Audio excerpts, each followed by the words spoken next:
Saber lunge. Keep the hand up. Keep this up. Hand up so it comes straight through the shoulder. Again. And lunge. Yes. Head parry. Molinet. Volt. Molinet. Here he comes behind you. Whack him!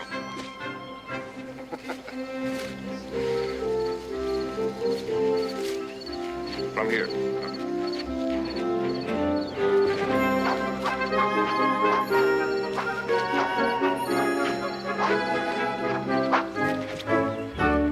Yes? Here's a word of advice for you, little brother. When the time comes for you to fight for king and country, you avoid the provincials like the plague. Join the regulars. Pay, fiddles, even the boots are better.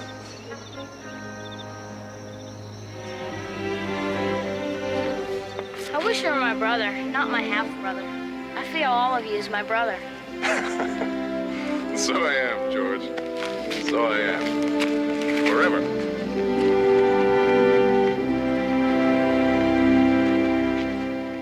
I, Augustine Washington, being of sound mind and body, do assert this to be my true will and testament.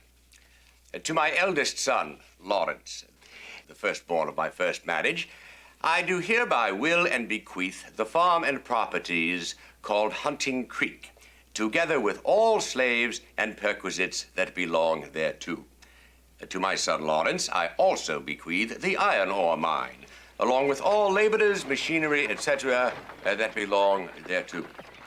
Lawrence gets Hunting Creek, Augustine gets Pope's Creek, and he leaves Ferry Farm to you. Two best to the sons of the first wife, the poorest place to my son. Lawrence and Augustine are older than me, Mama. Lawrence and Augustine are the spawn of a wife long dead. I'm the living widow. Where was his consideration of me? Father knew your share would be my share, Mama. What share is that, George? Ferry Farm, ha! Your brother not only gets the choice property, he inherits the quality neighbors. Well, that's one inheritance I do not begrudge him. I would not take 10 steps out of my way to nod good morning to any Fairfax. Oh, they pretend to be gracious enough, but I know what they really thought of us. If I never see the other Washingtons again, it'll be too soon. Miles and miles of miserable roads, and what have we gained? Nothing. all this one.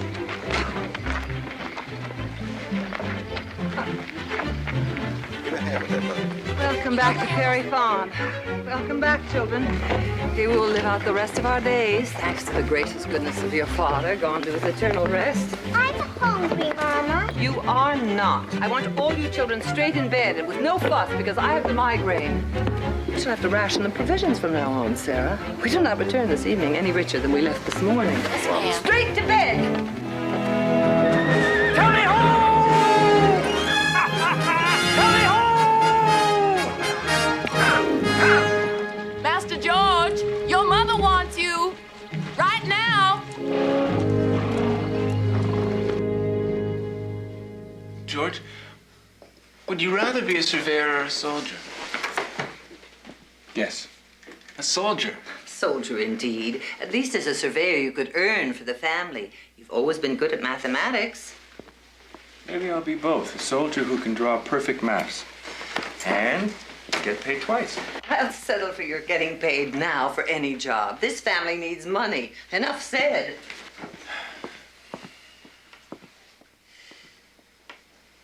Help! Get up! Get up! Get up! Help! George! Lawrence! You already taller than any of us. Will you never stop growing? How you feeling? The congestion all gone? How long you been? You hungry? You thirsty? But George should make new friends. He is a Washington, ma'am. He can move in society. It's time he saw Williamsburg. I should admire to take it. Oh, I like that, Lawrence. But we are poor relations who must work the livelong day. Tasting the city life is for those who live at Hunting Creek. Which I now call Mount Vernon, ma'am, in honor of Admiral Vernon, under whom I served at Cartagena. How interesting. But you didn't come all this distance to tell us that. Well, actually, I came to visit with my flesh and blood. Your father's flesh and blood? And to extend an invitation to yourself, ma'am, and to my father's flesh and blood. An invitation? To a wedding. Anne Fairfax and I are to be married.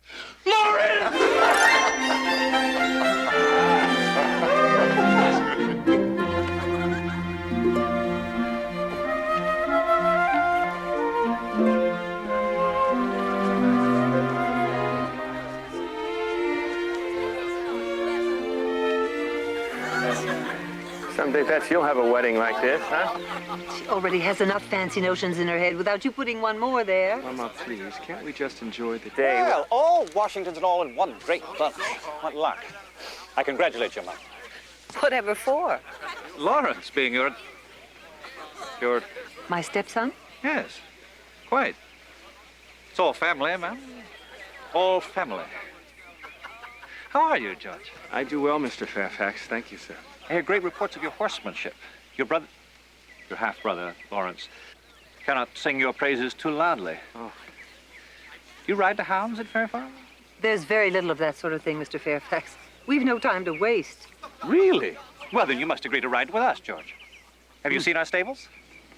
No, Well, they're worth a visit. Come. If you'll excuse us, Miss Washington. Yeah.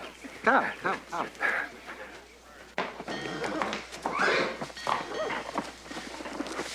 Strike your fancy?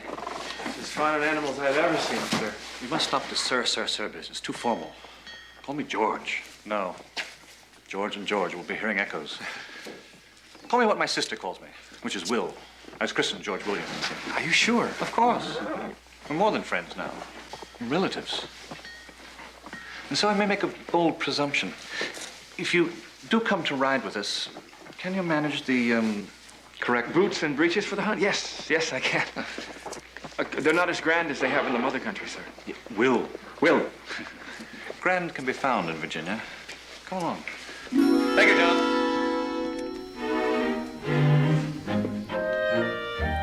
To the man informed. Take this one off. What? No. You know, London is amazing. Just to see it makes you proud to be a free-born Englishman. I purchased this in England just before I sailed for home. This one strike your fancy? Come on. man but scratching the surface of hidden desires. Ah, that's the largest I had. So. But in any case, you shall have the boots for your first hunt. Oh, no, I couldn't. No, you can't refuse. They're a gift from a relative. Unless, of course, they don't fit. Sit down, sit down. Oh, Will, I can't believe it's actually happening. Father, do you remember George Washington? Oh, yes, of course. Our young giant. George, your first lesson in family diplomacy. It might be better if we let Father earn the Mask of the Fox today. He'll take a liking to you that much sooner, you see.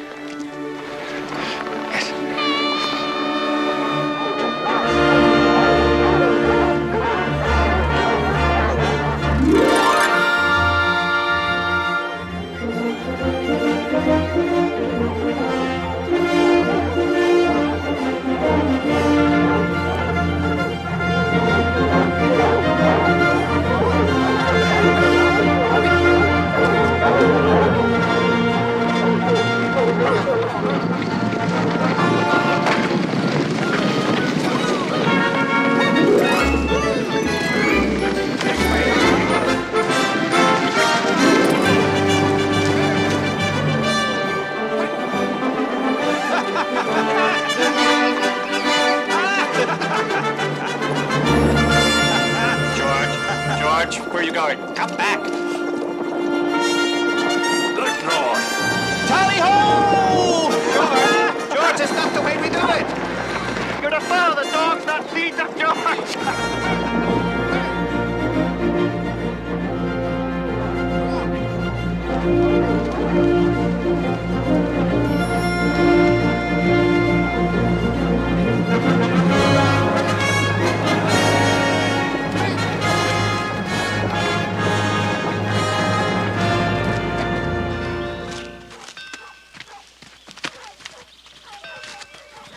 Father's a good man, George. Just a touch pompous. He does know one thing, though. If you want to make your way in this world, you must grab the coattails of an important man. You think all this belongs to Father? It doesn't. It belongs to Lord Thomas Fairfax, a cousin. My father is merely his land agent. I didn't know that. The king bestowed about 5 million acres on Lord Thomas. Father sells off parcels to fatten his lordship's purse, hoping and praying that someday his lordship will bequeath us 1 million acres. Even his prize hound belongs to Uncle. Monarch, you behave now. We must make sure this arrogant gent does not tear his chosen lady apart during the amorous minuet. You listen to your master, huh? Behave. Now here's his master, your born dog handler, George. This royal gent better get on with it. These colonial dames don't produce a litter with a nose for the fox. His lordship will have our heads. You laugh.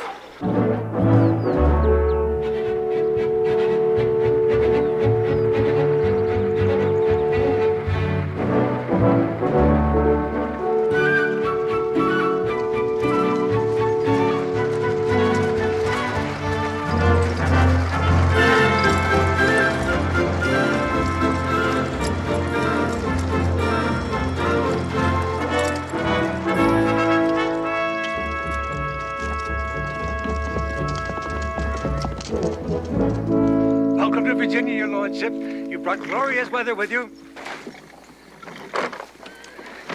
I trust the voyage over was not too terribly trying. I despise the ocean, William. Yes.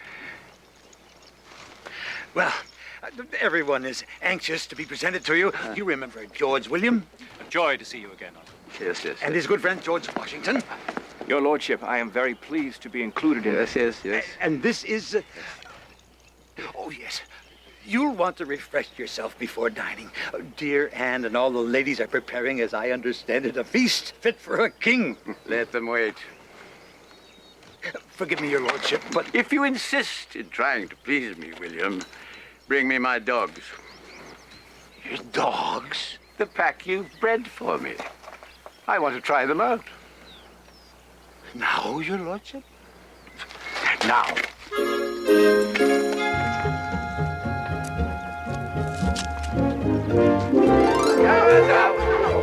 Come on, you beautiful devils. You beautiful devils. You beautiful devils. Aren't you beautiful? Lads, as well as you ride, it might be best to let his lordship earn the Mask of the Fox. Of course, Father.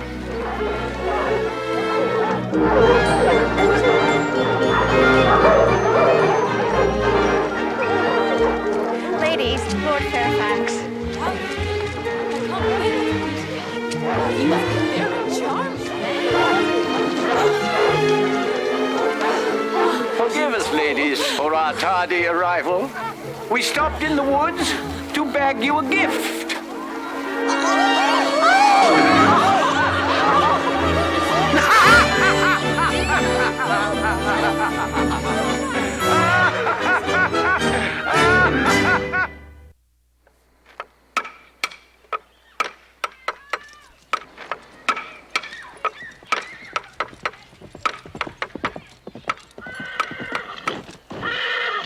Will!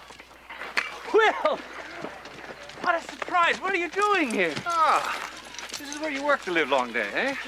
Yes. How long are you with us? All and sundry Washingtons well, ma'am? Well, and working hard, thank you. Would you like a drink? No, thank you. I'm too full of news. Good, I hope. Judge for yourself. My uncle, true lord of the manor, wants a survey of his property. I think you know. I'm to organize an expedition. What, you'll go along? Yes, of course I will. And so will you. Me will? Don't thank me.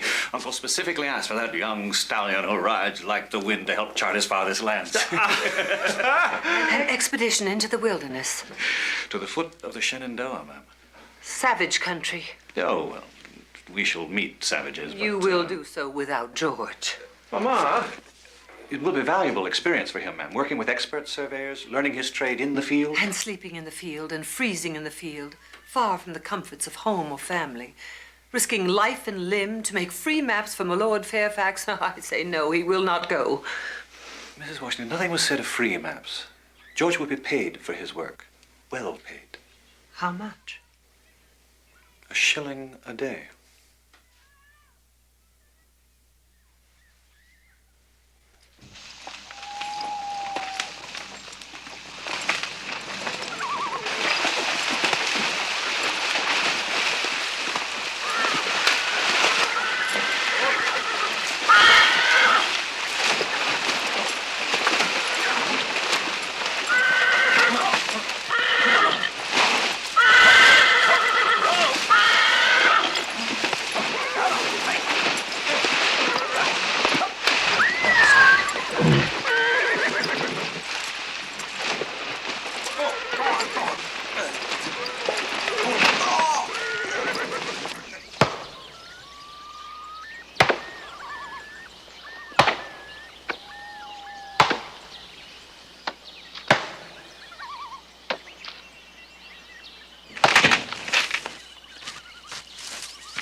Time to turn in, lads.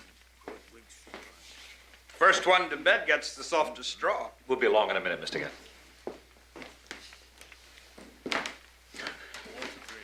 Is it all as exciting as you imagined? Every bit. Anything else I can get you, lads? No, thank you. No. Hey, Billy! Another soldier bit the dust. Bring up reinforcements. You've had enough, Caleb Quinn. Oh, yeah? Well, any man who can stand and fight ain't had enough. It's time to turn. Make this your last, dearie, or you'll not find your way to where you want to go this night. Oh, I know. Find my way to you no matter what. I make a swear, yeah.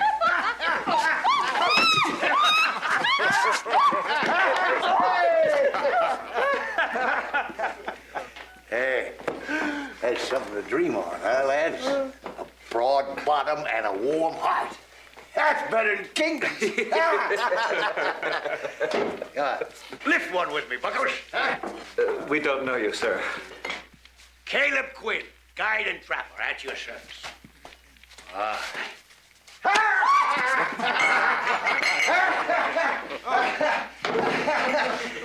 Hey, if you've a mind, I could take you to hell and back. For the red devils know that you've been and gone.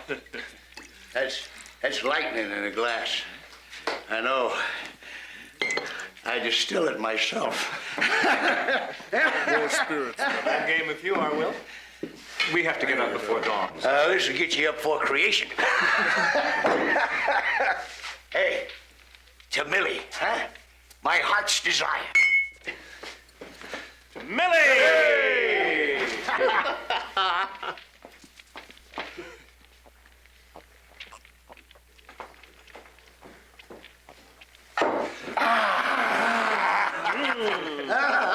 Well, come on. Bottoms up. It's said that your first drink of it can make you see into the future. On.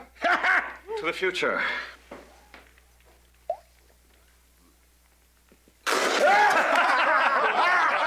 Well, you didn't see very far, Will. If it's so funny, why don't you do with yours as he did? Down it in one gulp. One go. I say no.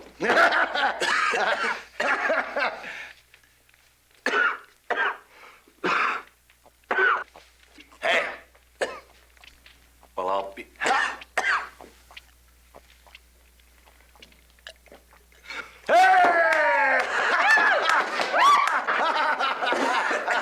What did you see of the future, huh? Water.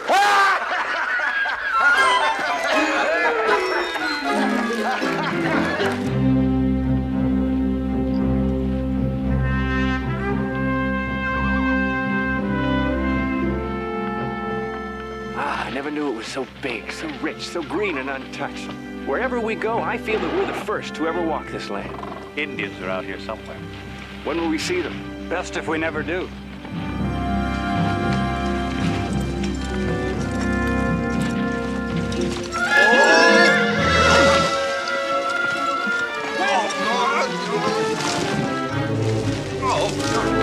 Get the horses!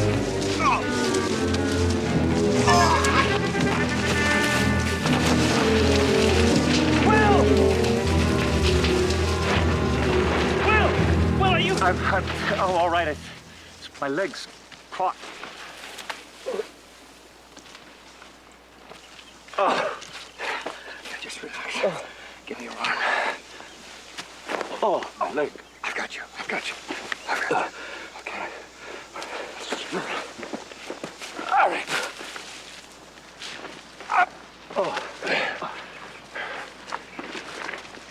Up. Keep on going. Very good. I'm all right. Indians. Back down the hill? It's too late. Then what? Try, smiling.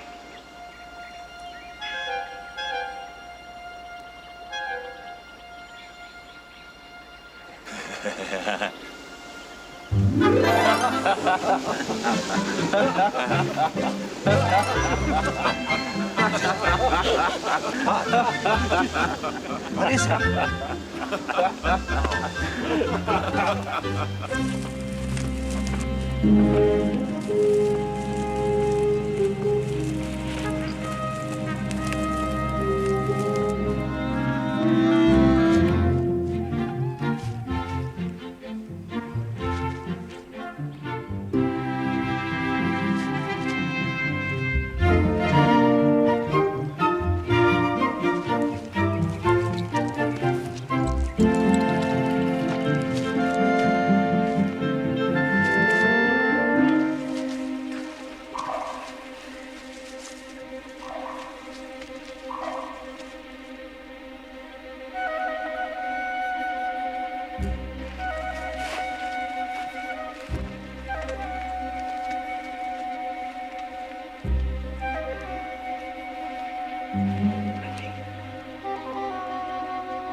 Sorry.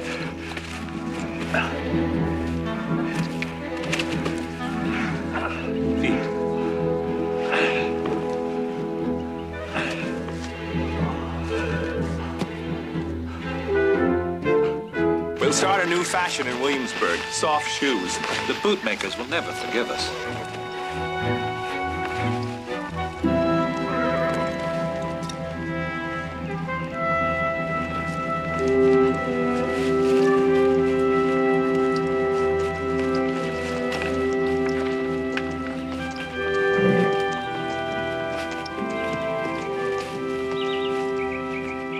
Good hunting, my friends. Until we meet again.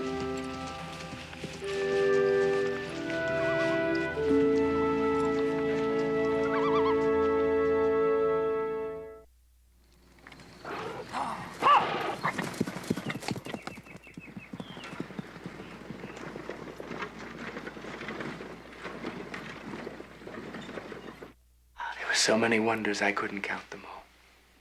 And, well, of course there were the Indians. Indians? George saw Indians. Strange, but impressive-looking creatures with bows and arrows. And feathers, and they had drums.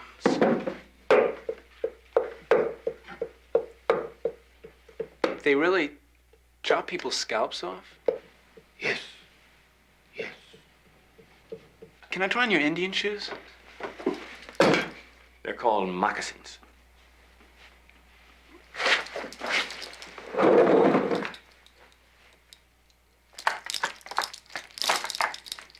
Hey, hey, hey, hey, hey, hey,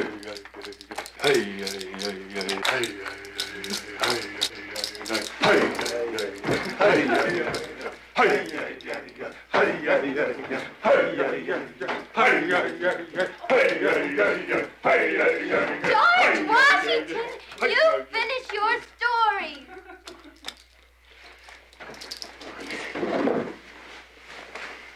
Will Fairfax says that nature plays a trick on us. It draws us further and further west by making it more and more beautiful. I know that if ever I travel to the end of this land, I'm sure I'll come to paradise. And you'll know you're dead and buried. You are all supposed to be in bed instead of listening to foolish notions about exploring the wilds and looking for paradise, which no doubt also belongs to the Fairfaxes. Tomorrow I want more work and less talk. That goes for you too, George. So much for paradise.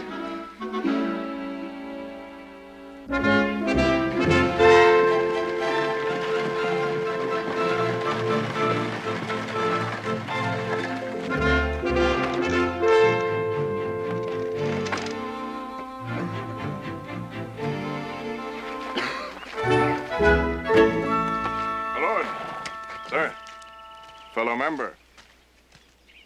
A damned singular honor for two of one family to be elected to the House of Burgesses.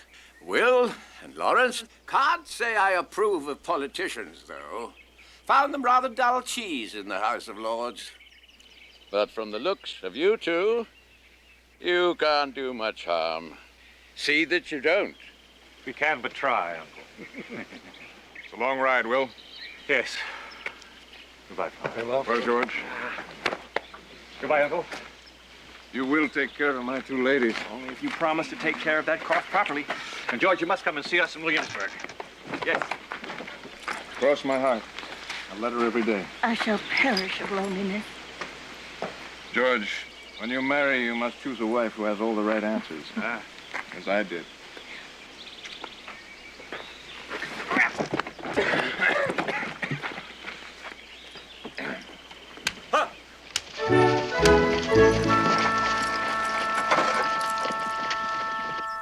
I do implore thee, O benign Caesar, to spread the great cloak of thy Benignity.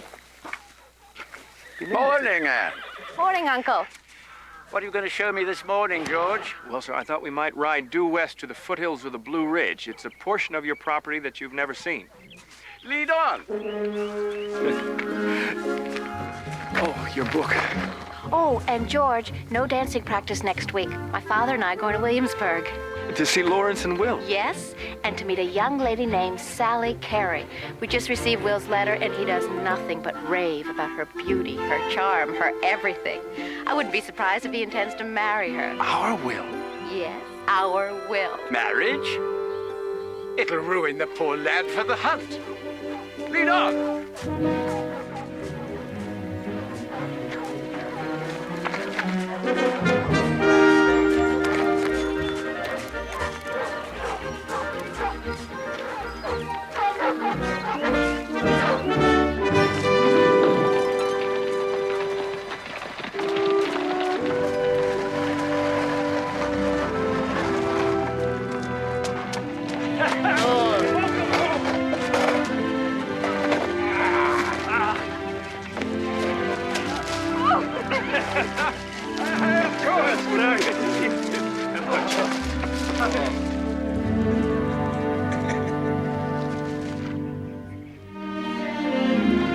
Sally, this is my good friend, George Washington. This is Lawrence's little brother, George? I've been hearing all this talk about Lawrence's little brother. I never expected such a handsome giant. I'm very pleased to make your acquaintance, little George. Ma'am? Not ma'am. You'll call me Sally. And now, enter the sacred portals of your new home. Welcome to Belvoir.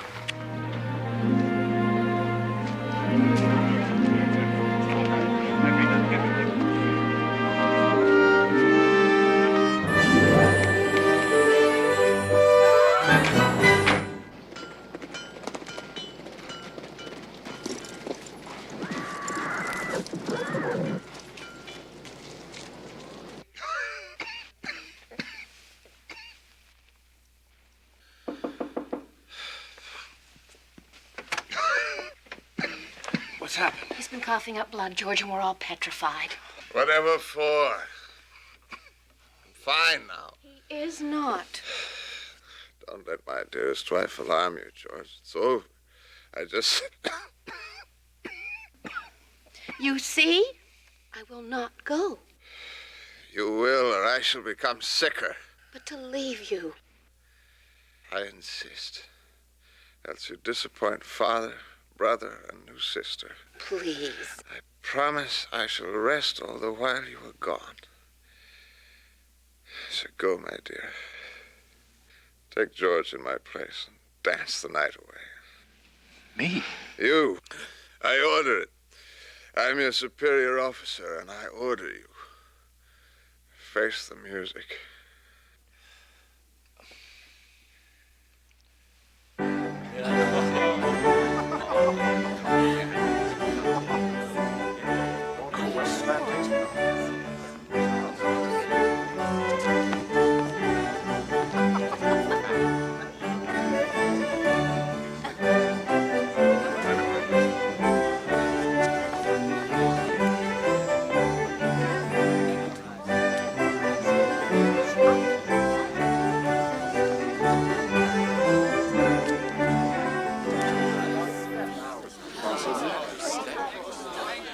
George, the next dance is mine, isn't it? Oh, no, Miss Sally. You'd rather eat than dance with me? No, I only meant that I... You only meant you're not sure I can keep up with you with those long legs. Oh, do try me, George. Do give me a chance. No, I only meant that I'm a very bad dancer. I really cannot. You were much too modest, Mr. Washington, sir. Sister Anne says you're her best pupil. I'm her only pupil. Get in place. George came. I'm so glad.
Being so clumsy. You were not clumsy. In my opinion, you're very quick to learn. For a man. Do you know what I'm saying with this? No, I... Then you must pay attention. Many young women will fancy you, George. And you must learn what they'll be saying with a fan. Fan? Oh, it has a language all its own. That means, follow me. In other words, she wants to be alone with you. Oh, I see. Yeah. Yes. Right hand open. Right hand draws it across forehead, and eyes mean we're being watched. No, not really. Oh. Now, if she draws it across her cheek, it means I love you. And if she puts the fan to her lips,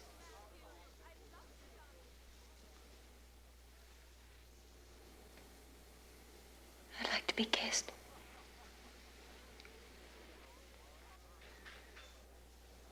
Now, you're ready to converse by fan with any temptress. I had no idea there was a language. I've kept you from the other guests. Oh, no, from George. you must be just, I enjoy your company. But I'm... Oh, you must learn to appreciate what you are. Tall, handsome, and ready to devastate the ladies. Devastate them. Oh, dear. Yes. I've neglected my wonderful husband. Oh, no, not at all. I'm very glad you're getting to know my precious Sally, George. Isn't she beautiful? Yes. Very. Well, you've embarrassed George. Oh, that's the last thing I want to do to my very best friend. May I have the pleasure, my dear? But the pleasure is mine. Dance with all the prettiest ladies, George. Now that you know the language of the fan, who knows what adventures await you?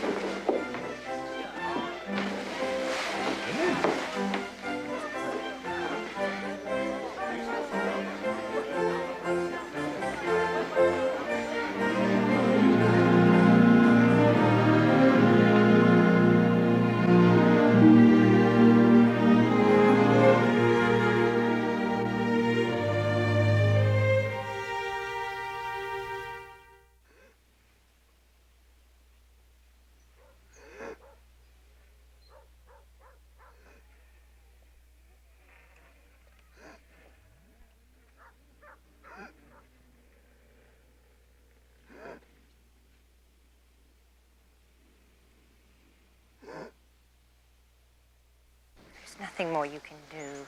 You've been at that bedside day and night. How can... George, you need fresh air. Or you'll come down with a very malady that now tortures your poor brother. I hate to leave him, even for a moment. He gave so much of himself to me under very difficult circumstances when I was growing up. You love him. He can't die.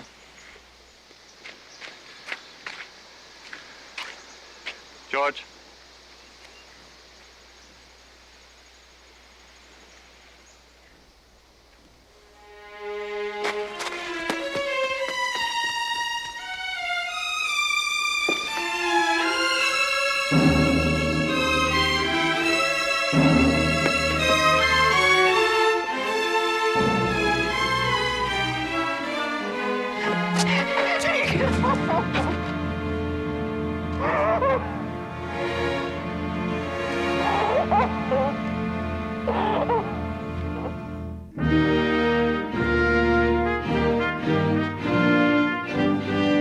I was sorry to lose your brother's services. A good man. What is this? It's a recommendation from Lord Thomas Fairfax that I be appointed to succeed Lawrence as adjutant of Virginia. His lordship, eh? Yes.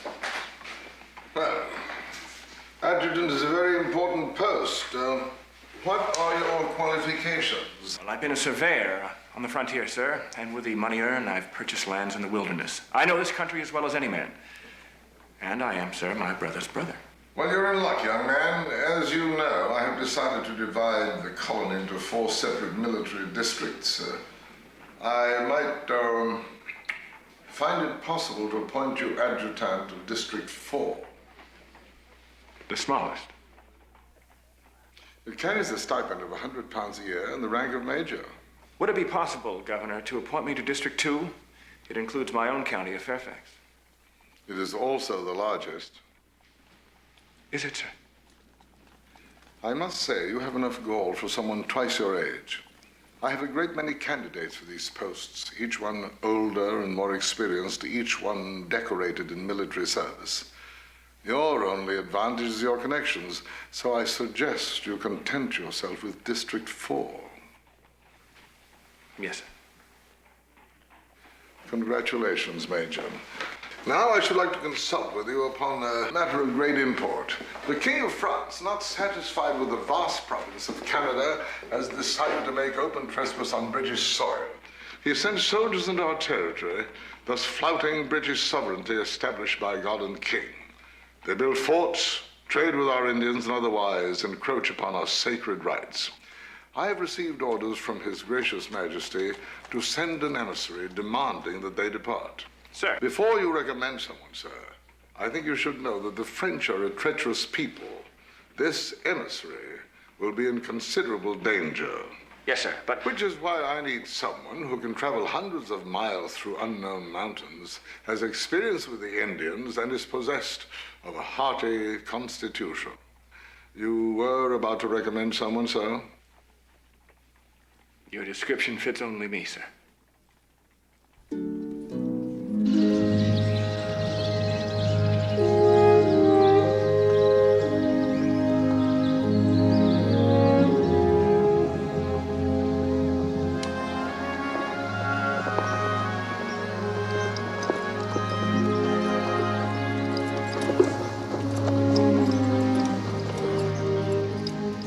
Mr. Fairfax, greetings. Greetings. Pleasure, Steve. Pleasure, sir. George, this is your interpreter for the French, Jacob von Braun. A pleasure, sir. And this is my guide, Caleb. Quinn?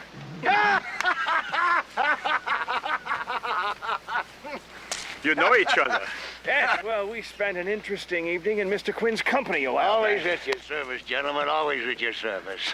Pleasure. I got a little something here to warm us on our trip, Mr. Washington.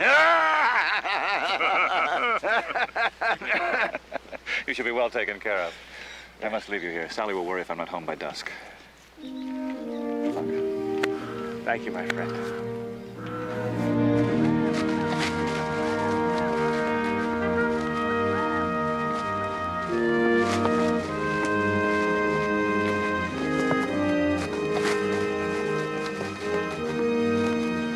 Tell me, how do they euchre a smart lad like you into carrying the king's message? Well, it's an honor, sir. Fool's errands, more like it. What's that supposed to mean? I didn't tell you. Tell me what. That French commandant has agents living with the bloody savages. Why, he needs only whisper. British scalps will be lifted all along the frontier.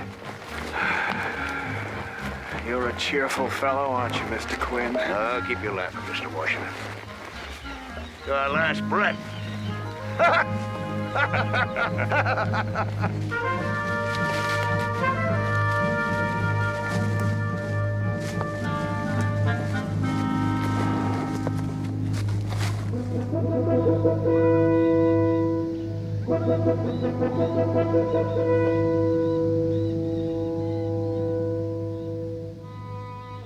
How did they know we were coming? We've been watched every step of the way since we crossed the Alleghenies. Well, the French have eyes everywhere. They're called Indians. I have brought this Medoc with me from Canada. I am grateful, Major, that you provide the opportunity to drink it. Santé. Your health, Commandant.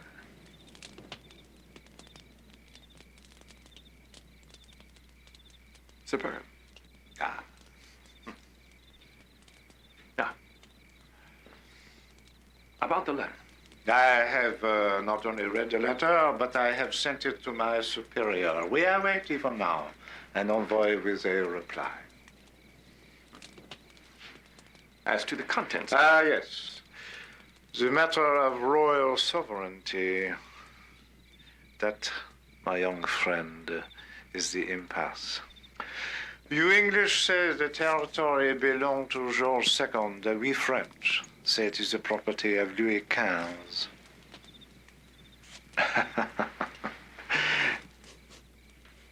My king desires that the French do not encroach on any lands south of Canada. And if we refuse to obey the order of your king? Then my governor would be empowered to drive you out by force of arms. Do not make idle threats, young man. Threats I do not make idle threats, sir. I know my king, and I do not involve his name frivolously. There, you see. This is how it begins. Perhaps we are striking the first blow in this very room. Major, you and I could be starting a war.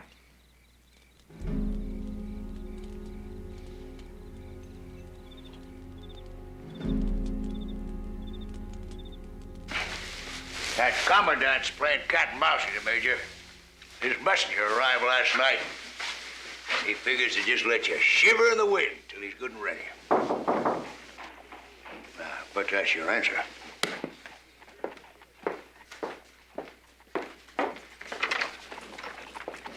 Major, the commandant awaits you. We are not enemies yet. Here is the reply. We do not find ourselves obliged to obey your king. We are here to stay. This territory is French. Bon voyage, Major.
You look like an Indian. I can't tell you how good it is to see you again. Alive and with your hair on your head. Come. We were all so worried about you. But after he plied me with a fine French wine, I found Saint-Pierre charming. For a Frenchman. No, every word. George. Oh, George, how wonderful to have you back. How many weeks, months, I should say, did you see any Indians or those terrible Frenchmen? Sally, look at him. George has been telling us about the expedition. Go on, George. Would you sit down? Well, actually, I have more vital news. We are to fight the French. Fight? Yes. If diplomacy will not get them out of the Ohio Valley, we must drive them out. How, George? The House of Burgesses will fund a regiment of 300 men. We hope to enlist Catawba and Cherokee Indians from the Carolinas. 3 companies of British regulars will be sent from the other colonies. Colonel Joshua Fry is commanding officer, and I am to be second in command. My boy, how extraordinary. That's your dream come true. How proud Lawrence would be. With what rank? I am Lieutenant Colonel. Extraordinary. Oh, George! My turn, sir.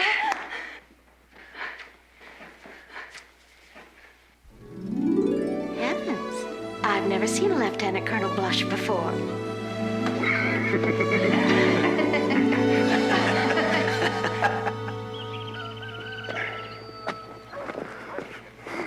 George!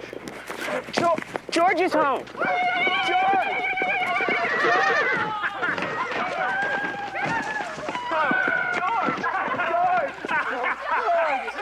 Ah, Ben! It's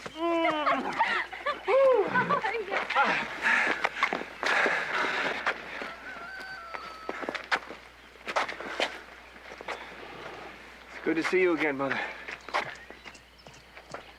And be home with the family. About time you took care of your own instead of watching over my lord's sovereign empire. I trust you're home for good this time. Oh, I'm sorry, Mother. I'm to form an army to defend us against the French. I leave tomorrow. You cannot.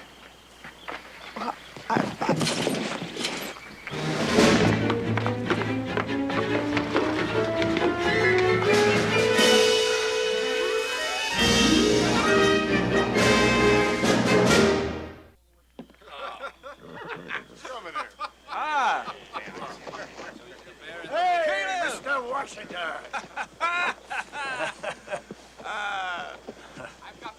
Been looking forward to this, Mr. Washington. Your hair's grown. Hey, pretty uniform. Well, Mr. Van Dam. Congratulations, Colonel Washington. Thank you very much. You look thirsty. Come in. Come in. Hard journey, huh? I got something for you, Mr. Washington. Good. So, our mission is to strengthen the garrison on the Monongahela River. But our commanding officer, Colonel Fry, hasn't arrived yet. And he won't. Sir, the word is that he's either sick or just got no stomach to fight the French. So what's our first job, Commander? Well, if we are to push further into the wilderness, I need more horses, food, pay for the men. I write to Williamsburg to complain, and I get nothing but silence. And I need more fighting men. Where can we find them? Indians. My scouts report that the French are sending presents by the wagon loads to all the Indians. I've got nothing to counter with. Well, I think we know a few Indians who still hate the French.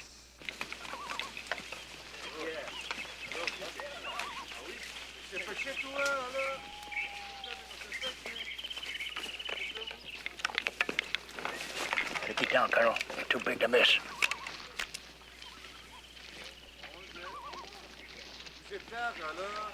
Only 2 sentries on duty. The rest of them are in those tents, fast asleep. Frenchie likes to snooze after he eats. Now, come on, get down, Colonel.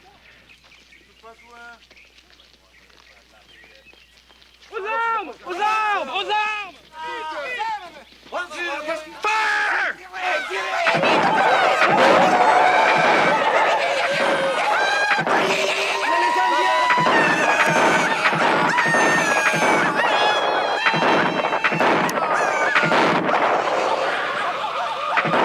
Young Washington has murdered an ambassador. Gentlemen, we will observe the rules of good order.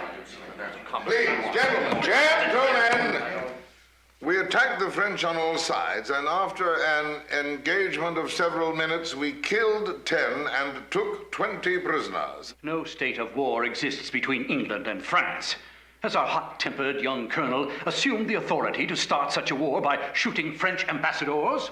Sir, shall we allow Colonel Washington to speak for himself? These officers pretend they were coming on an embassy mission, but as you will see by these instructions, Washington has enclosed captured French papers which establish that the party he attacked was, in fact, sent to spy on us. God, do you realize what that means, Governor? No matter what young Washington says, he did kill an ambassador. An ambassador and a spy. You have no proof. A point we can debate here in this room, far removed from a battlefield, but one Colonel Washington could not pause to consider in the fury of battle. We will observe the rules of good order. Common sense would help more, I think. Consider it in the You there? Unload those rope coils. Hey, Fred, take them over there. Come over here, get your hand with that log.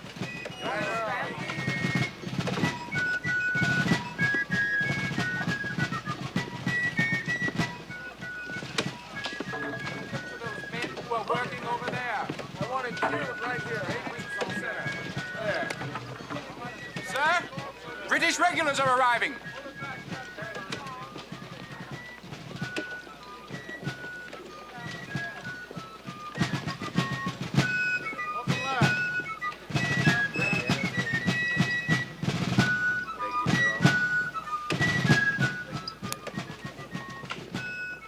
Halt the troop, Sergeant.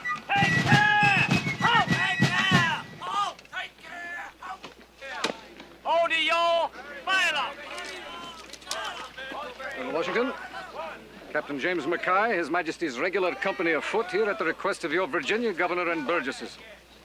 Welcome to Fort Necessity, Captain Mackay. I believe the first order of business is to provide cover for the men and rum for the commander.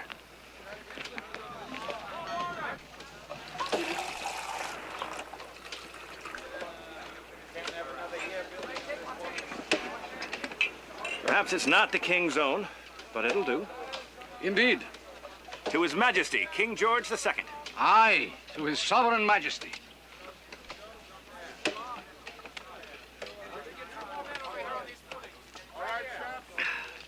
Now, sir, may I have your muster roll so I may see how many effectives I have to oppose the French? Captain, this is my command. I will see your muster. I think not. Any regular officer outranks any provincial officer. But I have been in command here for 6 months. And I have been an officer in His Majesty's regular service for 18 years. My commission comes directly from Governor Dinwiddie. And mine from the King himself. By God, he's my king too, sir. And I resent your assumption that His Majesty is as contemptuous of us provincials as you regulars are. Colonel, I was scouting about 4 miles north of here when I spotted the Frenchies heading this way. There's a lot of them. They got savages with them, too. Well, we'll make our stand here. Get the men to it. They're coming fast. Down assembly! If you won't fight under me, Captain Mackay, I would be obliged to have you fight with me.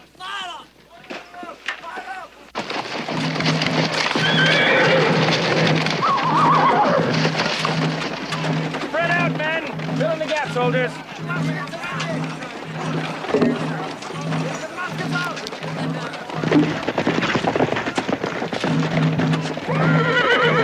Move the wagons out! Yes, sir!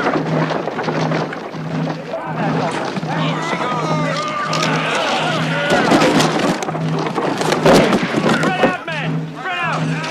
Keep your feet high!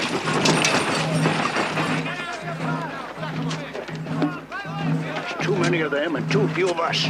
We can pile up tons of earth and logs and it won't change that. This damn tumble-down fort's gonna be a trap, I tell you. Sir?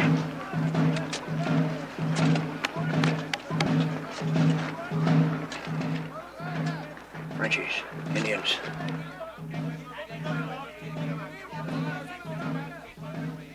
Take cover, they're on it! Take cover! Take cover, they're on it! Tirez! Take cover! Take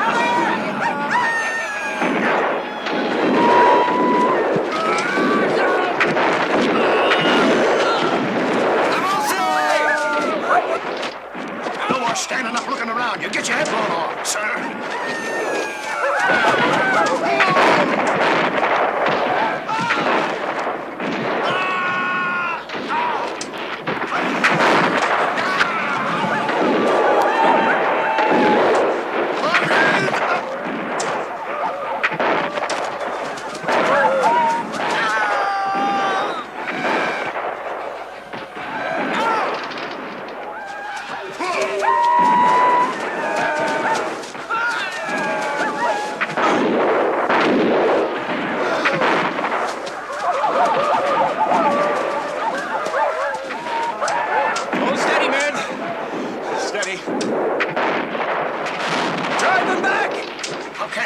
There's too many of them. I don't believe that, Caleb. You bet, sir. Because they're not going to stop. They want to end this right now, before sundown, before the spirits come out of the graves.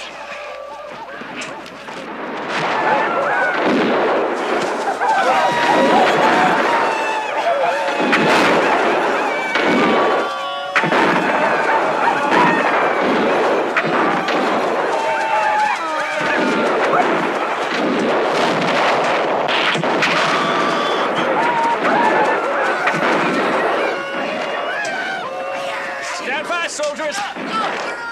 Stand fast! The situation is hopeless. I suggest you ask for terms. Surrender? That is for you to decide, sir. It's your command.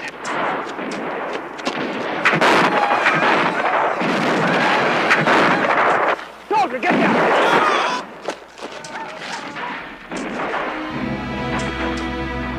Sir. They might want to offer us surrender terms. Shall I go out under a white flag and talk to them, Colonel?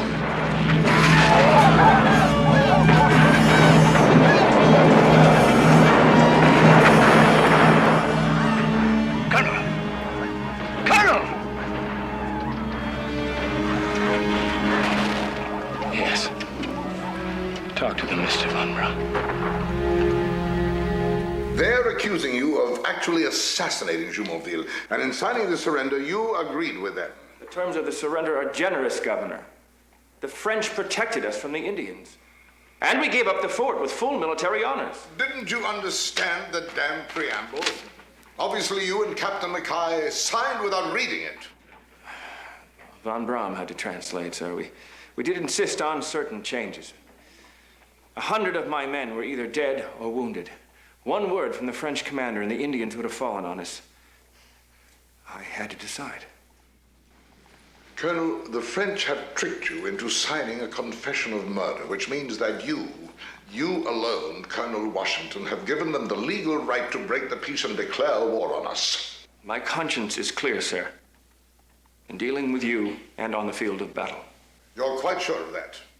You weren't there, Governor. How can you know what it was like? Your insolence, sir, I will not stand for it. And I will not stand for being treated as an incompetent provincial. Don't raise your voice to me, young man. I did what I thought had to be done. No man can do more.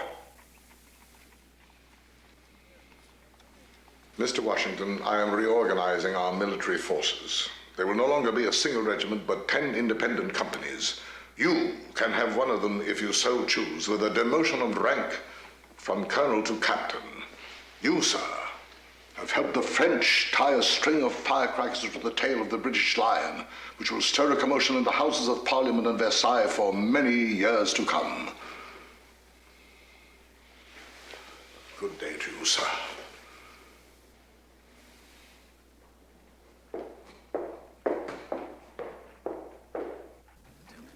But Dinwiddie is not the last word, George.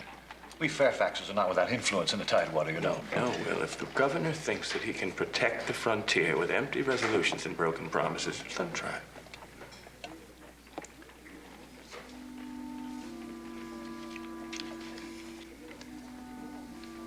No words can describe the feelings, Will, what it's like to lead men against an overwhelming enemy. To see them slaughtered before your very eyes. All my life, I'd heard of the thrill of battle, the glory. And when I first heard the bullets whistle, I thought there was something charming in the sound. But in the end, it's nothing but blood. Wounded crying out.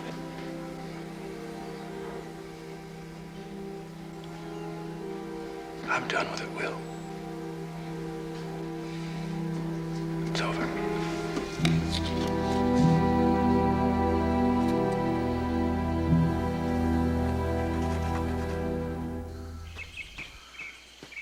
Good day, Mr. Fairfax. How good of you to call, my boy. I've missed our little talks while you've been off fighting the French and their savages. As well, I've missed our little talks too, sir. Oh, but what are your plans now that you've put the army behind you? Well, I'm afraid the army has put me behind it. I've been attending my mother's affairs. She's well, I trust? Well, as well as mother ever can be. It's clear to me now that she'll not hand over my inherited property as long as she lives, so I must find a place of my own. Oh, yes, quite. Well, if there's anything I can do to help. Yes, sir, there is. As your daughter has remarried and moved into her new husband's plantation, I would like to lease Mount Vernon from Anne, if you approve.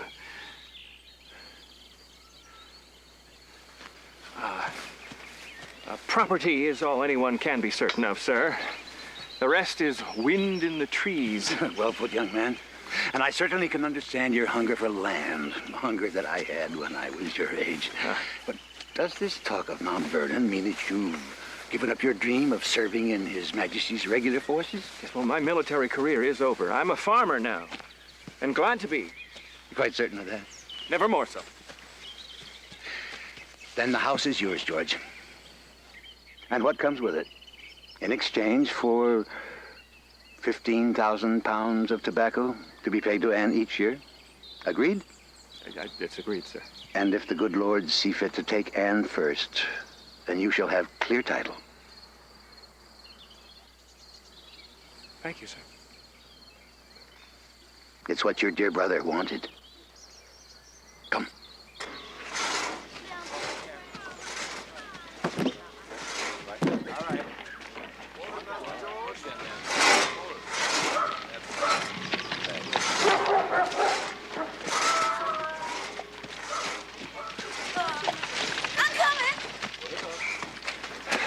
Sally. There he is, my inconstant friend. And what do you have to say for yourself? Sally, I'm sorry. Here alone for almost a week, and you've made no effort to call at Belvoir. Why, sir, have you been avoiding us? I demand an answer on pain of instant embarrassment. Well, I didn't want you to see the house till I'd finished my plan. But I should have known that you'd wait for no man. So enter, madame, if you insist. Oh, I do.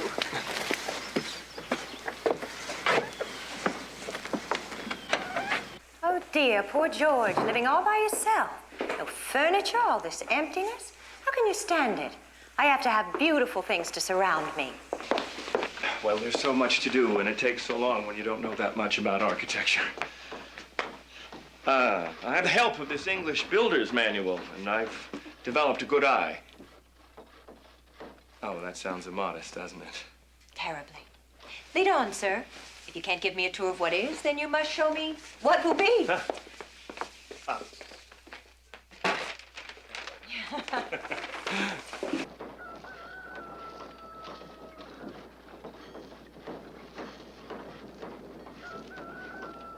Your brother Lawrence would have loved your plans for the garden. I don't want to see it as formal as before. You must keep the roses. And George, you must plant everlastings. You know, those November flowers that can be dried after the frost and brighten our world until spring. What a lovely thought. You've just designed your dream house and garden. What about a dream lady? What would you like her to be? A wisp of a thing, soft and fair? Perhaps tall and dark-haired, like your Sally. Oh, no. No, not like you. You're one of a kind, and I'd never find another. Dear George. George! George!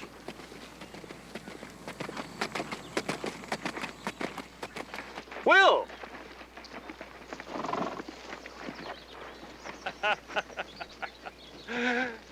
Welcome home! My dear. George. My friend. I can't tell you how delighted I am that you'll no longer have to travel half the day to reach our door. You'll dine with us tonight? Oh, no, really. Of course you will. We have much to talk of. Every tongue in Williamsburg is wagging about the arrival of a Major General Edward Braddock with 2 regiments of British regulars. Braddock? He sailed into Hampton Roads last week. Oh, what a sight. A forest of sails. Boatload after boatload of real British regulars. Superbly trained and disciplined. They're amazing. They march as one man. March where? The general has orders from the king to take Fort Duquesne. By God, it's about time. That fort controls the frontier. And once taken, we can drive the French right back to Canada. Now, why so interested, George? I thought you'd turned your back on a military career.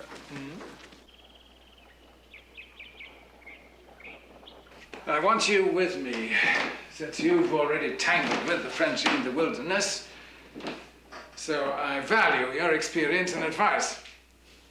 Governor Dinwiddie and I... Yes, I know all about that. But you wouldn't be someone that I would want in my military family if you hadn't also tangled with the governor. We soldiers must stick together, eh?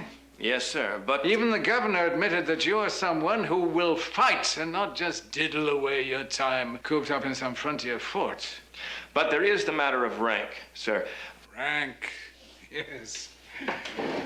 I shall make you a civilian aide without rank, Colonel. You'll get your orders directly from me, and that way no one in the regulars will outrank you. How does that strike you, sir? Are you with us? I would be honored to serve in your family, General Braddock. Good. Good.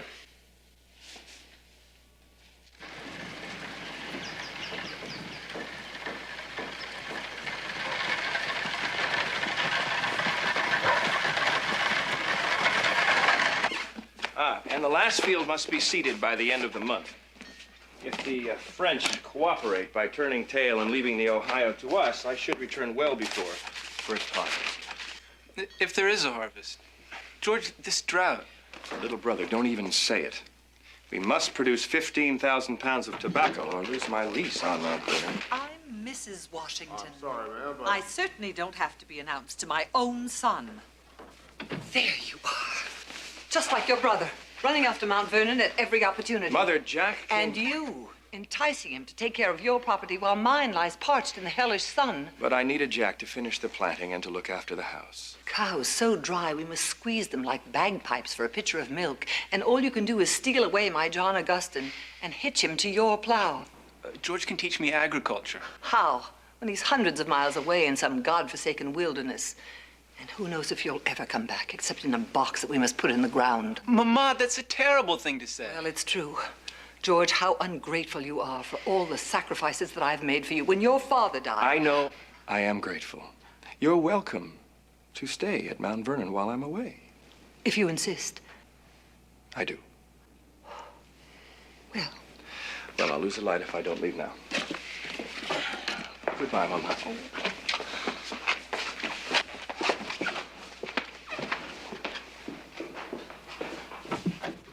And I hope you don't mind that I told John Augustine to call on you with any problem that he might have. My boy, I'd feel hurt if you hadn't. We're really family, you know? Yes, well, thank you. I must be on my way. Goodbye. Godspeed.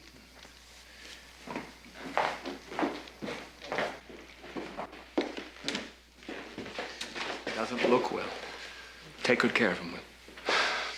And say goodbye to Sally for me. Yes, I don't know why she suddenly went running upstairs. If you could wait but a moment. No, I can't. I must go.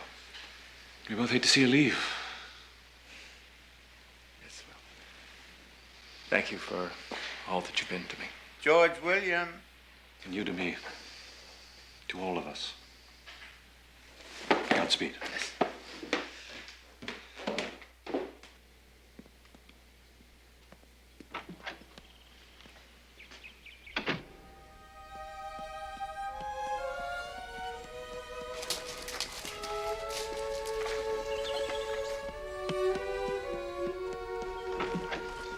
George, you'd go without saying goodbye? Somehow I knew and couldn't bear to be there when you told the others. I heard everything from the top of the stairs. Why, George? My heart is not in agriculture. I realize that now. The bearing of arms can be my only life. Great events are afoot. I mean to be a witness. You prepared that little speech, didn't you? You haven't really answered why. You know why. I don't. You're being rude when you say that I do. I enjoy your company too much. It's wrong. It's not wrong. We're friends, nothing more. I can't stay here any longer. George. My father gave it to me. Now I give it to you. I can't take it. It will bring you good fortune, I know it will. Please keep it. Do that much for your dear friend.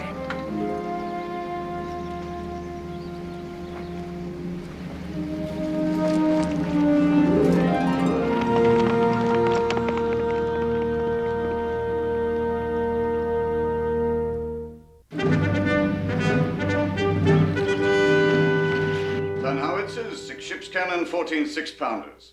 To move all of this, sir, we've been promised by the colonial governors 200 wagons and 2,500 horses. Has anyone a comment on our proposed tactics?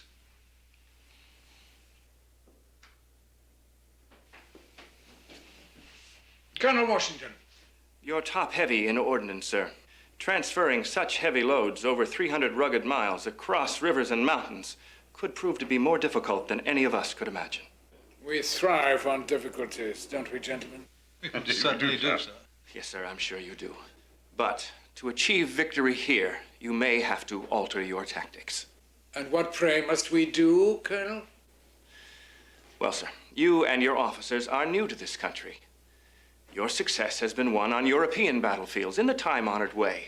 A frontal assault on an enemy army in an open field, siege of a French fort. But, sir, in this campaign, you'll be fighting Canadian French, not Continental.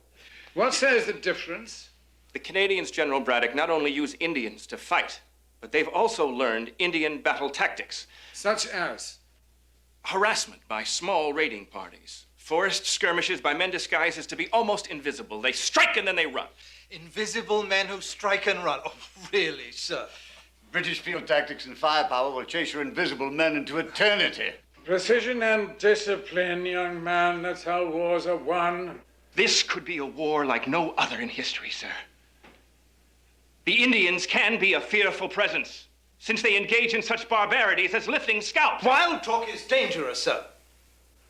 You will build these savages into so great a bogeyman that the common soldier will quicken his boots to face them. Yeah. We're grateful to our Virginian friend for his opinions, whether or not they prove instructive. You have your orders, gentlemen.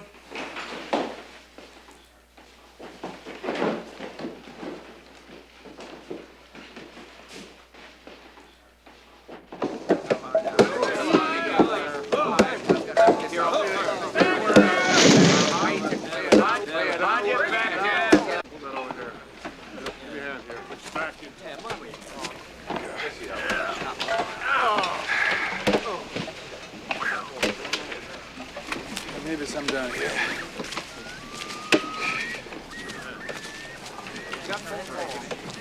Hey, look at this. Crawling with maggots. Not fit for a hog. We've received not a fraction of the supplies, nor half the wagons promised us by those damnable Virginians. I'd like to strangle that pack of scoundrels. Now sending us rotten beef. Colonel Washington! Will you kindly explain to me? 2 of your axemen, sir, slain by Indians. What the devil are those Seiges? General, you don't want to see. They've been scalped. Then why the bloody hell did you bring them here as if I haven't seen enough horror for one day? But your orders were to... Blast my orders! You provincials either totally neglect to obey my orders or you obey them when I don't want them obeyed. Take them into the woods and bury them before my men start seeing hobgoblins behind every bush. Yes, sir. And Colonel Washington, report to me before officers' mess. I want to talk to you. Yes, sir.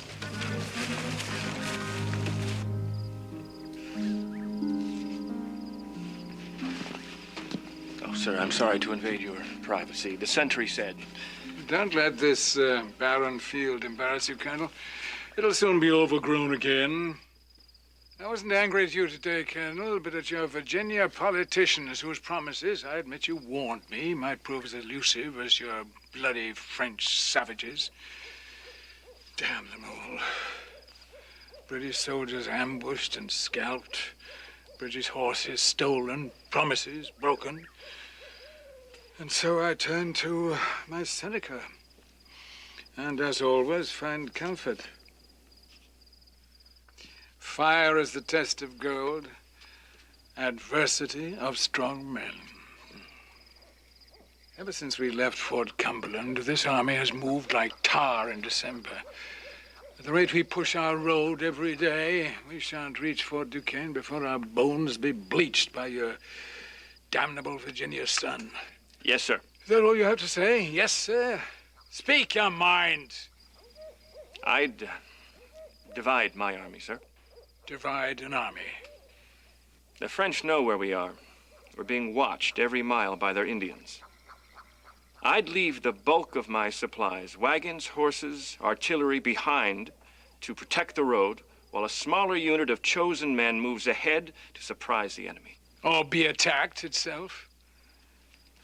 Dangerous policy, Colonel. But we shall see. All right, let's have a look at it. When this campaign is over and we've driven the French back to Canada, I propose to find a place for you in His Majesty's service which is agreeable to your wishes. Thank you, sir. And there's something I'd like you to do now. I want you to ride post-haste to the governor's palace and bring back 4,000 pounds sterling for our paymaster. Yes, sir. Divide the army, eh? Huh.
Washington, sir. Is the master at home, Benjamin? No, sir. Master Will went to Williamsburg to take his father to the doctor.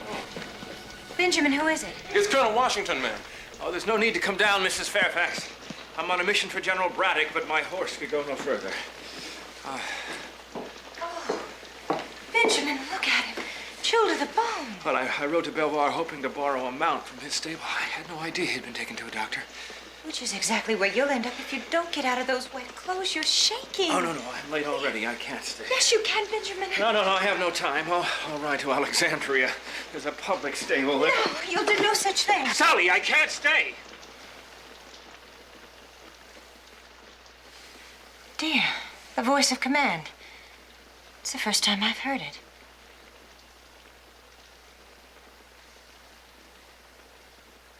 You shall have Duke, our sturdiest horse. Benjamin, get me a cloak, please.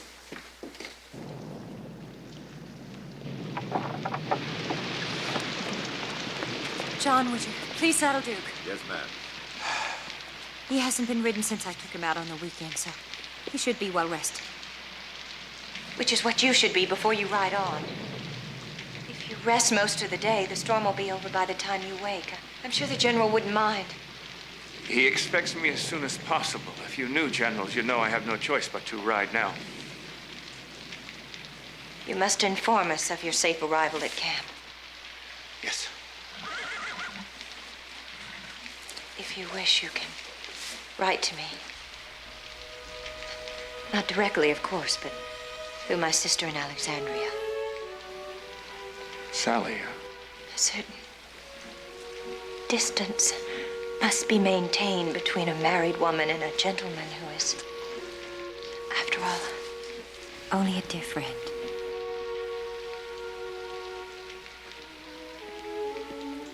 Would you like for me to bring it out, Colonel?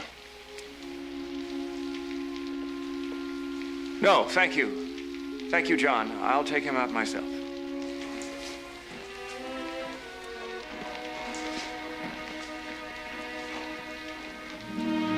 I tried not to come back. I know. I'm sorry. It's all right.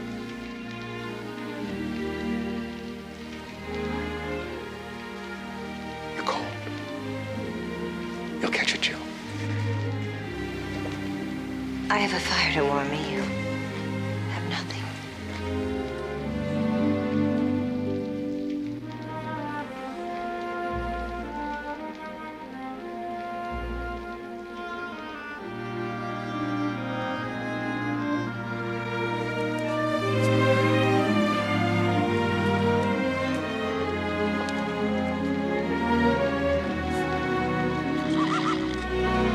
I'm grateful for the horse, but I'll send him back as soon as I can.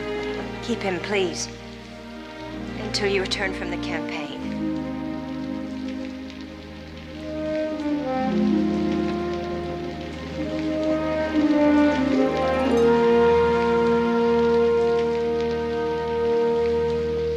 All right, we're falling over here. Come on, hurry up. Straight line.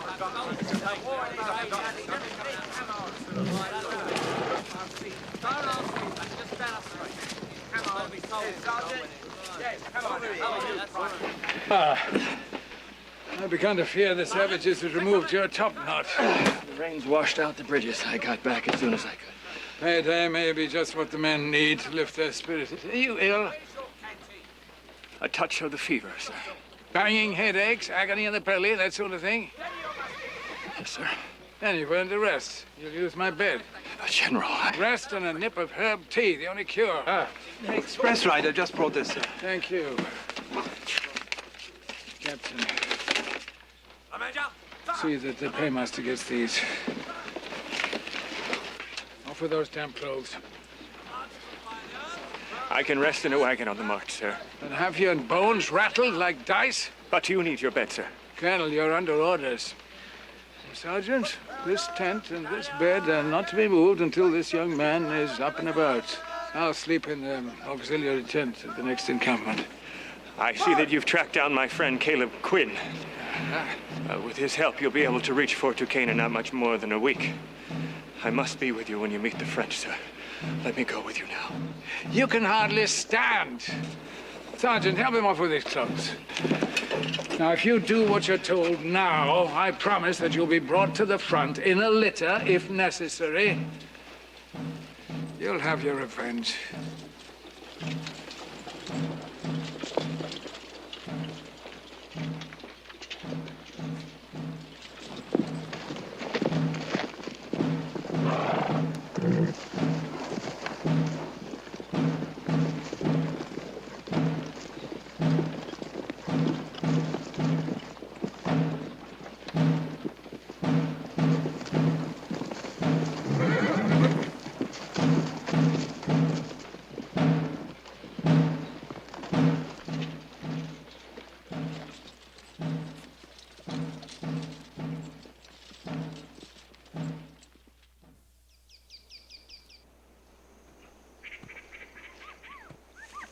Hey, hold up there, Colonel. Hold up. Orders are you're not to move till you get better. You are supposed to be up ahead on the march with the general. I can make it without a witness. Oh, you can't. You can't ride that horse the way you are. No, see there. Oh, Colonel. Tell me up. You got a fever, sir. And I promised the general I'd take proper care of you. Then help me up, damn it. General's sure right. You Virginians are as fractious as mules. You always gotta have your own way. Come on, keep in line there. Over. And a sailor. Look, down, look, down. That formation tight.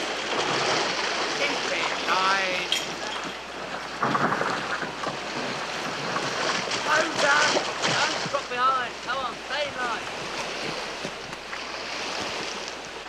Look sharp there, you. Steady. Steady, horse. Steady, let the hand with the horses, will you?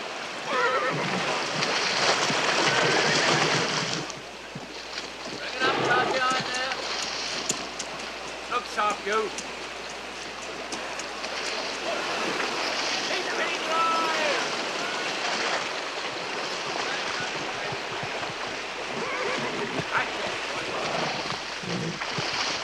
Colonel Washington, you are an omen. If a man as ill as you is back in the saddle, who can stand before us? The French have not struck here at the crossing where we are most vulnerable and so have missed their best chance. It's a sight to warm the blood. Our troops have come out of the dark. The hobgoblin of their fears fled before them. They feel victory in their bones. Seneca knew. It's a rough road that leads to greatness. Forward!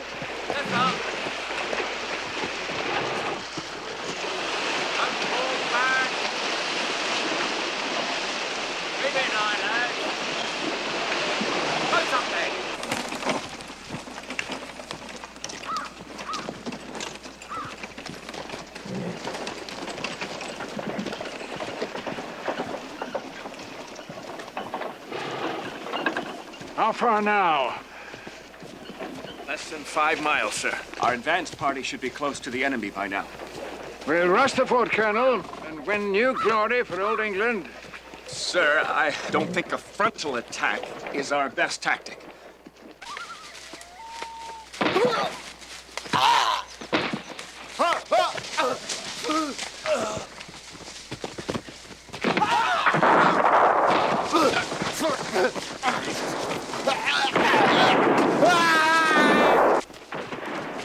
Can we obstruct them already?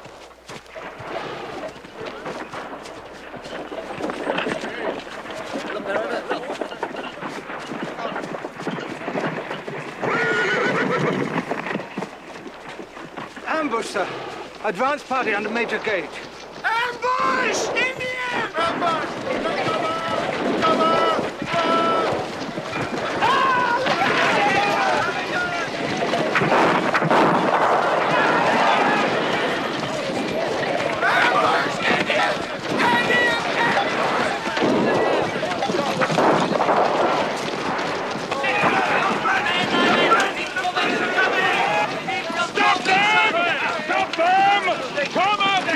Soldiers do not run from battle. Form up!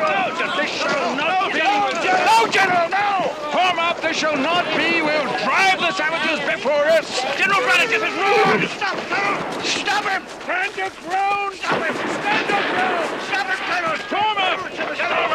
No! Form up! Form up! British soldiers do not run from battle. Form up! Fire back! The British soldiers not scouting cowards. Fire back! Treason!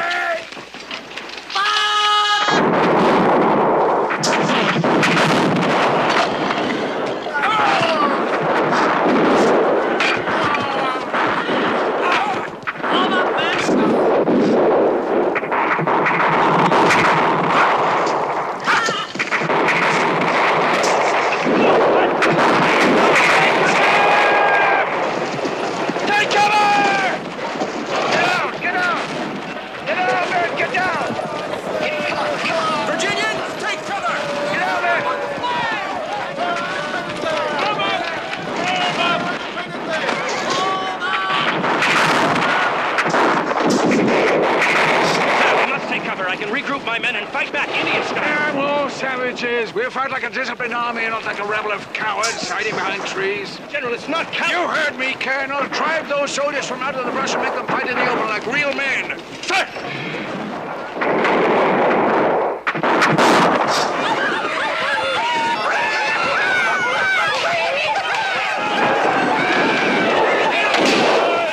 Charge them! Take them by storm!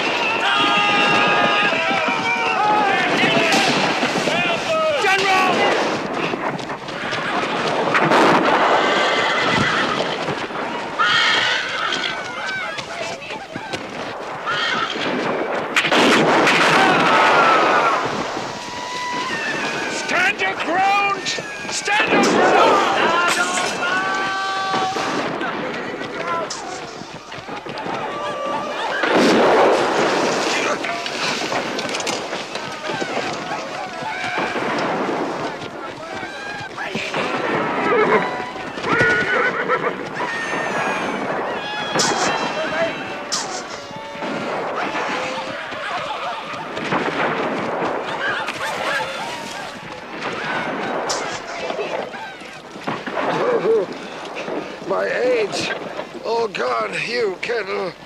Get them out. Get them away. Caleb, get a cart! Quickly! Get up!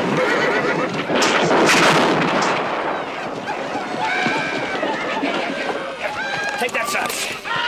Lift them up into the car. All right.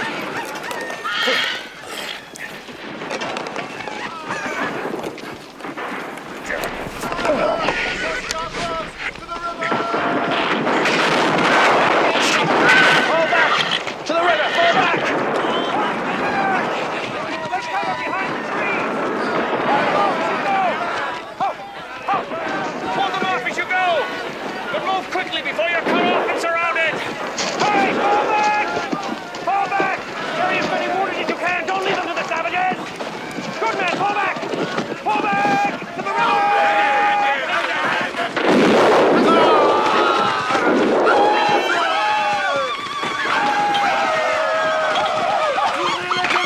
Allez, allez, allez!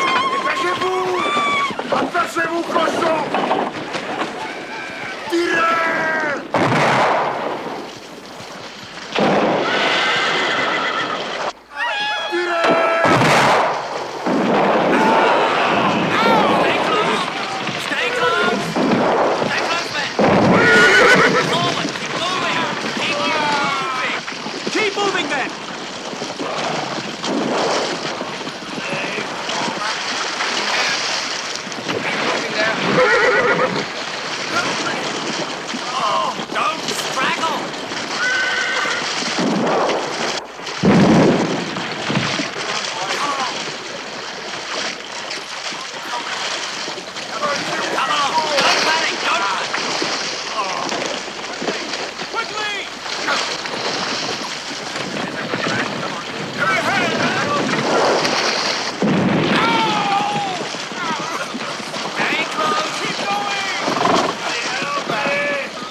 Stay with the men!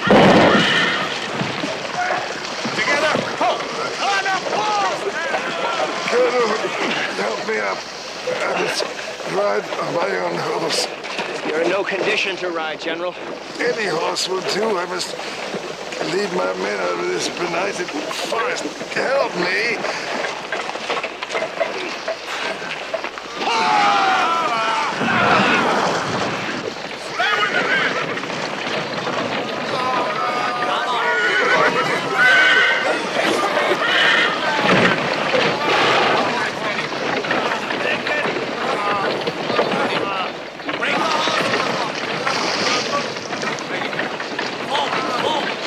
Come, men! Move on. Come on, Sergeant. Keep up with us, men. Keep up with us.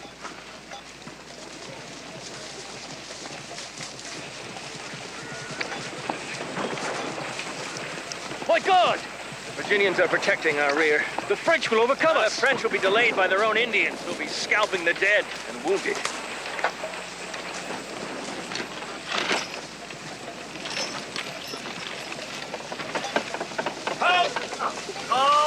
Get rid of our supplies and baggage. Captain, the wagons are moving much too slowly. We must move faster. Colonel Washington! Looks bad, sir.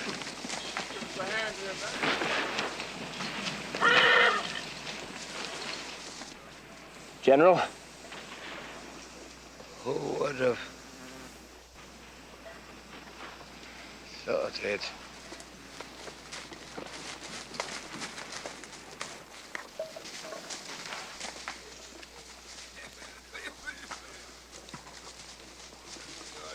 Water! Bring some water over here, He's gone.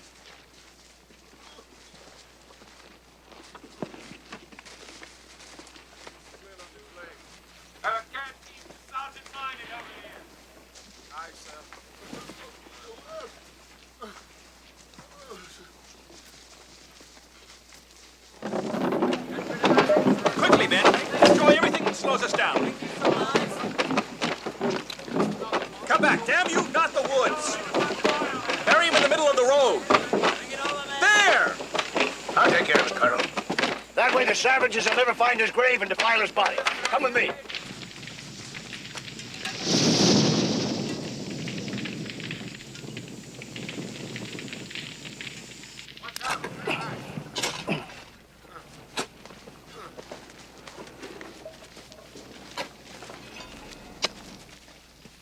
Officers, move out! Battalion! Battalion! To the front! General was a brave man. In the wrong war.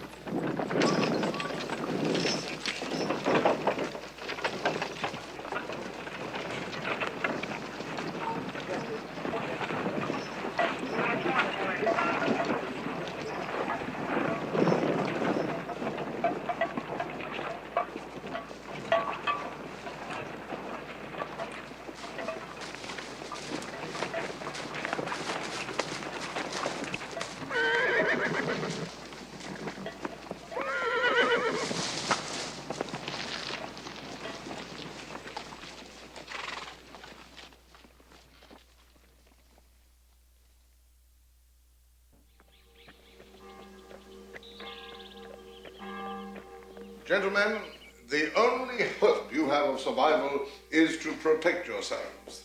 The French can easily send their Indians across the mountains to scalp us in our beds, so you see, you must be ready. This means a new Virginia regiment, doubly strong, even a draft, to provide sufficient recruits. Above all, complete reorganization under a new command. Governor Dinwiddie, if that is so, surely we have our new commander. And who might that be, Mr. Fairfax? Who else but George Washington? Wouldn't you agree he proved himself after General Braddock was mortally wounded? Is it a wise policy to reward defeated officers with new positions of responsibility? He knows next to nothing of the science of warfare.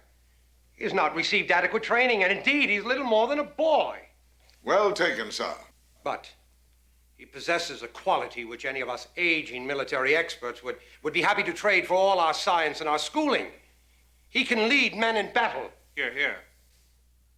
Ladies and gentlemen, may I present to you Colonel George Washington, commander of the Virginia Regiment, raised in defense of His Majesty's colony.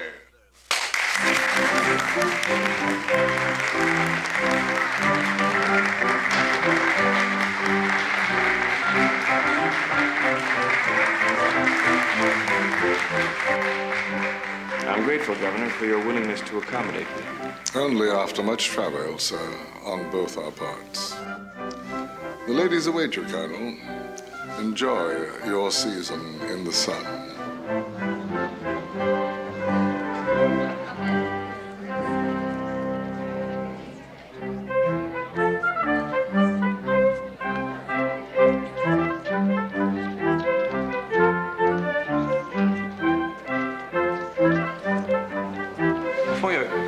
By this army of beauties, I'd appreciate it if you'd keep Sally company while I pay court to some constituents.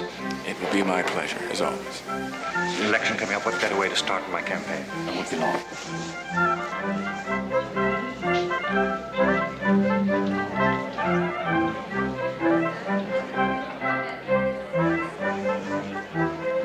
If you've made as much progress with your soldiering as you have with your dancing, you will succeed no matter what the odds. Well, I certainly know where to come for encouragement, don't I? What progress have you made in that other important matter? What matter's that? Your search for Mistress of Mount Vernon, of course. I'm afraid there's been little time. This evening is the perfect opportunity. You're the lion, the hero of the hour. With one crook of your finger, you could claim any lady in the room. Good evening, Colonel Washington. Good evening. Mrs. Fairfax?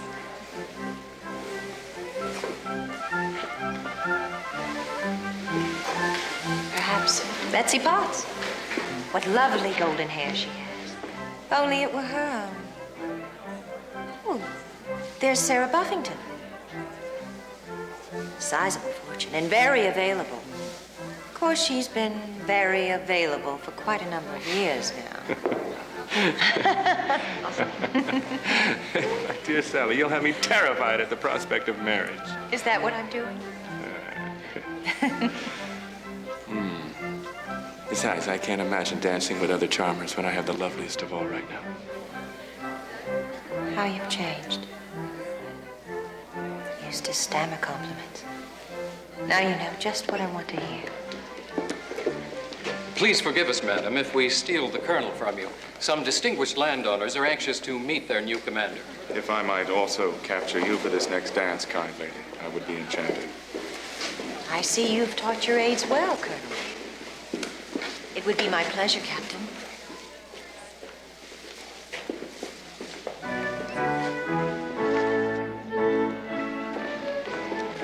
Colonel Washington, may I present Mr. John Blair and his wife, Mary.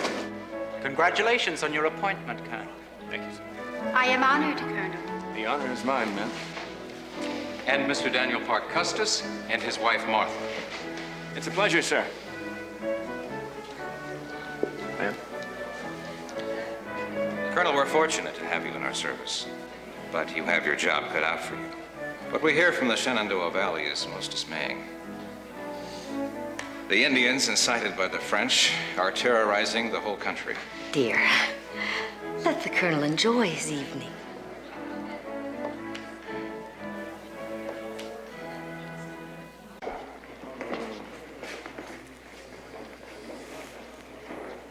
He did say 11. Yes, sir. Yes.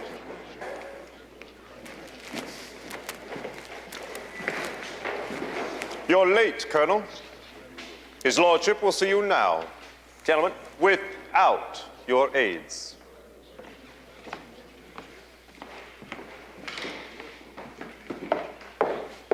I had hoped, Your Lordship, that you might grant us preferment. Preferment, sir? You want your provincial regiment made regulars in the British Army? Come now. Well, as you know, Your Lordship, if General Braddock had survived, I would now have rank suitable to my wishes. And what are your wishes, sir? I'm a full colonel in the Virginia Regiment, sir. And you consider that preferment for a colonelcy in the regular army? I do, sir. I have fought the French and Indians for 4 years. I have more knowledge and experience of road building, tracking, Indian lore, and wilderness combat than any other man in the colonies. Experience, yes. But with what results? Your Lordship, You led your hand-picked force to defeat a fought necessity. You were with Braddock on that disastrous march. You have commanded your own regiment for almost 2 years, and the Indian slaughters go on. They hit and run, sir. And you started this glorious career by assassinating the French ambassador. It was not assassination, sir. Was it not? And what is it to do with my regiment's right to permanent establishment? Right, sir? You talk of rights. You, a colonial. I cannot conceive, Your Lordship, that being colonists should deprive us of the benefits of British subjects. For 2 years, we Virginians have protected the frontier with our blood. We have fought to keep this land for our king. We are as loyal to His Majesty as the staunchest of generals, and it is wrong that we should be treated as ill-favored stepchildren. You are a subject colony, Mr. Washington, and you have no rights to any preferment in His Majesty's regular forces. But, Your Lordship... Have you read Bland's treatise on military discipline? No, sir. Of course, you know Fawcett's, the Prussian short exercise. No, I'm sorry, sir. Any green coronet in His Majesty's regulars was weaned on the great Frederick's strategic concepts. Yet you, sir, a provincial who pretends to military competence, don't even know of the existence of such books. Just because I have not read the proper books, sir, does not mean that Your arrogance defies me, sir. Perhaps you should concern yourself more with your provincial responsibilities and less with your uniform and rank. But, Your Lordship... We are at war with France. as well as the Austrian and Prussian empires. And you, sir, were the man who fired the shot that started this war. I ask you, Colonel, does that call for rights and preferment? But, Your Lordship... I believe we've said all that needs be said, Mr. Washington. I bid you a safe journey back to your fort and the duties that await you there.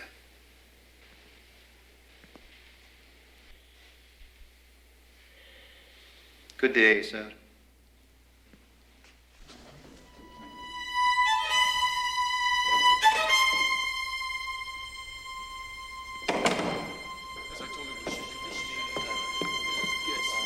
Good day, sir.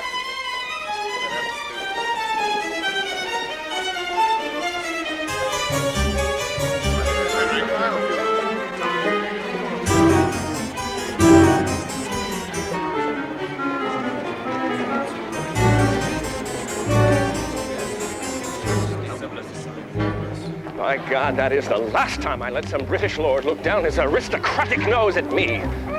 Arrogant! How dare he call me arrogant? Damn him and his regular... Sir, you must not let yourself get so angry. You've still a touch of the fever. Well, I'm all right. Sir, you must rest away from the rigors of the army. The fever can be deadly. It's already carried off men like Jonathan Wilkes and Daniel Parke Custer. Squire Custis? Hard to believe. So the little Custis woman is a widow. She'll not long want for suitors.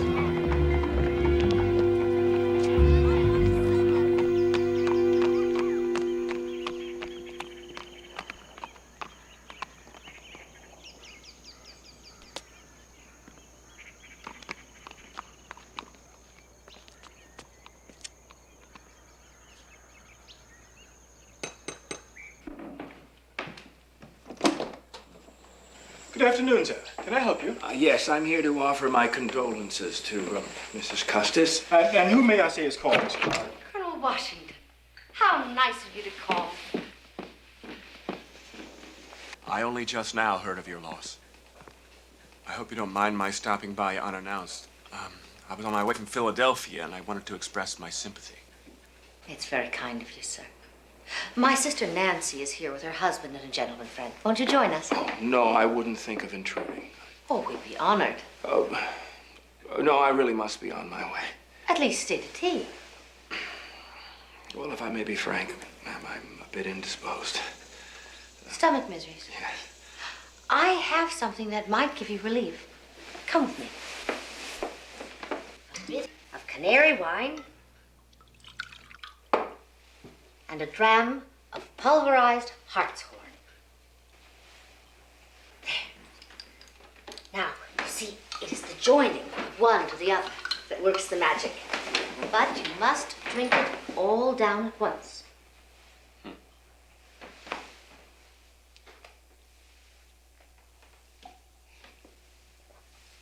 Excellent, Colonel. You don't make the youth fuss the children do. Mind, I cannot guarantee a cure. Well,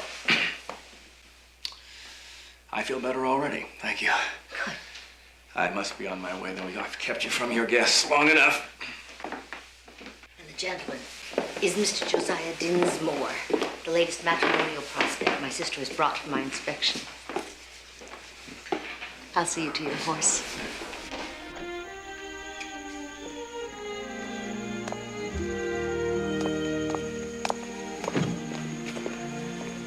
If it's agreeable to you, ma'am, I should like to call on you again when you're not otherwise occupied. I would like that very much. Godspeed, Colonel. Thank you, ma'am. Good day to you.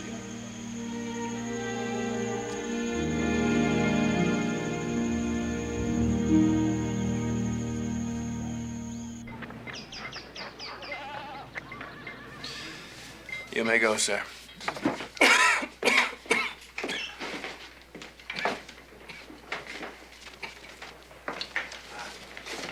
Stuart! God, Stuart, I thought the Shawnees had done in the lot of you. Just took a few days longer to find the French, Colonel, and a few more to escape from their main body. Well, it's good to see you alive. I just hope that wagon with the gifts isn't late, because our friends here are going to be wanting a little reward. Huh? Like it or not, they've brought you a gift. Huh? Show the colonel.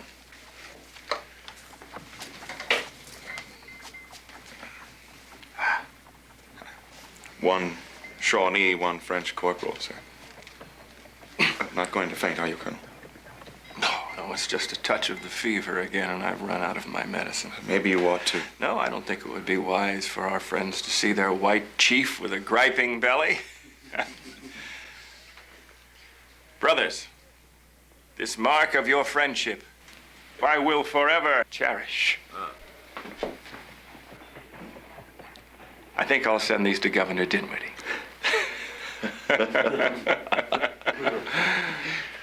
Feed them, they look hungry. Yes, sir.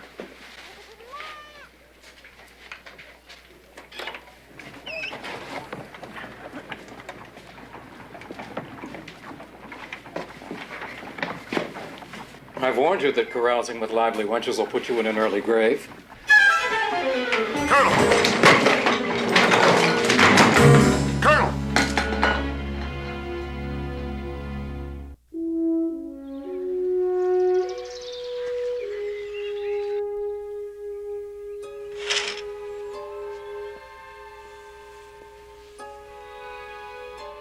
It was wrong of you to wait so long before sending word you were here.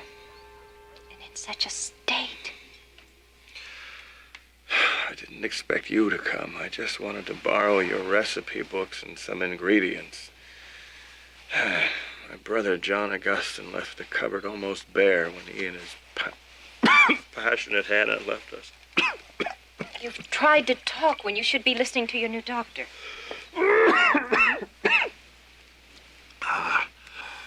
Yes, I suppose I do need a new one, since the others don't seem to be able to cure me. Dr. Craig prescribed jellies and such kinds of foods. Yes, Breachy told me. And here we are, already prepared. And the other things you asked for. Canary wine and pulverized hartshorn. Yes, thank you. Perhaps I'll have some of that concoction now. How am I to prepare it? A dram of hartshorn and a modest cup of wine. Dr. Craig prescribed this? No, a friend.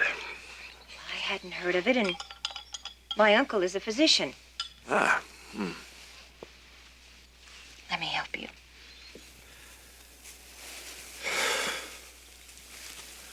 Are you quite sure this helps, or is it your imagination?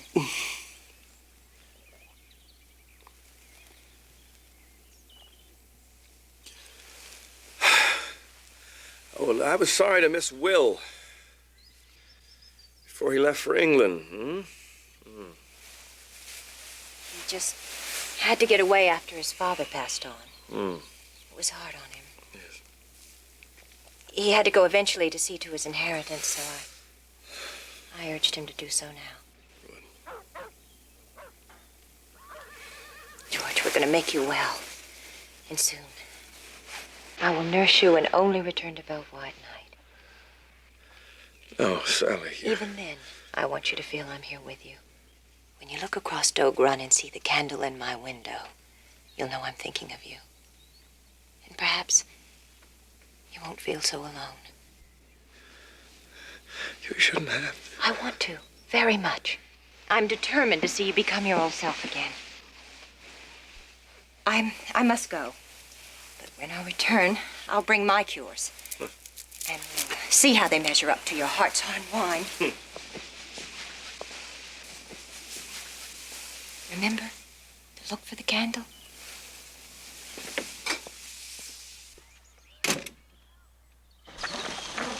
Afternoon, sir. Take your horse away. Oh, yeah. Still there.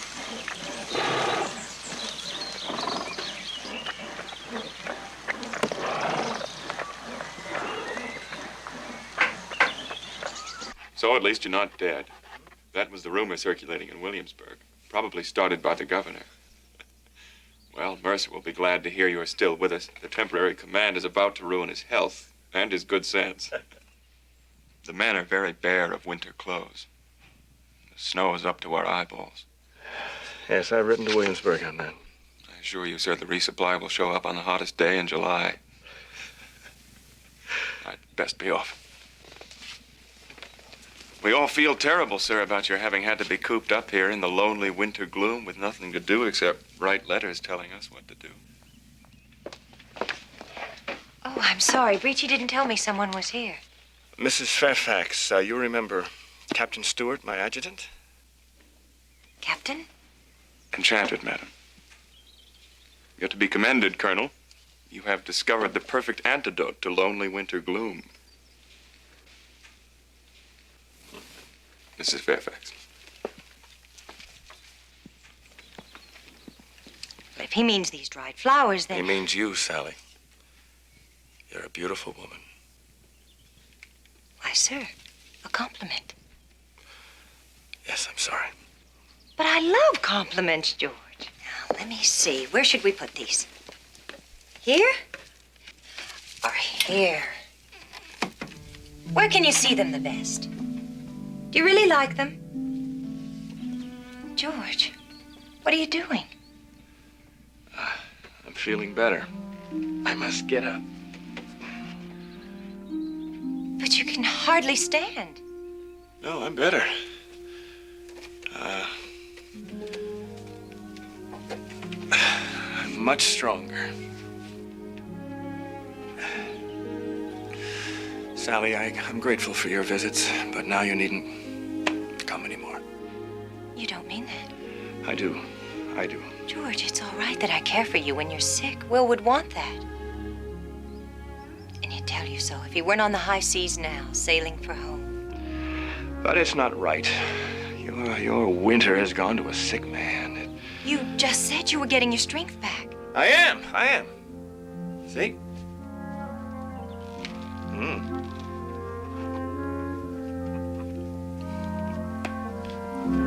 George. I'm afraid I can. But you call Breachy, he can help me. Let me help you. Put your arm around my shoulder.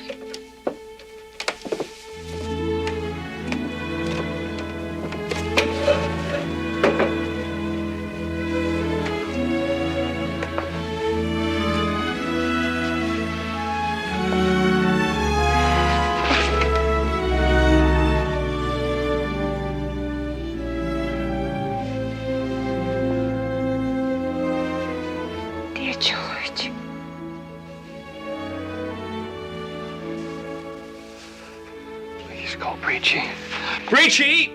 I'm sorry. George, please take good care of him. Sir, what are you doing?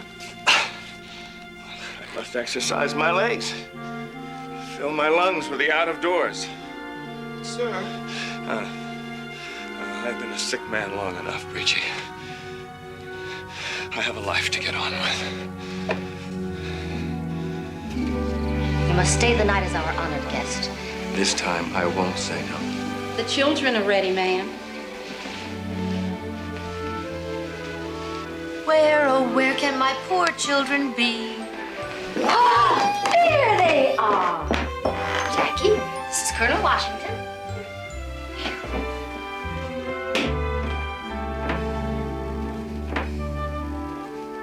And this is our little Martha. But we call her Patsy, don't we? Pay your respects. What a pleasure it is to be in the company of such a charming young lady. And gentleman.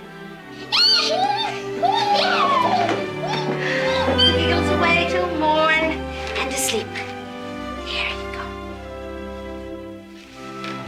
Good night, dear children. God keep you.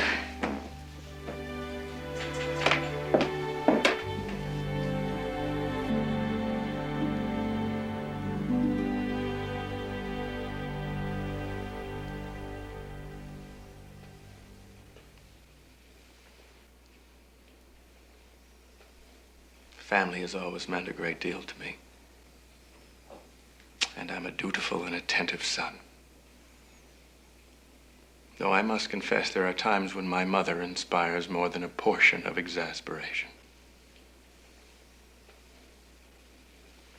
Seeing the pleasure that you take in Jackie and Patsy reminds me also how much I anticipate children of my own. They are indeed, sir, a blessing from God. Though sometimes, and I borrow your word, an exasperation. You may wonder, madam, you may indeed wonder why I feel called upon to recite to you this roll call of my obligations, though I have carefully omitted mention of my lesser qualities, such as a temper, when sufficiently provoked. No, sometimes insufficiently.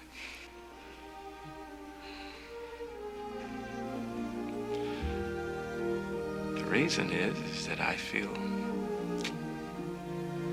warm and at peace here in your dear presence.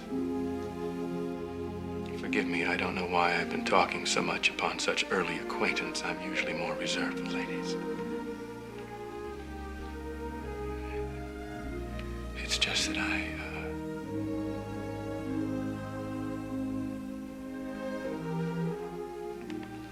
not sure what I intended to say.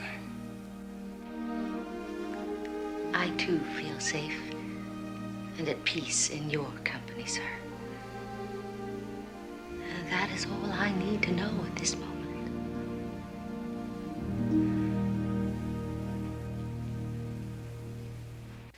Oh, George, we grow so weary of your leaving us. Goodbye can become a very unpleasant word. He's only doing what duty tells him must be done. General Forbes assures me that he is going to enlarge our Virginia regiment to 1,200 men. Joined with Forbes's regulars, we should present an army 3 times Braddock's, huh? How long will you be gone? Well, the Braddock campaign convinced me of the folly of seeing into the future. Mm-hmm. Will, I have a great personal favor to ask of you. Ask away.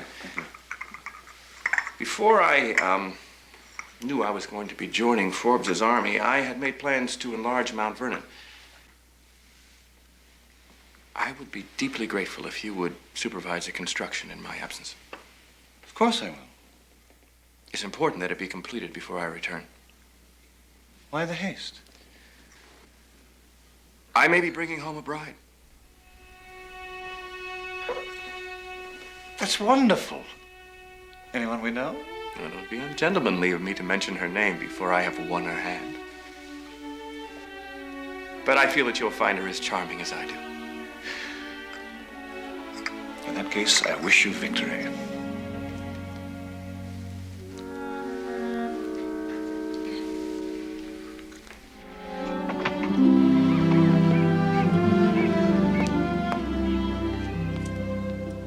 My apologies, madam, for the impulsiveness of this visit, but the advance on Fort Duquesne could take me away for months, and I had to talk to you first. I couldn't speak in front of your guests. Please, don't apologize, Colonel. I would have been heartsick if you'd failed to say goodbye. But this is not goodbye, dear madam. I know it's unfair of me to ask this of you now, when I know that I'll be facing battle. But when I return, I'm determined to make you my wife. If that would be agreeable. You take my breath away, Colonel. I don't mean to be so abrupt, and you need not answer now. I only had to at least make my declaration before I left. I'm so glad you did. Will you believe me when I tell you that I have never felt this way before in my life? And you need not wait for my answer. Yes. Oh, yes, I will marry you, my dear Colonel Washington.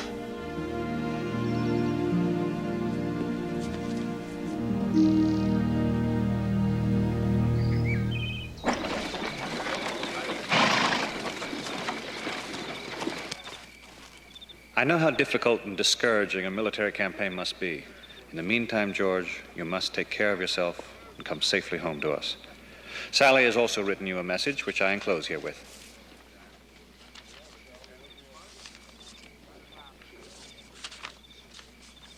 Congratulations, Colonel. Not only have you been elected to the Burgess of Winchester, but now you enjoy the prospect of possessing Mrs. Custis. I hope you know how happy I am for you, my dear friend. You look weary to the bone, sir. I already have one, Mother Breachy. I emphatically do not need another. Forgive me, sir. No, forgive me. I'm not in the best of moods. These damnable delays. We must attack Fort Duquesne before the French are reinforced, or we'll lose the chance once and for all to drive them out. I shall be fine now. Good night, Breachy. Good night, sir.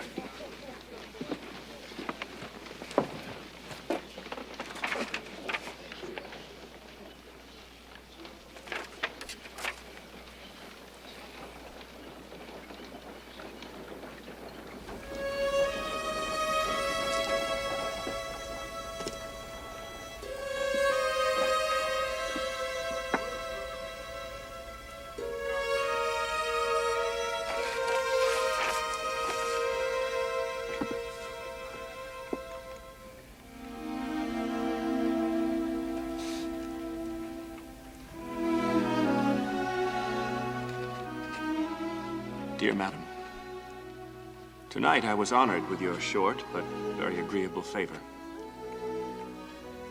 I feel the force of your beauties as I remember 1,000 tender moments. But experience, alas, sadly reminds me how impossible this is. For there is a destiny that controls our actions not to be resisted. And so, there comes a time to say farewell.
Last fort before the northern border, and they've abandoned it.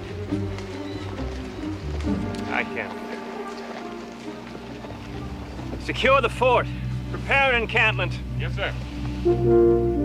Battalion! Battalion! Battalion! By the left wheel! My career in the military is over. Finished. Sir. For years I have dreamed of getting revenge on the French by taking that fort. And now it's fallen without a shot. It seems that every enterprise in my life ends in some sort of disappointment. Sir, you can't leave the army. I've had enough of the arrogance of British regulars to last a lifetime. The French know they're defeated here in North America, and now Virginia is safe. No, it's over. It's done. And now finally I can live the life I want.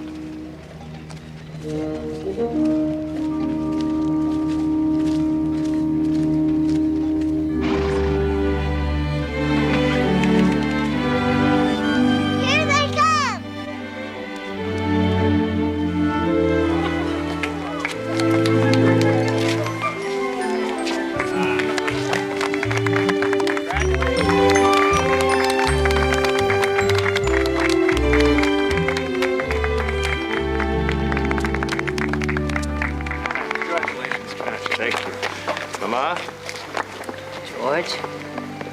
George. Thank you. Thank you. We shall miss you, sir, but I can see now why you will not miss the army. My friend. Is he right, George? You will not miss your command? Well, my future is to be a farmer and a husband. There'll be no British general telling me how to plow my field or love my wife. Mr. and Mrs. Washington. Will. God bless you. Thank you. You'll be very happy. Yes, we shall. I know it. My dear.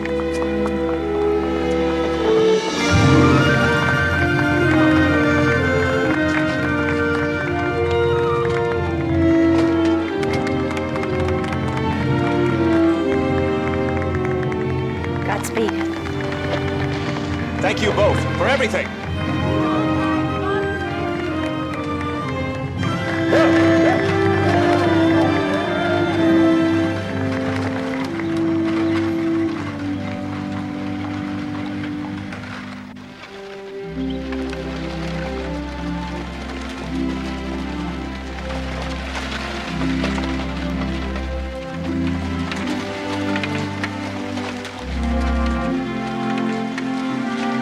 Welcome home, Colonel Washington. Greetings. This is Mrs. Washington. Ma'am. How do you do, Greasy? Gather yourselves together. Here. This is Jackie. Say hello. Hello. Young man. And this is our little Patsy. Hello, Patsy. Oh, George, it is beautiful. John, welcome home, sir. Mrs. Washington, this is my estate manager, John Alton. Mr. Alton, my husband has spoken so highly of you. Mrs. Washington, welcome to Mount Vernon. We've enjoyed preparing for your arrival. Thank you. And thank all of you for everything. My dear, I can't wait to see if Mount Vernon meets with your approval.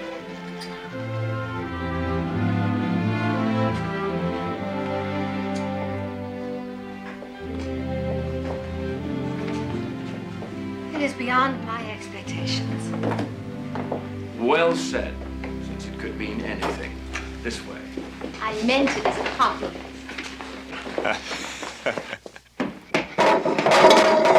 Jackie! Child. Child, you must watch where you run. Now, I want you to stay with Jane and be sure you keep little sister out of mischief. Forgive my sharp tone. I must remember to defer to you in the disciplining of your children. Our children. And I meant it when I said that you are to treat them as your own when they require correction.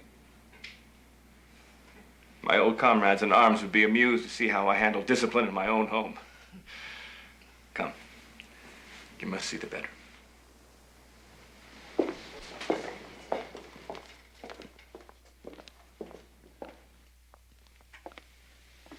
Just what I would have wanted. Soft, warm colors and dimity curtains. Light enough to wake us at dawn.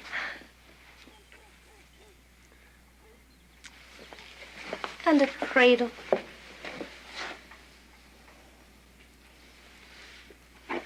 I will do my best to fill it very soon, my dearest husband. And I will do my best, dearest wife. Indeed you will, if our honeymoon is any measure.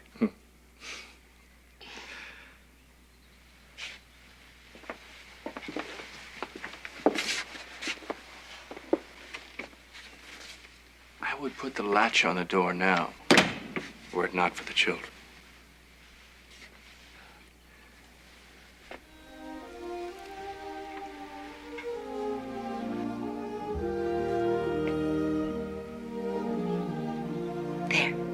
A promise. Oh, George, I will love Mount Vernon. I do so want to make you happy. You already have. Mrs. Washington, very happy.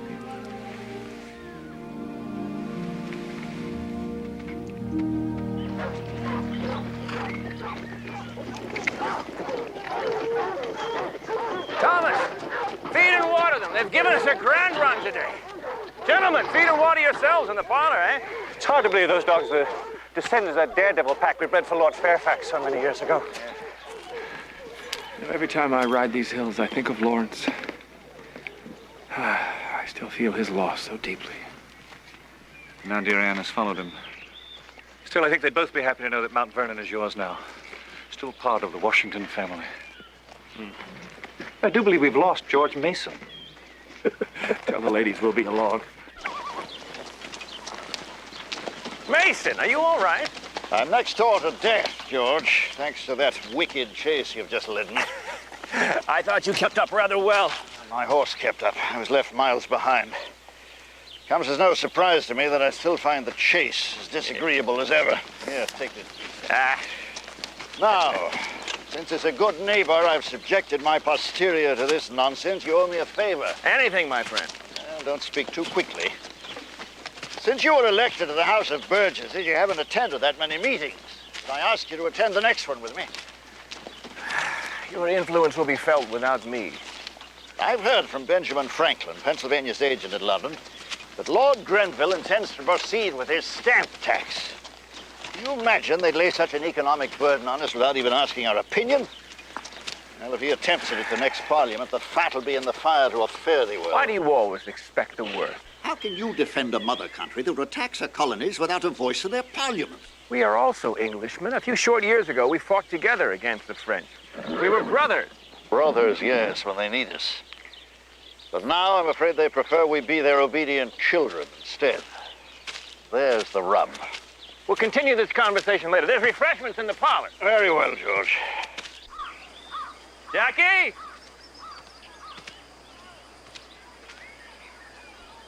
Jackie, come down.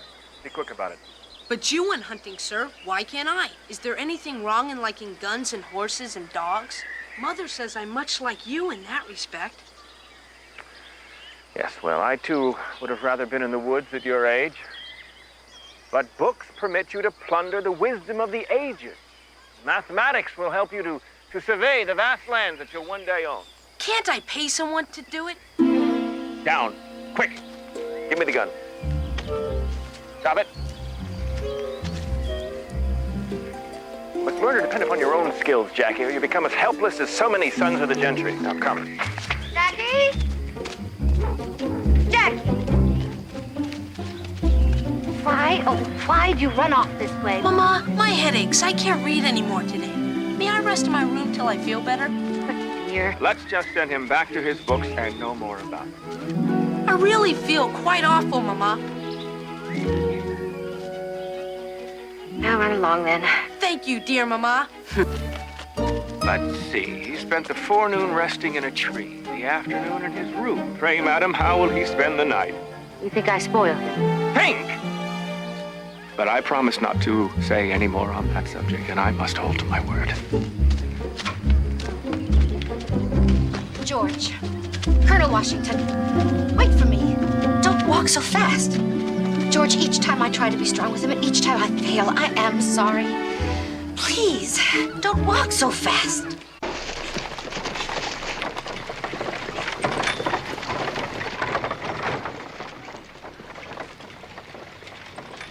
Gentlemen, order.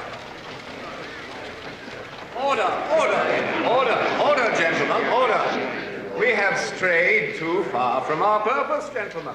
Which is the introduction of new legislation. Now, does anybody else wish to... The chair recognizes the gentleman from Fairfax County, Mr. Washington. Honorable members, I beg your indulgence to introduce a bill of some consequence to our community's well-being. I propose to prohibit, on pain of a fine of 15 shillings, all pigs from wandering free so that they drink and even bathe in our springs and horse troughs.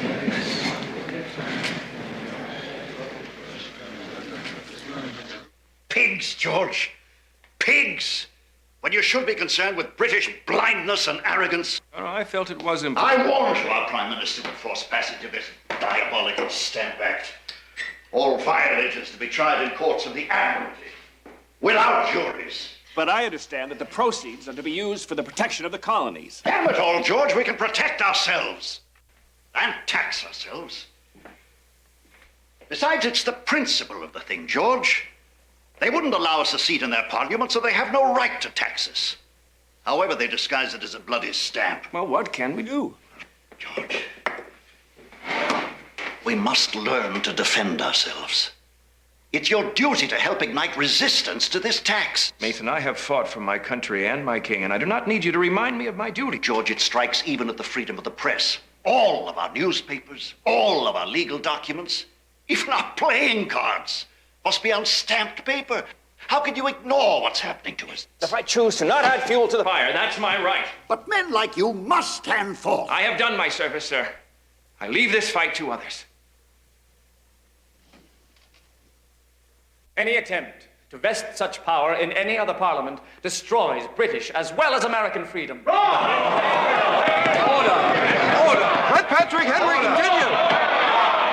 If I have offended the Speaker or my fellow burgesses, I ask your pardon as a junior member. I would show my loyalty to His Majesty to the last drop of my blood. But this assembly has the sole right to lay taxes upon the inhabitants of this colony.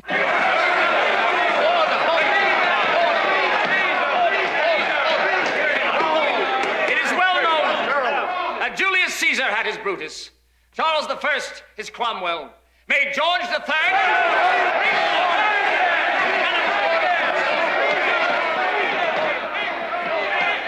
May George III profit by their example. If this be treason, make the most of it!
So, where are you off to now?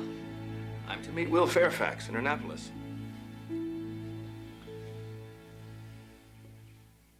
I've been to see Sister Betty. We are both very concerned about your welfare, Mother. Concerned indeed. No, you are getting on, and we feel that Ferry Farm is too remote and difficult a place for you. Are you inviting me to live with you and your lady? Well, there are so many in and out of Mount Vernon, I fear you would not find it at all serene. Oh, don't worry, George. I have no intention of living under any roof where I am not mistress, so you needn't tender any grudging invitations. Mother, I wish you would please just listen to what I'm trying to... I will stay at Ferry Farm until my bones turn to dust.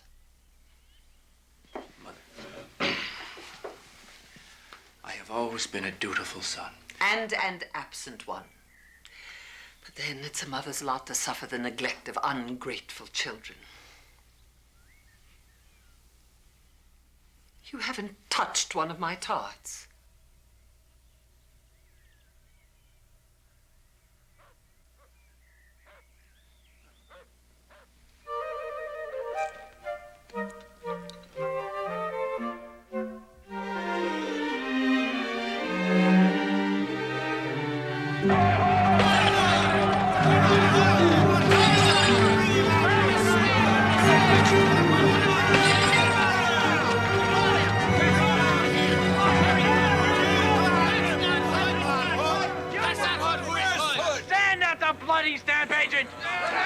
Represents the crown. He was only doing his duty. Zachariah Hood is gone. Now leave his house be. Bloody Tory! We'll be breaking your head if you don't stand aside.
Governor, if I may, I sincerely hope you will convey to His Majesty the warmest sentiments of duty and affection. His repeal of the Stamp Act was an extraordinary gesture of reconciliation with the colonies.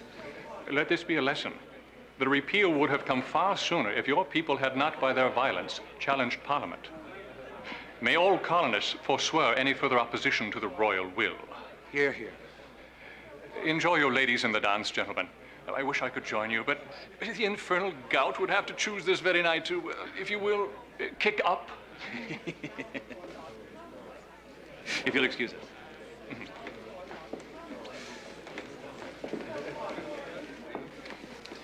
Had Sally and Martha not been with us, I would have reminded him of some cautions which might be practiced by the king's ministers. Will, it was not out of the goodness of their hearts that they repealed the stamps, but because with all this uproar it had not fattened their purse. George, I simply don't believe that this is the... Gentlemen, please, can't we escape for even one night? Dance with your wives, or at least talk to them. But prithee, not politics. My sentiments exactly, my dear. God's in his place, our wives in our arms, and all's right with the world. Mrs. Washington, may I have the honor? Thank you.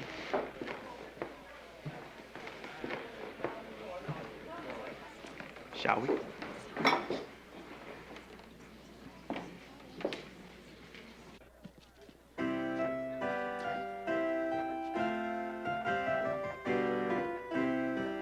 Remember the last time we danced?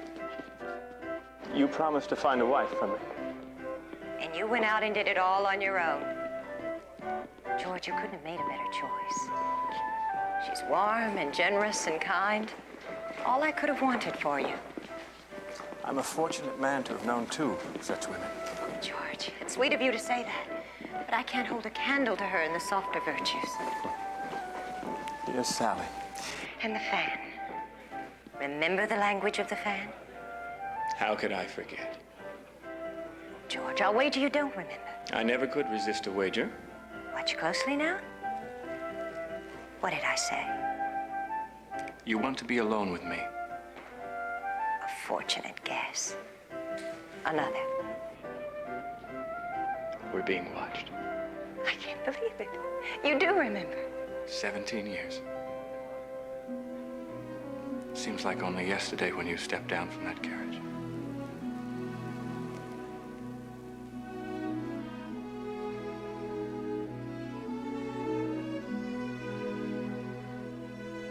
How innocent it was, that sentiment I bore you.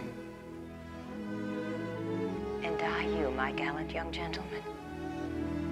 Even then, we both knew it could never be more, and as well. I must go to my husband. Sally. Thank you for your friendship with Martha. She treasures it. I've never known another woman I like as much.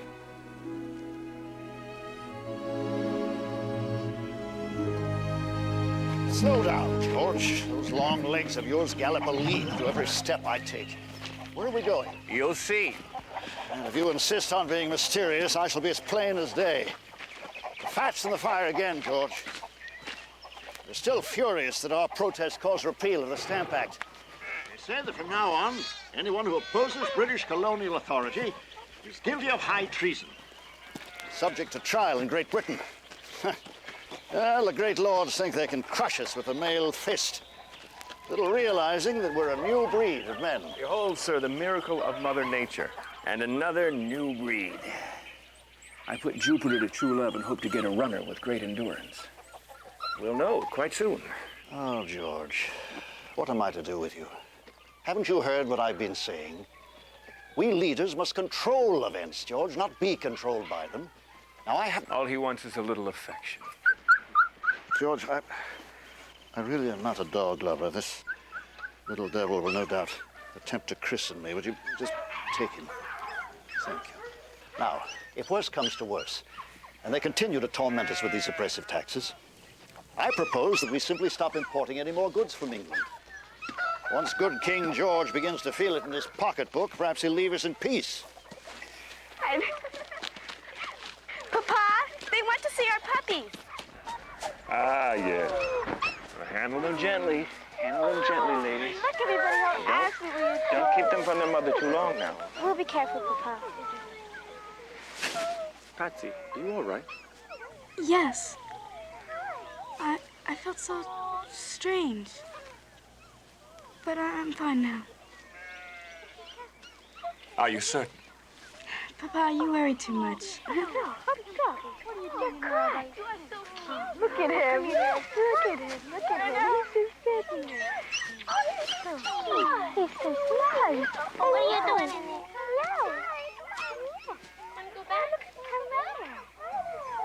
That's our future, our young people.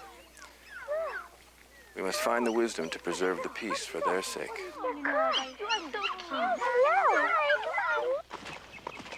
Their intempered words verge on treason. Mr. Speaker, and gentlemen of the House of Burgesses, I have heard your resolves. You have made it my duty to dissolve you, and you are dissolved accordingly.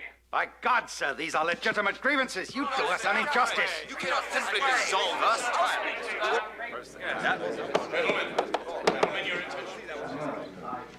Since the governor has evicted us, this tavern will have to do. May it signal our resolve not so much to make merry as to make good sense. As Parliament is the villain, and not our gracious king, let us open this solemn meeting with a Raleigh Tavern toast. To His Majesty, George III, long life, long reign, and boundless wisdom.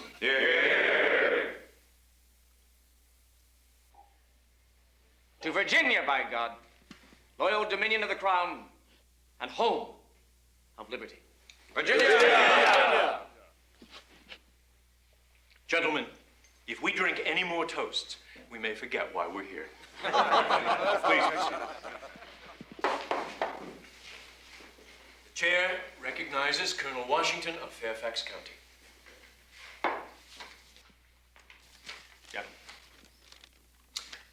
I have here a proposal drafted by my friend and neighbor, George Mason, which I make my own.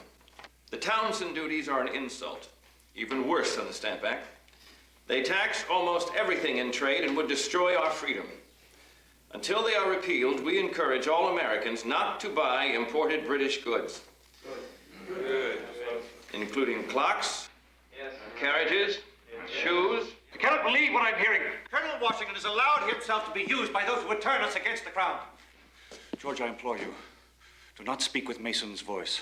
It is my own voice, Will. No other. And you join the treasonous minority. Fairfax, your head is in the sand. I think not. For what you do here tears us from Great Britain. The dire consequences shall be on your heads.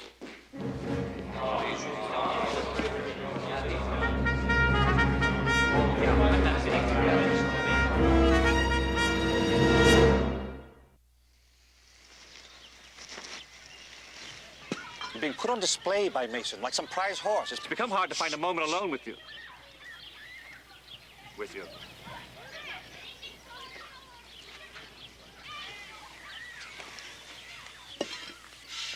Say hang all politicians if they come between friends. You mean hang Mason? Don't tempt me. I still cannot believe that you proposed we not buy British goods. It is the one legal way that loyal British subjects can bring the ministry to its senses. Don't you think it's inconceivable that loyal British subjects should not share in the cost of protecting these colonies from savages and foreign enemies? Yes, but the mother country must allow the child to become a man who can make his own decision about taxes and defense. I think the child owes just return to the parent for all the affection and protection it's received. Your sentiments, Will, are ones I've often heard from my own mother. I wish I could laugh about it, but I can't. You're too much influenced by Mason's rebellious passions. And you are too much influenced by the king's men throw. I am one myself, and a patriot. I'm proud to be. Once thought you could say as much. By God, Will, you wrong me. George, if you could... do, damn it. I would try to my last breath to save us from conflict with Great Britain. But those damnable lords in that ministry forever look down their noses at mere provincials. It is their arrogance which threatens this peace. I cannot believe I'm hearing this from a man I called Fred. By God, George! Well, George, I was worried when you didn't come in with the others. Now will you join us?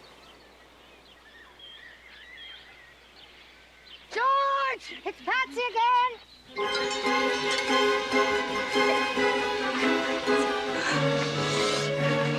Shh! Stop now. Shh. Have the ring? Yes. Oh, God. George, is she... It will pass. Patsy? Patsy?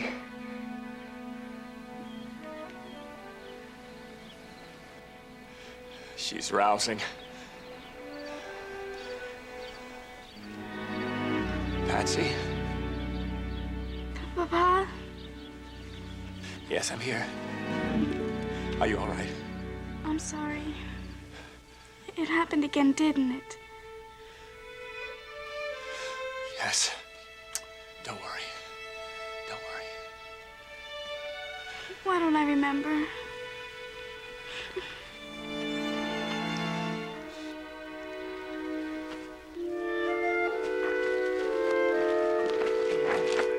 We'll take her back to the house.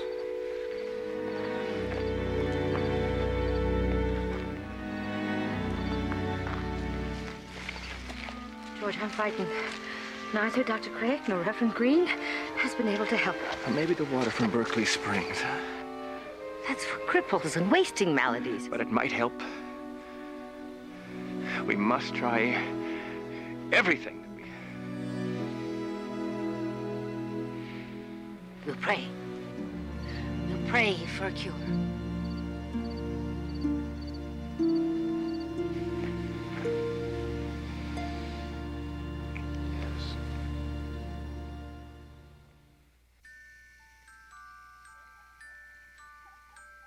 You kept me company while you were away getting my water for me at the springs.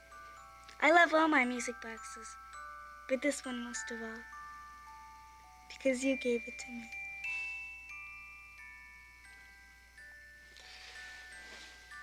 Night. Wind it again, please. And kiss me goodnight. I thought we agreed you were too old for that. I changed my mind.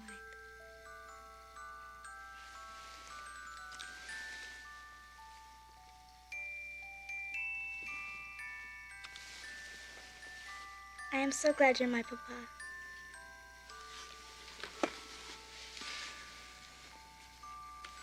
You're very dear to me, Patsy.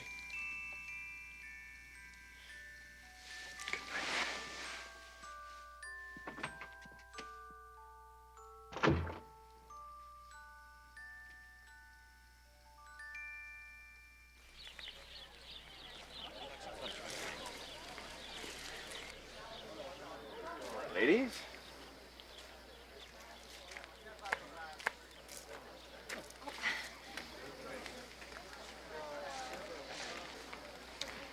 Too bad our Massachusetts rebels aren't here to join us, Fairfax. You could offer them a cup of the King's hemlock. I'm only interested in doing in one of them, Mason. Samuel Adams, the devil who set that Boston mob on the King's soldiers and caused all this much ado about nothing.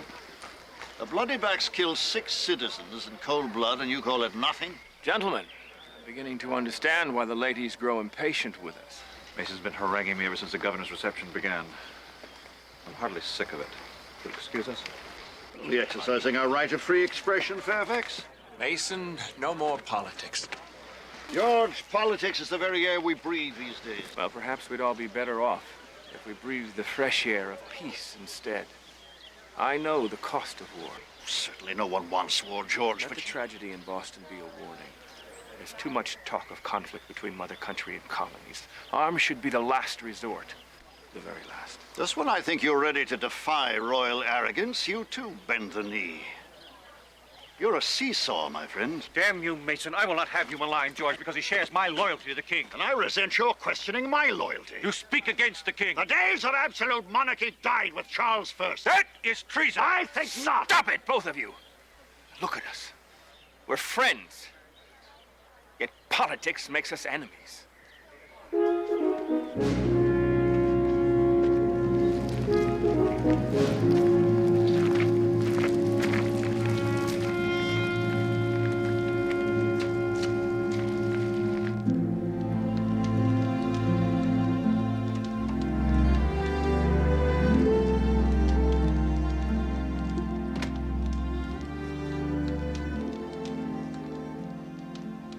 Do you think I'm a seesaw, going from one side of the issue to the other, unable to make up my mind?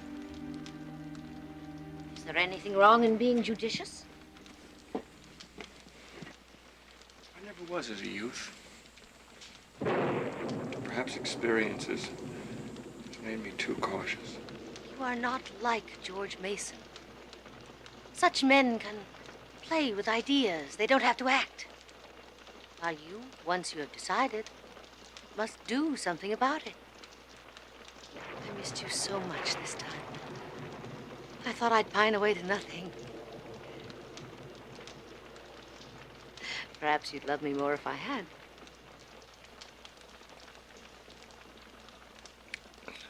I love you just as you are.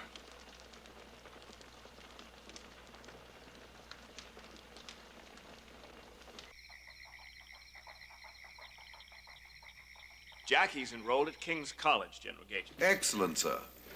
May I, sir? Of course.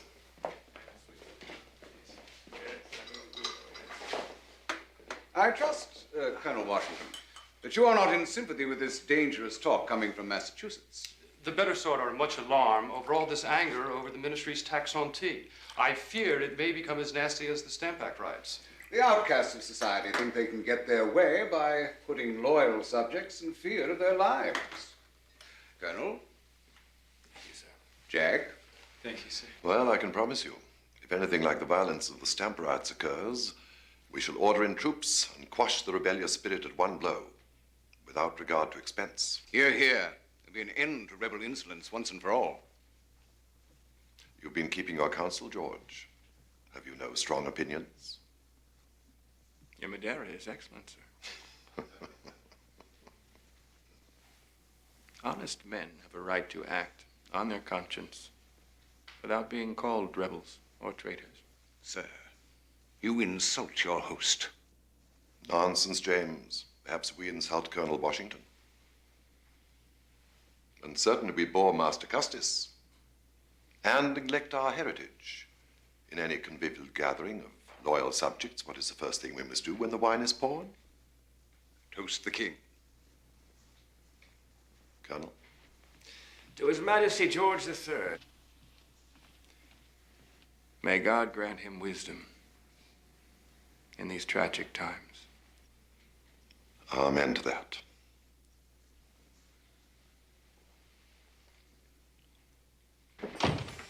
Oh, my dear. I've been listening for the carriage since morning. I'm always afraid something might happen to you. Nothing ever does. And how have you been? Never as well as when you were at home. Patsy? She's been practicing for hours to surprise Papa. Any incident while I was gone? I've never seen her in better spirits.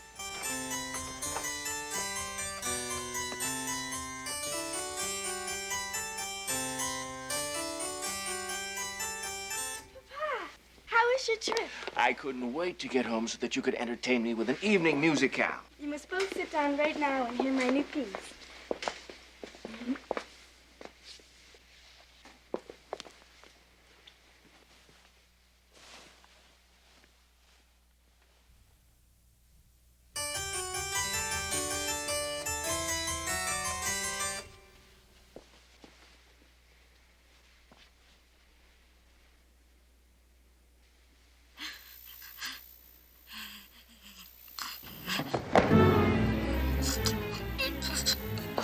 Richie! Miss Patsy's ring. Call Jane. Jane! God help her. Hurry! No, she won't need it. The fit stopped all of a sudden.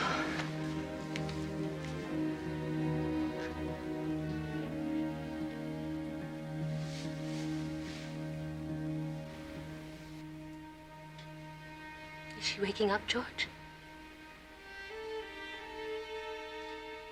Patsy. Patsy?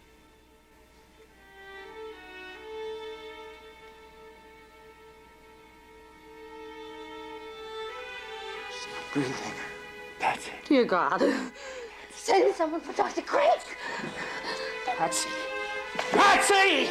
Patsy! George! Patsy!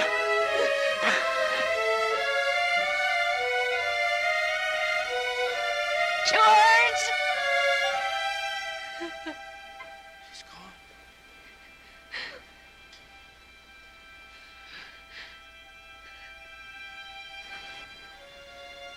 Patsy's gone.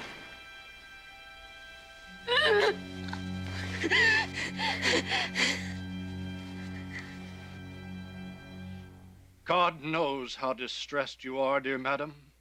But when you consider the little probability of her ever getting well, we must conclude that she is better off in the arms of eternity. Find George. Ways of Providence being inscrutable, resignation and, as far as our reason can carry us, a cheerful acquiescence to the divine will is the only way. We must conclude that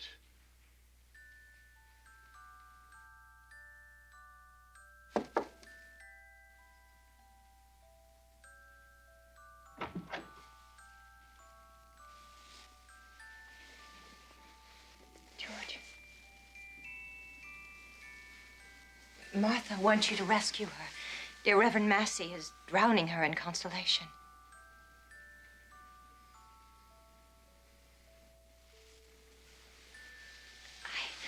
I want to help you. I don't know how. You already have. Arthur never would have made it through without you. No, nothing I can say will stop the pain, but maybe one day you and Martha will have a daughter of your own. In every way that a daughter can be to a father. Patsy was my own. Oh, George.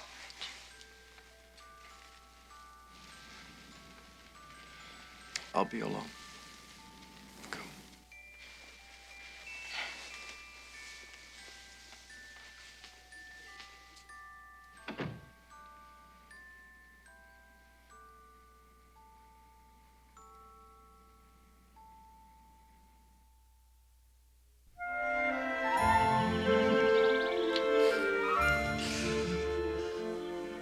Ah, look there.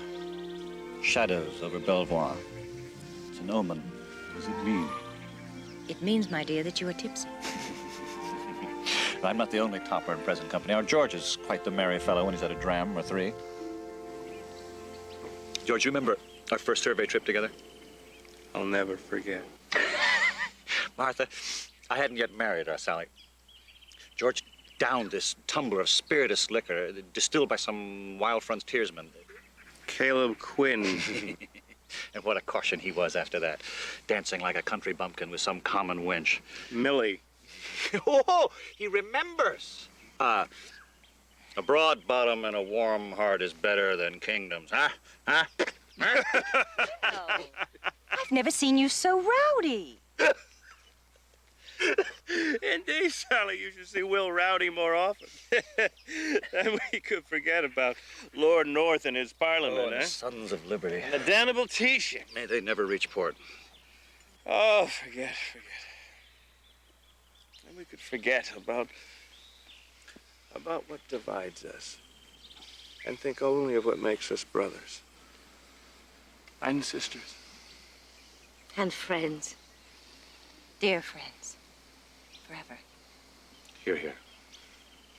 I would drink to forever had we not already drained the bottle. Oh? We'll open another when we get back to the house. Come on. Gentlemen, I think you have had sufficient. Ooh, have we? What? Wow. What? George, I think the ladies do not understand the magic of wine. Indeed. 'Twas honest old Noah first planted the vine and mended his morals by drinking its wine. And justly the drinking of water decried, for he knew that all mankind by drinking it died. From this piece of history, plainly we find that virtue and safety in wine by being found. And all that drink water deserve to be drowned. This is the first time since Patsy was alive that George has laughed. Oh, thank God for Will. I do hope he's not serious about returning to England. We could never leave our dearest friends. You know that. How much like boys at play they still are.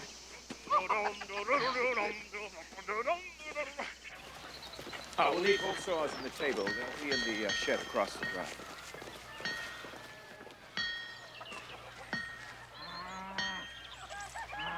George! George.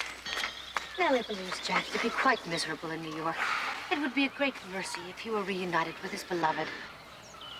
Have you changed your mind? Yes, dear, I have. I think we should give our consent. Listen, I've done with playing the ogre who opposes young love. Please, go comfort the child. Do what you wish. Don't consult me in this matter again. Colonel Washington.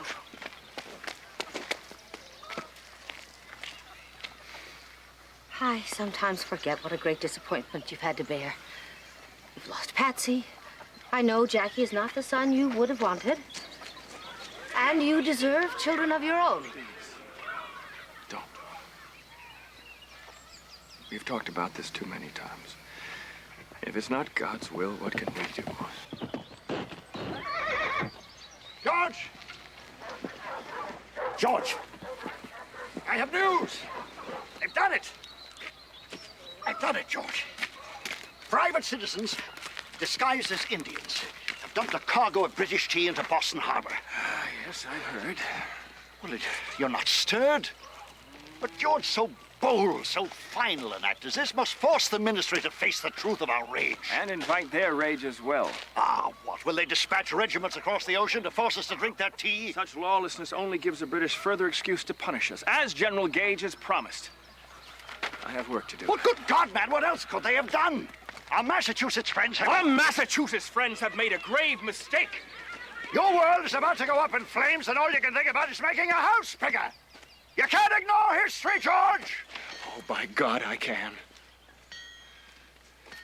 If only it will ignore me.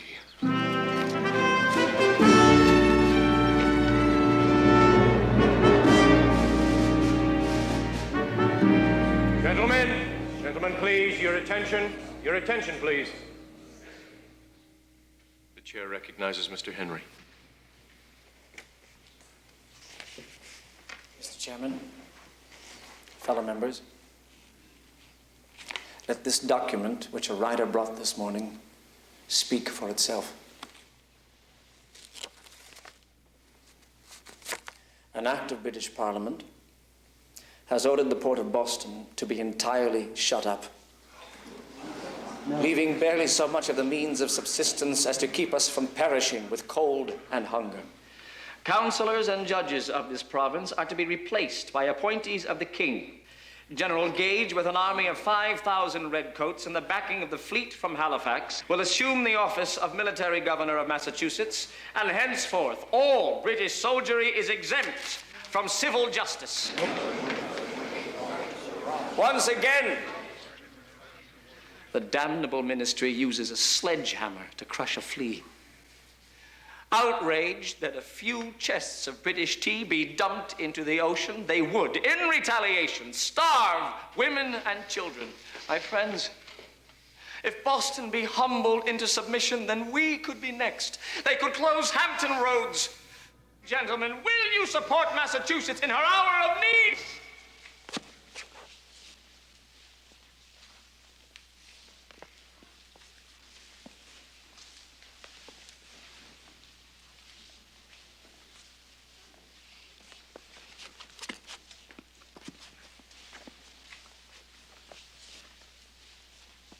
What say you, gentlemen? What say you?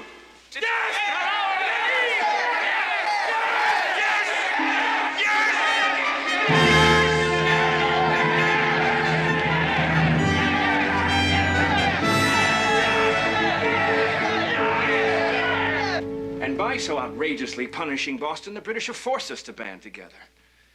We voted to put Virginia on a military footing and to call a Continental Congress. Virginians and New Englanders have in common what really matters: the determination not to bow to injustice. I have not heard you so eloquent.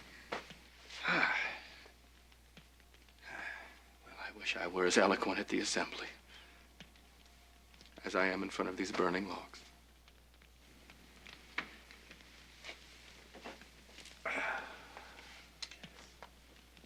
George, I hesitate to tell you this. The Fairfaxes were here for Sunday dinner. Will and Sally feel it is imperative they return to the mother country. It seems his English inheritance is still in a tangle. No, that's not the real reason they're being driven from... Sally spoke as if they might never return. They leave at the end of the week.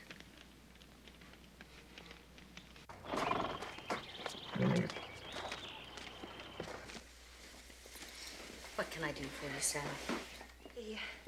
The loading. Could you please see that they place the trunks properly? Yes. I'd like to be alone for a moment in the garden. Please call for me when my husband's ready to leave.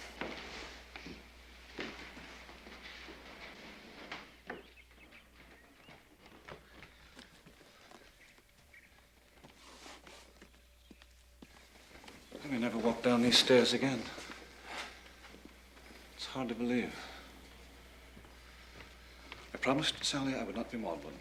I would remember only the happy times. Think happy thoughts.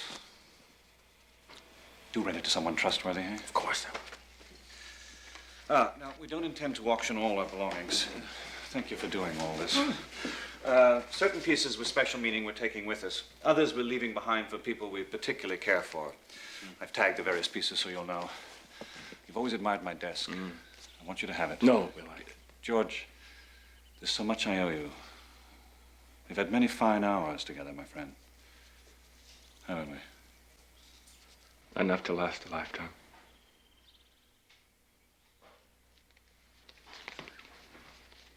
Well, I must give final instructions to Samuel for the staff. Meet you at the carriage.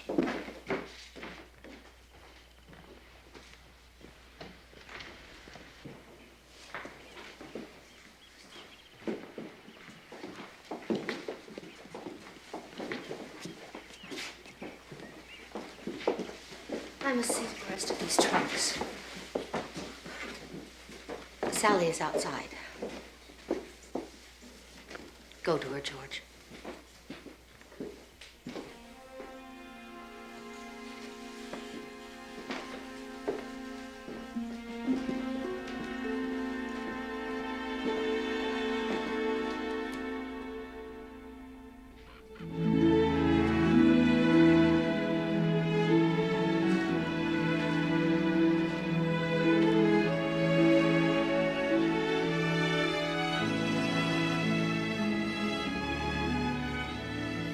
I was thinking of the time when you were ill, and I put the candle in my window so you would know I was thinking of you.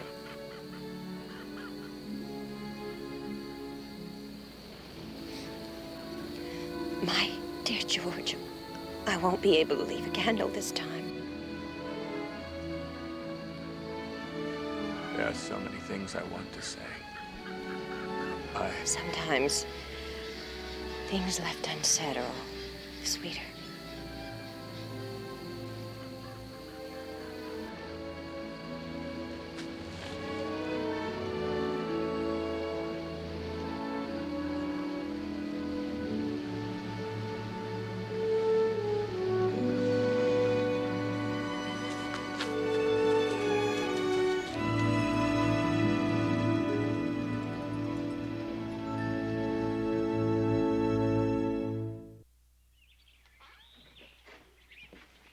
Morning, Billy. Morning, sir.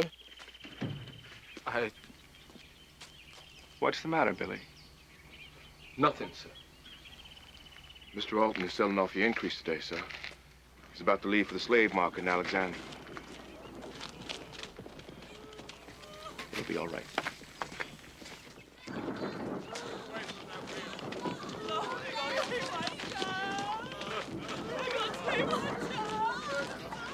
Mr. Alton!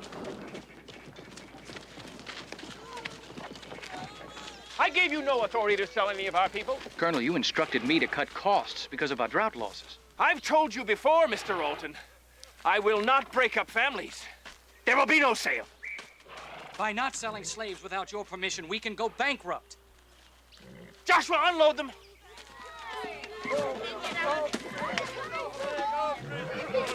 You are undermining my authority, Colonel. How can I manage your plantation? You may not be managing it much longer, Mr. Alton, if you do not follow my instructions. But, Colonel... This matter is settled. Let's hear what the man has to say. This has nothing to do with the... Gentlemen, we must agree on a Virginia resolution before the Congress will send them to the King. These non-importation measures Mr. Mason and you propose would be a great financial burden. But Virginia must lead the way. If we refuse to import any goods whatsoever from Great Britain, we could unite the rest of the colonies against these unjust taxes. Hear, hear. Virginia has always been a traditional leader in this. Excuse me, Mr. Lee. Could I please draw your attention to Article 17? We urge that during our present difficulties, no slaves ought to be imported. And we declare our honest wish to see that an entire stop forever be put to such wicked, cruel, and unnatural trade. I fear your proposal has distressed our committee. Granted, Mr. Randall. I am a slave owner myself, but I have stopped purchasing slaves. I now find the slave trade repugnant and contrary to the principles for which we ourselves here petition. I agree with Colonel Washington. It must be stopped now. Gentlemen, we must move on.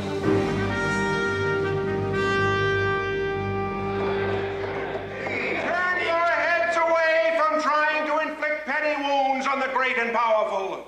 Instead, seek a union between their strength and our will. Let's come to terms with the mother country. Gentlemen, please, your attention. Proceed, Mr. Galloway. The answer, fellow patriots, is a British-American legislature that will act whenever more than one of the colonies is affected. Yes. Under such a plan of union, no taxes could be levied by Parliament or laws passed unless the American legislature agreed.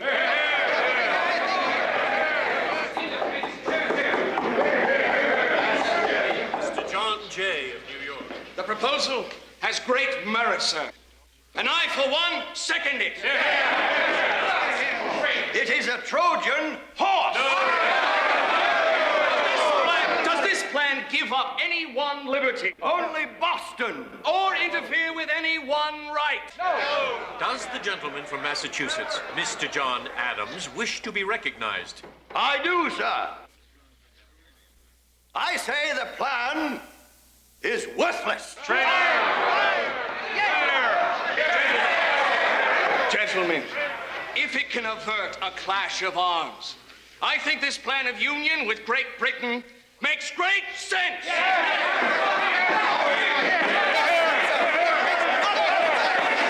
If we capture Colonel Washington, we may see Virginia and the South follow him into our ranks. I agree, John. Without his support, any opposition to England will be stillborn.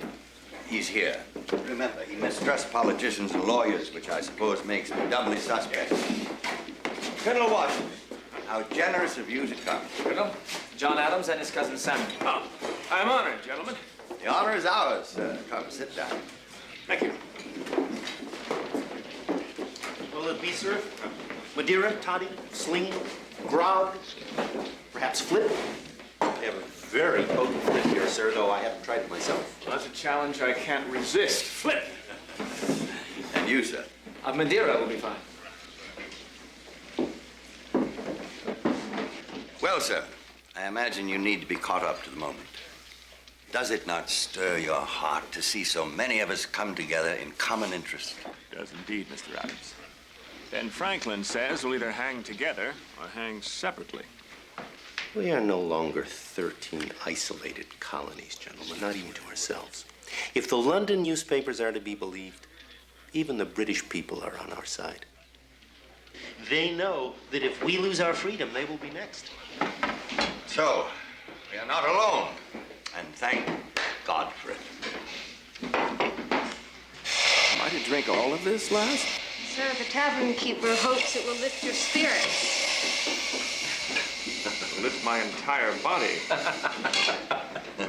Thank the kind gentleman, and yourself, too. Why such royal treatment for an ordinary Virginia planter? The regard in which you were held, sir, by all of us in Massachusetts.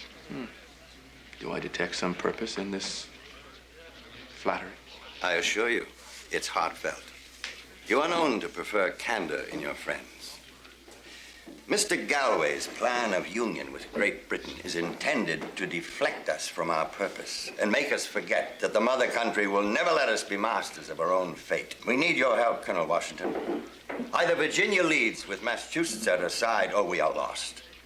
The surest way toward peace is to show the king that we are one in our resistance to tyranny. I doubt that the king will receive such sentiments with the same enthusiasm.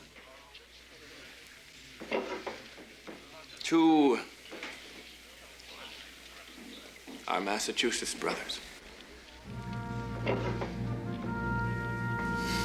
To To our Virginia brothers.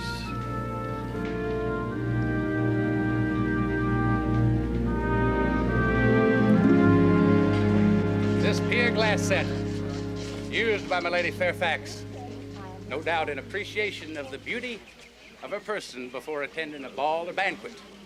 May I hear an opening bid? £2. 10 times that would be cheap. May I have more? £4. Better? May I have 5? 5. Now we're getting to the spirit. 10. Do I hear 10? Do I hear 10? Do I hear 10? 6.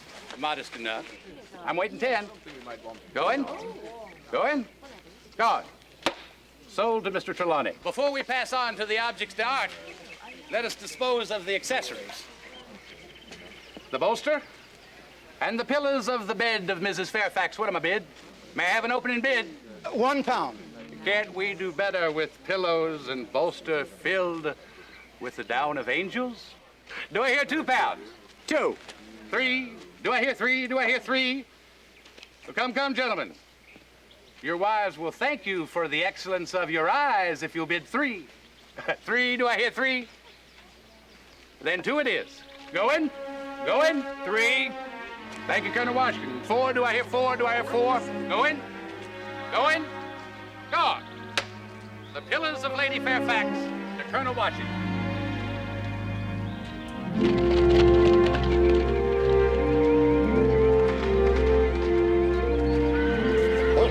Where's Colonel Washington?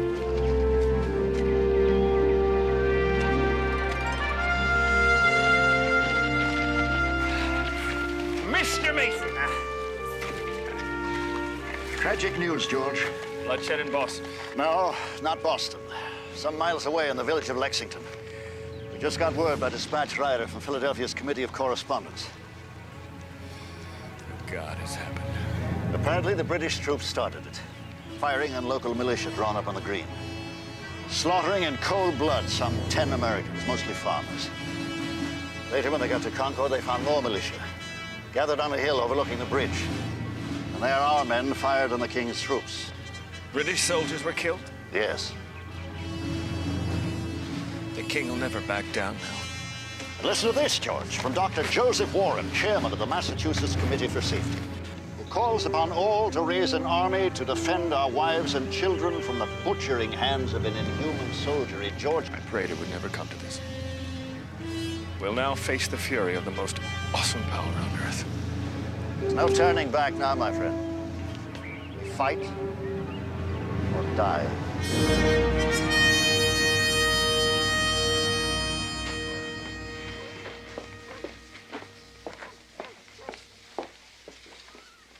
I put your best breeches and your uniform in the big trunk, where they won't be as easily rumpled. But my taking that uniform mustn't concern you. I'll wear it only to demonstrate my willingness to lend Virginia forces to the cause if the need arises. You'd go to Boston to fight the King's soldiers. We may yet compose our differences. You don't really believe that, George. Not if you're worried that the British fleet will send ships up the Potomac to bombard Patriot houses. I wish you hadn't heard that. I've heard much more than you think these days. My dear, what is happening touches all of us. You can't protect me from it. Would Patriot leaders be taken to England, tried, and hanged as traitors? They'd have to catch us first. I want to know. I'm not an ostrich, George. Much better to face danger than pretend it isn't there. I wish Will and Sally were still with us to look in on you. But Mason with his gouty leg will have to do. I shall be fine in all things. Except missing you. I don't want to leave you. But I must. I know. And I won't worry too much while you're gone. I promise.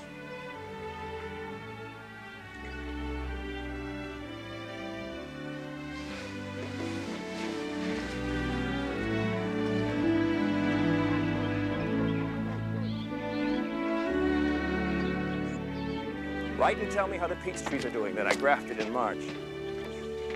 That's all I'm gone, I know that you'll look after Mrs. Washington as well as you've taken care of me all these years. Yes, sir. I shall miss you, Breachy. Thank you, sir.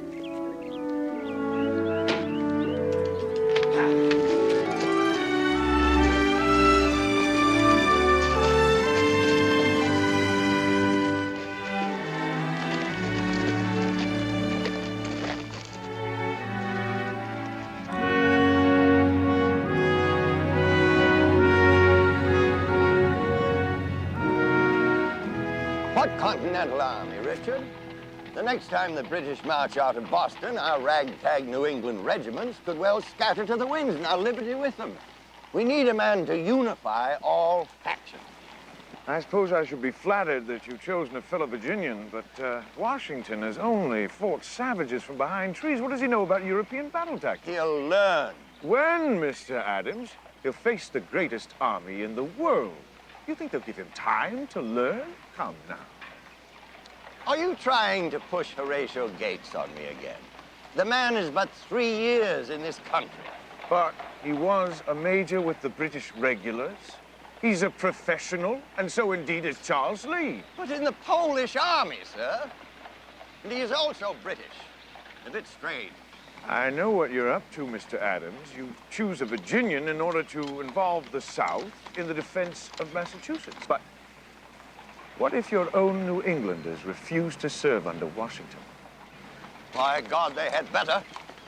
We need one strong commander-in-chief and one army. Not 13 squabbling militia, as happened with those troops under Benedict Arnold, yes, and Ethan Allen of New Hampshire captured the British fort Ticonderoga within the borders of New York without telling the officials there first. And now New York and New Hampshire are at each other's throats again.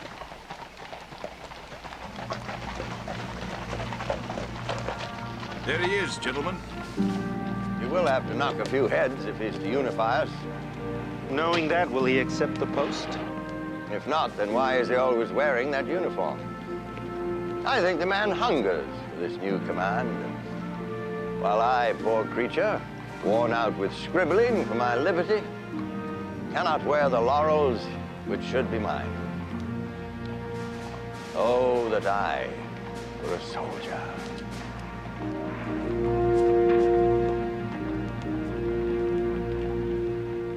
Will you, Mr. Washington, accept this supreme command?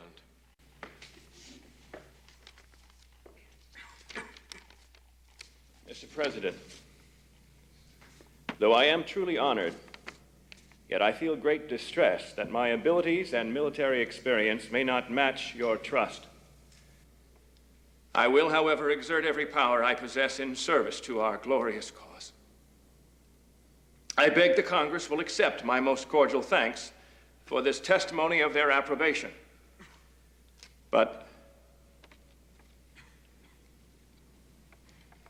let it be remembered by every gentleman in this room that I do not think myself equal to the command you honor me with.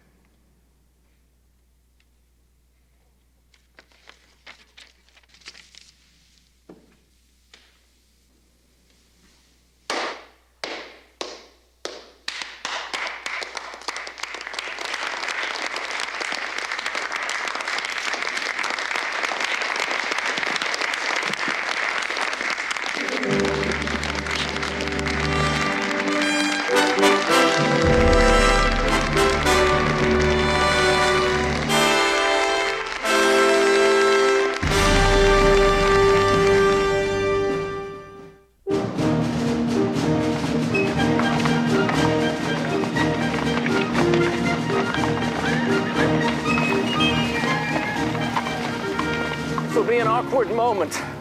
The New Englanders have just fought a bloody battle at Bunker Hill, and along comes this stranger from Virginia to tell them what to do. Well, you're only obeying the orders of Congress, and their performance was hardly brilliant. They should have followed up their slaughter of redcoats with an attack on Boston. Absolutely. They might even have won the battle had they not only misplaced the fortifications, but also run out of gunpowder.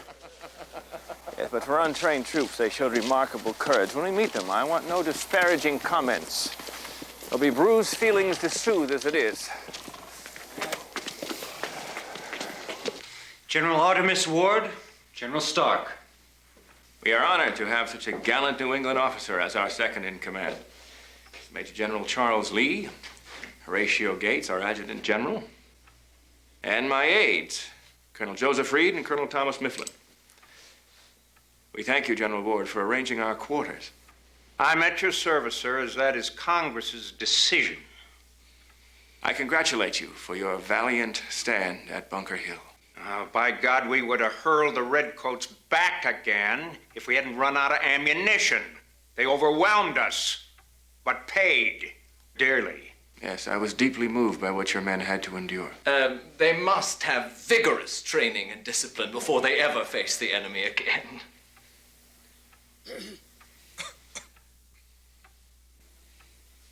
Well, shall we get to know one another over a glass of wine? We've had a long day, sir, preparing for your arrival, so we respectfully decline your invitation.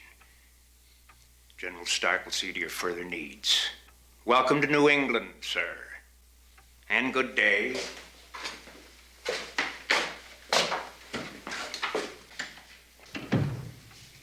If you'd rather be alone with your staff, General. No, actually, I'd rather be alone with you, sir. Gentlemen, why don't you take this time to unpack and settle in?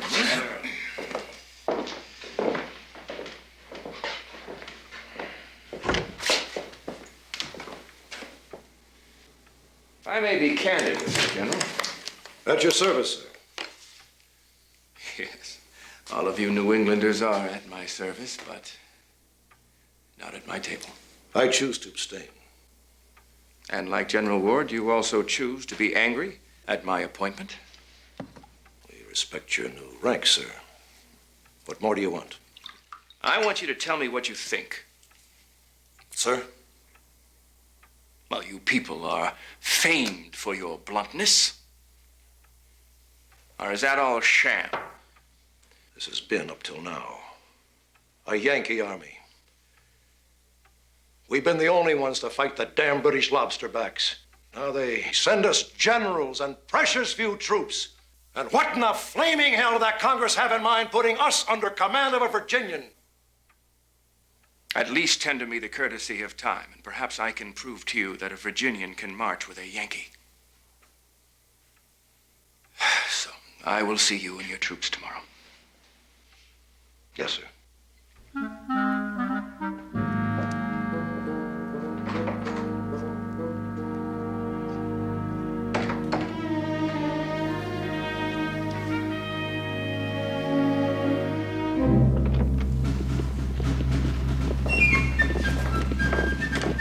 You're going about it the wrong way, General. Protocol requires that you deal with the officers first. But since they elect their own captains, the one is the reflection of the other. Yes. And you caution us not to offend New England. Gentlemen, you must remember that these are not professionals, but honest workmen.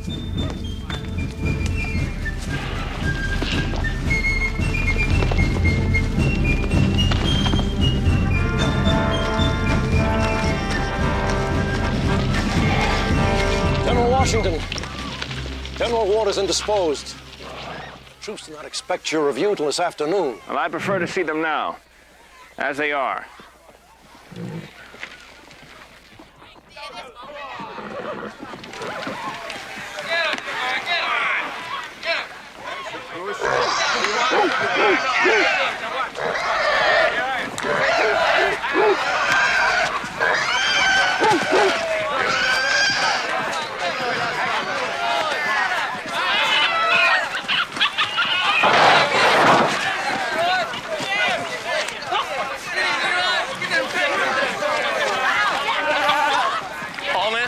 Workmen, rogues, and tavern idlers is more like it.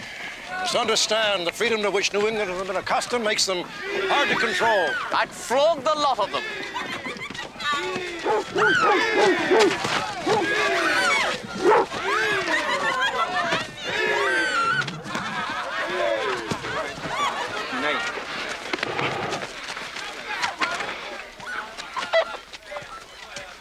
Where's your officer?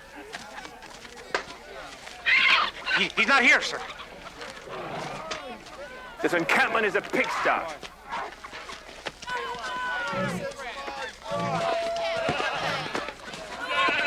So soon every officer and private will know his place and duty, gentlemen. Yes, sir.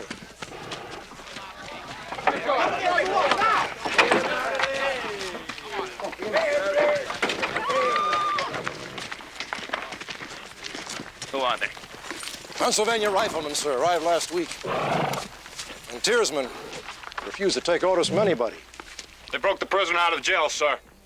If you break that man out of the guardhouse, you are in mutinous revolt. You men are from Pennsylvania? And proud to be. Yes, well, I'm proud to be a Virginian. But we are more than just Virginians and Pennsylvanians. We are Americans. In an American army. Can't blame a man for what he does when he's had a few. Every army has rules and commands. In the heat of battle, a soldier either follows orders or the British regulars make sausage of him. Can you understand that?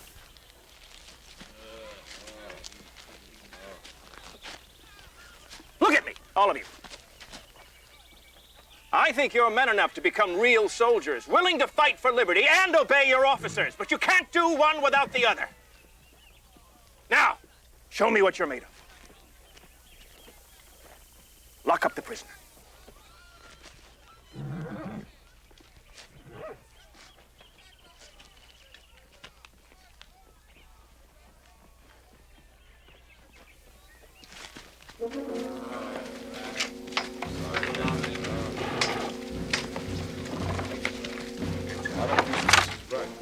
Soldiers, go back to your encampment.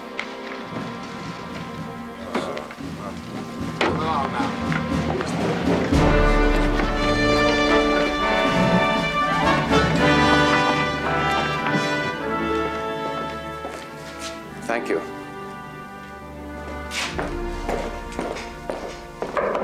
Yes, come in. General Washington, I am Benedict Arnold from Connecticut. I know you by your reputation, sir. You've come at a good time. I certainly hope so. General, Massachusetts cheated me of promotion. One roar from you would secure my reward for capturing Ticonderoga. Forget past grievances, sir. I intend to create a Continental Army composed of soldiers from all of the colonies, and that is where you belong. Come. Canada, now in the clutches of Great Britain. They could attack us at any time for the North, so Congress has ordered me to invade first. Schuyler has sent his best fighting general, Richard Montgomery, via the lake route to attack Montreal. I propose a second attack through the northern wilderness to capture by surprise the fortress city of Quebec. So, I need a man with daring and determination. I need you, sir. General, I am flattered, but I can only offer you a colonel's commission in the Continental Forces, but you at least not have to bow to any militia officer, no matter what his title. What say you? I say yes. I'll give you the forces that I consider best for a rugged journey as this. I'm ready, sir. Good.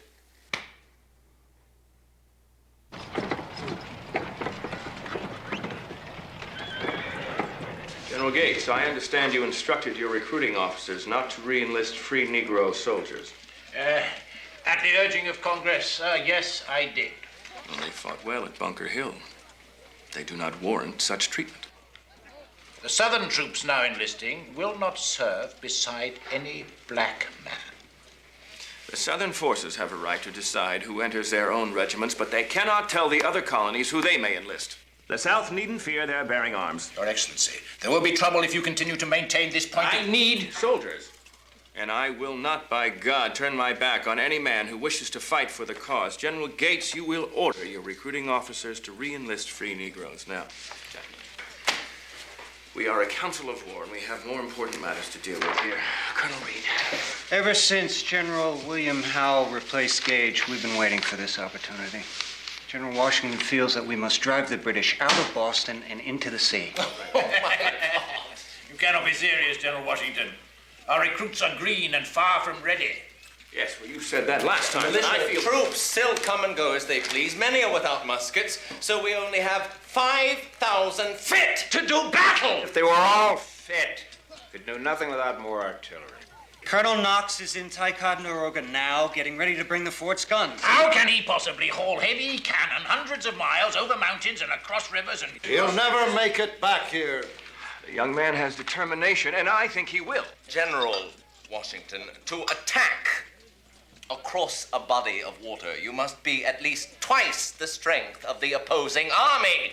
And look at them out there, the New England militia. Their 6-month enlistment's up, and damn them, they're going home, deserting us. Perhaps, General, after Congress keeps its promises and gives us more men, guns, clothing, and ammunition, and our back pay, morale might improve, and then we can consider an attack.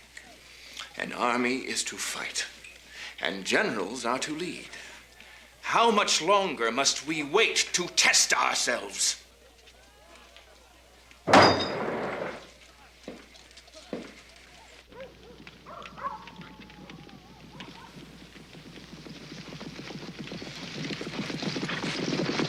Halt! Who goes there? General Washington, soldier. Sorry, sir. It's your duty to challenge everyone. You're to be commended for your vigilance at so late an hour. Thank you, sir.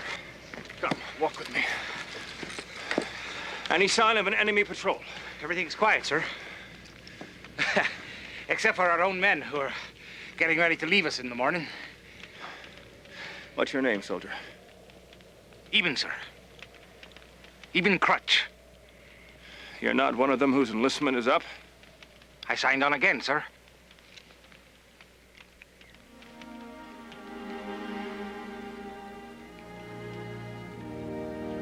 Happy New Year, Eben. Happy New Year, General.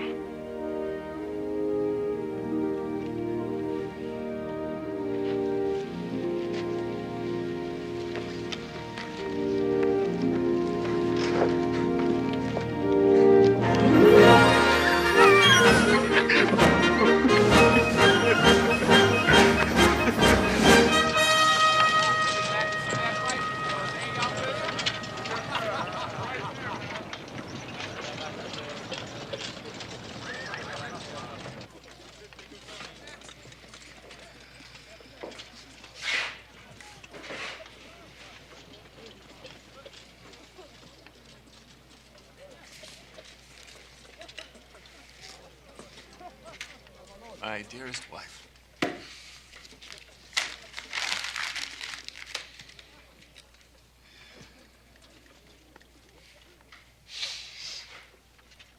My dearest wife.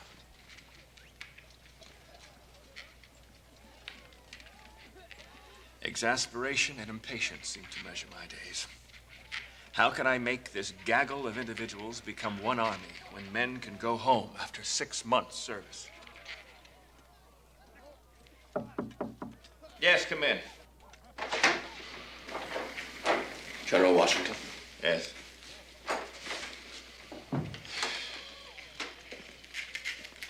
Sorry to disturb you, but this just came in.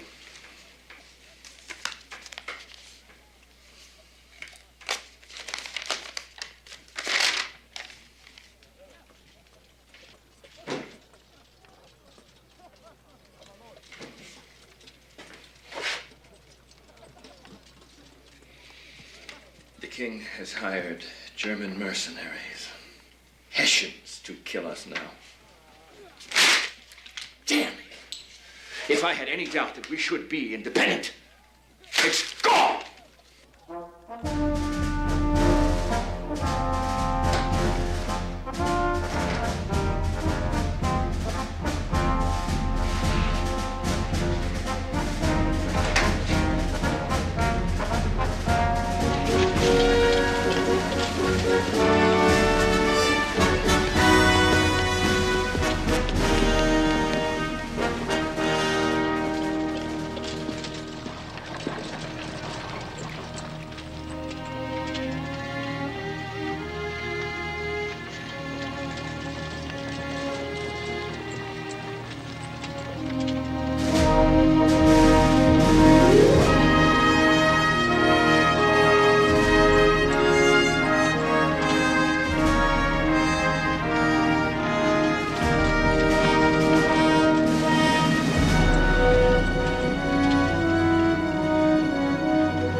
Another letter from Father? How is he? His difficulties multiply if I can read between the lines. The weather is so cold. He wishes I were there to cheer him. To keep him warm at night, you mean? Jackie.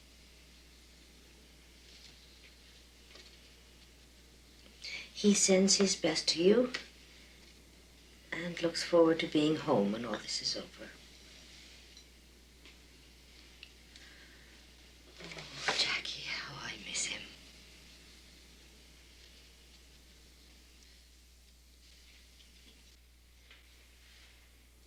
General Montgomery was killed in the assault on Quebec, and Benedict Arnold was seriously wounded.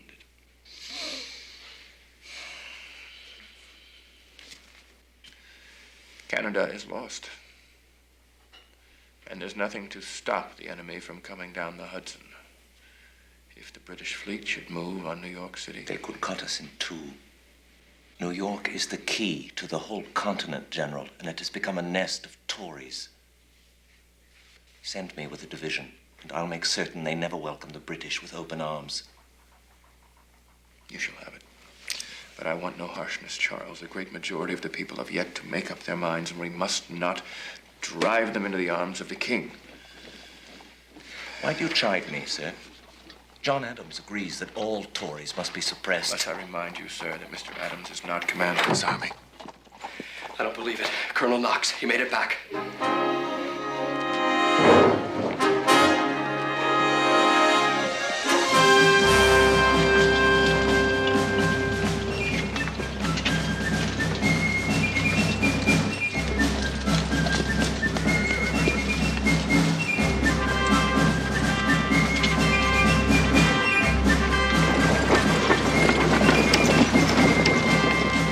Ticonderoga sends its greetings, sir. And its cannon. You did it, Knox. By God, you did it!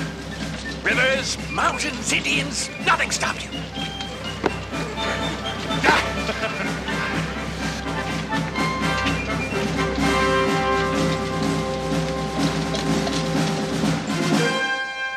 Let's bid General Howe a good morning. Fire a salvo over the harbor. Gun crews, attention! Gun crews, attention! Charge with cartridge! Charge with cartridge! They'll have the surprise of their life when they see we fortified these heights overnight, while they slept. Fire! Fire! Gun 1, make ready! Fire! Gun 2, make ready! Fire! Gun 3, make ready! Fire! Gun 4, make ready! Fire! Gun 5, make ready! Fire! Gun 6, make ready! Fire!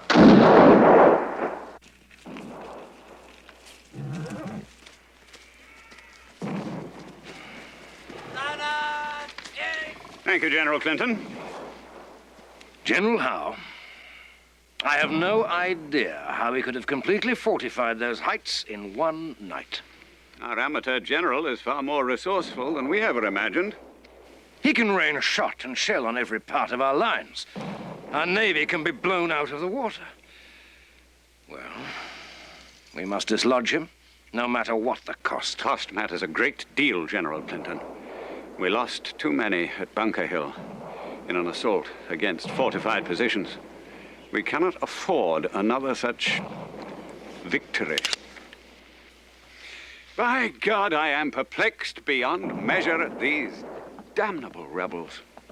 The next time I face Washington in battle, it'll be on my terms.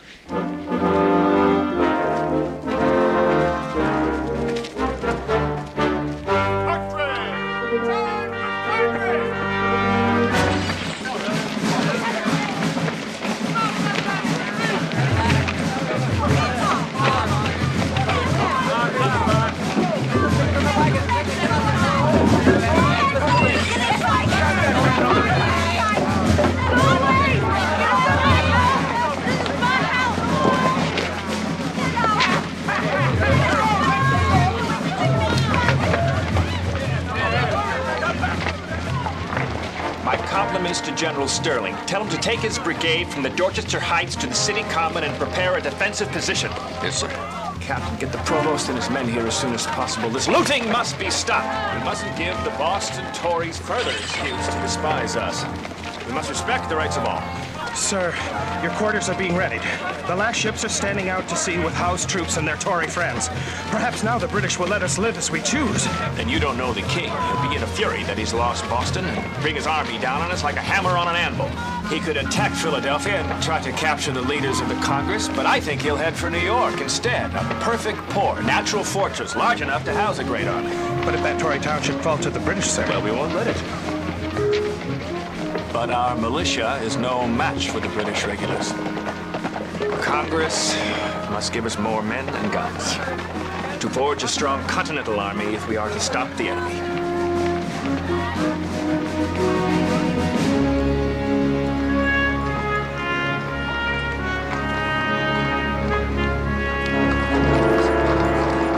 Hello, sir.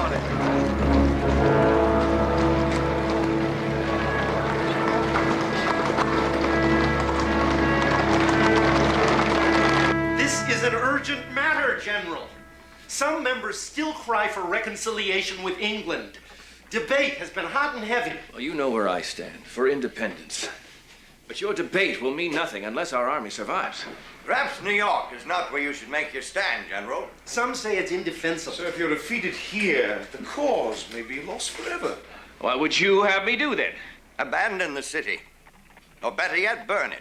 I will not give the enemy an easy victory that could frighten the undecided into joining them against us. But if you are trapped on Manhattan Island, you will lose your entire army. I will not let that happen if Congress will give us what we need. Establish a board of war to help supply the army. Give me the troops that you promised. And offer a bounty of $10 if they'll enlist for the duration of the war. You're asking for a permanent army, sir, that would threaten the Congress as much as a redcoat attack. You will have no freedom unless such an army exists. Gentlemen, this could be a long and bloody war. We cannot fight an enemy as powerful and resolute as Great Britain on empty promises and resolutions. We must become one army, so that when it is time, our separate colonies become one nation. Now, we also... Sir, you cannot you risk it. The point is that the Congress... The entire harbor is filled with sail. It's as if all of England is afloat. The fleet will make the British 2 to our 1. Well, you're filled with good cheer today, aren't you? With our fortifications on Brooklyn Heights, we dominate all of New York. They will have to charge into our guns at Bunker Hill, which I don't believe we will try. General Washington, great news from Philadelphia. A resolution of Congress stating that the United States of America are free and independent, absolved of all allegiance to the British Crown.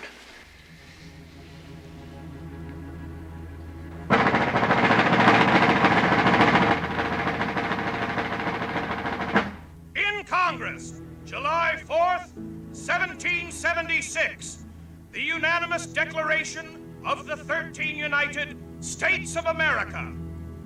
When in the course of human events, it becomes necessary for one people to dissolve the political bands which have connected them with another, and to assume among the powers of the earth the separate and equal station to which the laws of nature and of nature's God entitle them, a decent respect to the opinions of mankind requires that they should declare the causes which impel them to the separation. We hold these truths to be self-evident, that all men are created equal, that they are endowed by their Creator with certain inalienable rights, that among these are life, liberty, and the pursuit of happiness. Independence. And to secure these rights, governments Just the word stirs my blood, sir. deriving And mine too, Tillman. powers from the consent of the governed. That whenever any form of government becomes destructive of these ends, it is the right of the people. If only I could be certain that I'm the man to spur us on. And to institute a new government. For if I'm not and we fail,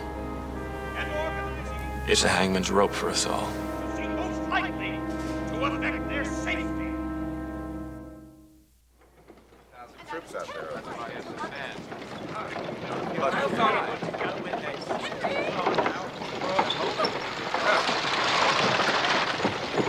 me a hand. Bring those other chairs down here. We'll put them in the wagon. I'll take them over here.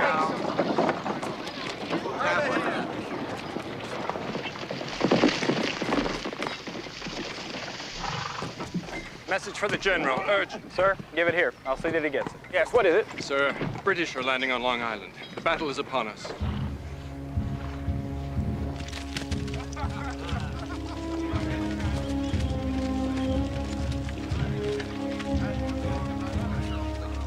Take all the sea bread you can carry. No telling when we'll be filling our bellies again.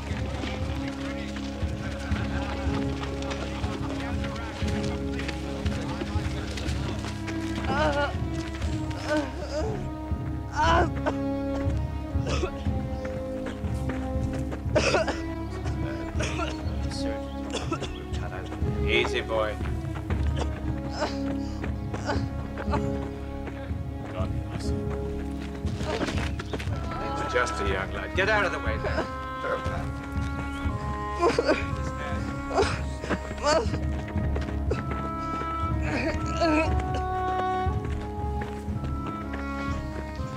Damn, it ain't hard enough to break the teeth of a rat.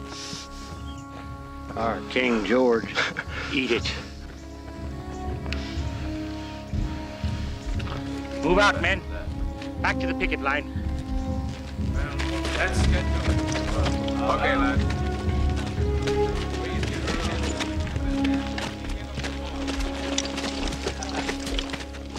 They expect us to march into their guns. But their General, Sullivan, has made the blunder we needed. He has failed to cover this area. General Clinton, you will slip through the gap tonight and take possession of the high ground behind them.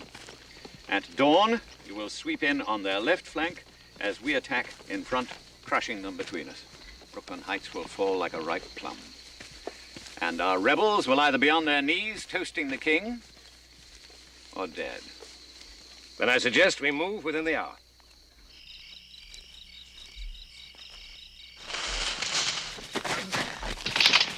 Hey, easy, boys.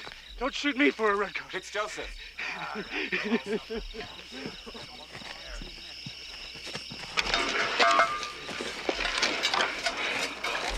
Where the devil you been? You get your full lamp blown out. It occurred to me, Corporal, when I seen them big Hessians. Damn. If we only had bayonets.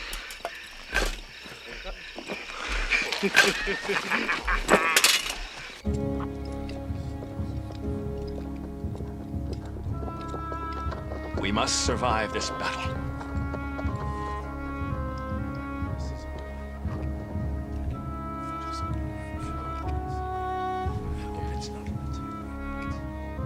Most are hardly more than boys. But if they stand fast and fight, it could mean our freedom.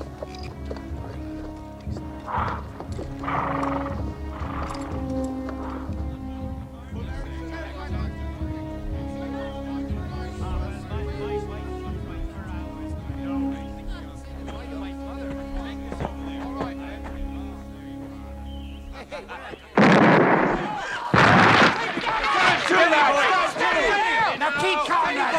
Hold your fire, lads! Hold your fire!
Sterling's line is broken. Caught between the Black Watch and the Hessians. He's trying to get back to Brooklyn Heights.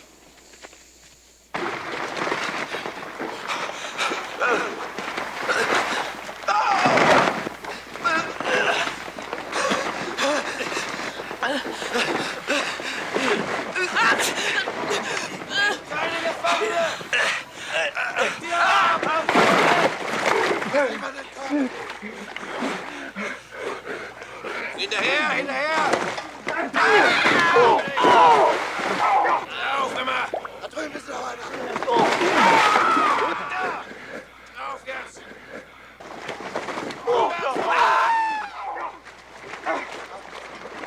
Nicht da!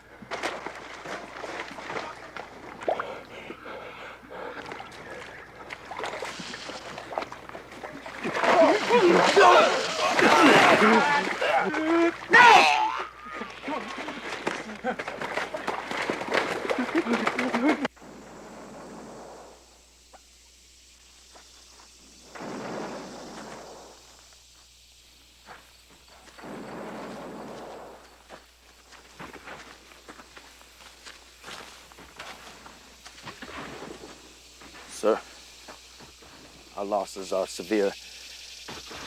3 of our generals killed or taken prisoner. Over 1,000 officers and men captured. Plus a regiment of dead and wounded. Sullivan, Sterling. All those good men. Still can't fathom why the enemy has not tried to smash our last defenses. Well, Fort Patrol reports that the Bloodybacks have dug a trench parallel to our works. So angled we can't fire into it. So it begins. How we'll breach our lines by moving from one trench to the next. But if he gives us time, we could get our entire army across the river to Manhattan before he knows we're gone. That's impossible, sir. It's our only hope. Tell Colonel Glover to have his Marblehead men gather all available boats. Sir. Tonight they go back to being sailors. The British are within earshot of our lines. Tory spies are everywhere. We can't make such a silent withdrawal. Well, we must. And the British will never expect it. But what if the Bloodybacks catch us half on the water, half still on the heights? They would slaughter us. Yes, but if Providence is with us, we'll save this army.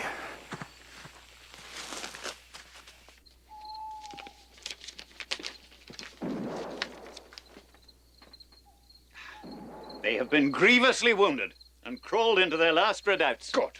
Then if we attack them now, tonight, we can overwhelm them. But at what cost? Oh. I want no more Bunker Hills. But this Wait isn't a until morning. Their position is hopeless.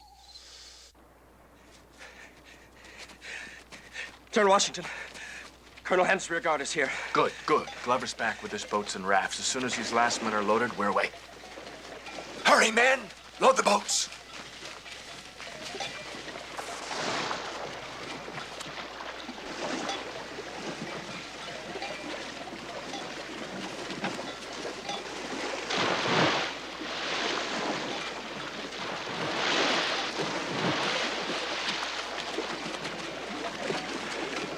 Hurry, soldiers! And quiet as you can, or the enemy will hear us.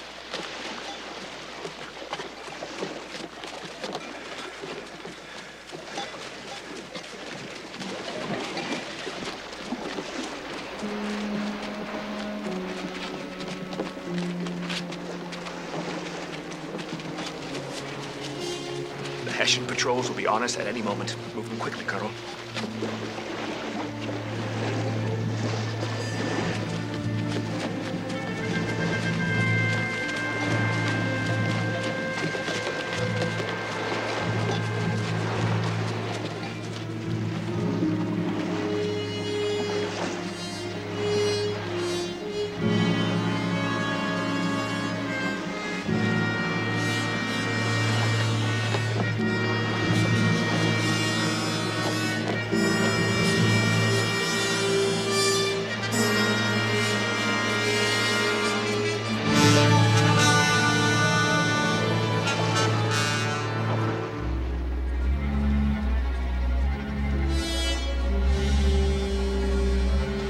Vorwärts, schneller, schneller! Dann geh du aber erst. Vorwärts, Männer!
Their enlistment's up.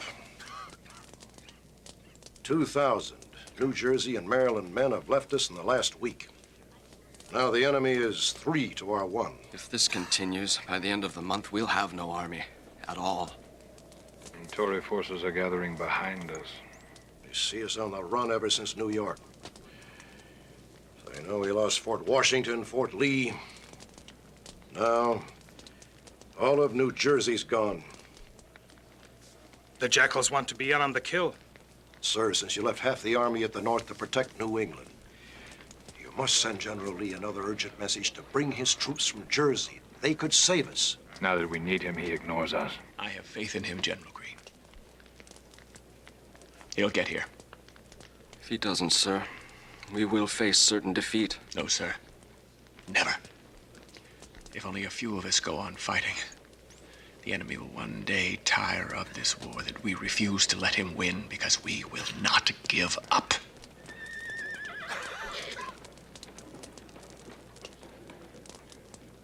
Sir?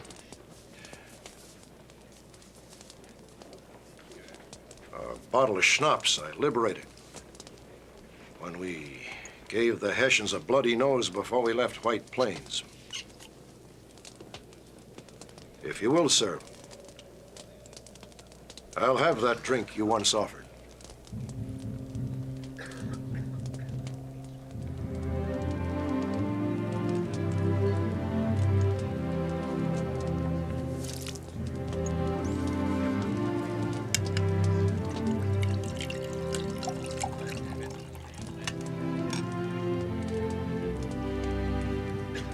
To our Commander-in-Chief, whom we are honored to serve.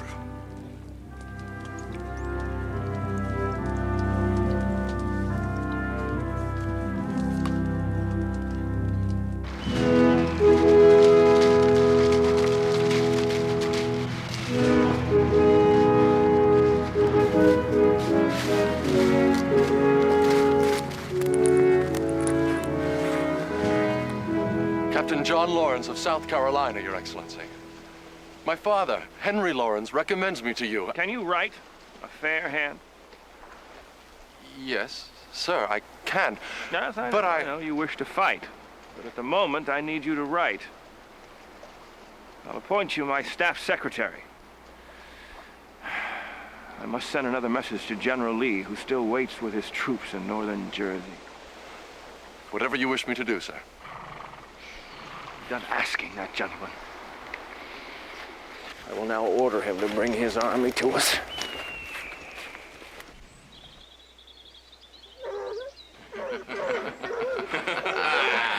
By God, the Continental Army needs Charles Lee more than Israel ever needed a savior.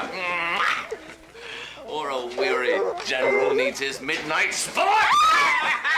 We must be leaving, sir. Your army is already miles ahead of us, heading for Pennsylvania. I may yet decide to turn and surprise the enemy by a bold attack. But General Washington needs you, sir. He does. I tell you, sir, that great man is most damnably deficient. Please, sir, Mrs. White will skin me if I don't turn the butter. Turn your butter, you cheeky wench.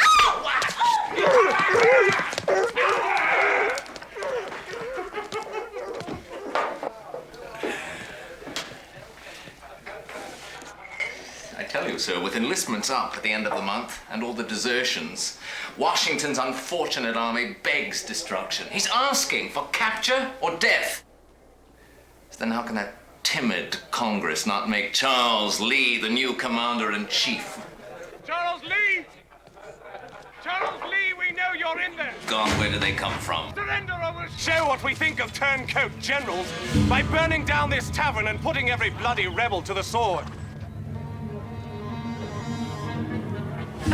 These are the times that try men's souls.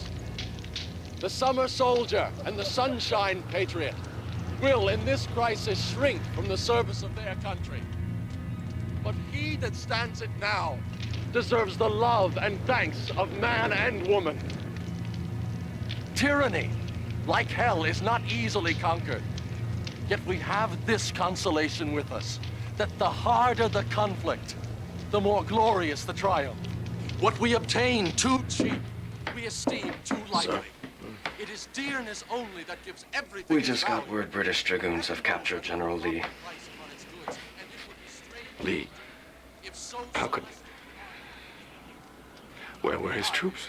Some miles ahead, sir. They're rushing to join us. Well, thank God the army is safe. And Sir General Gates is here. Is not slavery, then is there not such a thing as slavery upon earth? There's a lot more of Mr. Thomas Paine's words here, but I'll try to put it right on the drumhead. The army needs you to re-enlist. And I know how you feel. You want to turn your backs on this nightmare and head home on New Year's Day, but don't you see that you can't? If you do, it'll all be over. Everything that makes life worth living is what we're fighting for. 6 more weeks. That's all His Excellency asks of you. Now, which will be the first to stand up and show his love for his country and for General Washington?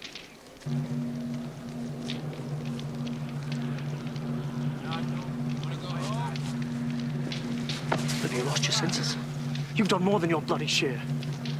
What if everybody quits him? What if he quits us?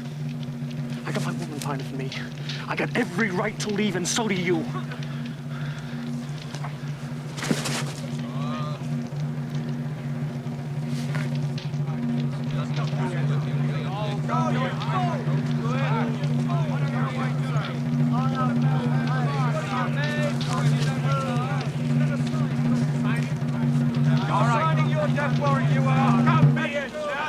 No! No! No! The spirit of this country has sunk so low that only desperate measures can revive it. To cross over a river at 3 different places and strike a surprise blow at an enemy needs a far greater army than this. You think they could ever attack Hessians? The most ruthless troops in all Europe? Ah! Look at them! A defeated and disheartened rabble. Their enlistments are up in a few days. Now, what on earth makes you think that they'd allow you to lead them in a hopeless battle? There are 100 arguments against this, sir. But if we do not try and succeed, the cause is lost. Sir, your plan is nothing short of preposterous. You have my permission to leave for Philadelphia immediately.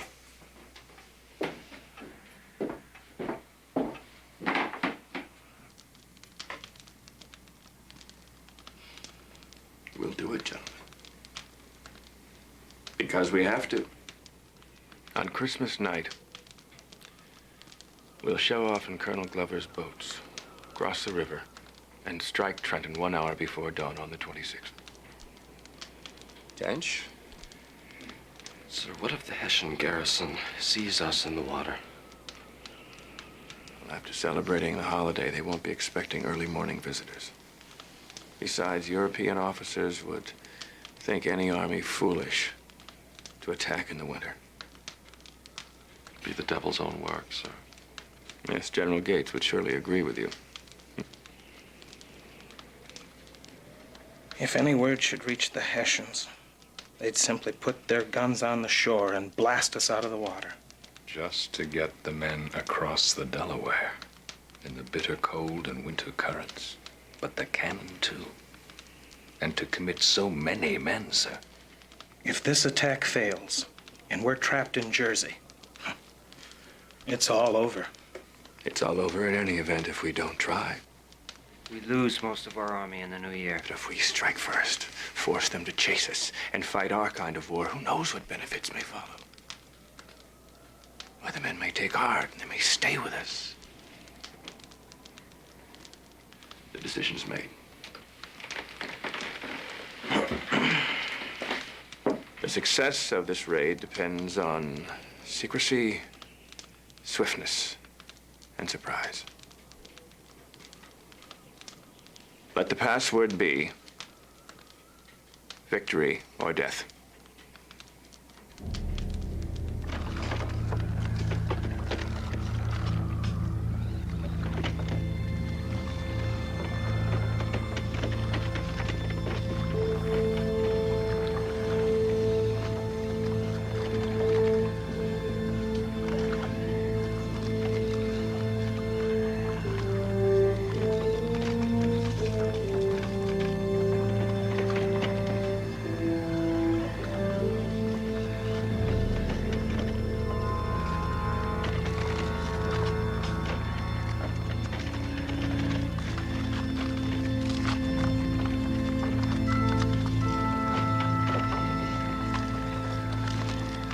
If I make it through this, boys, I'm gone with the new year.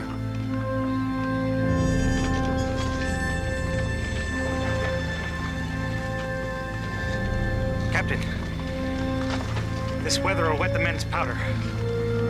Our muskets won't fire. Then you must use your bayonets, Sergeant. Trenton must be taken. Yes, sir.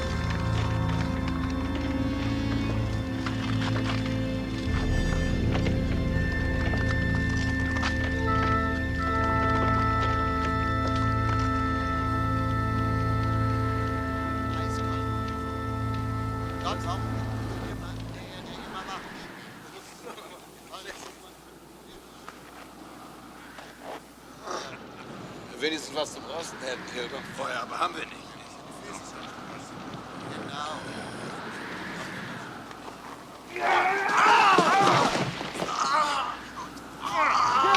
Der Feind! Der Feind! Der Feind! Der Feind! Was ist denn los hier? Move into formation, man! Aufwachen! Soldaten, aufwachen! Die haben uns überfallen! Erste und zweite Kompanie! Ist das eine Übung? Information! Keine Übung. Weckt auf! Schneller hier! Los! Vorwärts! Aufgestellt! Raus! Los gegen! Haltet das Pulver trocken! Soldaten auf! Hol den Arzt aus dem Haus! Pull that cannon around! Over here! Aufstellen! Bleibt zusammen hier! Pull it over to the left and bring it in! Sergeant, you may begin to prime your weapons! Scatter them, Henry. Don't let them form, and they won't know what to do. Captain Hamilton, fire grape shot. Gentlemen, make grape shot ready! Fire number one! Fire number two! They're trying to set up their own cannon.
Surrendered, sir.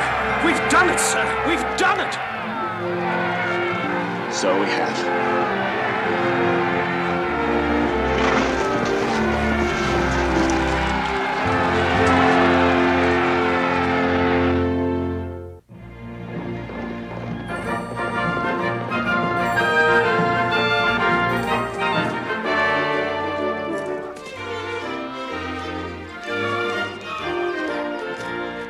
Where might I find General Washington? Captain Hamilton, we've been expecting you. His Excellency has had his eye on you, Captain. Your skill and bravery at Trenton are not your only recommendations. Trying to embarrass me, gentlemen. Don't be modest, Captain.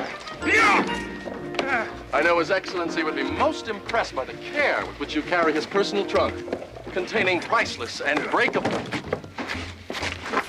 memorabilia. Can you tell me, sir, what this summons is about? But what else? To be one of the chosen, of course. An aide-de-camp. I am honored. Upstairs. Upstairs. And don't be too honored till we tell you what the General expects of his aides. We go very late to bed and are very early up. We not only execute orders, but we are actually required to think. Indeed, sir, the weight of the whole war will be on your shoulder. Just so it's no heavier than this damnable trunk. There's more. More? Much more. More.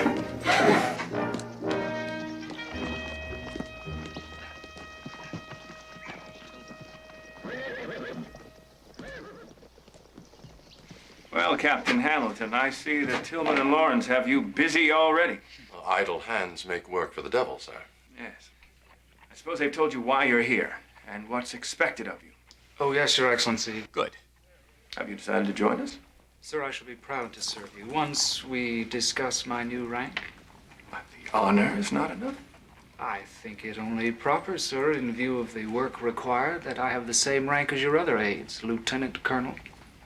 But you'd have me jump you 2 ranks at barely 20 years of age, Captain Hamilton? Yes, sir. Because I shall prove my worth to you as I have already proven it to these gentlemen.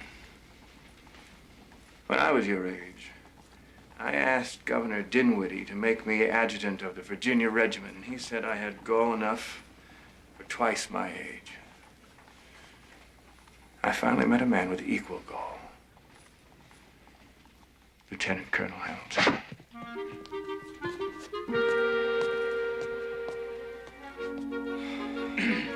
Colonel.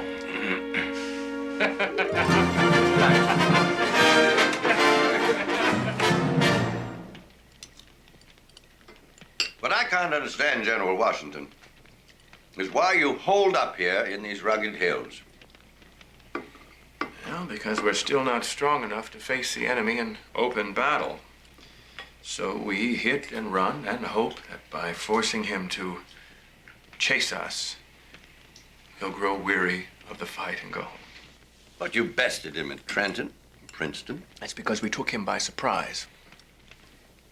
But we only stepped on his toes. Perhaps even pulled his tail. But we could never attack his main body, for we lacked the supplies. Bullets, powder, and most of all, trained men. The enemy is still 2 to our 1, you see. I believe the general is telling you something, John. I have urged the Congress to authorize more Continental regiments. Well, and I hope the right to enlist them for the length of the war. Now you ask too much. You know how wary the Congress is of a permanent army. As it is, Mr. Adams, our enlisted men are gone before we can even train them. It's ironic that even when they're fighting for their own liberty, free men resist the discipline and order it takes to make a strong army. But I believe in my heart, if you give them to me long enough, those same free men will match the best in Europe.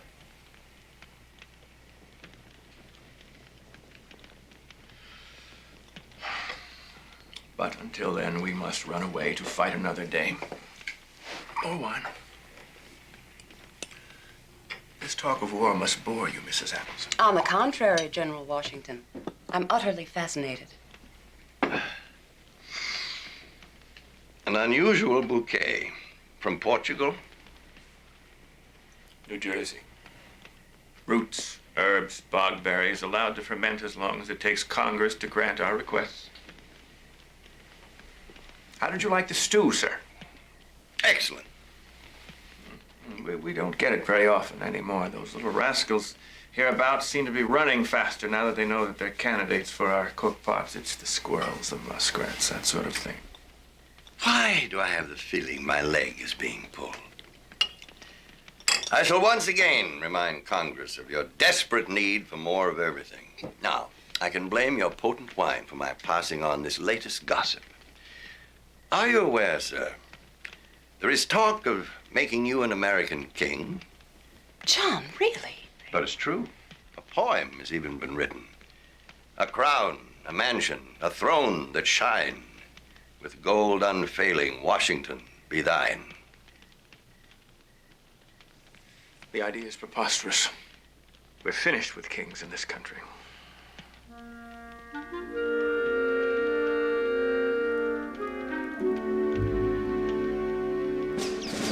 How are we going to fire the weapons? Together, Sergeant. How are we going to fight the war? Together, Sergeant. I can't hear you. Together, Sergeant. All right. Shoulder firelocks.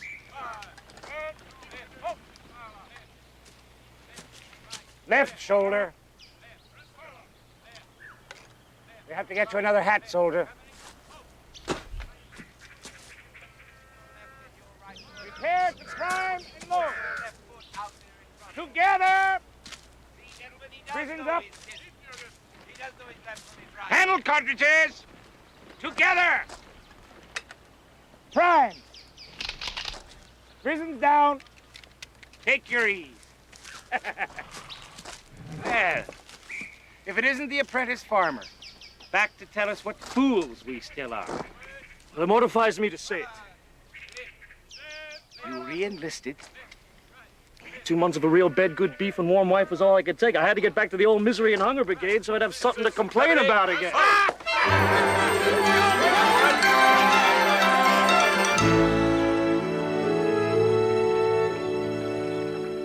Benedict Arnold deserves better, Mr. Adams. But sir, Connecticut had her share of major generals. It was not a deliberate affront. But it appeared so to Arnold, and he is furious. Forget his exploits at Ticonderoga and Canada. Were it not for his rousing the Connecticut countryside last spring and driving the British back to their ships, countless New England towns would have been ravaged by the enemy. The man is worthy, sir, but he is a troublemaker. We agreed to make him a major general. What more do you want? Since he was a senior brigadier, rank him above the 5 officers you promoted ahead of him. That would wound congressional dignity. We'll have more than our dignity to worry us, gentlemen, if Howe and his fleet appear in the Delaware. If we are in mortal danger, General Washington, you must tell us so we may move the Congress somewhere west. Oh, we mustn't be so concerned with congressional hides that we neglect other urgent matters. General Schuyler must be replaced as Northern Commander. He lost Ticonderoga. He does not inspire his troops. New York will be furious if we remove him. And New England will be angry if we don't. Schuyler must go. We have decided to replace him with Horatio Gates. Unless Your Excellency has an objection. We had heard there was some disaffection. General Gates can command combat and supply. The choice is a sensible one. We are delighted you agree with us, sir. I neither agree nor disagree. The choice was yours.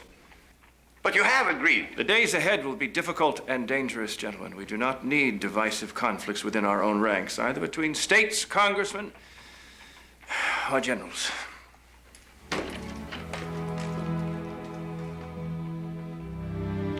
If we could all remember that. General Washington, may I present Marie-Joseph Paul, Yves Roche, Gilbert de Montier, Marquis de Lafayette. Welcome, sir. I express to you my admiration. Yes, well, I have done little to earn your admiration as yet, sir. No. Trenton. Princeton. I bow to your miracles. Please, sit down. I intend, as my new commander-in-chief, to prove to you that I offer myself out of the most pure of motives, love. Marquis, When I heard America was fighting for her freedom, I have desired to bleed for her. Yes, sir, please. And as in return, I ask only 2 favors.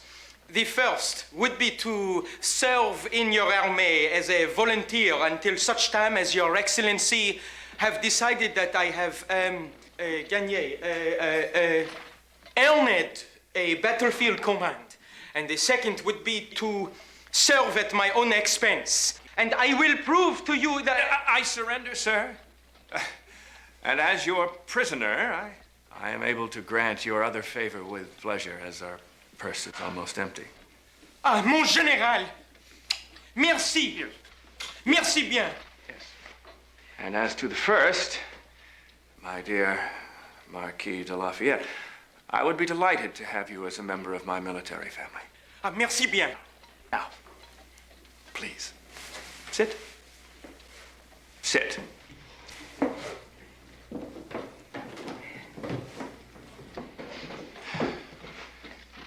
Perhaps when you get to know us better, you'll be able to show a little more enthusiasm. Enthousiasme? Enthusiasm. Ah oui! Sir, British militia has been sighted at the mouth of the Delaware. You were right.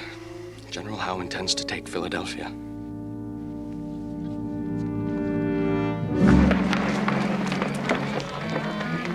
But how did it happen?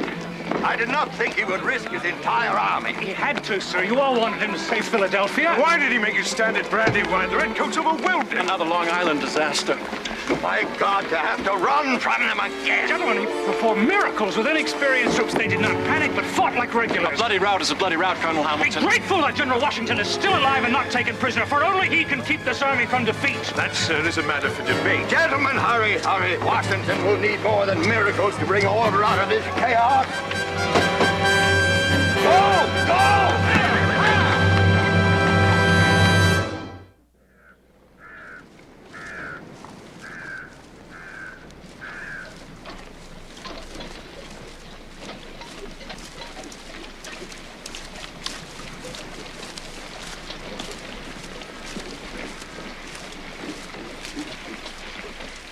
Halt the column.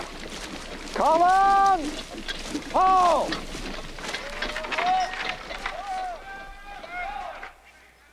Officers, pull your men out.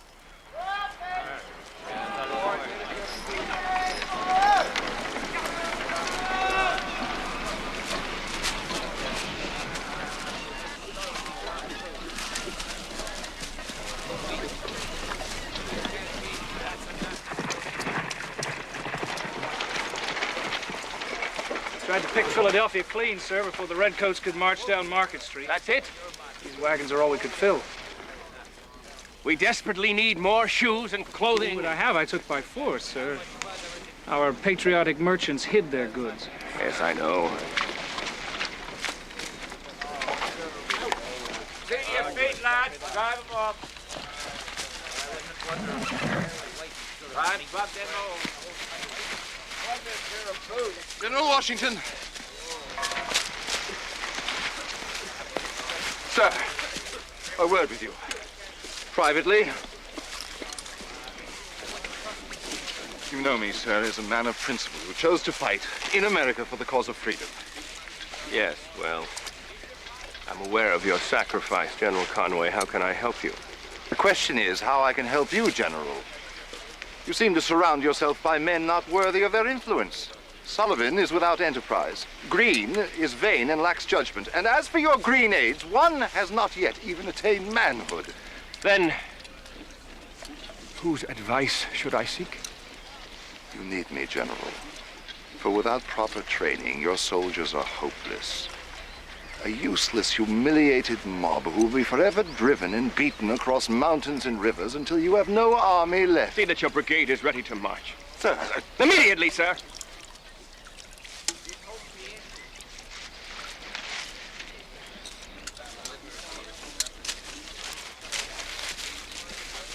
Sir.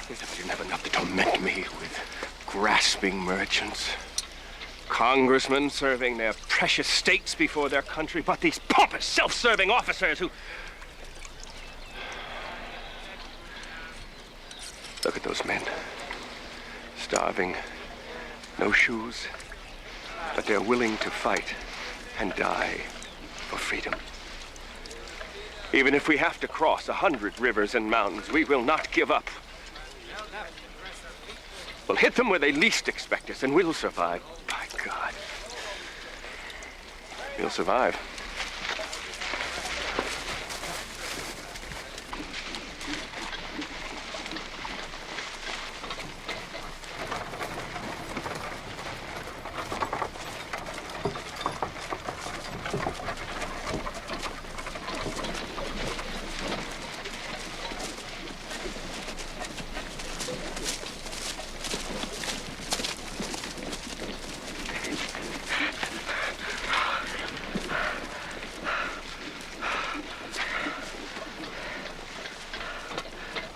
Easy, will ya?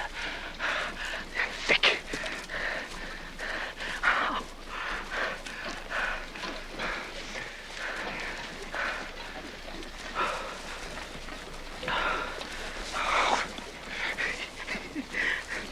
You want to wait for the sick wagon? You mean the death wagon?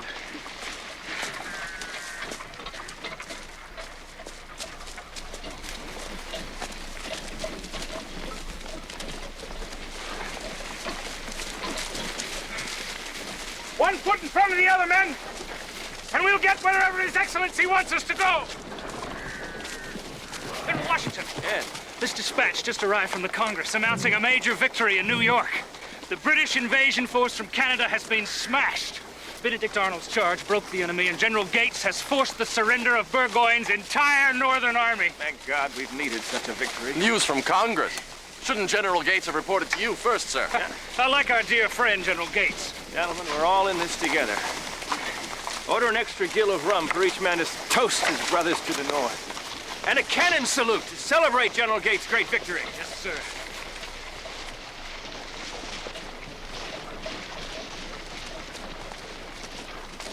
Sing out, men! Keep your spirits up! Father and I went down to camp along with Captain Gooding. There we saw the men and boys as thick as hasty pudding. Yankee Doodle, keep it up, Yankee Doodle dandy. Mind the music and the step and the girls be handy. And there we saw 1,000 men as rich as Squire David. What they wasted every day, I wish it could be saved. Oh, and make sure that that's sent to General Greene first thing in the morning. Yes, sir.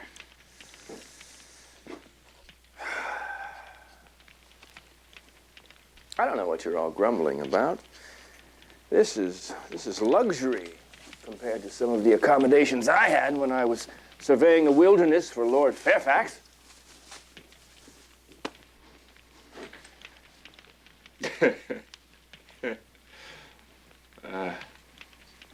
Could I have ever been so young?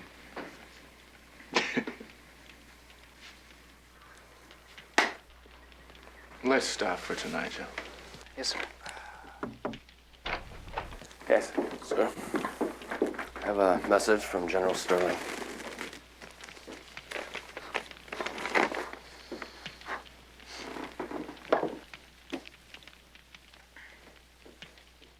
Bad news, sir?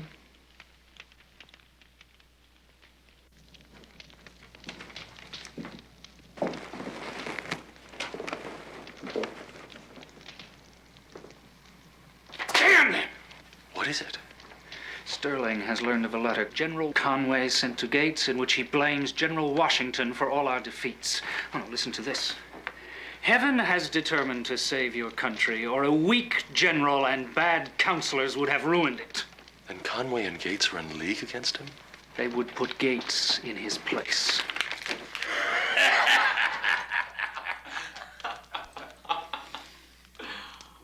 The ultimate revenge. A housekeeper's son, driven from the British regulars by snobbery, hands that army its greatest defeat. I know another who has been humbled, and his initials are G.W. For the good of the cause, sir, you should take over as Commander-in-Chief. Good Lord, Mifflin.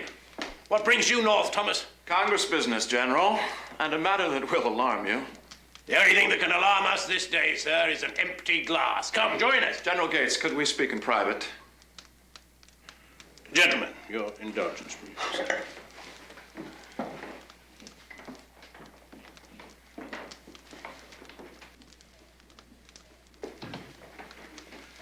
An extract from Conway's letter to you has somehow reached General Washington. What? The cat is out of the bag, General. So we will need to be clever in our defense, for so many still love that man. This damnable business will mean that we cannot now promote Conway. Just more difficult to approach influential people openly. But there is another way. Washington himself has said that an experienced foreign officer should be appointed Inspector General. Inspector General? Of course. Why not? Conway shall be Inspector General. Washington will be so furious at Congress that his pride will force him to resign. Okay, lift that over there. Yeah, take that, please, there. Pass me another there, lad. Come on, the other way. That's it. Bring that wagon up this way. That's it. Defer this. There, lad, move it 2 inches to the left there. Just sit there and stare. Keep working. The general has stirred a lot of lazy stumps with his prize of $12. The squad that builds the best hut fastest in each regiment. And if we win, what do you think we'll buy with that prize?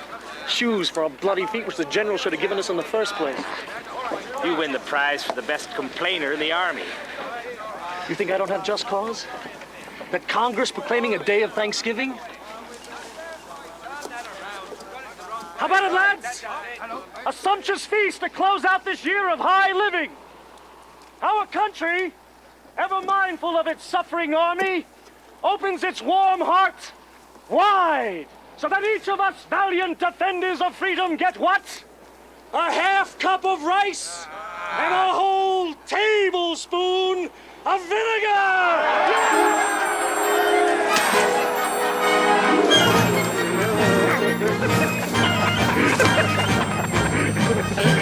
Beware, sir.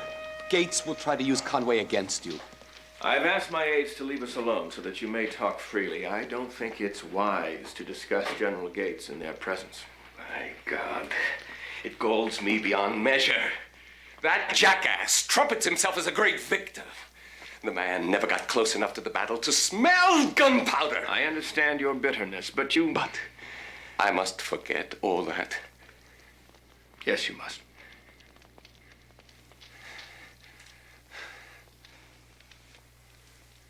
To you, sir. To our cause.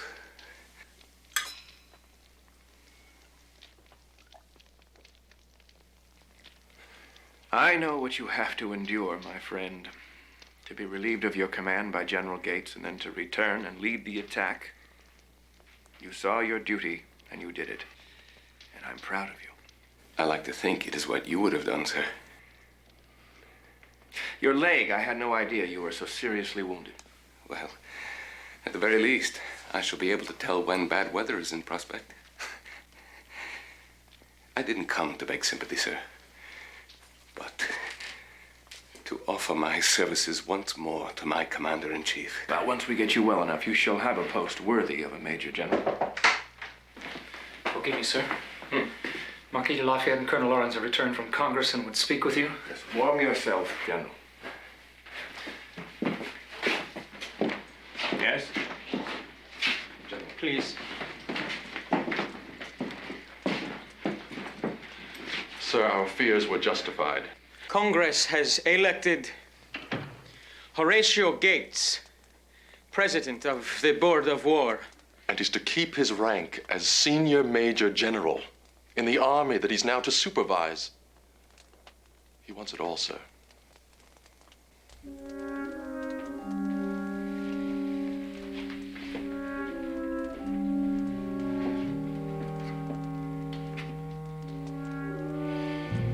Our first duty is to save this country from the enemy. If we start a war between brother patriots, it could destroy the cause quicker than British guns. What if your enemies within are the more deadly?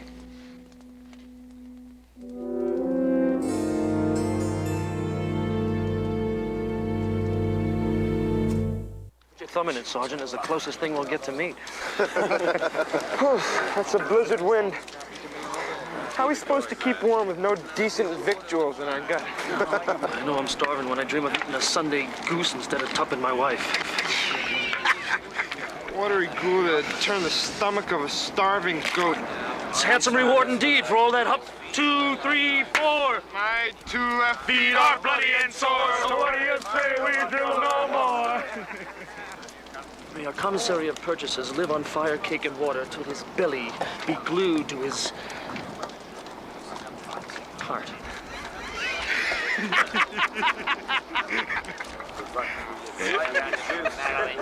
Well, at least, my dear Marquis, they still laugh at their hunger.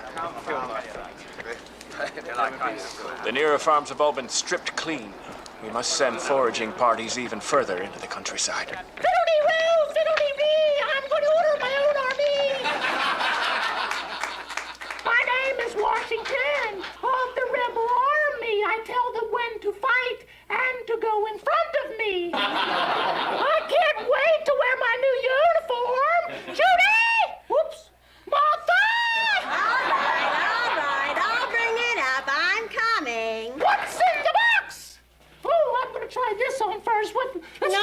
no, put the bridges on first. No, George, you've got them on backwards. George, the buttons don't go in the back. They go in the... Oh, that's the way to go! That's the way to go! That's the way to go! That's the way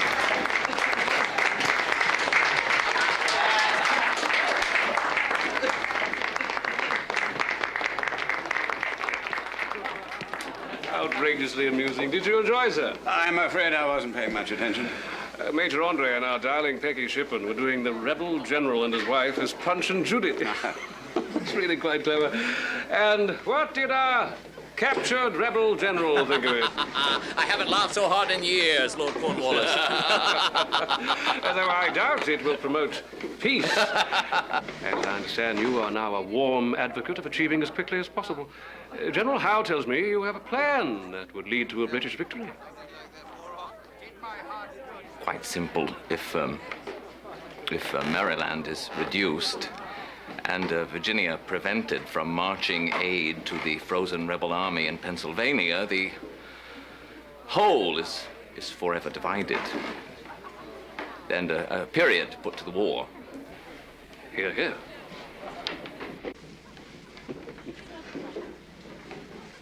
Excuse me.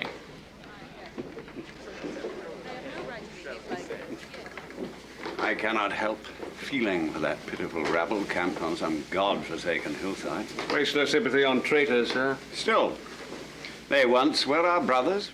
The heir of their tribulations is... They deserve to suffer. Perhaps one surprise blown now, when they least expect it, will finish off this stupid rebellion.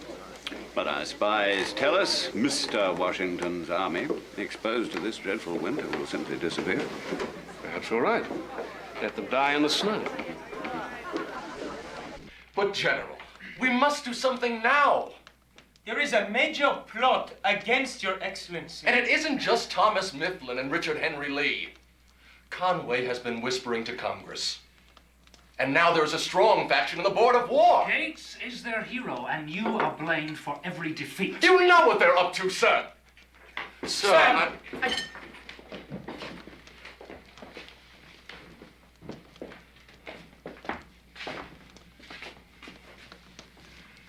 Sir, they want to force you to resign. I say stop them now before it is too late. You must confront the Congress.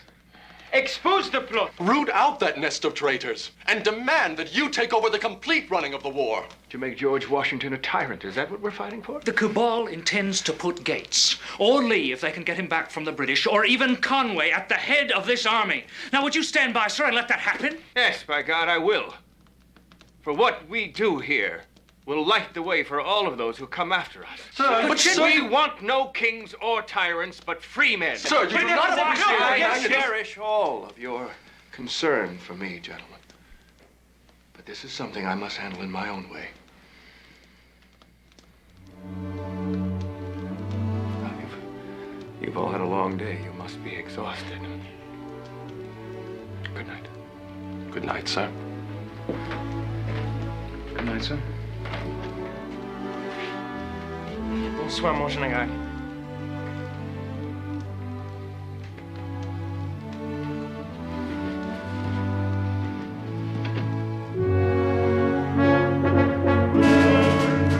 Sir.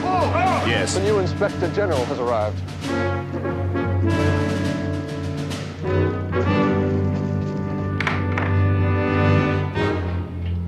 May I present Major General Conway, sir? You seem surprised, General Washington. Had not Congress advised you of my arrival? It is your new rank that surprises me, sir.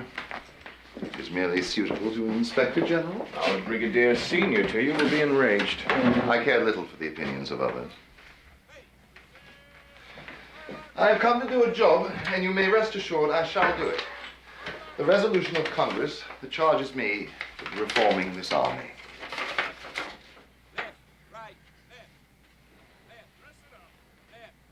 The Board of War was to supply you with instructions. Where are they, General Conway? Since I hurried here, sir, they will be forwarded. Then you will wait. Sir? You cannot serve as Inspector General Until I see your instructions. General Washington, I have come a great distance to help you. I had hoped you'd show suitable gratitude. For what? Your presumption?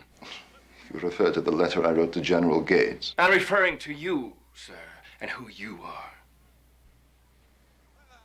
Why must Your Excellency, who commands an army raised for the defense of liberty, conduct such a tyrannical inquisition? I will not listen to... Let him finish. Let us compose our differences. You need me, sir, to make that rabble out there into a real army. While you were off swilling wine and courting Congress for your own advancement, that rabble worked and drilled in the snow to turn themselves into a real army. And you are not worthy to carry their coat pot! Colonel Hamilton, show General Conway to the door.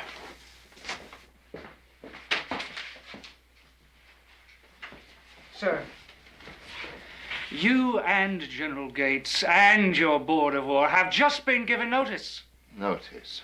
General Washington is the commander-in-chief of this army.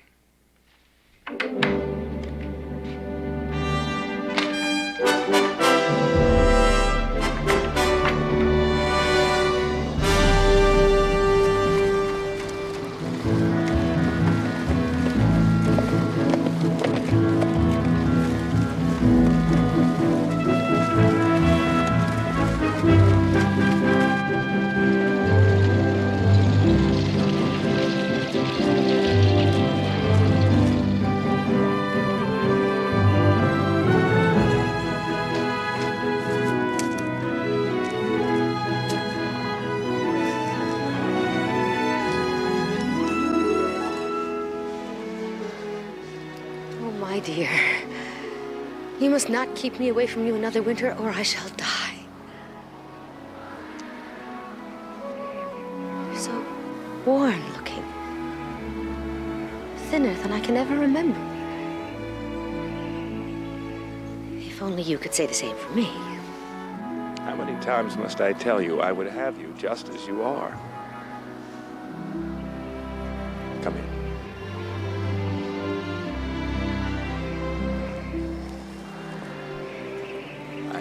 I trust your journey was agreeable. Oh, yes. I paid a visit to your mother on my way. Ah, yes, I've just written her.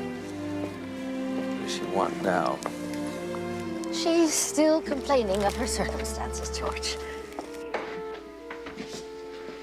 The war goes badly, never enough food and supplies. The British want my head, and now I must endure yet another of dear mother's complaints. All right, let's hear it. I'm afraid that she's been telling all who will listen that the Virginia Assembly should vote her a pension. A pension? When she has children who give her everything she needs?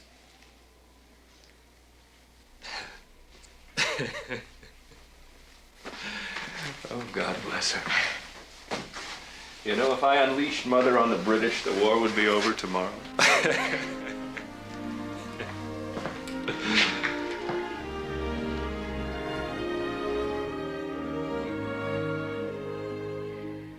My feet are so cold from the long trip.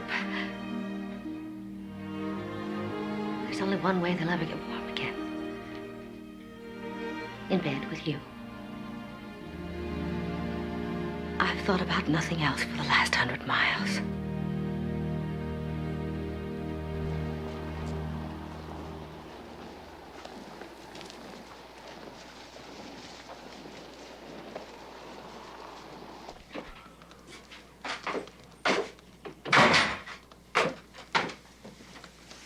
Thank God you're back.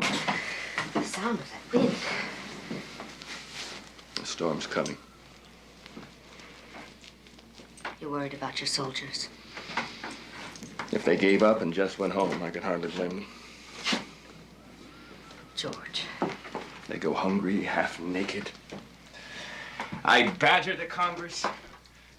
Nothing happens. That's not your fault. I'm their commander, Martha. And you've done all you can. Have I? We met one defeat after another.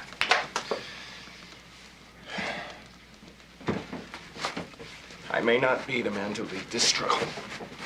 You are. You're the only one. Yes, that's the wife talking. Look at me. I once told you that you are not like George Mason and the others. Men who play with ideas and words. Once you decided we must be free, you had to do something about it. You took this command. You'll not turn from it. No matter how discouraged you may be. The men need you. You won't fail them.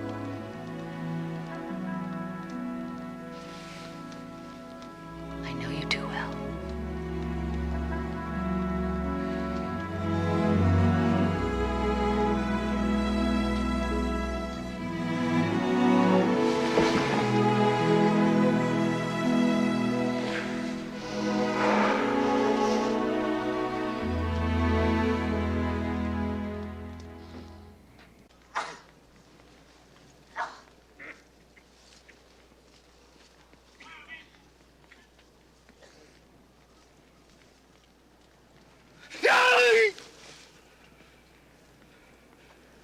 Joseph.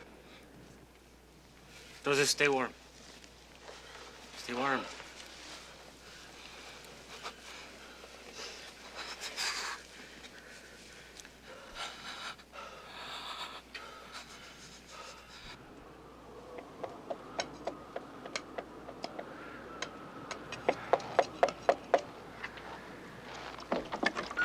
Sergeant, it's Joseph. Prue? Where's Prue? Prue? Where's Prudence? Ain't just his frostbite feet.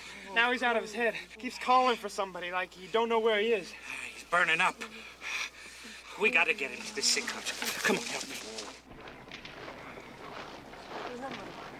What are you doing to me? Joseph. Why are you carrying me? Let me up. Joseph, your feet froze. And you got the fever. Surgeon's got to see you. Captain! Stop the carriage! No! Wait, no! No! You're taking me in, no surgeon, no! Bro! Bro, help me, please! Help me! What can I do?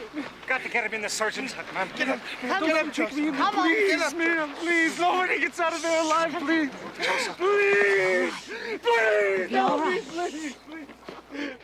Hold his foot steady.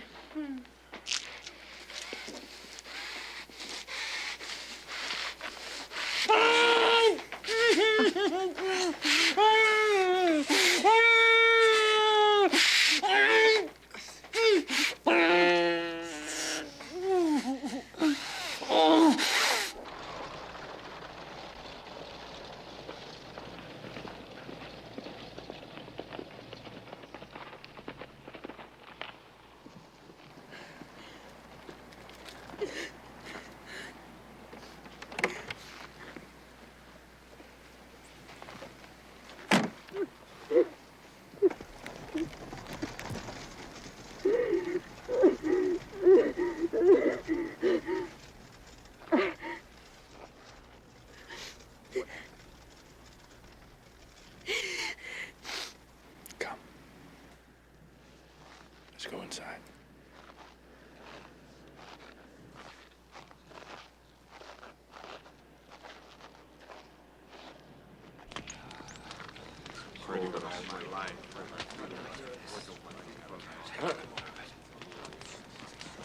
It's the general. General, we need more meat, sir. General, we need more shoes. General, when will we have more food? Blankets, sir, blankets.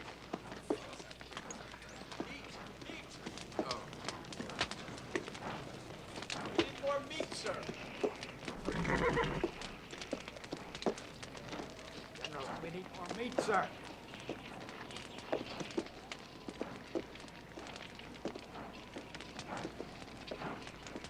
I posted General guard, cannot be disturbed tonight. and I brought all the sergeants He's much together. too busy And to I must see see His anyone. Excellency. And I want to see His Excellency. General Posted cannot guard. be disturbed.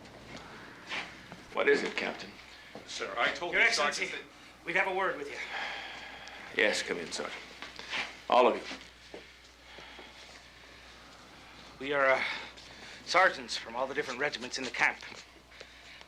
And we know we've been complaining a terrible lot lately about no food and everything. And well, we got to talking and we decided we couldn't sleep tonight unless we told you that we're still with you, Your Excellency. As long as you need us. Right, men? Right. And that's all we have to say, sir. So good night. Thank you.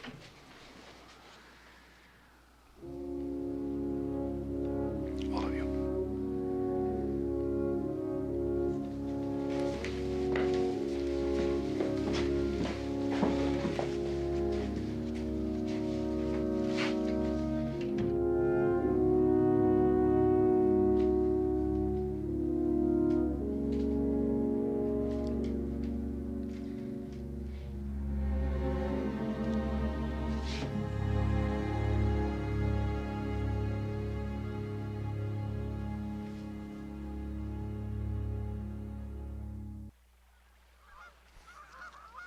I swear, the boy said the damn Tory was hiding it in his barn to sell to the enemy. If anything will make old Joe smile again, be the sight of a roasting goose.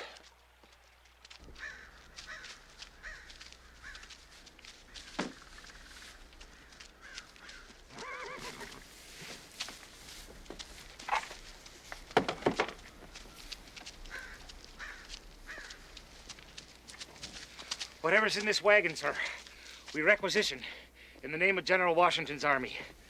You'll be paid in Continental scrip. Worthless paper. I'm no Tory, but my family needs the king's hard money. My wife is sick. We got our own sad story, sir. Redcoats be due here. If you take their wagon, they'll be after you, sure. He's lying, Eben. Enemy ain't within miles.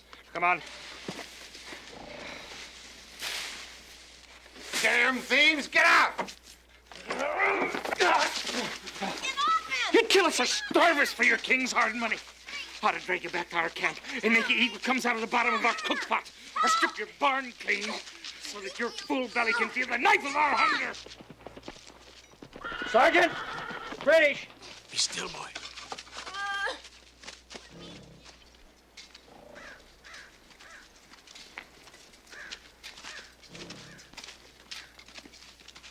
Armour Jones?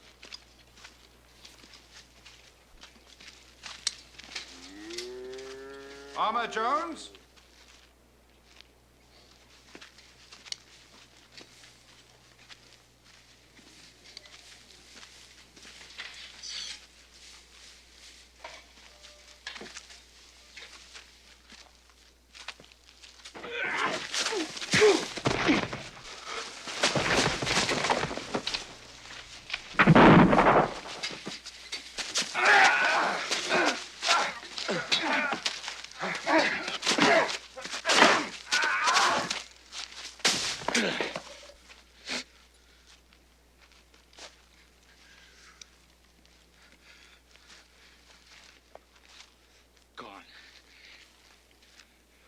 Gone! Get out of here! And you tell your high and mighty king that we're never going to get up. Not ever. You tell him that. You hear me?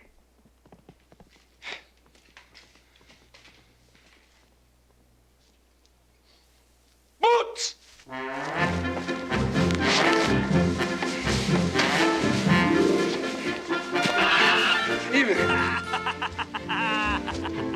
Danny, the goose!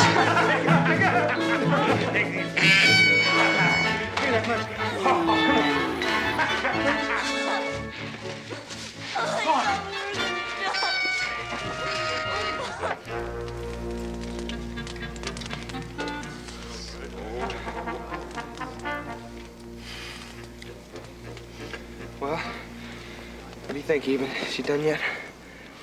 Looks to be.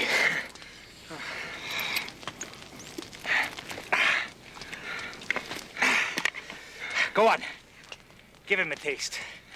Watch his eyes light up. Not yet, not yet.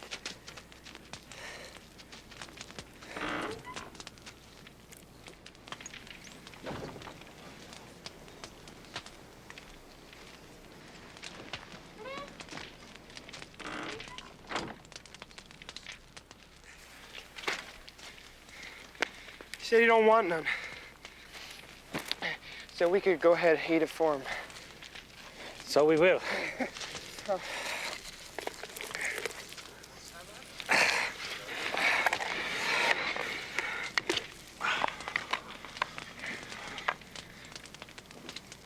What's the matter, Even?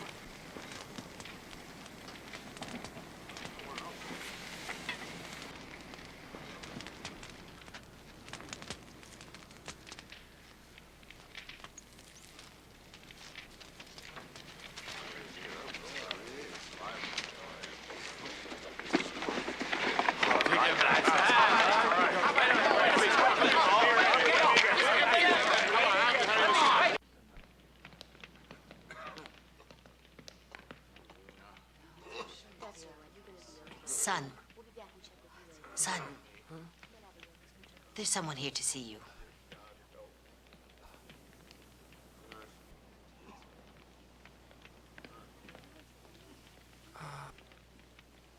I got no foot, Prue.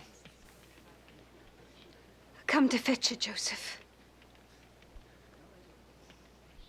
Yeah, some kind of farmer I'll be. Crawling around on my hands and knees behind a plow.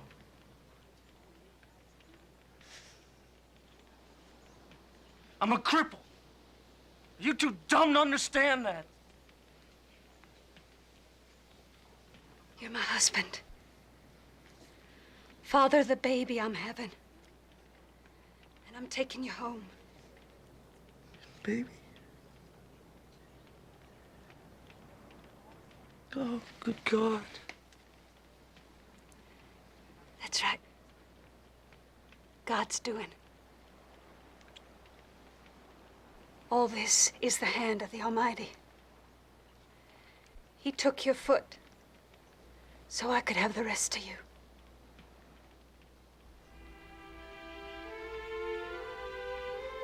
If you take the North Road, you should reach the inn by nightfall.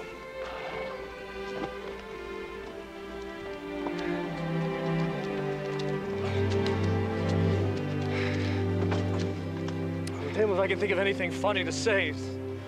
So, thanks for being my friends, and I never did know when to shut up. Godspeed, Joe. Ready?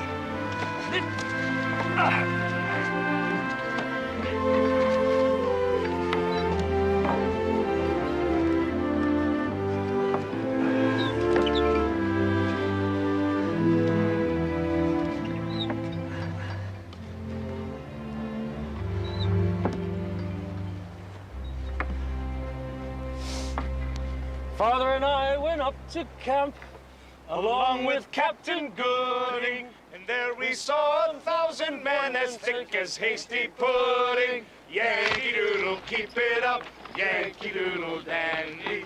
Mind the music and the steps, and with the girls be handy. And there we saw 1,000 men as rich as Squire David. What they wasted every day, I wish it could be saved. Yankee Doodle, keep it up, Yankee Doodle dandy.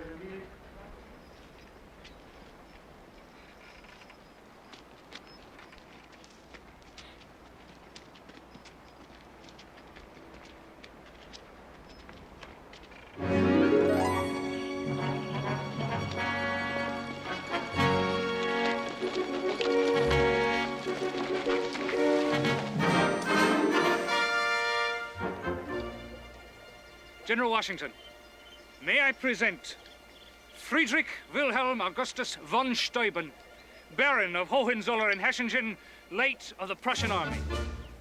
Großes Herr General Washington the Große. The Baron greets Washington the Great. Ich will sorry, nicht... sir, but I have to translate what the gentleman says. Entschuldigen Sie bitte, Herr Baron. Ja, ja. Bitte. Ich will nicht keine Reichtum oder Auszeichnungen. He declares he wishes neither riches nor titles. Aber bloß zu haben das Recht zu kaufen auf Kosten von meiner Blut. Merely the right to purchase at his blood's expense. Der Ehren von verteidigen deine Recht und deine Freiheit. The honor of defending your rights and liberty. Please tell the Baron he's about to embark on the ultimate challenge. To make this army march as one. Attention! My American soldiers, hello! You have been chosen as Baron von Steuben's model company to learn the uniform code of drill. You will then become drill sergeants for your own units. Until the Baron has mastered our language, he will give his commands by rote. Head up, chest in! Chest in, gut out! What's this, Lord? Yeah, you got it backwards, sir. It's chest out, gut in. Ah, gut in, not out. Like von Steuben.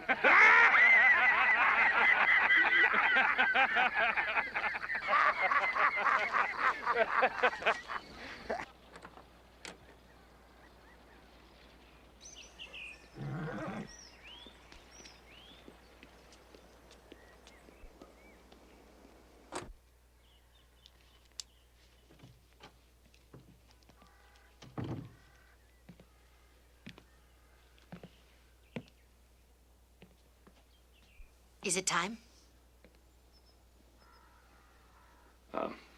Billy, pack some food in case you get famished before the first tavern stop. I would stay if only you'd let me. Even though the French have signed an alliance with us, it'll be a long while before they send any help. And most of my days and nights will be spent in the saddle. And Jack and Nellie will need you when the new baby comes. Do you love me, George?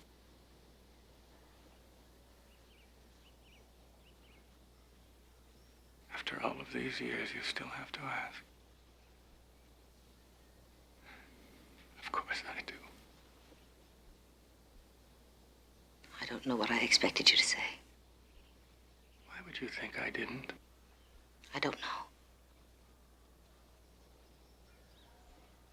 The thought of leaving you again made me think of the first time you left me, just after you'd asked me to marry you. And the way I felt, knowing that I cared more for you than you for me. That's not true. I knew, though you never said anything, that there was someone else. And that her memory would live with you always.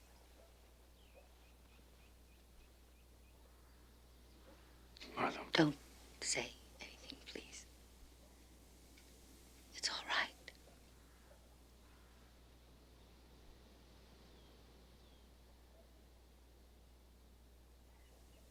It's always been all right. I have you. And that's what matters. Martha,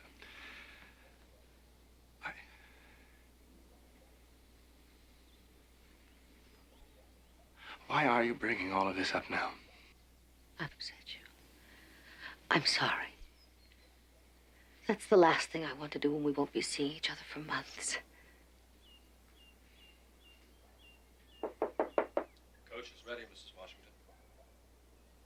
Thank you. We're ready too.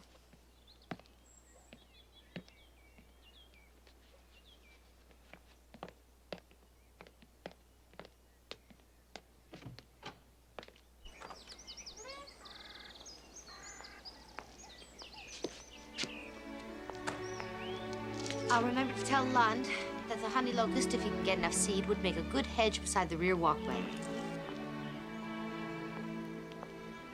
I've needed you here with me this time, more than ever before.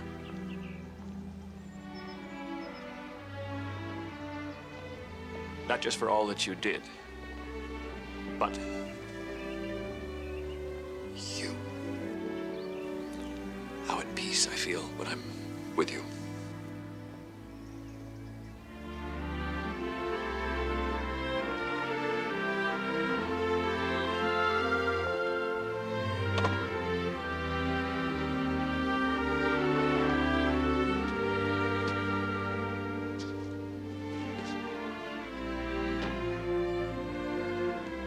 Safe journey.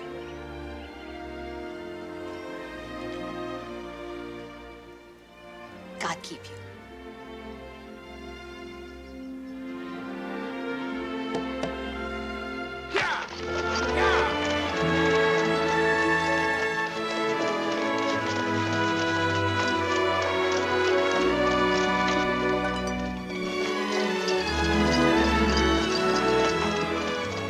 I do love you. Martha, I love you.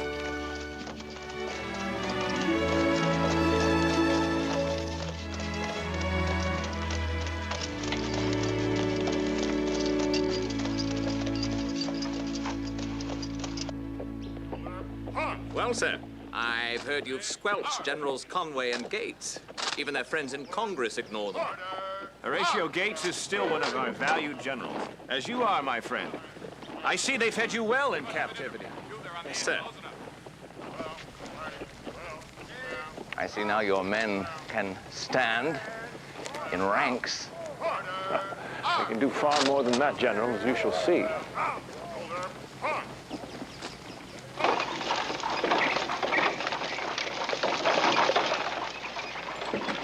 Why, in the name of heaven, why, when our army is in such splendid condition that we've been ordered to evacuate Philadelphia? The ministry has been panicked by the French alliance with the rebels. The bloody frogs have designs on Canada and all our North American positions. Gentlemen, it seems sensible to consolidate our forces in New York under the protection of the fleet. You sail for home tomorrow, Sir William. You can afford to take the Olympian view. Lord Cornwallis and I will now root out this rebellion. General Clinton, our biggest mistake has been in underestimating the enemy. We dismiss Washington as an amateur, yet his army has taken our hardest blows and survived. Even this winter didn't defeat them. Mark my words, we'll finish them in the very next battle. We've been saying that now for 3 years. I pray that on the march to New York, Washington's rabble attacks us. I'll turn on him and end it in one final blow. Then let the French try to save him. Many Tory families slipped aboard at the last moment, sir. Upward of 100 sail moved down the Delaware, leaving the army behind. They could fool us by turning round in the bay. But a Delaware rider just brought word that they have already passed Chesapeake Light. And a washerwoman said that the redcoat officers have ordered their linen delivered at once, finished or unfinished. Those redoubts that Clinton has built above the city are to cover his crossing. He intends to move his troops into New Jersey. Now we will march into Philadelphia in triumph. I want no pomp. I'll send a small detachment under General Arnold to secure the city. But the people there would be heartened if This is our chance to strike the enemy with our reborn army. If we could defeat Clinton, he might become so discouraged he would consider ending the war. Once they cross the Delaware, we'll follow them, staying north, moving through the hills.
General, we have located the enemy.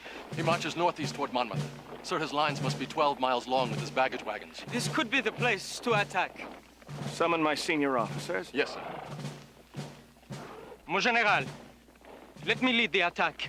My dear Marquis. I am embarrassed that your Congress has made me a Major General, and I must prove that I am worthy of this exalted rank. Your time will come, but not now. Yes, sir.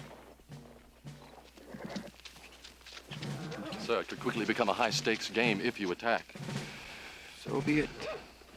Sir, at least give me a line command under Lafayette. I know that I'm ready for that. This is not the time to discuss. Sir, I didn't I mean have that. had all I can take of you and Hamilton and Lafayette wanting commands.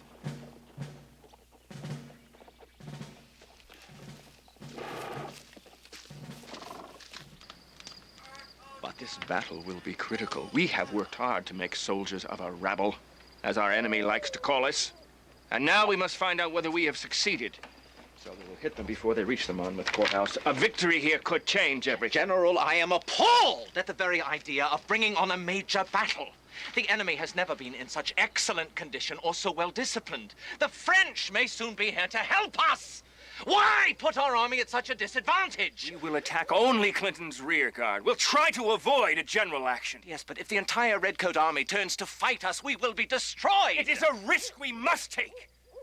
I need experience and maturity in command of such a dangerous venture. I need you, General Lee. Let someone who believes in it be your scapegoat.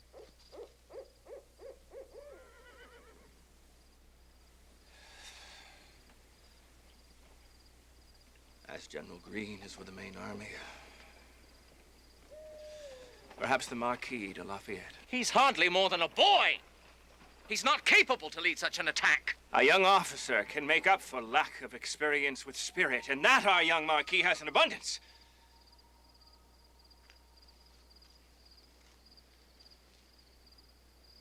The command is yours, General Lafayette. Thank you, mon général. This conference is adjourned, gentlemen.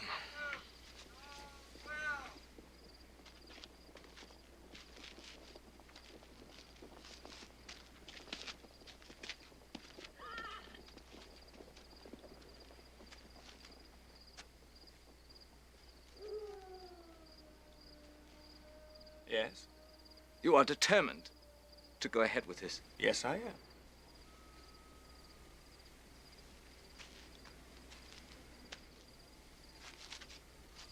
I cannot let you put your fate into the hands of a green general who has smelled gunpowder in but 2 battles. I have a feeling about him. And I have no other major general I can spare. As your second in command, I do have a responsibility to lead the attack. You've changed your mind. It must be pressed with great vigor. You doubt my capacity? No, not your capacity. Your will.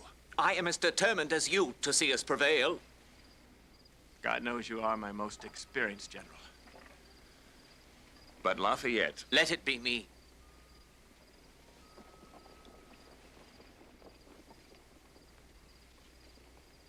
Lafayette will understand. Thank you, George.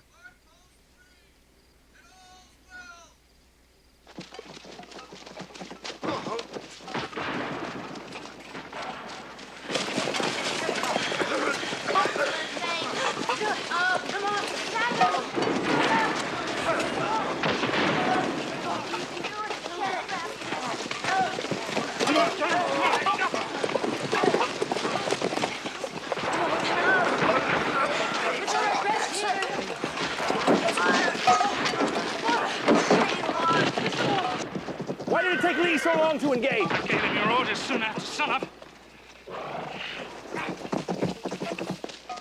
Retreat! Fall back! Fall back! Move back, lads! Regroup! Fall back!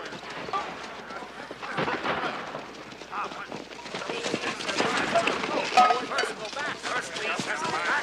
Then he says retreat. We never faced the frame. Where are we supposed to go?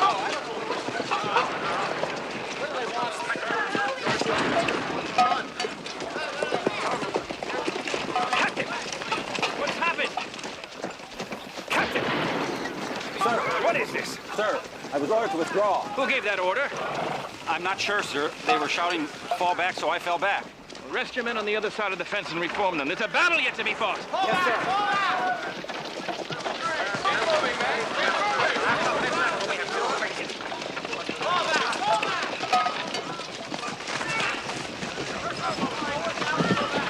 What is the meaning of this? Sir? This retreat, this confusion. What's happened? General Lee, speak up. My officers disrupt my strategy. Disobedience! given up the field? Because we cannot stand against them!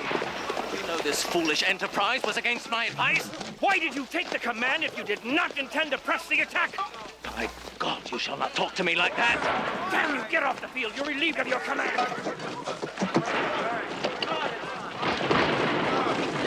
General Washington! The enemy!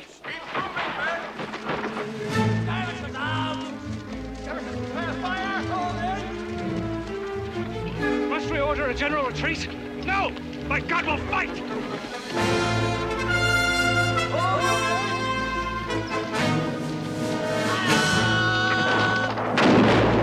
Officers, move your men behind the fence!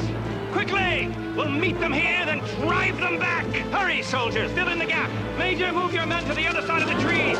Quickly! Hurry, soldiers! Hurry! Captain, fill in the gap! This day will be one to tell your children and your grandchildren of! A day of glory!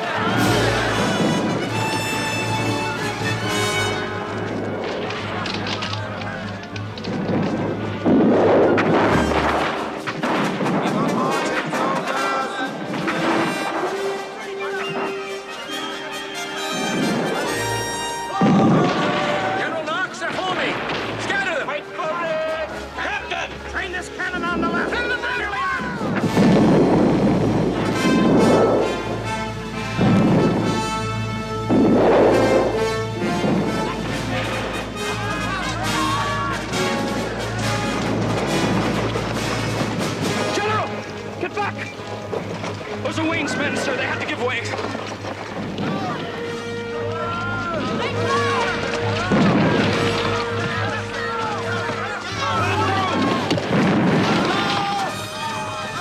Let your brothers through, men. They fought bravely and well. Now it's our turn to stop the enemy. Hold your fire till I give the order. Stand fast, men. Fight for your freedom. Captain, train your cannon to the left. Keep this one on the center of the enemy line. Molly! Molly, pitcher! Here, sir!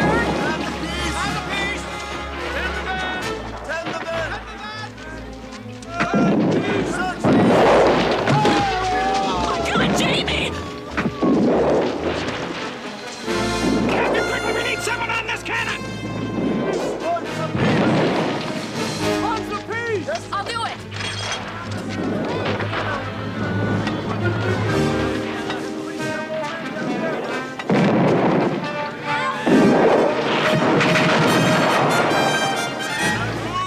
Keep together! Dragoons, keep together! Keep that running!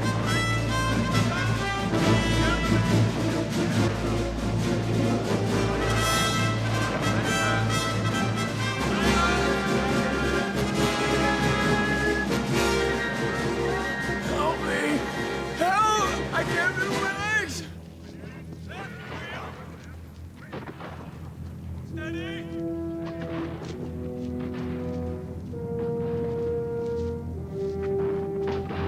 And a gallop! And a gallop! Forward!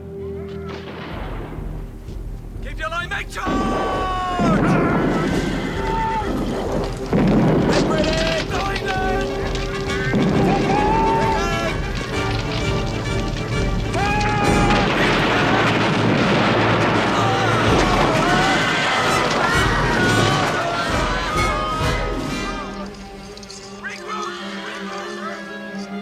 Keep together! Keep together!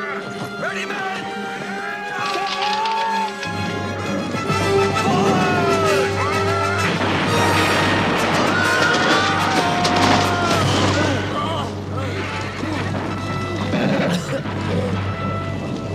They'll send their infantry next.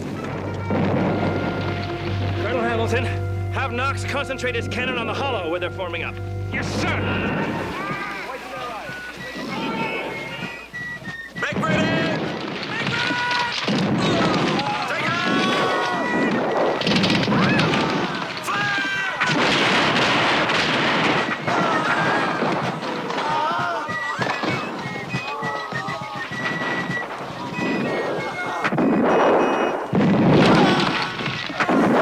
My God, we shall not be moved from this hill.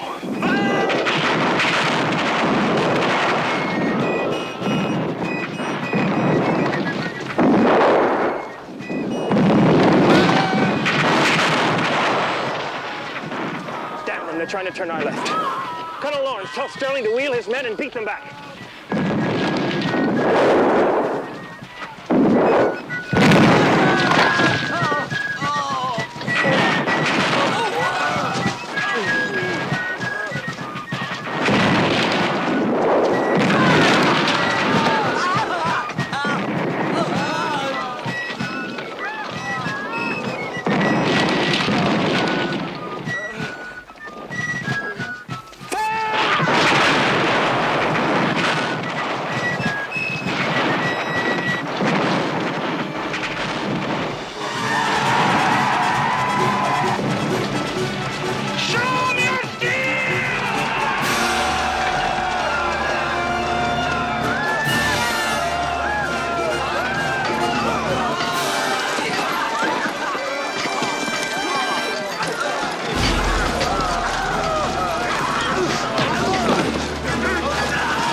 My boys, a day is ours. Seize it.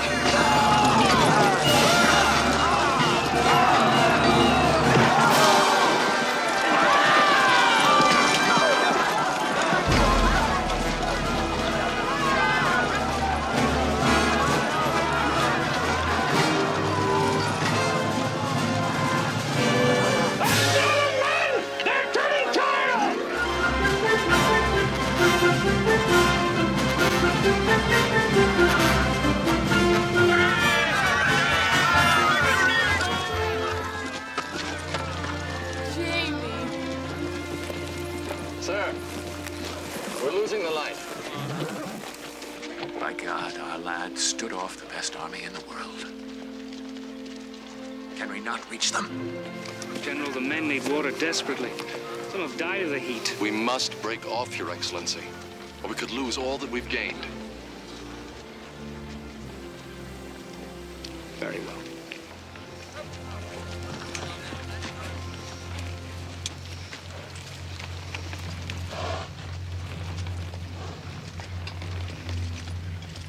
You have wronged me, sir.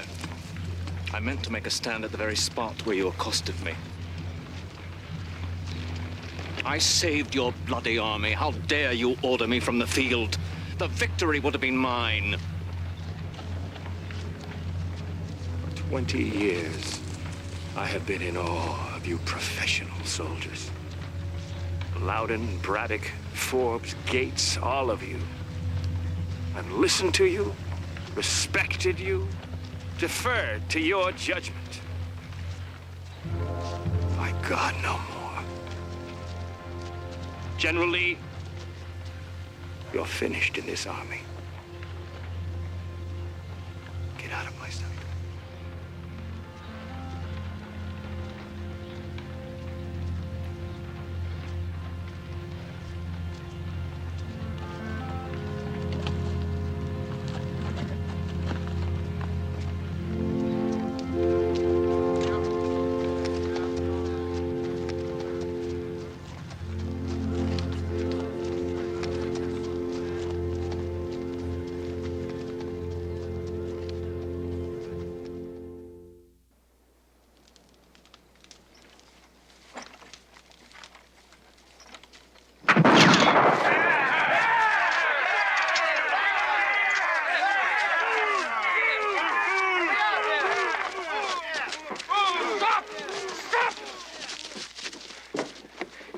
Mutiny.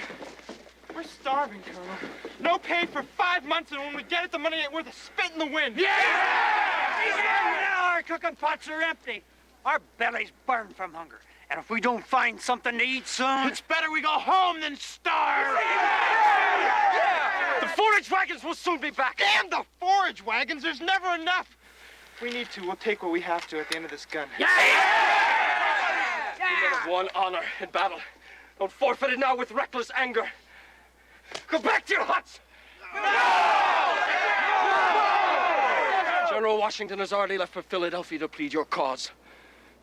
Yes, I understand that, but how can a country overflowing with plenty let die of hunger soldiers defending its freedom? But money from federal presses is worthless. We are forced to depend on the states. To supply your Continentals? And the damnable manipulators and money men. They buy at a pittance and then drive the prices up to make a killing. There's no punishment too great for the man who builds his fortune on his country's ruin. Why don't you tell that to your military governor? Ask him why he is so cozy with Tory speculators. Is Arnold guilty of wrongdoing, Mr. Mifflin? He is under investigation at this moment.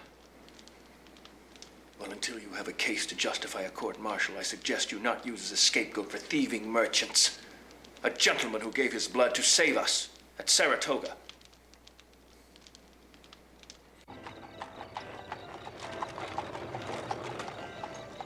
Your Excellency, may I present the former Peggy Shippen, now Mrs. Benedict Arnold? Of course.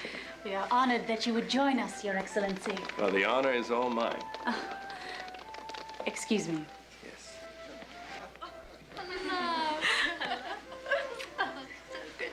Well, you ought to be congratulated. She's a lovely young lady. Thank you, sir. I must talk with you. If it is about the way I choose to live, sir. You have made powerful enemies. So have you, sir. And the same ones. They know that you are my friend, sir. And so they would hurt you through me. I have something to show you, sir, in private that will make your blood boil. Permit me to get it. Of course. My dear, see to His Excellency. I shall be right back.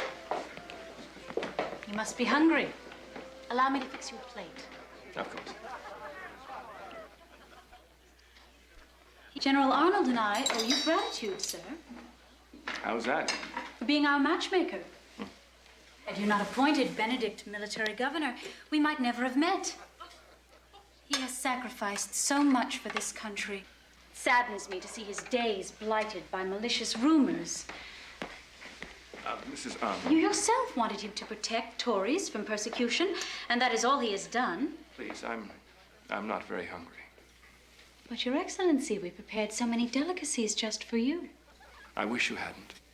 Have we offended you in some way? No, it's just all too much. Of course. Why didn't I realize you were disturbed at all this food? The rumors of our army starving in Morristown. Not rumors, Mrs. Arnold. It's the truth. Your Excellency, forgive me. The last thing in the world Benedict would ever want to do is to offend you. Please, don't blame him for this. He only wanted to please me. If you will look to your other guests, my dear, the General and I must talk. Of course. Your Excellency? I do not want that dear child to see this. An indictment by their damnable executive council. Not here.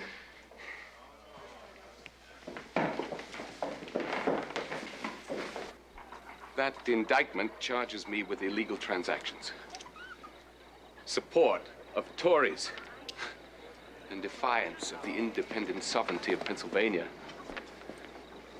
I would gladly hang Joseph Reed and Thomas Mifflin. Yes, and they would hang Tories. I wish to God I could put a stop to all of this wild talk. On both sides, especially from one of my own generals. I'm sorry, sir. I only want vindication so that I can better serve you. I now see that it was a mistake to have taken you from the army and made you a military governor. God knows I do not enjoy this life of ease. I yearn for the field again.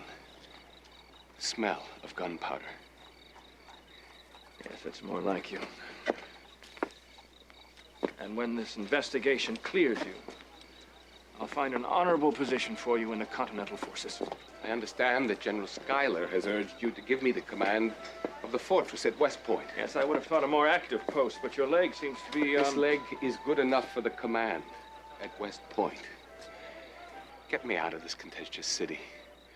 Restore my fighting spirit, so that when the wound does finally heal, I will be at your side on the battlefield. I'd like nothing better.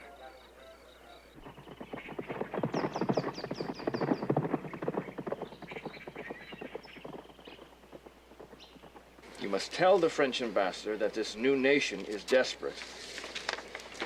Our resources have been devastated by 5 bitter years of war. I understand, Your Excellency. Our enemy holds the capital town and most of New York State. Cornwallis has captured Georgia and holds the rest of the South at his mercy.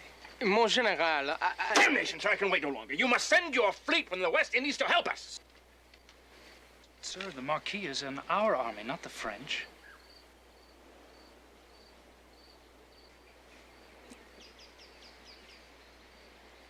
The Marquis knows this is not aimed at him.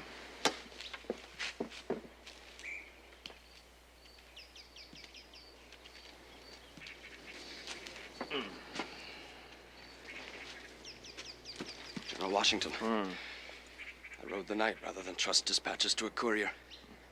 Gates' army has been routed. I can't believe it.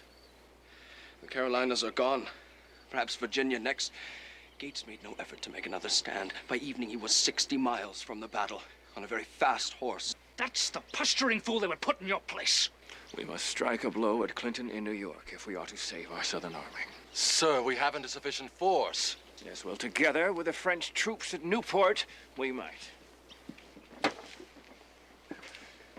I've waited long enough for our cherished allies to ready themselves to fight. Protocol be damned. I'll go to Rochambeau myself.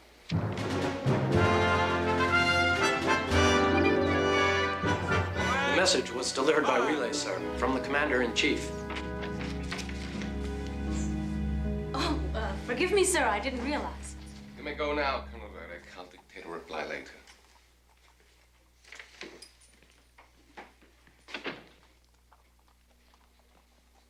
What is it? A message from His Excellency. He wants me to send an armed guard to join him on the road to Hartford and escort him to meet Rochambeau.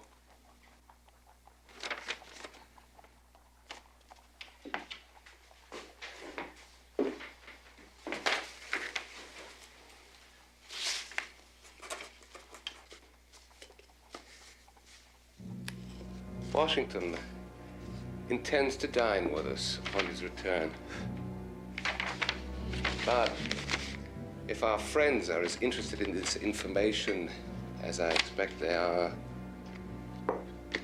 you'll not have to worry about setting out your best plate for His Excellency. Get this through the Patriot lines to Major Andre as quickly as possible. Are you sure?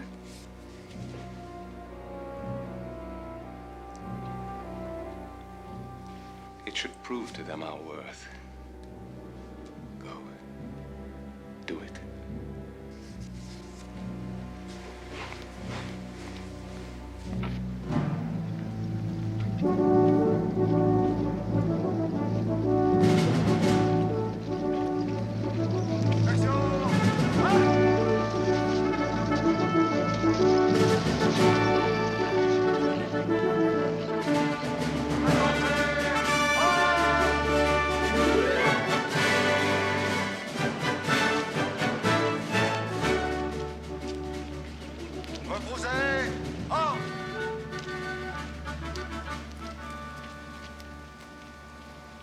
May fortune shine on your efforts here, General Rochambeau. Que la fortune éclaire vos efforts, Général Rochambeau.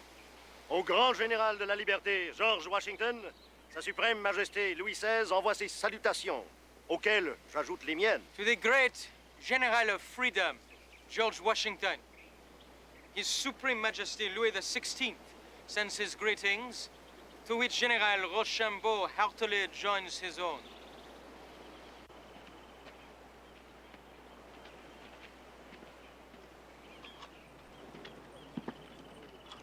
All of America salutes the great French army. Toute l'Amérique salue la grande armée française. Et toute la France salue la grande armée américaine. And all of the France salutes the great American army.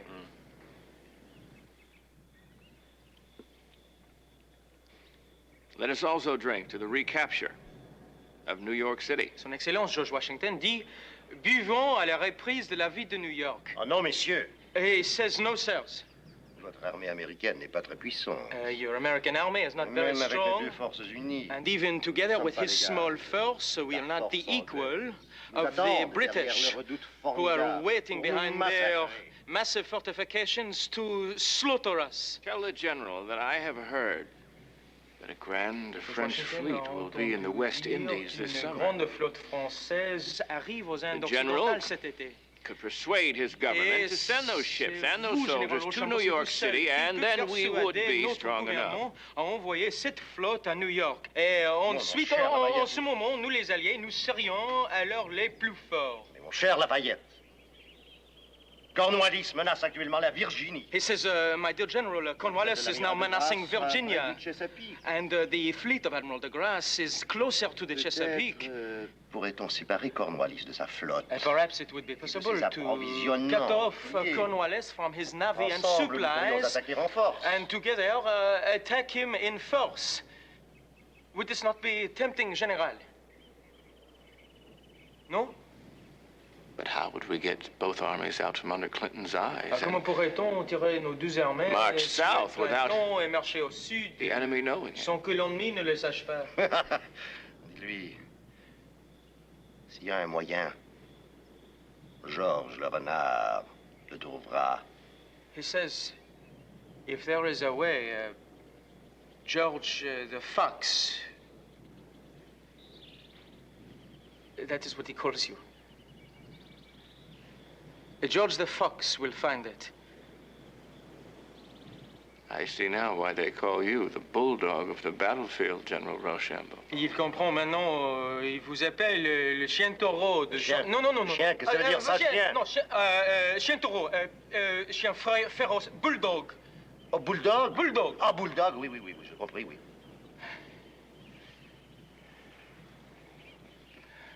Perhaps two stubborn men, peut-être perhaps two stubborn men, each having met his match, can now agree to do something.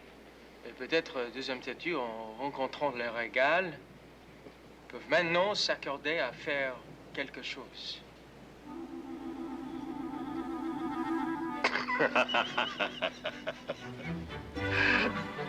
Eh bien, moi,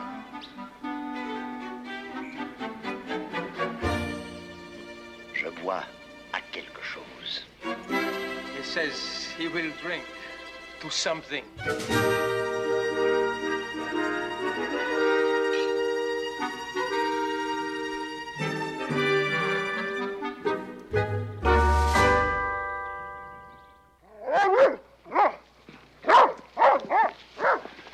A decent breakfast with General Arnold should restore my good spirits. I tell you, I've never been more frustrated. Is the French fleet coming, or isn't it, Hamilton? Yes, sir. Yes, sir. Yes,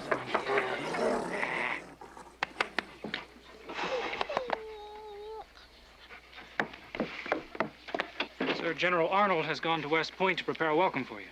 We are a bit late, sir. Well, if you gentlemen hadn't taken us off the main road because of some probable false report of an enemy patrol. Well, one cannot be too careful, sir. And what of Mrs. Arnold? She's not yet risen. I suppose it is the fashion for pretty ladies to sleep late. You stay behind, Hamilton, to receive any dispatches. We'll proceed on to West Point.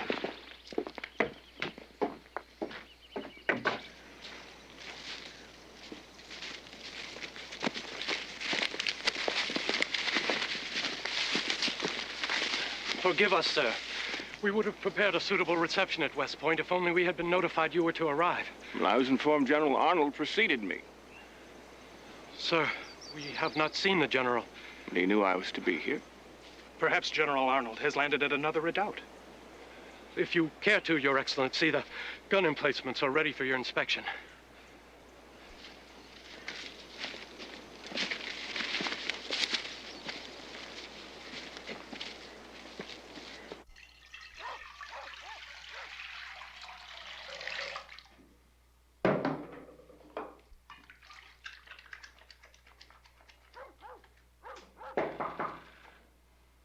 Yes, come in.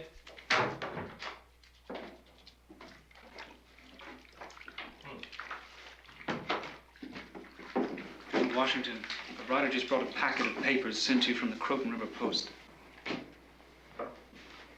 I think you should look at them right away, sir.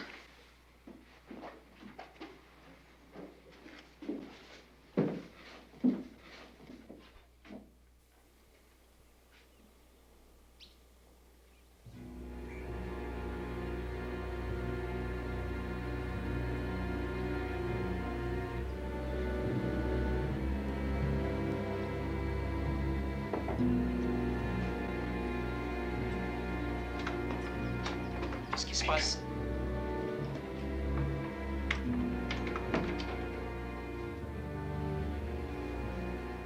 Arnold has betrayed us.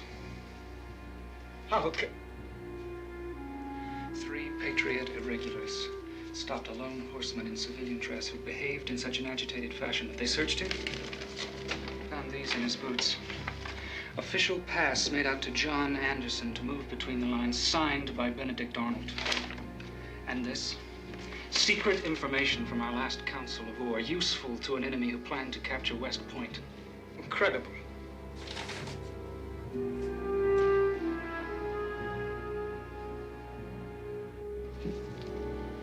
This John Anderson. Perhaps he can be made to talk. He already has. He sent a letter to His Excellency along with the packet. He's Major Jean-Andre, Adjutant General of the British Army, and he has the gall to claim he isn't a spy and refuses to tell us where Arnold is. I want Arnold. I'll hang that traitor if it's the last thing I do on God's earth. He must have escaped downriver. Colonel Hamilton, gallop to King's Ferry. We have forces there who could stop his barge before it's too late. Yes, sir. General Washington! Sir, Mrs. Arnold is going mad. She's screaming for you. Bring me General Washington! Ah! Arnold? General Arnold is gone. He's gone forever. There, the spirits have carried him up there. They put hot irons in his head. Mrs. Arnold, here is His Excellency. No, you're not General Washington. Arnold, no. how can I help? General Arnold cannot protect me. How can I help? Gone. Hot irons. I have hot irons in my head. Burning me. Burning me. Burning me. Burn You must find him. He must not escape. Do you hear me? I want to see him hang. Protect me. He's gone forever. They're burning me.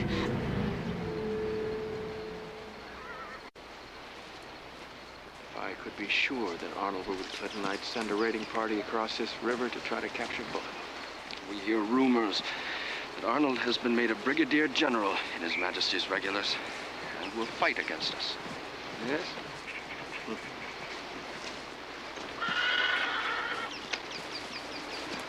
Sir, another mutiny. The Jersey troops at Pompton Lakes have defied their officers and set out for Trenton. What the British have failed to do in 5 years of war, this spreading revolt within our own army could accomplish overnight. Sir, you know what must be done.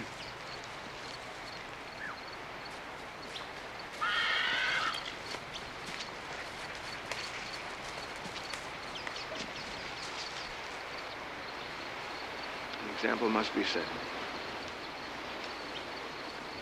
Seize 1 or 2 of the mutineers. Let them be tried and shot by their own kind. That could incite further revolt. Our liberties are lost if armed soldiers dictate terms to their country. Yes, sir.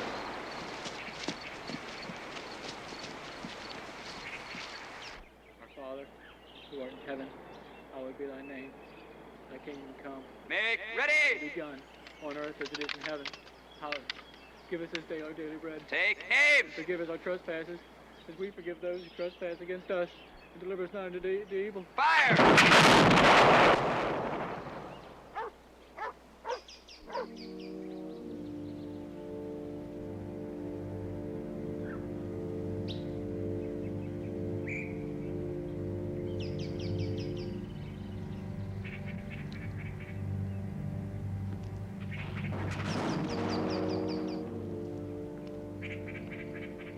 Sir, it's Richard Henry Lee. I was told I'd find you already about. General Washington? Mr. Lee. You must have ridden all night. All the way from Virginia. Our Southern Army's done little more than play the fox to Cornwallis's hounds. The capital has fallen. My wife, is she? Yes, I stopped by Mount Vernon on my way, knowing you'd be concerned. She's safe for the moment. Thank God. But there is nothing to stop Arnold from sending British warships up the Potomac. If I could capture that traitor. Perhaps you can. Congress is now ready to offer you what amounts to dictatorial power in Virginia if you will lead 2,000 or 3,000 good troops. I would take far more than that. And I will not divide this army so that we could rescue Virginia at the risk of losing Philadelphia and New England. You would turn your back on the land we both love? You could be bankrupt, your estate confiscated. My friend, Mount Vernon is as much a part of me as my blood, but I cannot abandon my duty to these states who wish to become one people. We pray God that the promised French fleet arrives before it's too late. Where's Colonel Hamilton? Upstairs, Your Excellency. Attention! Rochambeau is still dawdling. I must speak with you, Colonel Hamilton. Sir, I'll be there in a moment. He's in another fury about the French, and I'm not sure I'm up to it right now. I worked with him by smoky candlelight half the night, planning the capture of Arnold. My eyes are two burned holes and an empty skull. A feeling I am familiar with. You'd best go to him. He has a great deal to concern him. So have I. You have kept me waiting at the head of the stairs. I must tell you, sir, you treat me with disrespect. Do I? Well, if that's the way you feel, sir, maybe it's time I left your service. If it be your choice. You shall have my resignation as soon as my hand can write it.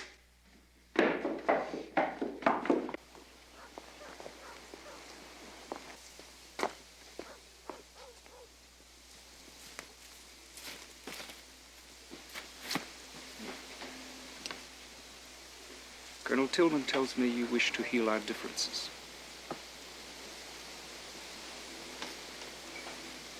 Well, I'm sure that we both regret what happened and would put this entire affair behind us.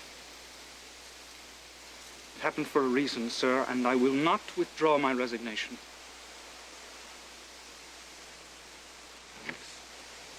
I have always treated Oh, yes.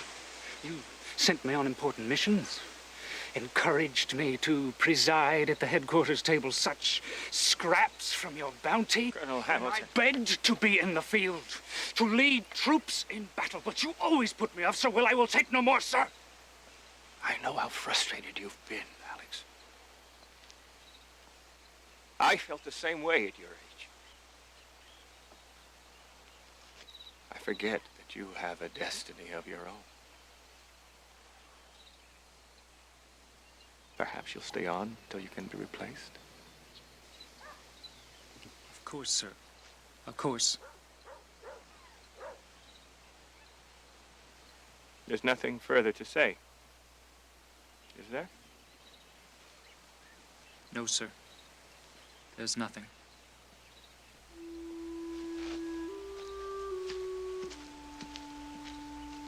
Alex?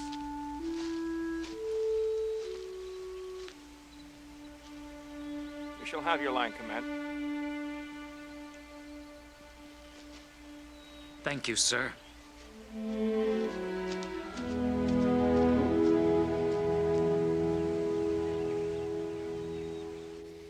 By God, Lawrence, you have brought news as to stir the blood. Sir, the others will be here as soon as their aides can gather them. A powerful French fleet, under Admiral de Grasse, with 3,000 land troops, has left the West Indies and sails directly for the Chesapeake. The time is now. For de Grasse's fleet can only stay a few weeks. So, if we are to trap Cornwallis at Yorktown, we must reach the Chesapeake by the time the Admiral arrives. But as soon as Clinton sees us break camp, sir, we won't let him see us. We'll make him think that we still plan to attack New York. But how will we leave New York and march south hundreds of miles without the enemy knowing? We found a way to deceive them on Long Island. Now we must be even more clever.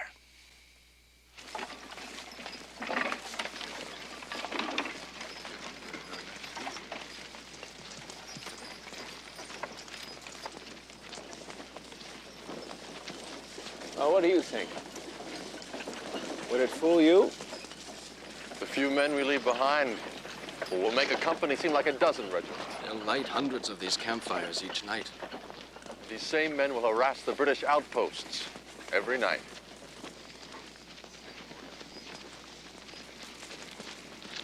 Yes.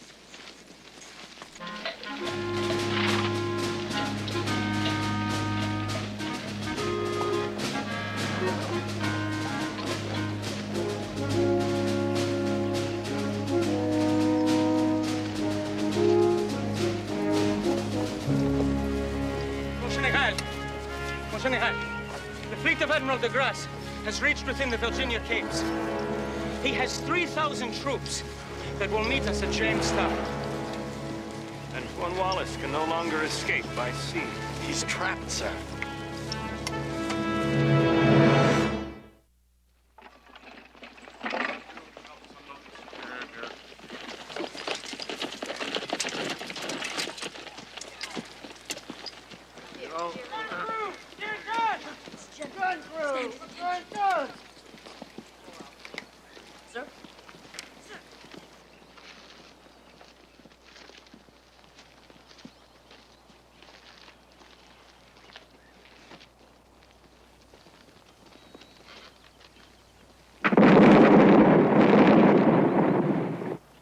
Sir, our men have dug trenches as close to the British lines as they dare. Those two forward enemy redoubts will play havoc with any attack. You see how they prevent us from drawing the noose around Yorktown? Well, we could pound them with the mass cannon, sir. Perhaps in a few days. We don't have a few days, General Knox. Clinton could be on his way to rescue Cornwallis, and Admiral de Grasse has warned us that he must send his fleet soon to protect the West Indies. Those two redoubts cannot delay us any longer. They must be taken quickly and by storm. Very well, sir. We'll move our cannon closer, dominate their defenses. The French will attack Redoubt 9. We will attack Redoubt 10. If we succeed, we have a chance to end the war here. General Lafayette is commander of the assault. Colonel Hamilton, you will lead the attack.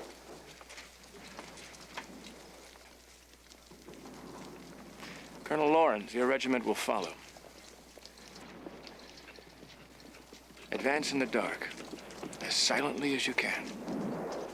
Muskets unloaded, only bayonets. Surprise and terror will be your main weapons.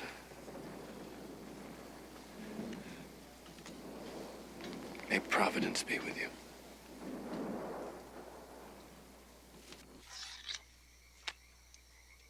Fix bayonets! Fix bayonets!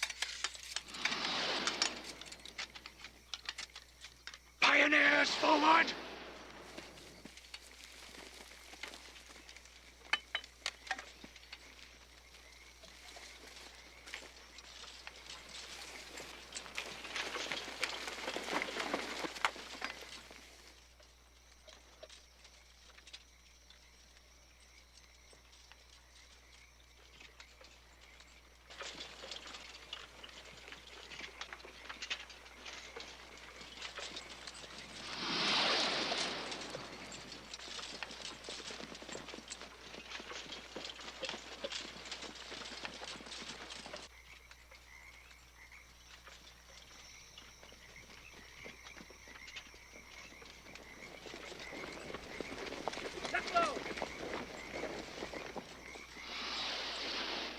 Hurry! Hurry!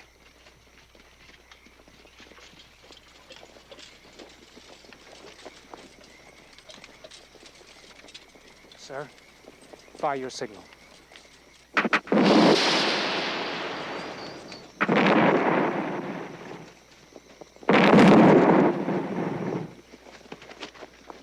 Follow me!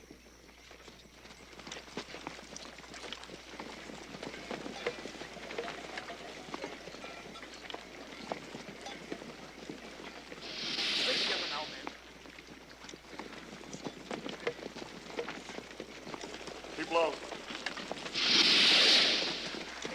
Move quickly, quickly!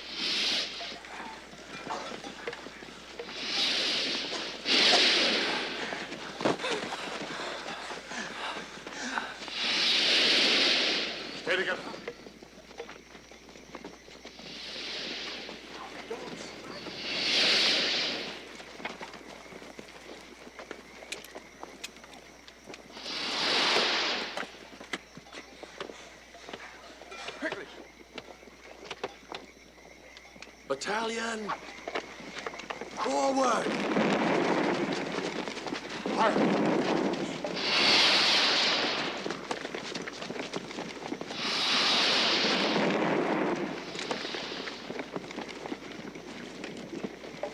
Sir, Colonel Lawrence's men, they're in position.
C'est le triomphe! We are victorious! We have taken redoubt number 10 and the French redoubt number 9. Casualties. 1 sergeant and 8 privates have been killed in the American assault. 25 were wounded. I am afraid that the French have suffered greater casualties. The officers? Colonels Hamilton and Lawrence are unharmed. They will report later. Thank God. Cornwallis has no choice but to surrender his entire army.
Play the Yankee Doodle.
Sir. Vous vous trompez, monsieur. Le général de notre armée est là.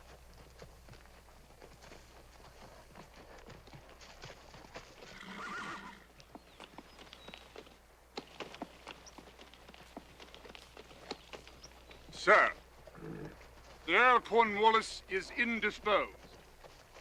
I am second in command. Since the Earl chose to send one of his subordinates, General Lincoln will accept the surrender. Your Excellency.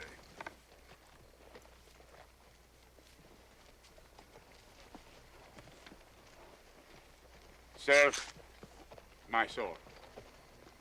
Sir, you may retain your sword.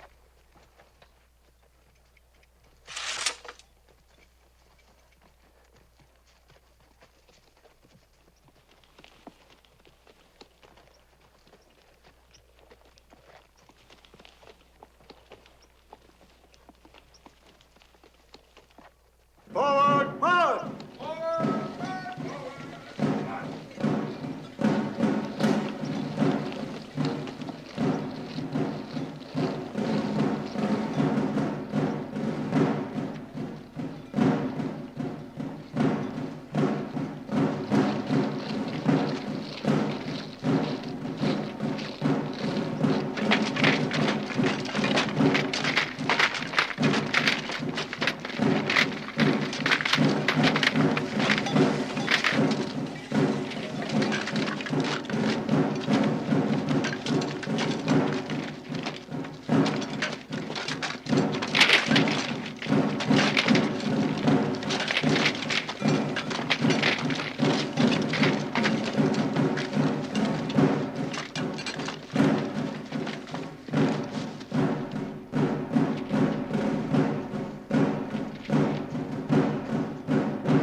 Though our ministers discuss peace with the British, we are still at war, Colonel, and I do not approve. It is destructive of our liberties. They know how you feel, sir. So they do not want you there at the secret meeting. Well, I cannot believe that.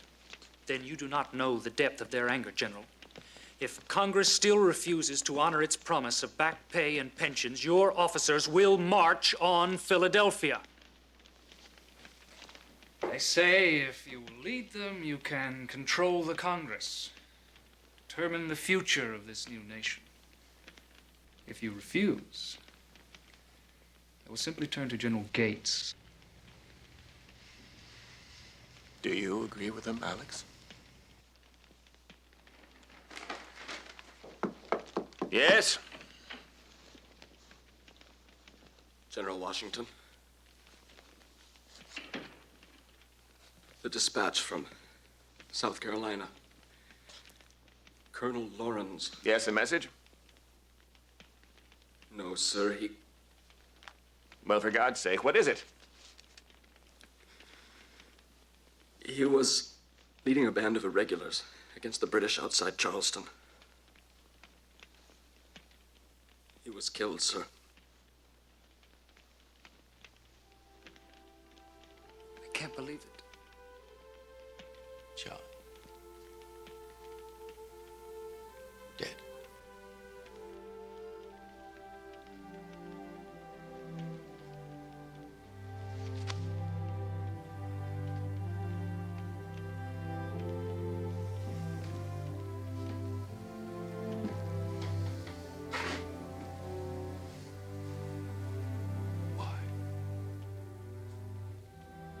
A pointless skirmish. The war all but over. My God, why?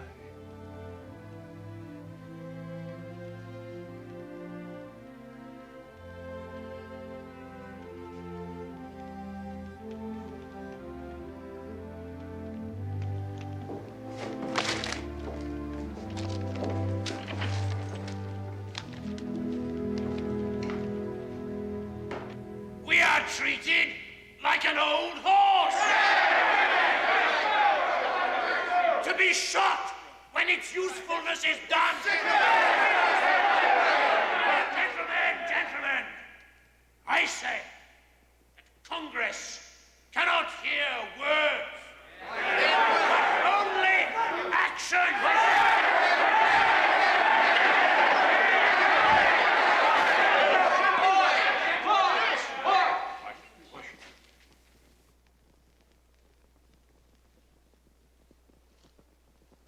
Sir, you are not expected at this meeting. Nevertheless, I'm here. Sir, your officers are gathered here to... Officers who have shared so much with me will not stop me from saying what I came to say.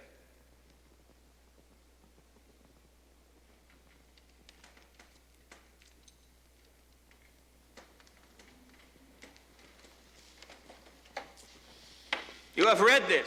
Yes. Broadside given to all officers except your commander-in-chief.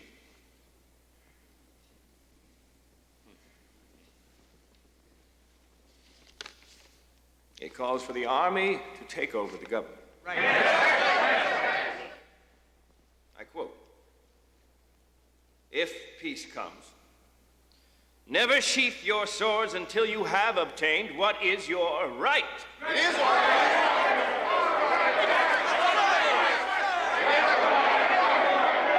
Your right.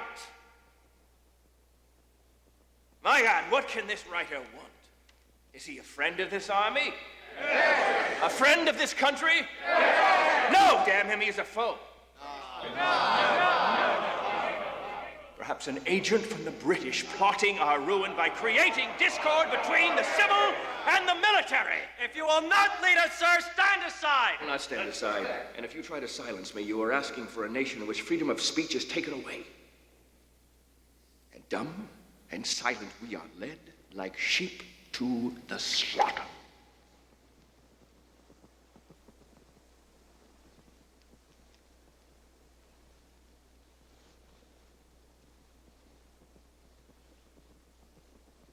You will not march on Philadelphia.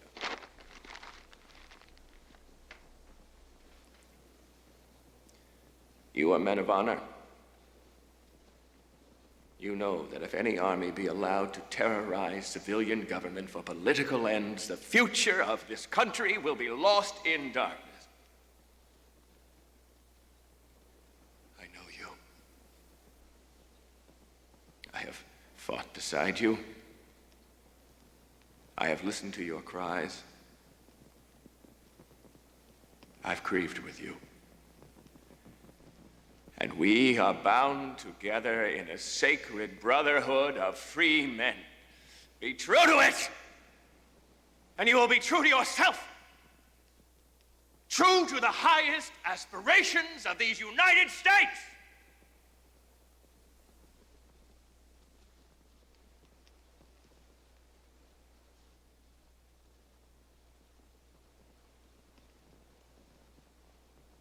I have a letter from a member of Congress, and they are trying to do justice to this army. Let me read it.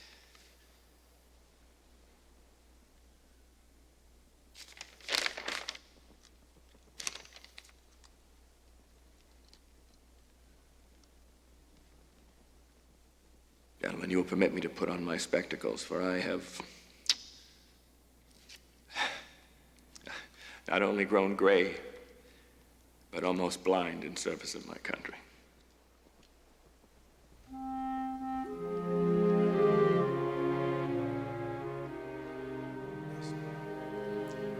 My dear gentlemen,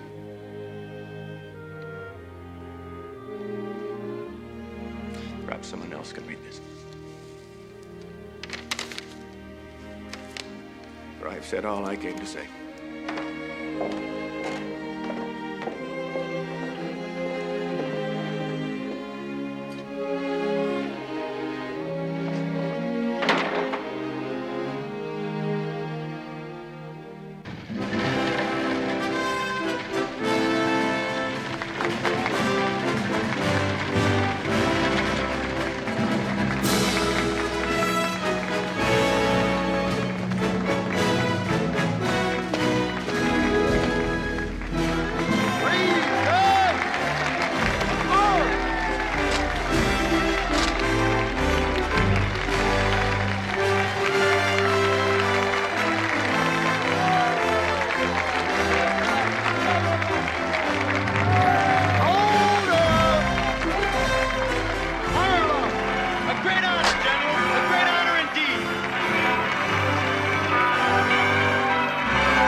Gentlemen,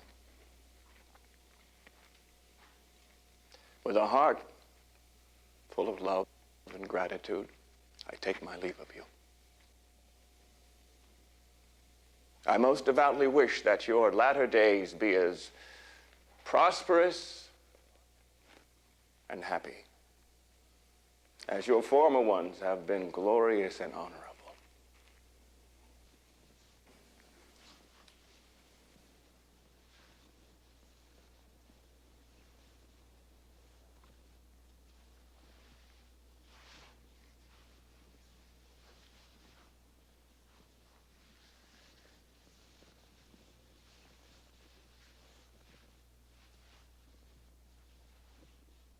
I cannot come to each of you, but shall feel obliged if each of you would come and take me by the hand.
Virginia has ratified.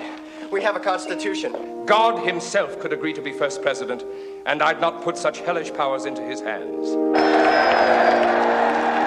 My God, what do they expect of me? I trust they still hail him as their savior after they learn of my financial plan. You may keep your greatness and your destiny and your fetid dreams of wealth through manufacture. Sir! Let me show you my gratitude. In a way that it might please you. I'm an adulterer, gentlemen. A fornicator. I allowed the woman's husband to extort loans from me in exchange for his wife's favors. Ale has indeed gone to your head, citizen minister, and you had best sober up before you seriously compromise all those in the government who support France. The president owns Washington's house! Drag Washington out!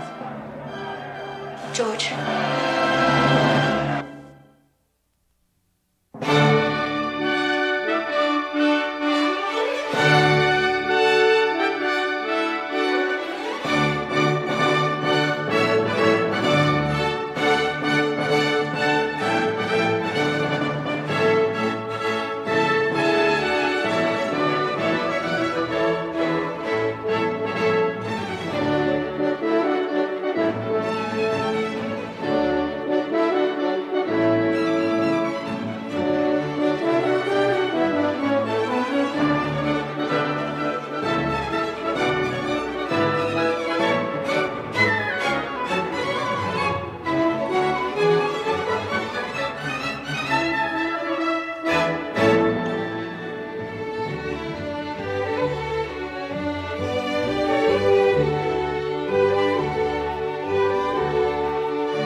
American colonies won a war against Britain to become the first democratic government.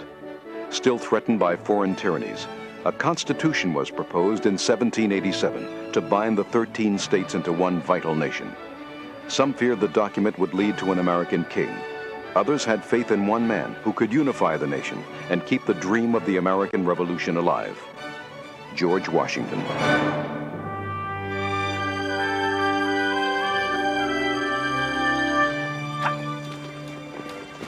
Caesar! Maybe Invincible Stilly will make royal gift to pick up his ears. Let him get a good smell of her.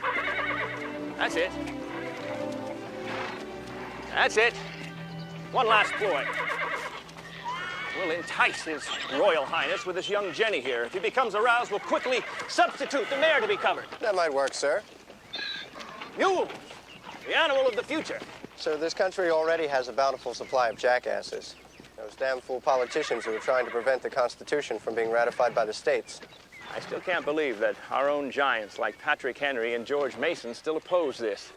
It's ironic that war can bind men together only to have peace pull them apart. This new form of government, uniting 13 states into one nation, as called for in that Constitution, I believe is the last chance man may have to demonstrate that he's capable of ruling himself.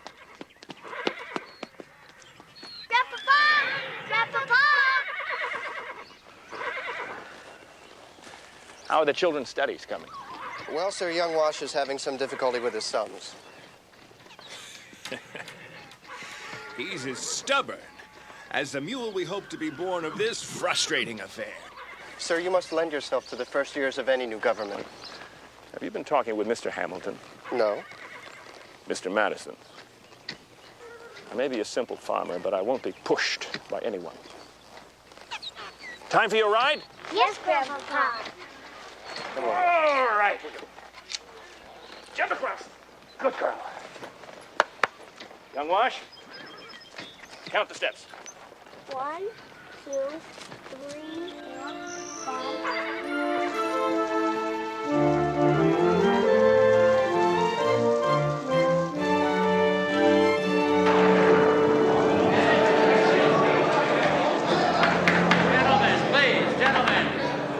Patrick Henry has the floor. Where has the genius of America fled that we should bow to so unholy a document? Mr. Madison speaks of checks and balances. What good, sir, are specious imaginary balances? Rope dancing, chain rattling, ridiculous checks and contrivances. And who has The authorized... man is so persuasive, I had to feel my wrists to make sure that iron cuffs were not already biting It is into the the state flesh. through which the people must speak, and Mr. Madison knows that. Sir, I object. You, sir, and your Federalists have tried to scare us with what will happen to Virginia if we reject your Constitution. Maryland and Pennsylvania will descend on us from the north. The Indians will attack us from the rear, and Carolinians from the south, mounted on alligators, I presume, will destroy our cornfields and eat up our little children.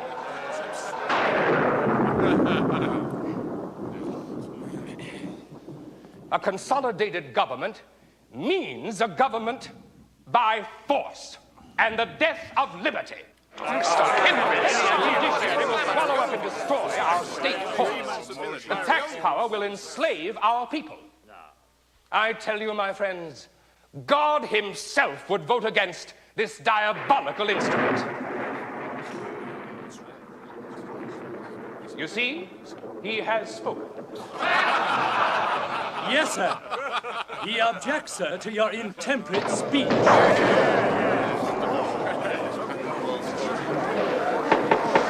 Gentlemen, let us adjourn till the Almighty allows us to hear our own voices, if not those of our opponents.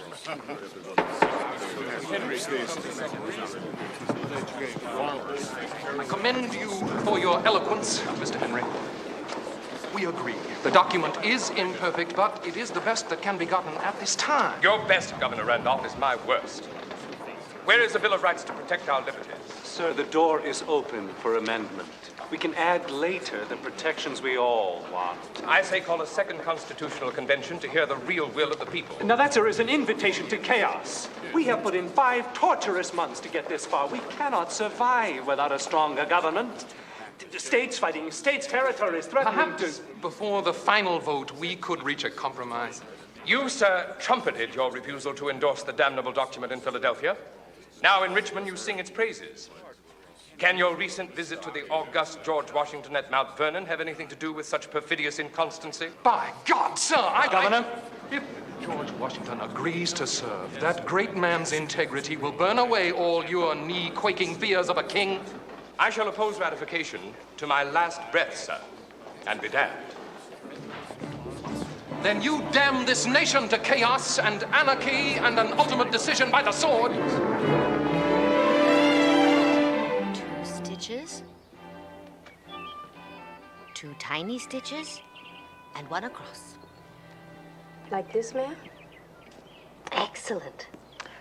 Only you have clever fingers and a mind to match. You make it easy to learn, ma'am. Sir, Mr. Randolph's coach is approaching. Thank you. You're concerned about bad news from Richmond? If Virginia rejects this Constitution, I'd be devastated, of course. But if they ratify... They'll want you to serve the new nation.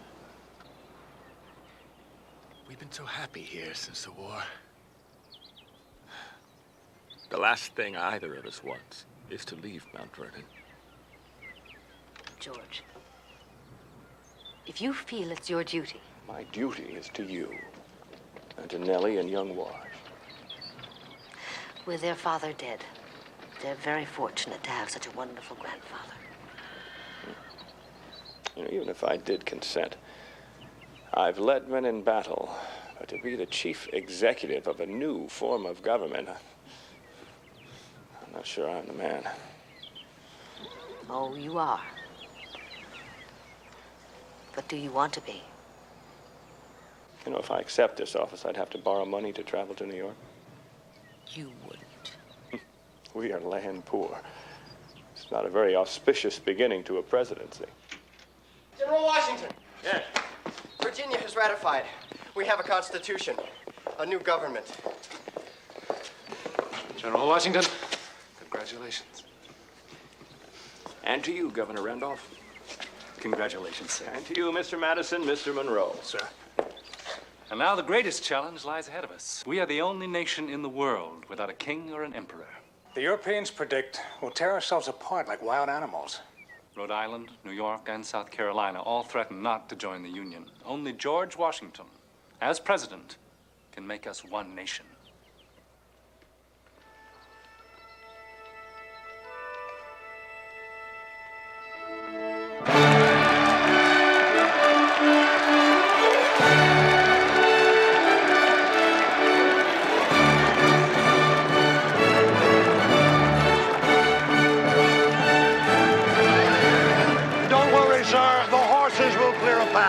I don't want anyone hurt.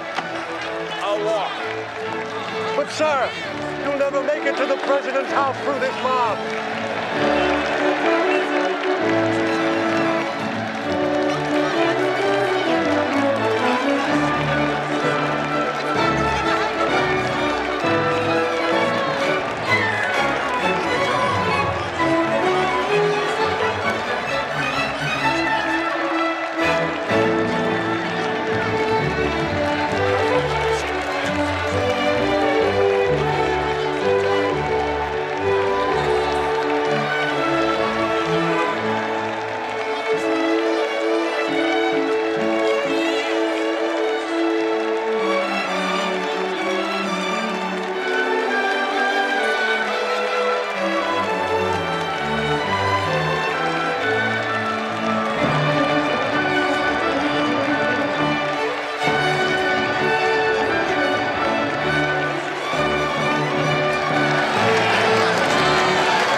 My God, what do they expect of me?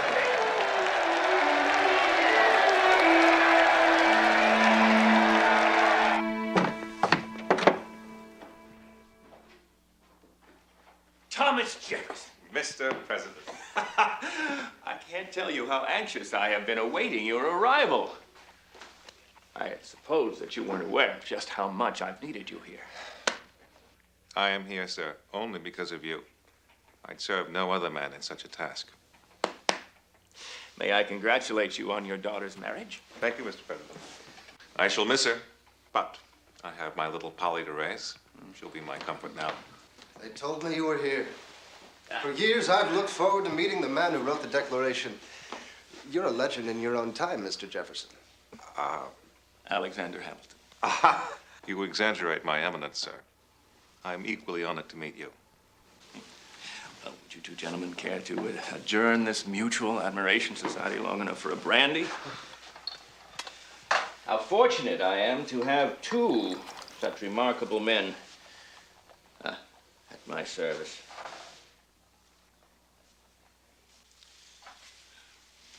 You see before you an aging general who, with your help, must learn as I go to be a president.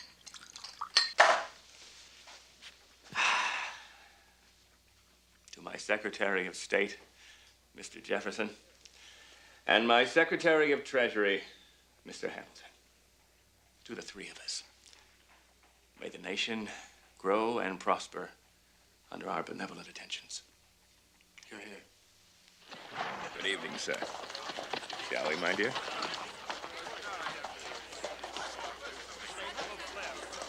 Thank you, Mr. Hamilton. Good night, Mrs. Washington. Mr. President.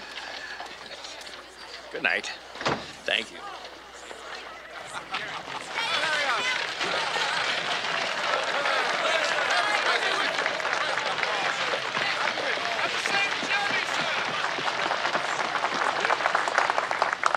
Listen to them.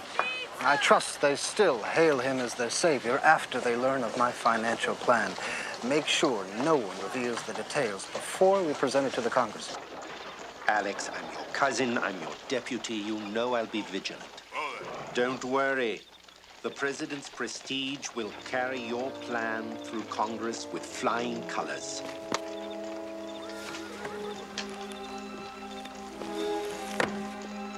Good night, my friend. Good night, William.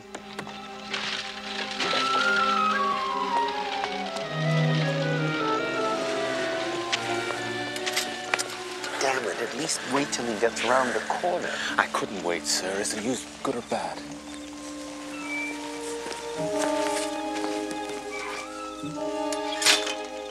Better than good, Mr. Reynolds. The man has revealed to me his complete financial system and the date he'll present it to Congress. One of the mainsprings is redemption at face value of the certificates issued as money by the Continental Congress during the war. Mr. Hamilton hopes this will give stability to the new federal government. So fatten our purses first, eh, sir? You will have less than a month to gallop through the backcountry and buy up those certificates. Little tongue oil should get them dirt cheap. The ex-soldiers already think they're all but worthless. I'll be on the road before dawn. Sir, I appreciate this. You won't regret it.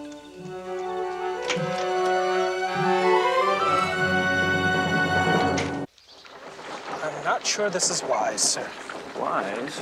The Constitution requires that the president seek out the advice and consent of the Senate on treaties. What can be the harm in going there in person?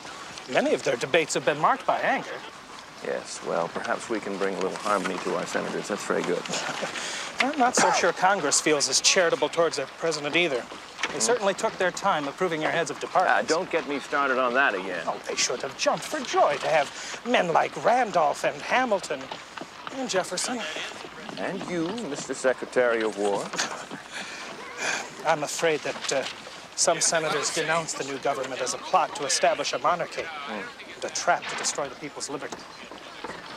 Yes, well, thank you for your cheerful reminder, General Knox. It makes me feel like, actually, it makes me feel like Daniel about to enter the lion's den. Motion is so carried. Gentleman from Virginia. Mr. President of the Senate, fellow members, I propose a tax on every slave that's imported into the United States, since it is the great defect of our new Constitution that it suffers such a vile business to go on. Virginia speaks so piously. She has all the slaves she needs. But the slave trade is the lifeblood of the lower South.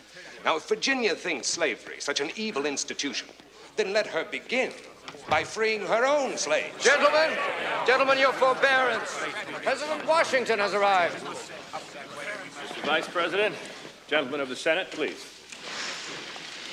I have drafted instructions for the commission, which I have appointed with your approval, to negotiate a treaty with the Southern Indians. If the President of the Senate would kindly read the preamble, I would thereafter be grateful for your advice and consent. Mr. President. Thank you.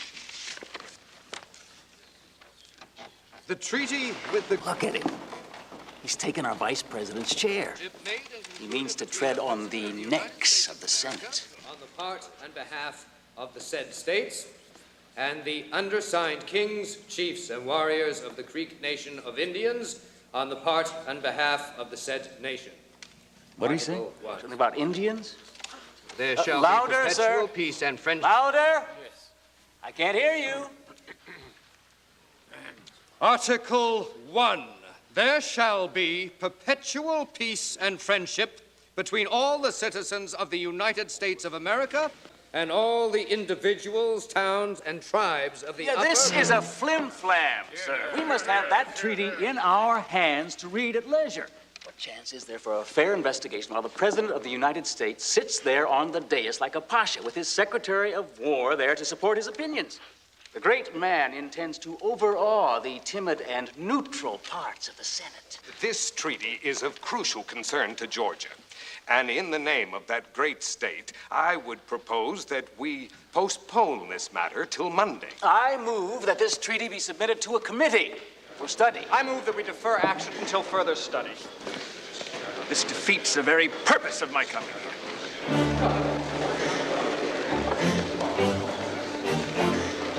But General Washington, sir.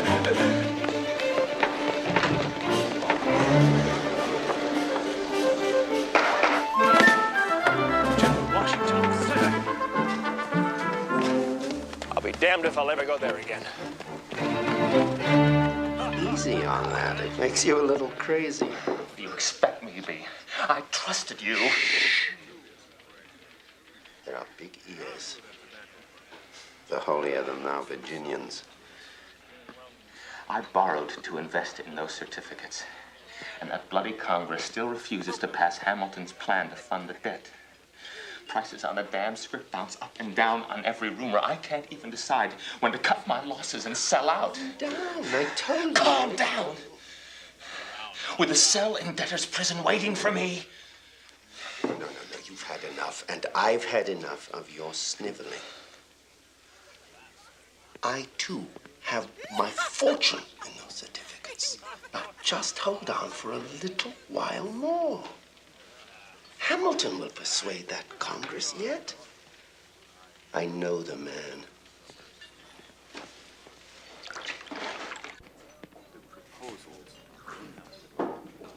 Look at them. Here, sir. Money sharks. Sweating and dealing in dark corners. I still believe Mr. Hamilton's plan for the payment of war debts is a sound one. Mr. Monroe, you cannot blame him for this epidemic of greed. I've always admired the man, for I'd not have worked so closely with him to ratify the Constitution. But now...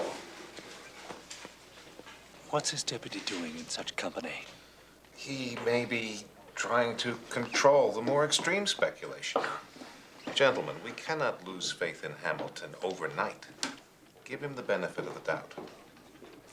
I've had Monroe investigate rumors that speculators were taking advantage of inside knowledge. Sportsmen in every state have galloped over country roads trying to buy up as many certificates as possible before the farmer and the ex-soldier who earned them with their sweat and their blood discover that they might suddenly become much more valuable. By God, I'll not stand for it.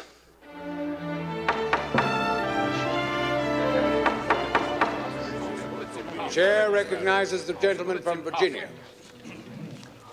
Gentlemen, I would like to introduce, instead of Mr. Hamilton's redemption of certificate scheme, an alternative bill which provides that only some of the value of the certificates be paid to the present holder and the rest to the original holder. That's fiscal heresy. You'd rob a man of what is rightfully his? That, sir, is exactly what many of these so-called speculators, I call them blood-sucking vipers, have done to our poor ex-soldiers.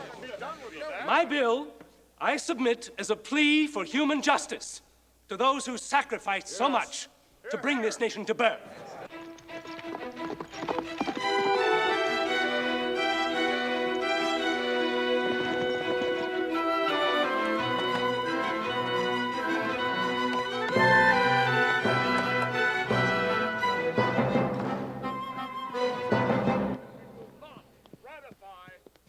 Mr. Madison, I've just heard of your proposal. I beg you, sir, in view of our friendship, to withdraw your bill before it comes to a vote. Mr. Hamilton, I cannot. Dutch bankers have invested in the certificates. If the government's promise to pay the current owner is not honored, the United States credit abroad will be destroyed. What do Dutch bankers mean to me? Did they fight to make this nation free? But how in God's name will we ever identify the original holder? It would be folly to try, and murderously expensive. What's one man's folly is another man's justice. Call them what you will. They take risks. They pour their profits into new enterprises, which, in the long view, will help the poor farmer more than a few acres or a new bed. And you can charm a bear from his honey, yet you can't stop your own deputy from consorting with those who would profit from your funding scheme. William Dewar is an honorable man. If you have any proof of One does any not wrongdoing... need proof to know the pig is at the trough. One can smell it. I resent that. Present it all you like, sir. But justice to the many takes precedence over any grandiose scheme to create wealth for the few. I will not withdraw my bill, Mr. Hamilton, and that is my final word. William. Come on.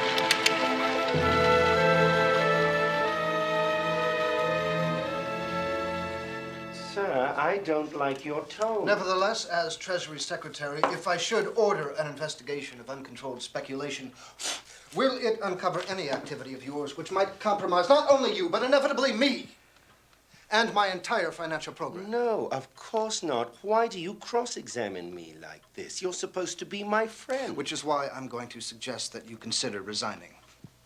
Sir? My sources tell me that Mr. Madison, as the new leader of the House, is investigating you. My God. If you're innocent, you have nothing to worry about. If you're not, indeed, call on God to help you, for I won't. I'm blameless. Good. I swear. I need no distractions of how to defeat Madison. The clerk will announce the final vote. House Bill 61, Mr. Madison's plan, has failed to carry by a vote of 29 to 21. Next order of business. Mr. Speaker. Chair recognizes the gentleman from New York. Sir, on behalf of the Treasury Secretary, I hereby propose passage of what Mr. Hamilton has called assumption. The federal government will take over all war debts still unpaid by the states. I understand your outrage. Virginia has cleared up most of its war debts, and in effect, we would have to pay twice. But I caution you to give Mr. Hamilton a fair hearing. Oh, for God's sake, don't you think I have? There must be some way you can compose your differences. The president needs... Don't tell me again that the president wants harmony. He can't have it. Not when a principle is at issue. Your Treasury Secretary wants not only to increase federal control, but to virtually eliminate states' rights. He can no longer pretend to be Virginia's friend. Nor mine. Urgent, Christopher. The president must be forewarned.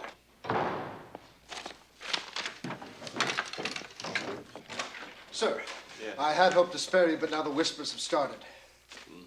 There's a serious breach with Madison that could destroy the Treasury's entire fiscal plan. Yes, I've heard. We must do away with the state's 13 conflicting systems of finance. Yes, I understand. Only a central authority can pay public creditors and restore public confidence in the government. I'll talk to him, Mr. Hamilton. Sir, I didn't mean to upset you. Well, I am upset, Mr. Hamilton, at both you and Madison for not coming to me with this sooner. But now that it's public knowledge, you'll both play to the gallery. It'll make this breach even more impossible to... Are you all right? Yes. Yes, I, Please just leave me. To think.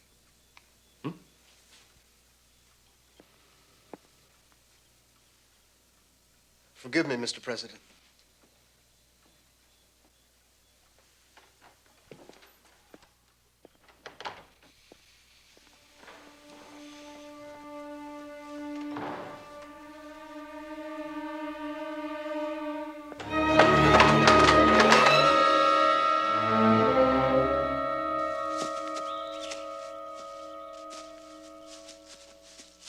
We would have to open your legs, sir.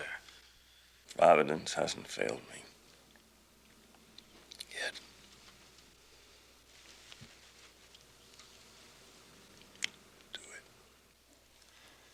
Mrs. Washington, you'll have to leave.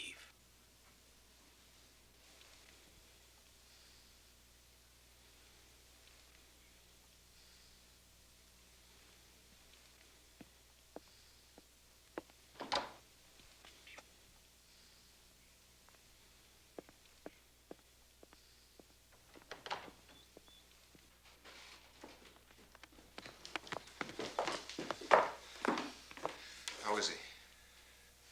Almost gone. What? They're going to try to cut out the carbuncle, but it's very doubtful.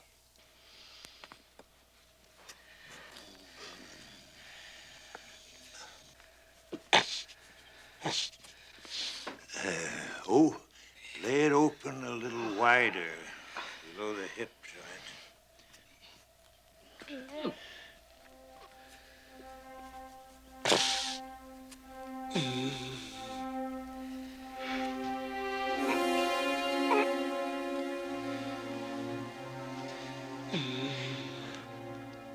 The tumor is a little deeper than we thought. Can you get it all? Yes, it'll take more time and be more painful. Cut! You heard the president.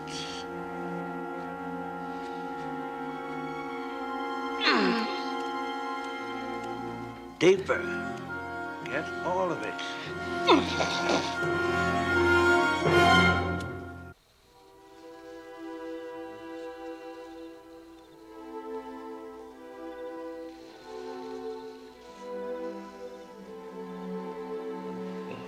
Yes, well. Yeah.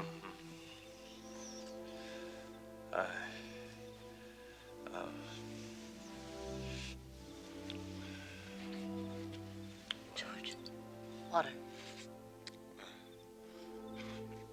Just a bit now.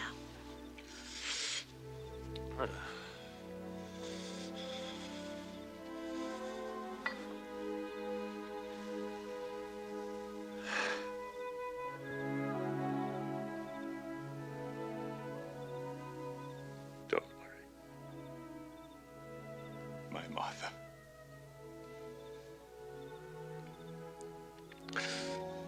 I'm not going to leave you. I know.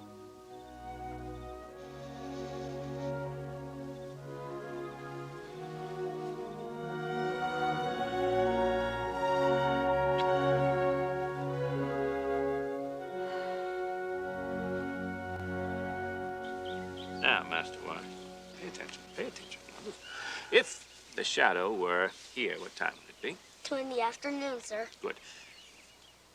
As your bedtime is 8 o'clock, how many hours will you have to wait between now and the time that your grandpapa reads you a story? Too many. Wash. Too few.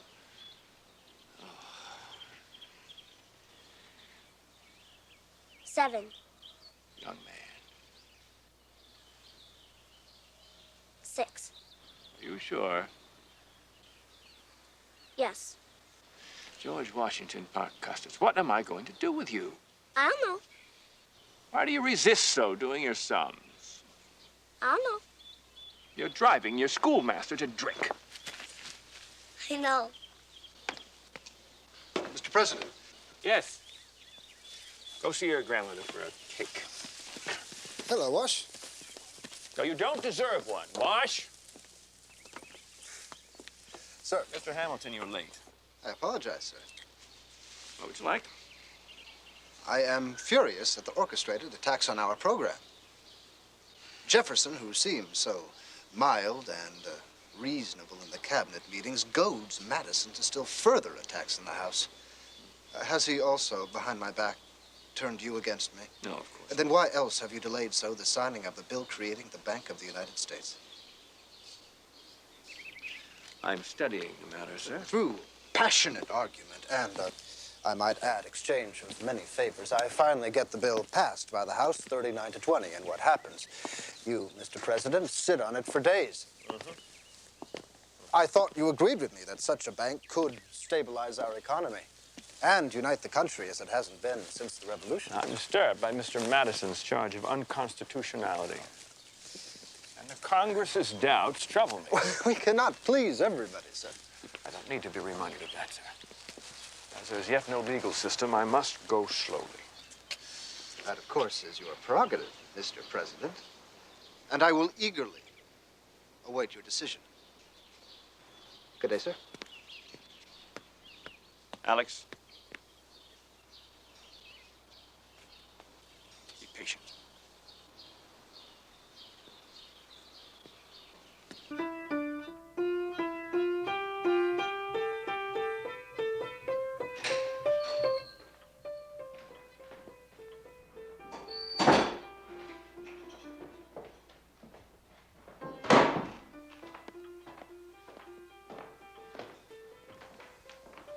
Mr. Hamilton, Sir. Sir, the President is expecting... Why should I be denounced by your friend and protege Madison as the great corrupter of my country, when the truth is I've saved the United States by restoring its credit and breathing new life into its floundering economy, by urging the President to veto the bank? You, sir, risk the nation's financial life. The Bank of the United States, which you so eloquently promote, could become not so much the engine of the state as the engine of its corruption. Oh, that is ridiculous. By granting Congress more power to do whatever it deems good for the United States, you also grant them the power to do whatever evil they please. Have you ever read my bill, or is your judgment another hand-me-down from Madison? By God, Mr. Hamilton! Gentlemen, please. Keep your voices down. Sir, help me convince Mr. Jefferson. He and Madison, by their strict interpretation of the Constitution, would put shackles on us forever so that we cannot change with the times. A strong government must have the right to intervene in all matters touching the general welfare. But what are the consequences of such power? Our freedom is threatened. Already the veterans and the poor have been betrayed. Oh, Mr. Jefferson, that... Can you deny, sir, that speculators descended in the backcountry, purchased stock at depressed prices, and sold it at greatly increased value to become rich? Your funding, sir, proved to be a flagrant injustice and corrupt at the heart. And so may this damnable bank and the rest of your plans. The last thing I wished to do in all the world was hurt those who fought and bled by my side in the war. Even out of injustice can come a greater good. A nation of new strength. Gentlemen, please. Mr. Jefferson, with your help, we could create an economic structure that'll last for centuries. Sir, you promise to make us self-sufficient. Yes. I would have us export food, natural resources, and import manufactures forevermore. Let the workhouses and the factories remain in the foul cities of Europe. You would deny destiny then and turn away from what could be our greatness. You may keep your greatness and your destiny and your fetid dreams of wealth through manufacture. Sir! The people who own the land are the chosen people of God, if ever indeed he had a chosen people. Excuse me, Grandpapa. Forgive me, Mr. Jefferson, Mr. Hamilton, for interrupting you. Please convey my apologies to your granddaughter, Mr. President. Whatever else need be said, then wait, since obviously we have no common ground. Good day, Mr. President. Good day. Mr. Hamilton? Mr. President. No. I don't need to hear any more. I make up my own mind in my own time. Good day. Good day, sir.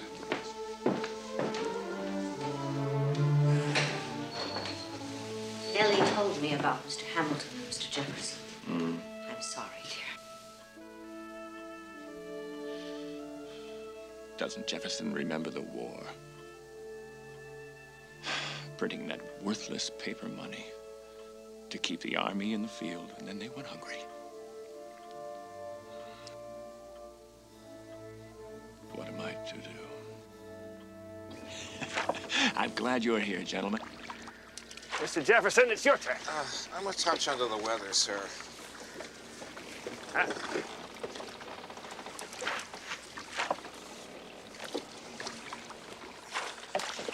He's a nice one.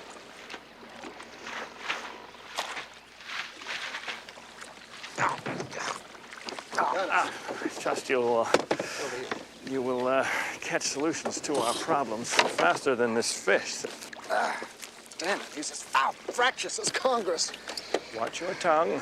Mr. Jefferson is Mr. Madison's advocate. Perhaps he can instruct us, if not on the art of angling, and certainly on how to reach a compromise on your financial plan. The thing I can reach, sir, is the railing. Oh, my sympathy, sir. There's nothing worse than a rebellious stomach. Except a rebellious Congress. Ow! Ow! Sir, can we head ashore now? No, not until you two catch something. I think I will stretch out in the bow here for a while you two continue casting for that most delectable of legislative quarries, a quid pro quo. That would be tasty. Perhaps, Mr. Hamilton, the dispute over where to locate our national capital could be the basis of an agreement on your scheme. Plan. What do you have in mind? Mr. Madison does not want our government located in New York or Philadelphia, influenced by moneymen. And the Carolinas are alarmed over that Quaker petition to abolish slavery. They want the government located in the South. You expect me to throw away the dearest interest of New York and Pennsylvania. They want Philadelphia to be the new capital. Give them 10 years as the nation's home, after which we can relocate to a new city further south. How much further south? The banks of the Potomac would appeal to many. What makes you think Madison will agree? He can still vote against you, but work behind the scenes with me to secure enough Southern support to pass funding. And government assumption of war debts. Would he consent to this? You get me off this boat, sir, and I'll guarantee it. I should drop off more often.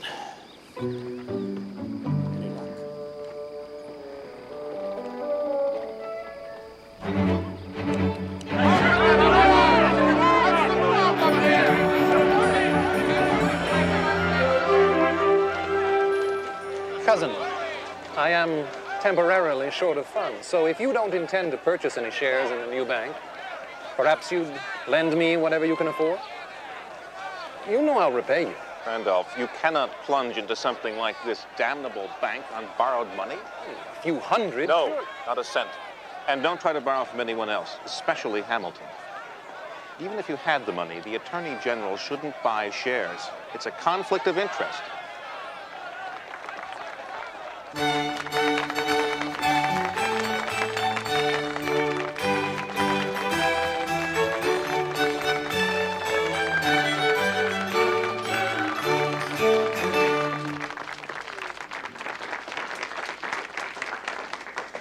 Oh, no, please don't stop what you are doing. Go on.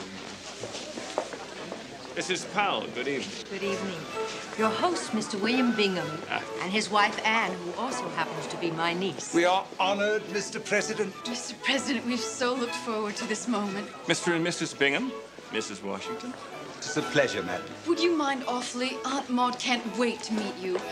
William, please do the honors. Will you come this way, madam? Thank you, sir. At last, sir, you're here. What joy the entire city of brotherly love feels at the return of the world's greatest hero. Please, Mrs. Bingham, you've already put my head into a spin. But it's true. And now that we have you back, we have no intention of letting you go. This is where the capital should be forevermore. So please, change the minds of that Congress. Who knows what I might do under such a bewitching influence? And, dear, we must not let the president forget that he has other lovely women eager to make his acquaintance. Well, if you ladies will excuse me, I must have a word with Mr. Hamilton.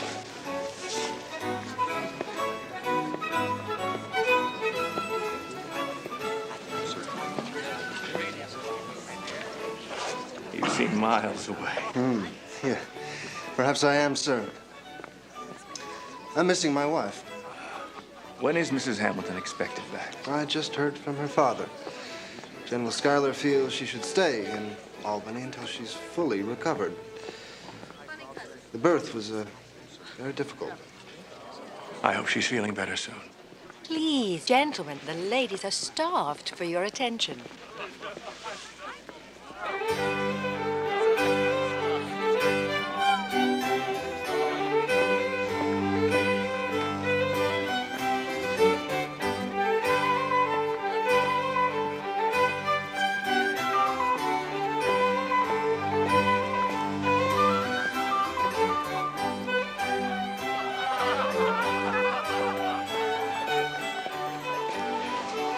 Dancing seems to be the only form of exercise I have time for these days, much to my detriment.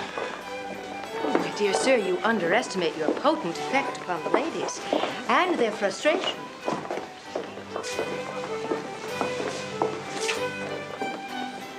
Frustration.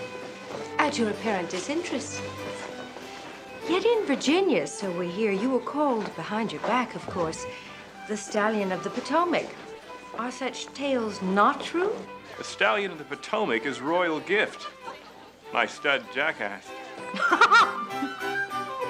Good morning, sir. I must see. Madam, please. I told you Mr. Hamilton may be too busy today to see anyone. Please, sir, please.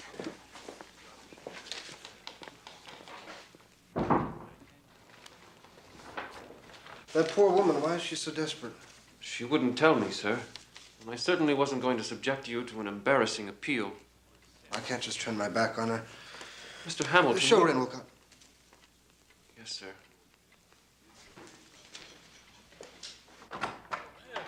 Madam, Mr. Hamilton will see you. Thank you. Sir, the Revenue Commissioner from Western Pennsylvania is expected any moment. Thank you, Mr. Wilcott.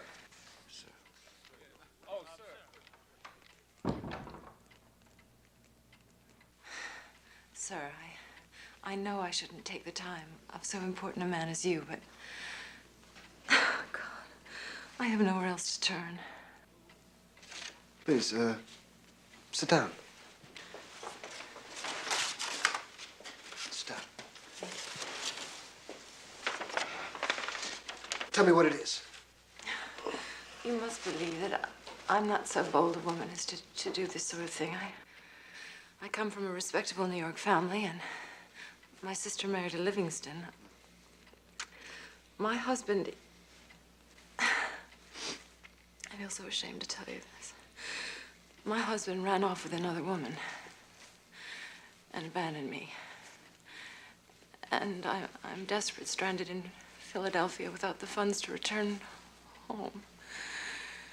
And I spoke to your friend, Mr. William Dewar, who told me of your kindness to others, and I didn't know what else to do but to come to you.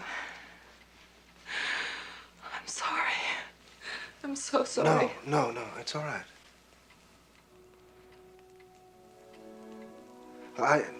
I don't know what I can do about your husband. But if you'll give my deputy your address, I'll try to help you. Whoa.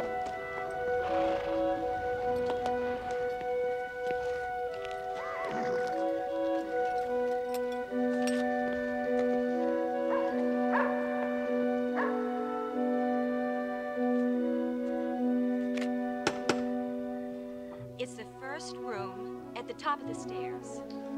Thank you.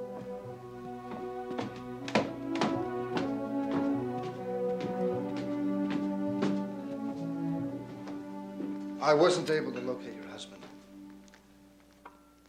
There's coach fare to New York and A little something extra to help you get settled. Oh, sir. How can I ever thank you? No, it's not very much. You saved my life. I would have killed No, myself. no, you must not even think that. If you only knew what my life has been like. I was married when I was 15. And my husband, he ruined me, sir. He ruined me. Shh. It's all right. You're still very young.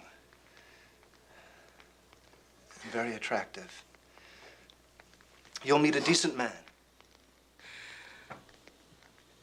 If only I'd been blessed to meet a gentleman like you, sir, when I was still so innocent. Everything might have been different. It's not too late.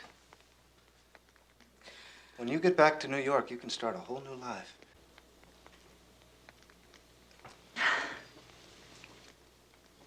Now, I'm to meet some men. But I won't go away until you wipe away your tears and show me you can smile.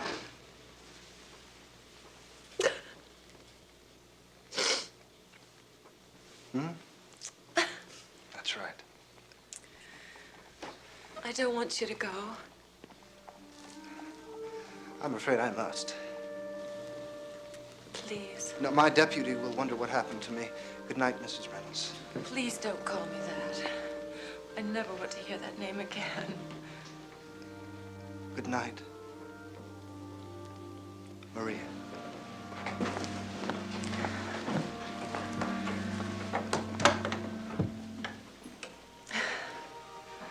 I can't let you go. Maria. Let me show you my gratitude. In a way that it might please you.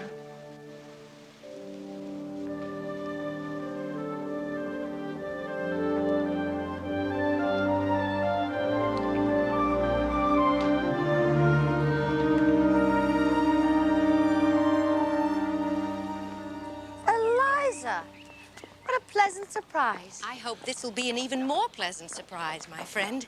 See what I brought you. Let me show you. It's quite unique. An inflexible collar, which I strongly suggest be used on Nellie. You raise it by means of this screw to force the child to keep her head up, thus giving her a regal bearing. And have her be accused of being royalty? But it would be such a pity, my dear, for a budding figure as lovely as Nellie's to be spoiled by her not holding herself erect. It expands the chest and prevents that look of foolish bashfulness from which so many of our young people suffer.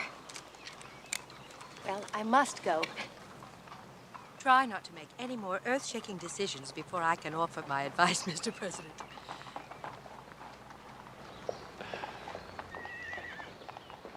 Well, Eliza will never suffer from foolish bashfulness, huh? Are you all right? Yes.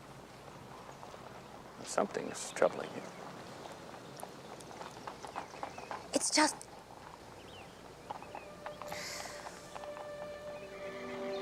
Now, go on, tell me. Compared to Eliza Powell, I feel naive and clumsy. Martha. Oh, George. Yes, she's a friend. But you're my wife. And more than anyone, I need you.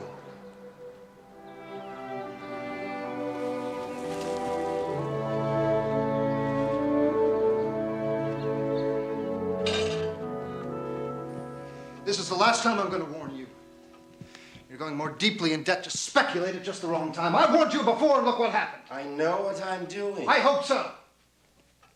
For my new deputy, Oliver Wolcott, uncovered a shortage on the Treasury books during your stewardship. What do you mean? He's about to bring suit against you for thousands of dollars he believes you owe the United States. Oh, my God, you have to stop him. Use your influence, whatever, but give me time. A suit could ruin me. Alex, I'm not the only man to succumb to temptation.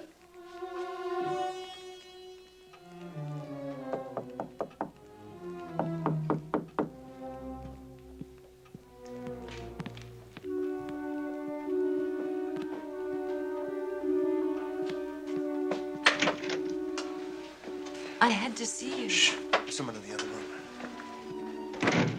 Wait in here.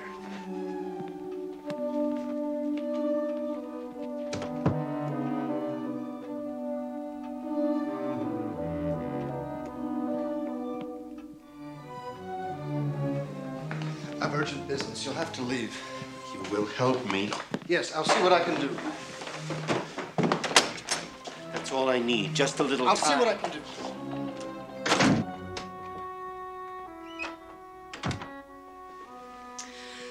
I know I'm never to come here, but I didn't know what else to do. Why didn't you visit me last night? Maria, what? I want you. I need you. Please. No. It must end. Mrs. Hamilton will be returning from Albany, and I can't have I you. love you. Don't you understand? Please don't send me away. I'm scared. What's happened? Tell me. My husband's come back. He says he's finished with the other woman, and he's planned to make it up to me. And now that he's heard I'm in love with someone else. You told him that? Well, I couldn't lie. And now he demands to meet you, to offer him justice.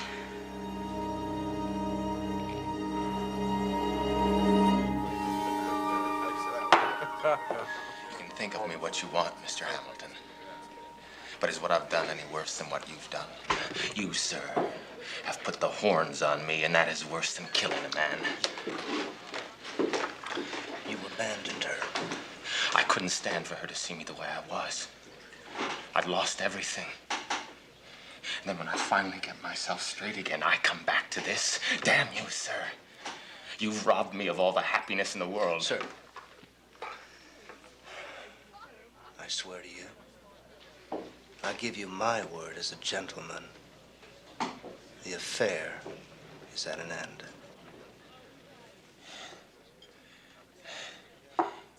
Look, I don't want to make you feel that bad, Mr. Hamilton. I've sort of, I've gotten used to the thought now, and I still love her, mind you. Maybe there's no need for her to stop seeing the great Treasury Secretary if, in return, I can be helped. Do you understand? Preference. A favor given for favor received. I'm not greedy, Mr. Hamilton. Call it a loan so that I can invest in what you tell people is the country's great future. No. You needn't worry. The president don't know. No one knows anything yet about the great Treasury Secretary and that lovely young woman. Maria loves you, Mr. Hamilton. She does. And you care about her too, don't you? Don't you? I cannot myself leave the battlefield until we drive Hamilton from the president's inner circle. That is where your pen, Mr. Vernon, has proven mightier than the monarchist's sword. So you must now redouble your efforts. Mr. Madison and I believe that Hamilton has been so puffed up by his supporters that he is plotting to make himself king when the president dies. What if I attack Washington as well in my newspaper?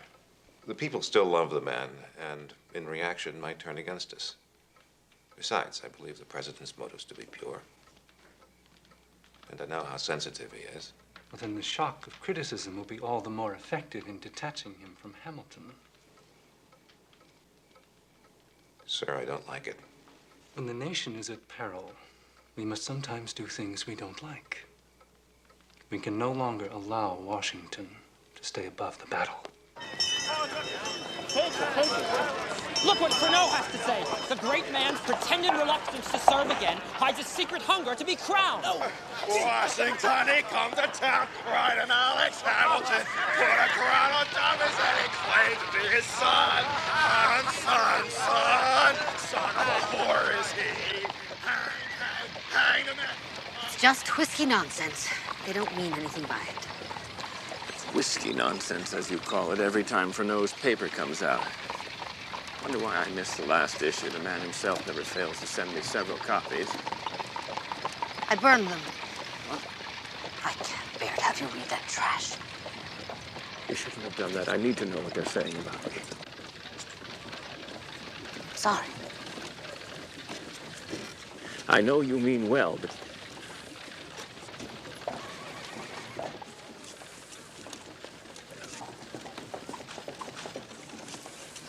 That awful Vernon prattles about free speech, yet he would deny it to your supporters while demanding it for his own faction. Yes, I know.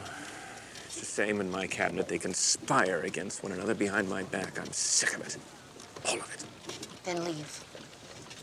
You've done all you can. Let them stand on their own now. Sir, Anthony Wayne's army is just not ready. We must rely on him to decide when he can attack with hopes of victory over the Indians and their British protectors. Thank you.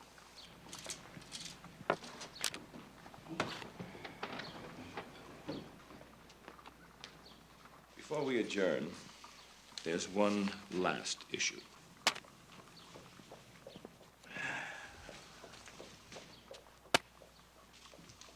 This newspaper war, I want it ended.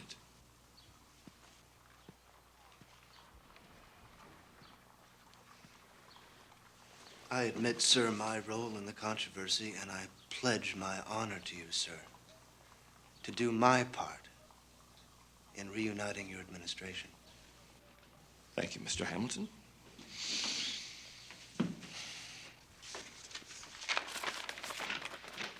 Well, if nobody else has anything to say, we'll adjourn this meeting. Mr. Jefferson, Mr. Hamilton, would you please stay behind? Thank you, gentlemen.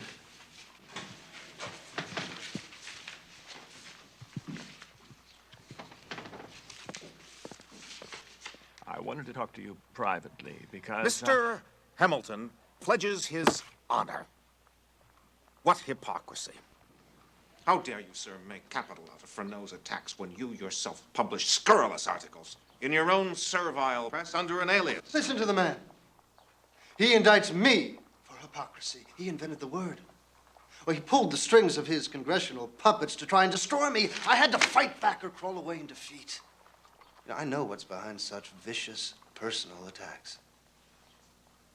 You, Mr. Jefferson, look down on me as socially your inferior. I warn you, sir, I will tear off the veil and show you for what you are. A secret voluptuary who wants to be another Caesar. Mr. Hamilton, let me remind you... Stop it. I'll be damned if I will put myself on the rack for a second term, unless you two stop these petty quarrels and pull together.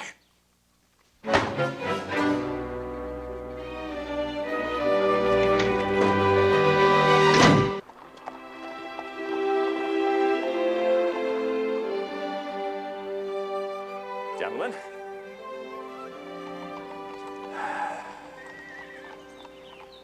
I've decided to refuse a second term. My God. Sir, you can't leave. So that I don't lose all influence between now and the time when I announce my leaving office, I ask you all to please keep my decision a secret. Sir, how can you do this? Well, my time is running out. I'm getting old. My usefulness to this country is at an end. Sir. President, Please stop. We need you, now more than ever. Without you, we could splinter into 3 hostile nations. Sir, you Please. must... I'm going home.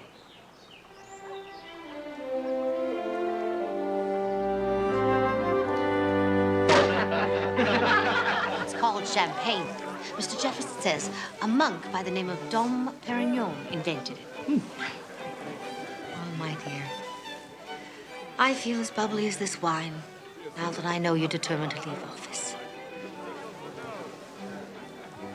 Happy birthday. Thank you. The Powells are here. I must thank Eliza for a very considerate letter she wrote to me. Would you excuse me? I agree. Mrs. Powell, good evening. You must taste this new wine. It's called champagne. It might put a smile on your face. Mr. President. Don't think I didn't appreciate that long letter you wrote to me, urging not to give up the presidency, but you see... Sir, would you walk with me outside? Sir, as your dear friend, you must permit me to speak from my heart. Oh, you need no permission to do that. I know you feel diffidence about your abilities. You think some other younger leader would make a better president, but you're wrong. You are indispensable to this nation. Mrs. Powell. Your retirement would be a disaster. No man is indispensable.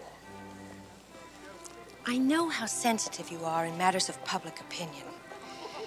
But people will say that ambition was the mainspring of all your acts.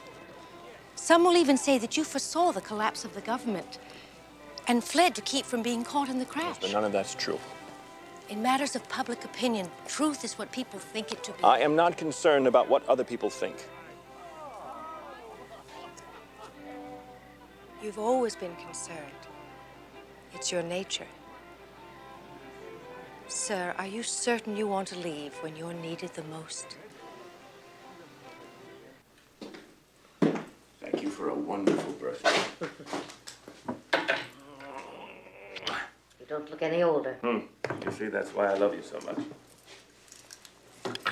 You must remind me to tell Mr. Jefferson how much we enjoyed that bubbly wine.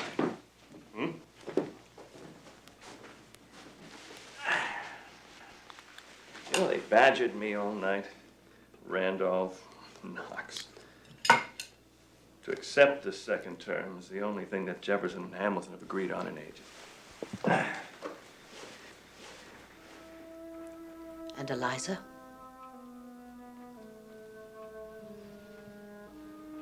How do you feel? Selfishly, I would pack our bags tonight and slip away without anyone knowing. But you're not just mine anymore. I'm the president's wife. You belong to all the people. And you must decide how much they need you.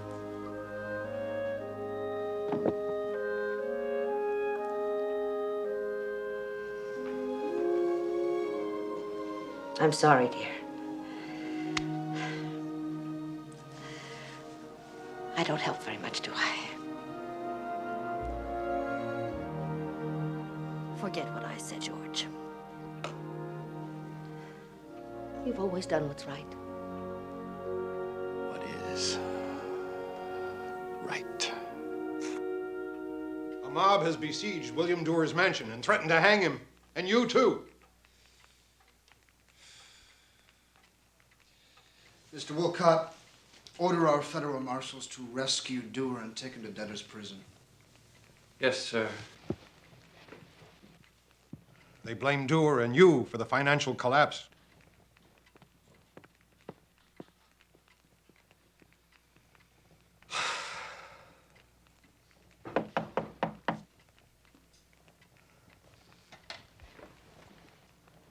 Excuse me.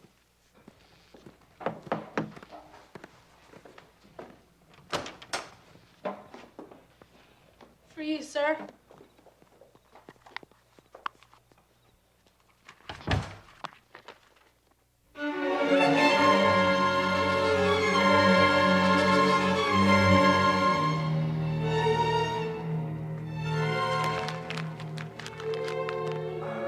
General Schuyler, I'm needed at the Treasury. An emergency. Another one or the same one? I'm not sure how long it'll take.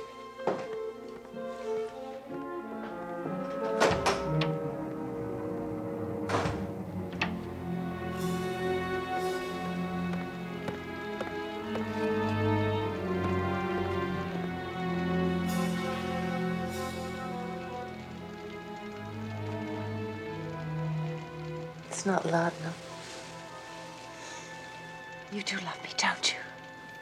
Damn it. I thought of a statue. Don't you ever do that again. No one's ever really cared about me before. I didn't mean to scare you, Alex. I just wanted you to come.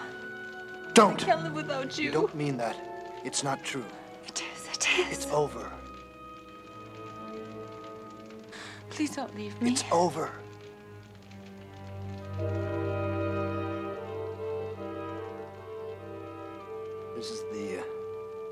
This is the last loan I'll ever give your husband. Goodbye. My sweet Maria.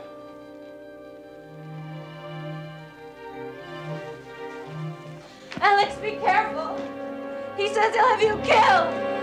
I tell you, gentlemen, I haven't felt so encouraged about this country's prospects since Yorktown.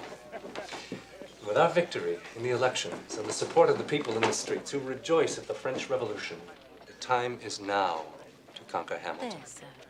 I agree. We've already proven that the man's followers have enriched themselves through shady deals. But not even Dewar going to jail has weakened Hamilton's hold over the president. No, we must nail the man himself. Yes, but how? Covers his tracks like a fox. Gentlemen, a man who once worked for me and is now in jail for fraud wants to talk with the Jeffersonian leaders. He says he has it in his power to hang the Secretary of the Treasury.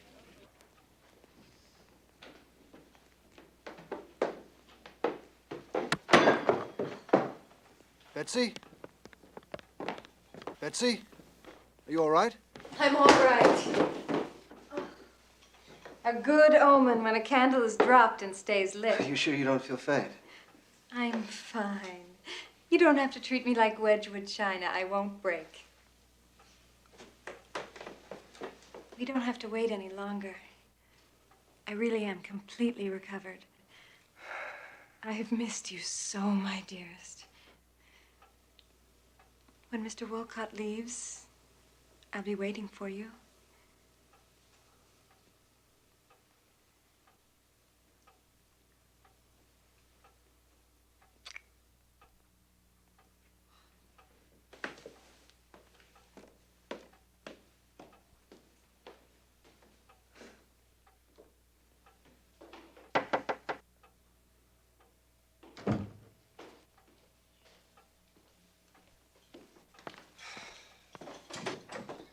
Well, well. Come in, gentlemen.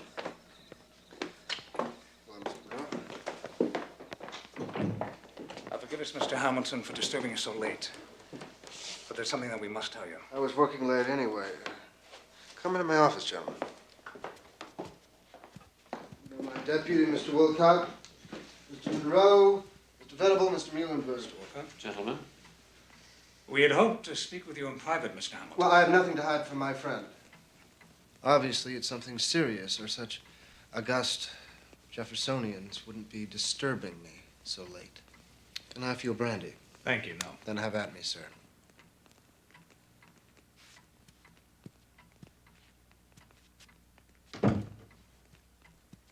Today we visited a jail where a man named James Reynolds is being held. Do you know the man, sir? Yes, I know the man. He accuses you, Mr. Hamilton, of using your office to line your pockets with speculators' gold.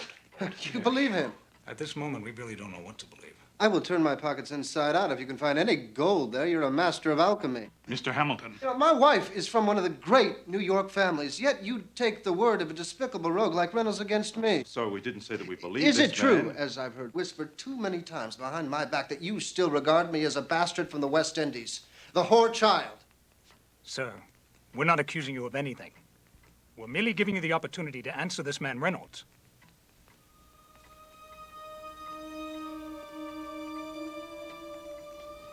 Yes, you shall know all about Mr. Reynolds. And his wife, who took me to her bed. Has the gentleman told you about that? Mr. Hamilton, we don't wish to pry into your private life. I'm an adulterer, gentlemen. Sir, it's all right. A fornicator. I allowed the woman's husband to extort loans from me in exchange for his wife's favors. Until I couldn't live with my own infamy. There you have it, my friends. Born in shame to a woman accused of whoring, I have perpetuated my shame. But I have never stolen a farthing, nor gained one through the illegal or unethical use of my office. You have the truth.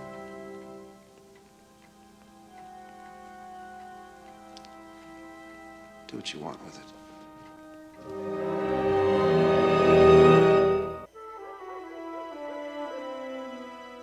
Now we can destroy him. Along with his wife and children. Like magic. It will remove him from his favored position at the president's side. But is revealing such a sordid alliance our right? A man's private life should remain just that, private. And I've no wish to see Washington, whose affection for Hamilton is so obvious, hurt by such a revelation. Mr. Hamilton knows we know. Let that be enough for now. You're refusing our one chance to finish him. Oh, there'll be another. I cannot believe that having set out a feast for his friends to devour, he has not himself spooned up some of the juicier tidbits. Then perhaps the time is ripe to have the House demand of Hamilton a complete accounting of all the acts of the Treasury since the government began. If it's done so late in the session that the man hasn't time to prepare such a complicated report before adjournment, it will increase popular suspicions about his honesty. The charges can then be considered in the autumn by the new, more anti-Hamilton House, by which time hard evidence against him might have turned up. Why, Mr. Monroe, you have an instinct for politics. Yes. If we are to hang Hamilton, let it not be for his lust, but for his greed. I wondered what had happened to you after the post rider came. News from France? Madame Lafayette, her husband is still in prison. She pleads with me to rescue him. How can I explain to her that as chief executive of a country, I cannot interfere in another nation's affairs? It would also undoubtedly bring down the wrath of our Republicans. It is done, Mr. President. You have been unanimously elected to a second four-year term. Thank you, Mr. Jefferson.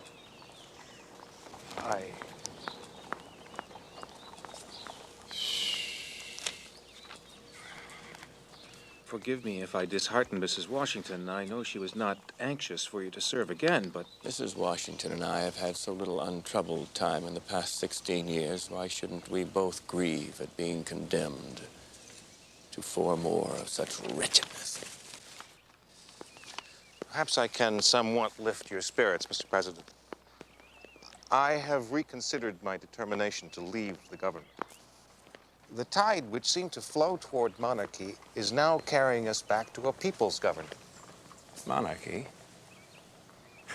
Are you referring to the president, sir?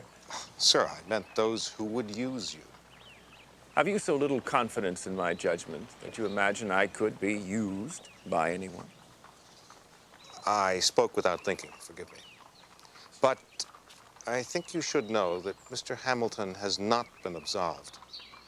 The House has found some irregularities in his report, and a resolution based on a number of extremely serious charges has been drawn up. If passed by the full House, Mr. Hamilton will be forced to resign.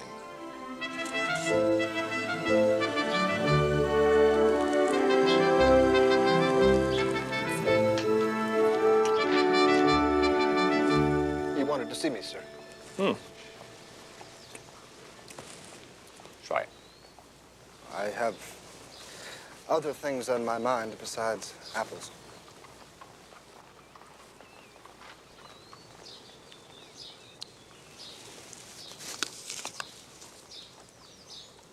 What do you think? Tasty? Just tasty. Delicious. It's called an Albemarle Pippin. Mr. Jefferson developed it. Go ahead, finish it. It's not laced with poison. I suspect you're making a point, sir, but I'm not exactly sure what it is. I don't want to see you hurt, Alex. But I must tell you that you are under suspicion. Under suspicion? Yes, there are people who are investigating certain rumors, accusations about your activities. Rumors?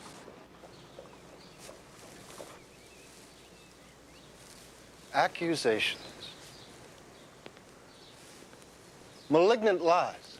No, you don't have to. That there's speculation in stocks is no fault of the government. Laws don't speculate, people do. And the charge, sir, that I'm seeking a crown for you is ridiculous. The way to establish a monarchy is surely not to build a republican government on a sound financial foundation, as I am doing, but rather to undermine the government, as my critics are doing. Are you going to stand by and let my enemies nail me to the cross? I have faith in you, Alex. But as president, I must allow this investigation to proceed. Trust. Trust in the legal system. Trust. I always thought I could put my trust in men, especially one man whom I admired above all others. I was mistaken. Good day, sir.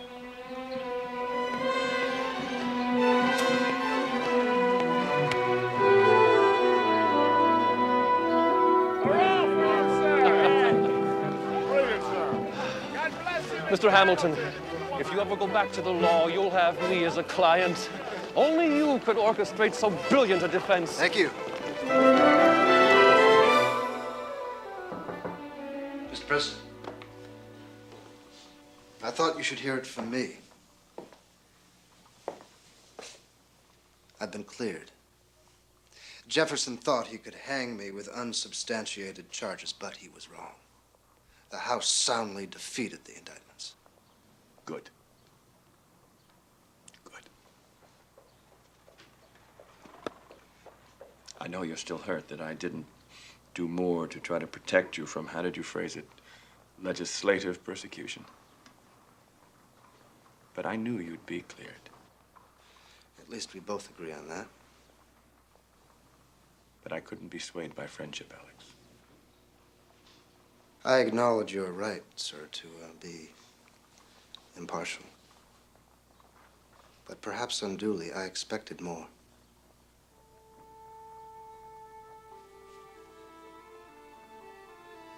I must go. Good day, sir.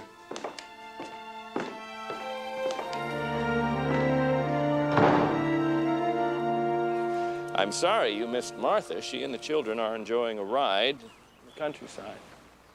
I left my needlepoint to enjoy a few moments with the great Washington.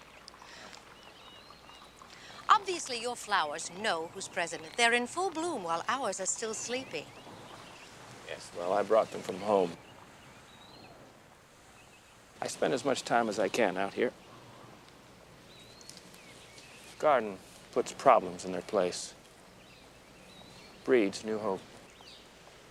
Amid all our troubles since independence, you, Mr. Washington, are the only one who gives me a sense of glorious destiny. The country would be lost without you. And so would Eliza Powell. My dear. It's true. I know it seems as if I have all a woman could want. A splendid house, a successful husband. But none of this means as much to me as your friendship. And I have to say it. I yearn for something more than friendship. Well, I'm flattered beyond all measure, my dear. Friend. Dearest George, you are so gallant. And as frustrating as your highborn Jack must be for his mares. So All the breathless whispers behind fluttering fans are merely baseless rumor and wishful fantasy.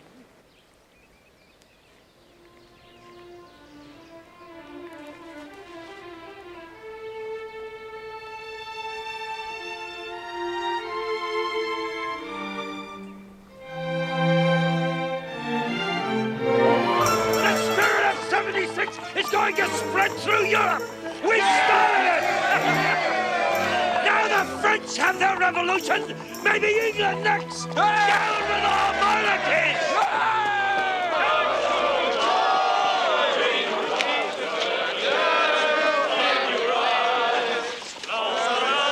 Apparently, they've just gotten the news of the French victory at Valmy. Very concerned about Lafayette. He escaped the Jacobins, you know, only to be jailed in Austria. Mr. President, support of that bloody revolution in France has become an American passion. Our homegrown revolutionaries feed on all this popular enthusiasm to further their own designs. Alex, you must stop this chronic suspicion of your opponents. They used to sing God Save Washington.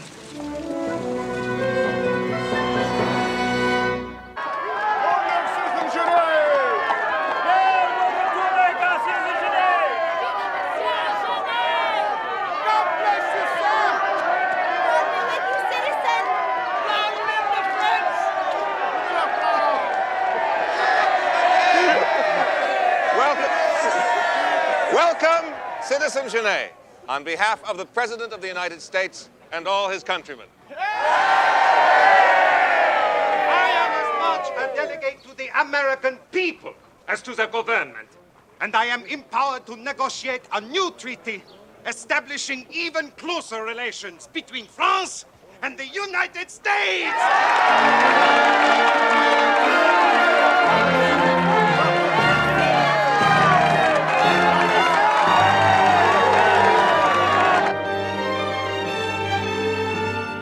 Hysteria has seized the United States since those madmen in Paris declared war on England.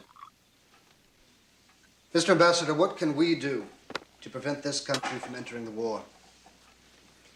I share your apprehension, sir. But my government will use her control of the seas to blockade France.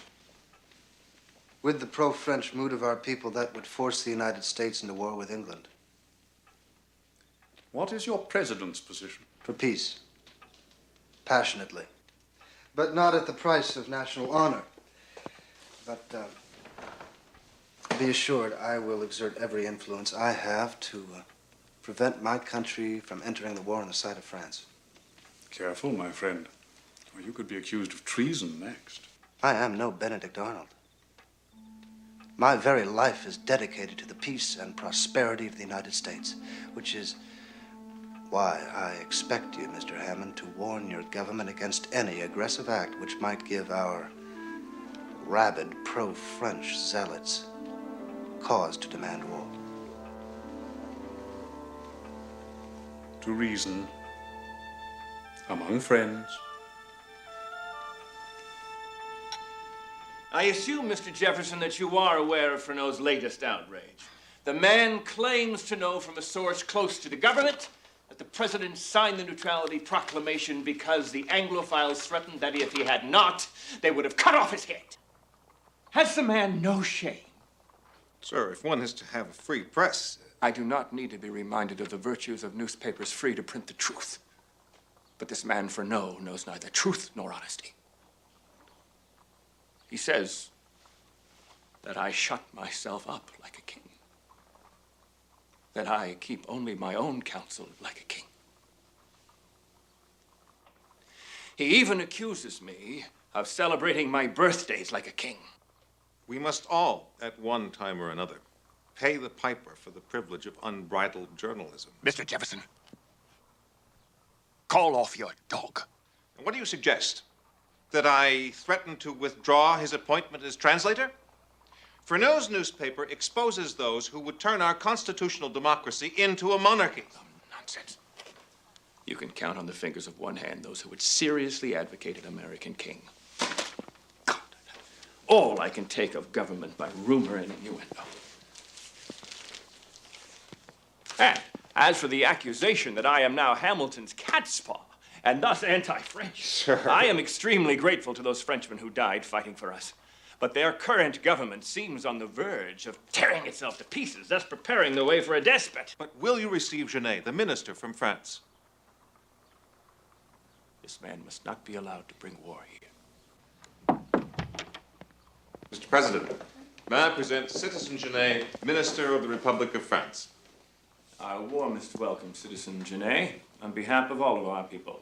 It is our desire to live in peace and harmony with all nations, and particularly France. Ah, my dear President Washington, to serve my country by paying tribute to you, the greatest citizen of all, who showed the way for our revolution, is my dearest wish. Thank you, Citizen Genet. Now, from affairs of the heart to affairs of state, eh? You have expressed a willingness to enter into a more liberal treaty of commerce with us. I bring full power to make such a treaty.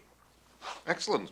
Our national convention lays open our colonies to your use without your helping defend them. We see in you, George Washington, the only person on earth who can love us sincerely and deserve to be so loved. Now, I will claim no more of your time. We will, in the future, I trust, not only lift many a glass together, but speak to each other from the heart. No, I can escort myself out, my dear Jefferson. We are all citizens now, and so do not stand on ceremony. Mr. President, my dear, dear friend,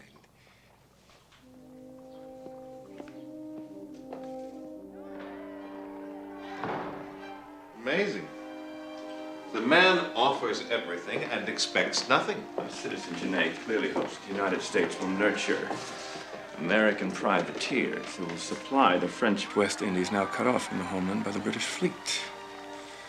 It's not out of affection, but out of necessity that the French open her colonies so freely to us. Yes, but this presumptuous Frenchman has been commissioning American ships to challenge the British Navy. Can this man, supposed to be a diplomat, not understand that such behavior is in violation of our neutrality? He is only acting, sir, as would the representative of a bloody, illegal government which has overthrown a legitimate king. No, Mr. Hamilton, I too deplore the executions, but this is a revolution. And rather than lose the enterprise on which the liberty of a whole nation depends, I would tolerate such transgressions. I can't believe my ears. And most citizens agree with me. Gentlemen, we are not here to debate the merits of revolution, but to decide what to do about Citizen Genet and the British ships he has encouraged to be captured. Would you please address the issues? The prizes must be returned to the British. And the privateers ordered out of American waters. Absolutely not. We are no longer British cat's paws. May I, Mr. President, suggest a compromise? Yes, please, Mr. Randolph. The prizes should not be returned to the British. Mr. Randolph. Would you allow the Attorney General to finish, please? However, future trouble must be avoided by ordering these American ships, commissioned by the French, out of our ports. This is pure waggling, Mr. Randolph. But it is what we will do.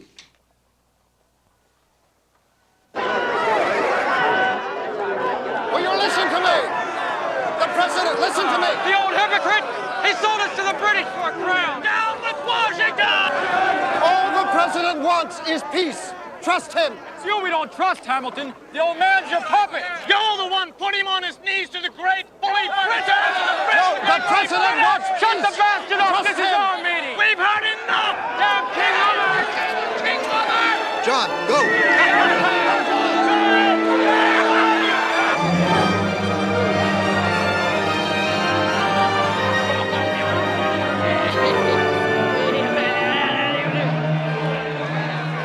Down with all king-loving federalists!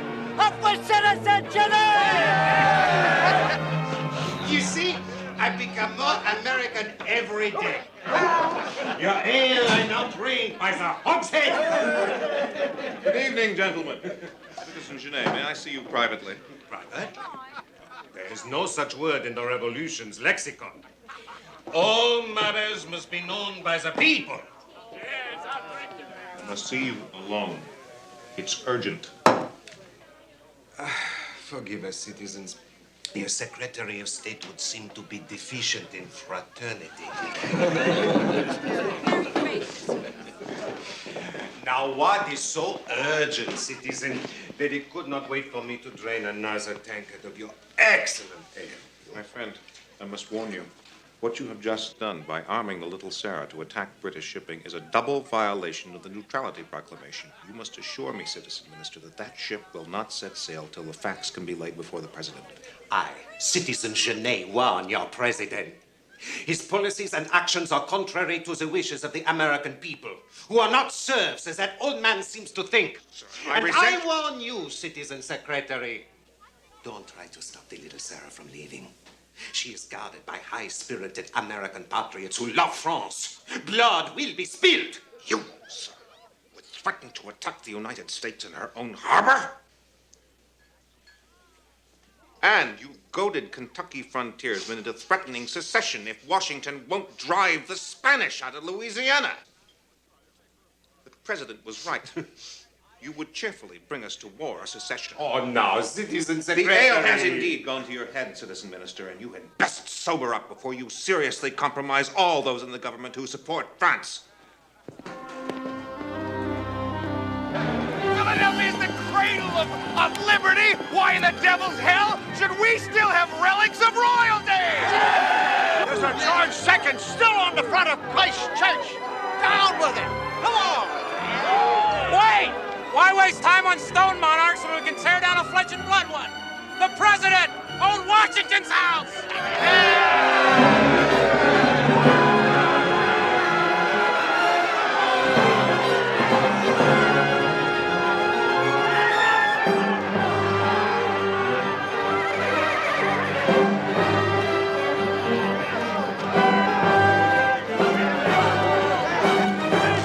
What's that sound? What's happening? Everything will be all right. Grandma, Paul! Go back up to your rooms. We want to see! No. Go back upstairs and wait there until I come for you. Now.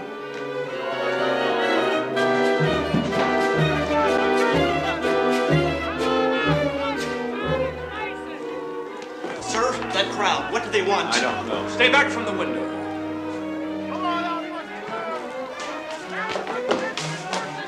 Christopher, I want no violence.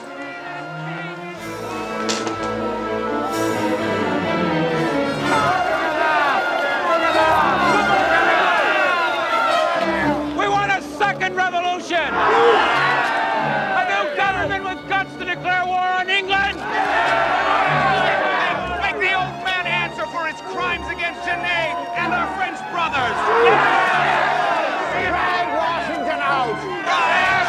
Drag old man Washington out and make him answer!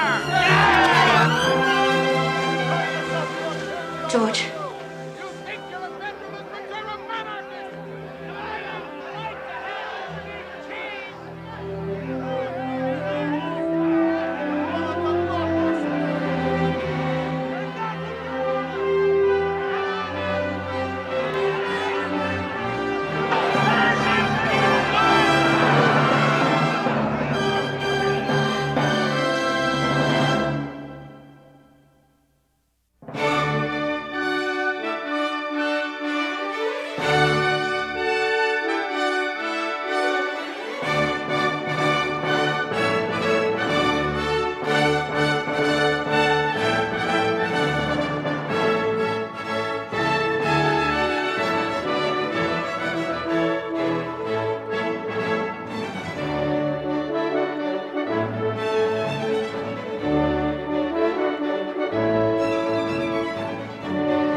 Mayor Clarkson has declared the city a plague area. The panic seems to be spreading faster than the fever. If there's danger, I want us to face it together. We are a nation again, Mr. Hamilton. I wish I were dead too, because I should have been there with him. To hell with King George of America! The British, is that what they want? War? I don't know why I did that. Forgive me. You have betrayed me, Mr. President. The man is another Benedict Arnold.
American colonies won a war against Britain to become the first democratic government.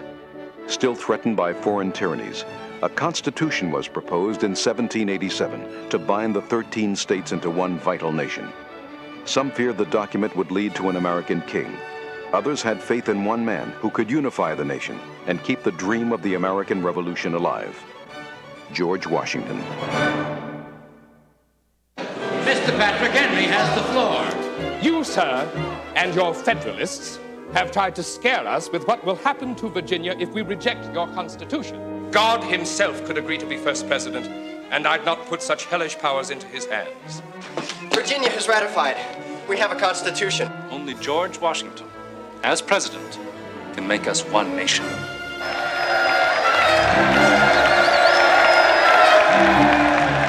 My God, what do they expect of me? My Secretary of State, Mr. Jefferson, and my Secretary of Treasury, Mr. Hamilton.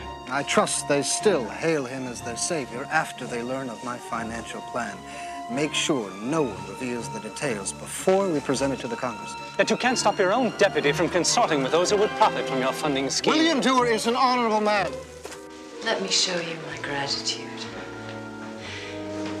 In a way that might please you.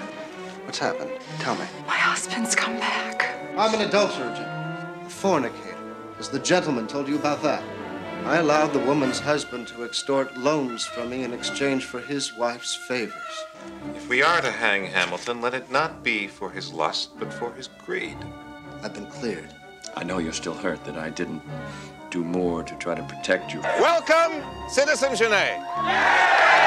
And I am empowered to negotiate a new treaty establishing even closer relations between France and the United States! Yes, but this presumptuous Frenchman has been commissioning American ships to challenge the British Navy. The ale has indeed gone to your head, Citizen Minister, and you had best sober up before you seriously compromise all those in the government who support France. This man must not be allowed to bring war here. The president on Washington's house!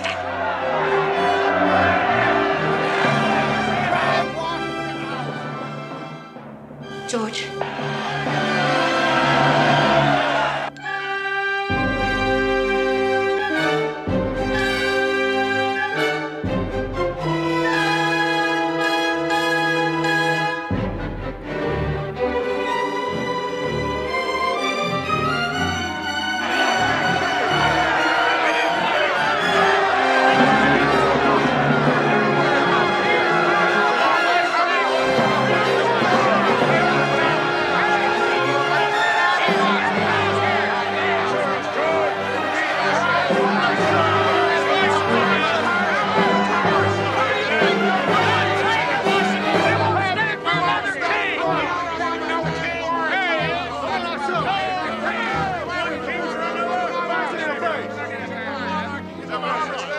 Let him go back to England.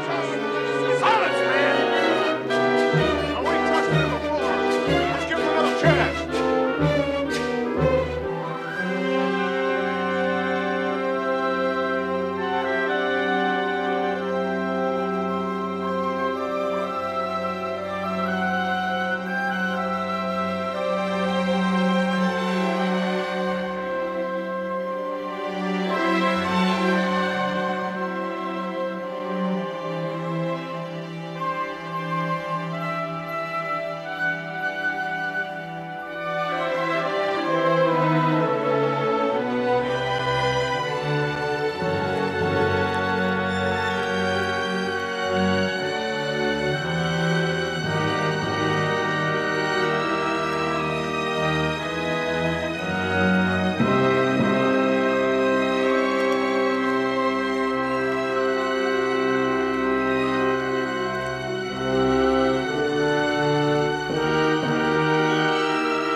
George, Eliza just told me there was a charitable gathering at which a toast was raised in your honor as a man of the people. Some people shouted in disagreement, refused to raise their glasses, and left the hall. It's this whole revolutionary fever. Too many have lost the respect for proper authority. Excuse me, sir. Yes. Citizen Genet is here. Speak of the devil. My dear President Washington, I said, we two friends must not stand on ceremony. So, here I am to ask a private moment with you.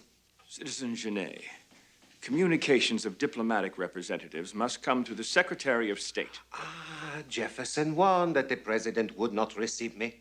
But I said, nonsense. Such a great man would be more magnanimous. Please, sir. What I have to say is of highest importance, since I fear we may misunderstand each other. We can talk in my study. Only the French. The word Gaul must come from Gallic. My generous friend, I am not responsible for the enthusiastic support of France by the American people, which so alarms the government, and is an expression of your citizens' honesty and integrity. Sir. France will emerge from the current war with great glory. Meanwhile, a word from the president displaying his own generosity of spirit towards France might quiet the people's gazettes. It is of slight importance to me, sir, what is said about my administration. A free press happens to be a foundation of our form of government. Mr. President. No, I've heard you out. And as friends do not stand on ceremony, you will not mind that I return to my guest. But of course not. Indeed, Mr. President, I feel we are now much closer to a perfect understanding. No? Good day.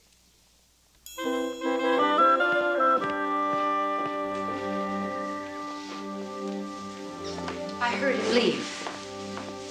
Is something wrong? I've had enough of this man. Condescending and patronizing me as if the President of the United States were some country bumpkin.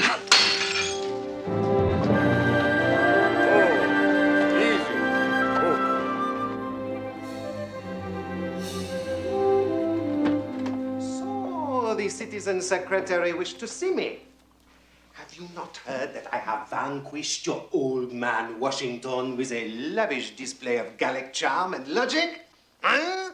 Rejoice with me, Jefferson. Our conflicts are at an end. Ah, yes, my dear Mr. President.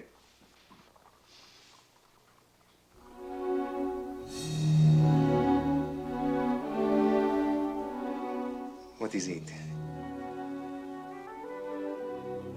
Has someone died? The President and I were about to confer on a grave threat to peace. The citizen minister's presence is not required. Good day, sir. Good day, Citizen Secretary. My dear President. Yes. Good day.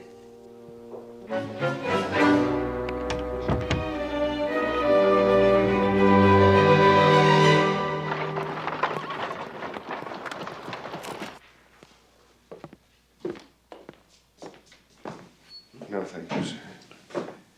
Mr. President, it's now a national emergency. Mayor Clarkson has declared the city a plague area and quarantined the sick. The panic seems to be spreading faster than the fever. Each day, more and more wagon loads of people head for the country. There must be something more that I can do. For the security of the government, sir, you and your family must leave here now and not come back until the worst is over. No. Sir, the risk is too great if you remain here. No. Mr. Hamilton has now been struck down. My God. Christopher! Sir, you can't go there. Christopher, see that my horse is ready to leave immediately. Yes, sir. Mr. President, you will endanger yourself. Well, at least I will comfort Mr. Hamilton.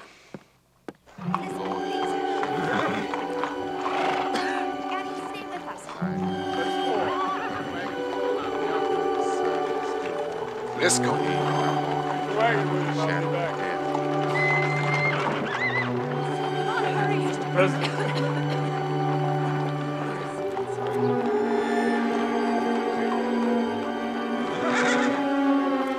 Charles, ride faster!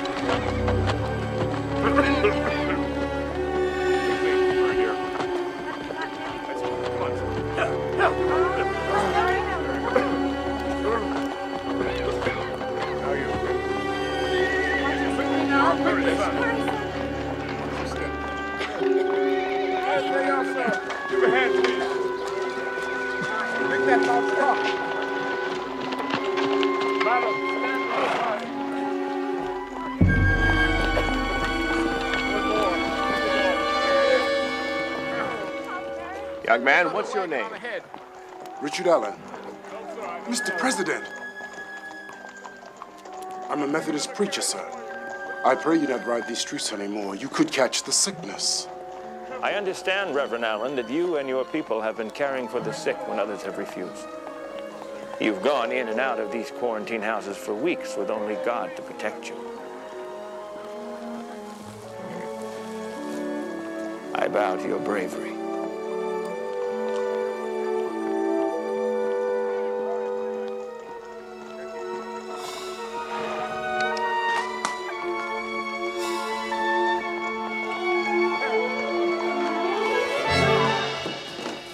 Which room is he in?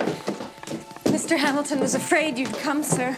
You are not to be admitted to the sick room. Mrs. Hamilton, I must see him. Sir, please. Alex, I Sir, tried to don't stop come near him. me. Think of your responsibilities. Save your strength. Don't talk. If we lost you to this plague, how long do you think it would take for the government to explode into conflict? You know, the rumor is that you've grown tired of doing battle with Jefferson, and you're taking the easy way out. You must fight this thing, Alex. You must. I need you, my friend.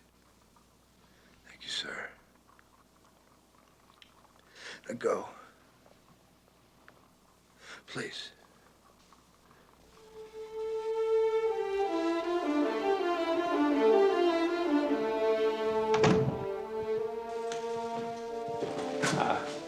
I almost forgot, Mrs. Washington. Told me to give this to you for Alex. It's a bottle of canary wine, her cure-all.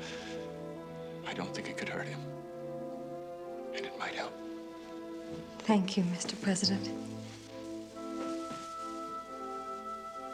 Oh, sir. I couldn't go on living if I lost him. He is dearer to me than anyone in the world.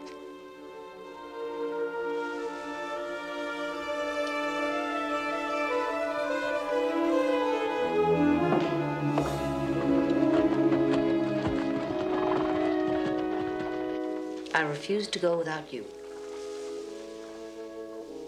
Well, consider Nellie and young Wash. I'll send the children, but I'm staying. Martha. Forgive me if I seem difficult. But if there's danger, I want us to face it together. All right. We'll pack to travel in the morning.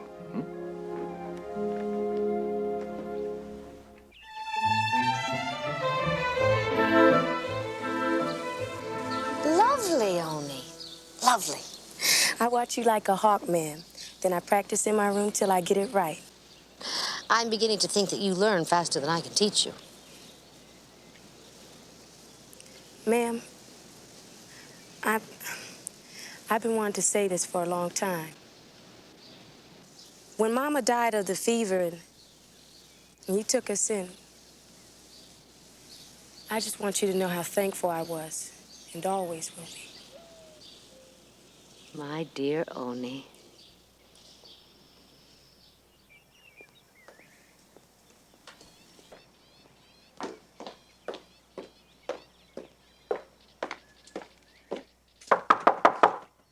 Christopher?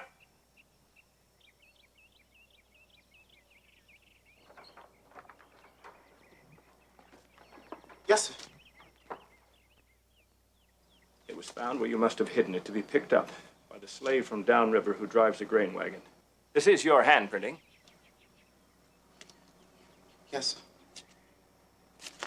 Who is this Mattie?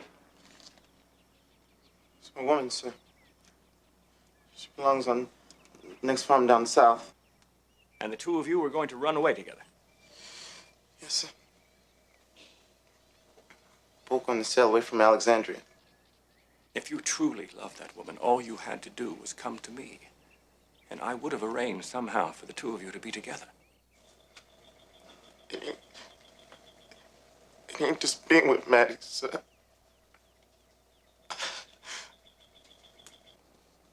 Stay with me. And I will see that you marry your Mattie. And I promise you that in my will, if not before, I will free both of you. Can we agree on this? Yes, yes, sir.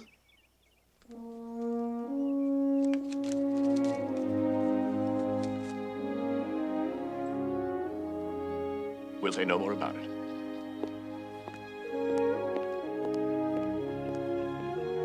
Thank you, sir.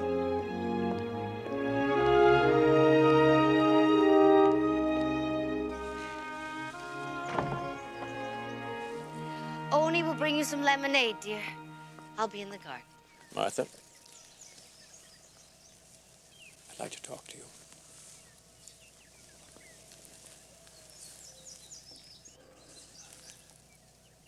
I've decided to try and find some rational plan. Some way to free our slaves during our lifetime. With your approval, of course. I don't know what to say. Slavery is as natural a part of our lives as breathing. George, we've always treated our people so well. Why would they even want to be free? Why? Why did we fight a war? Oh, surely it's not the same. Why isn't it? Why wouldn't Christopher yearn for his freedom? Or even Oni or Molly? Those girls would never want to leave us, and you know it. Why are you saying all this?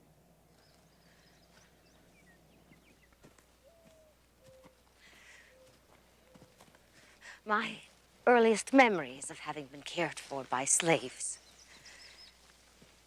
It's so sudden. Though I've sensed ever since the war that you've not been happy with this way of life. Yes, Our good Virginia friends, Jefferson, Madison, Monroe, have decided that they cannot change this system.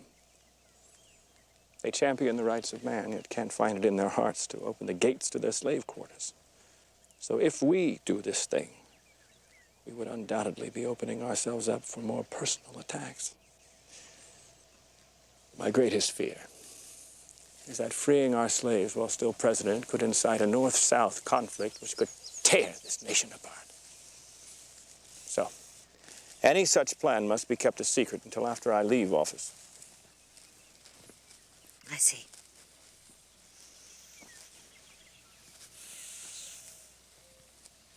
And what will happen to them, George? Where will they go?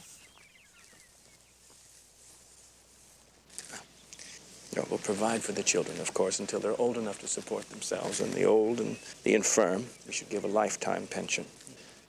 The only immediate change would be that those who wish to continue working for us would be paid a salary, like any free man or woman. I don't pretend to understand everything you've said. But if you believe this to be right, then it's right. And that's all I need to know.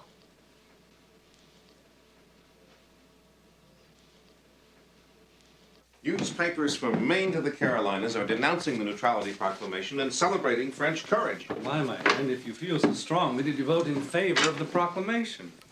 The president desperately wants the appearance of being united, and I cannot always be the naysayer. But such a proclamation will expand executive power beyond constitutional limits. And prepares the way for a king. I voted for it to keep worse things from happening.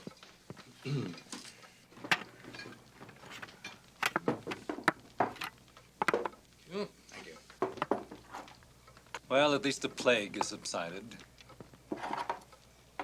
Phil?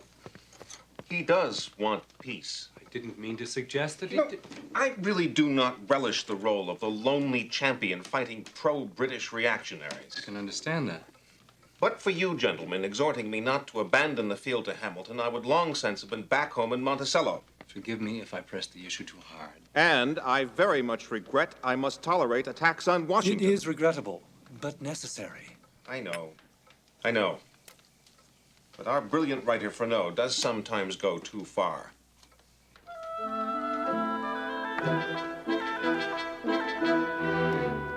Have you seen this, sir? The latest satire in Frenau's paper? Read it. It describes you being placed for your aristocratic crimes on the guillotine. I would rather be in my grave than in my present situation. The personal abuse I have had to take to uphold the dignity of this office. Everyone here knows how much I wanted to retire. With vast reluctance, I stayed on. Why? So that liars like Vernon could charge me with lusting to be king.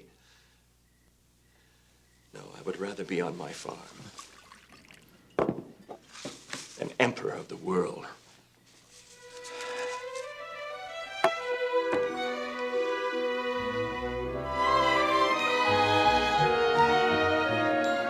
My regret at having accepted a second term will be even greater if you abandon me. If I lose you now, I could lose the South, and I must maintain a geographic balance in my family. Thomas, I can never really replace you. You know that. Won't you postpone your leaving? Stay till next autumn. Help get us through the difficulties of this year. I really... Now, wait a few days before making your final decision. Sir, I You really at least owe me that. No consideration on earth can change my mind. I cannot support policies I do not agree with just to keep peace in your family, sir. It's immoral.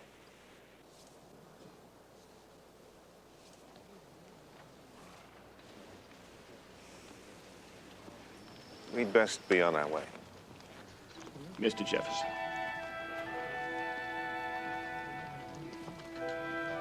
We have had our differences, but I still hold the highest opinion of your integrity and talents.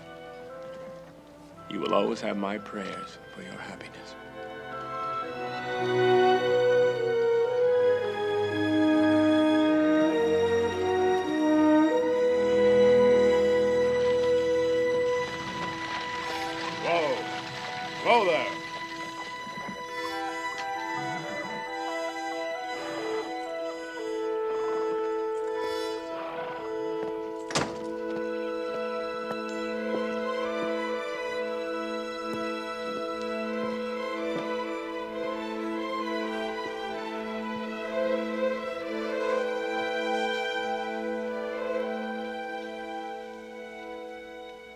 I just returned from Mount Vernon, and Mr. Randolph told me about Samuel. I wish I could have been here sooner. I'm so very sorry. He compromised with my fears by bringing me here outside the city. But he would ride into his business. On one of his trips, he was stricken.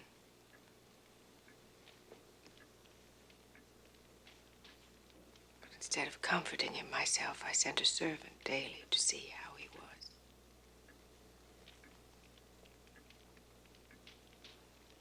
And then one day, he was no more.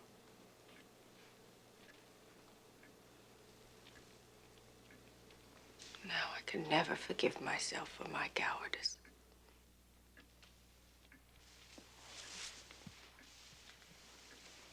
People say that I shed crocodile tears at his burial. That I cared not a fig for Samuel. Everyone thinks ill of me. Now I wish I were dead too. Because I should have been there with him. I should have been there with him. I don't think ill of you.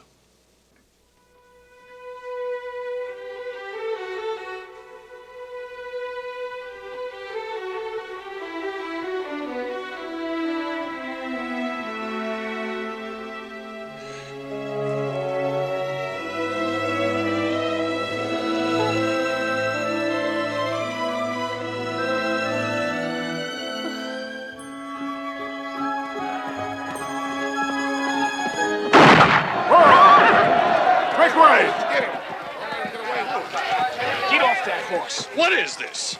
I'm an officer of the government. We know who you are, Mr. Tax Collector.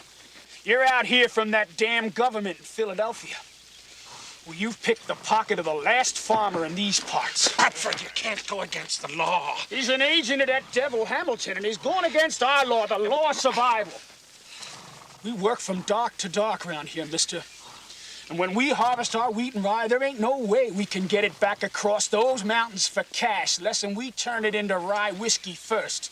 And now you come out here demanding we pay you and Hamilton for the privilege? Well, sir, you're gonna make us pay in blood first. Take off that wig and pour on the tar.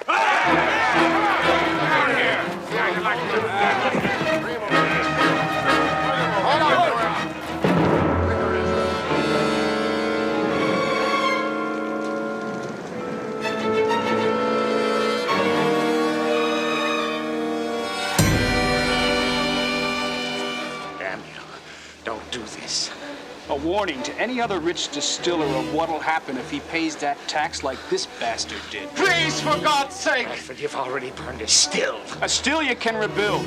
This he ain't never gonna forget.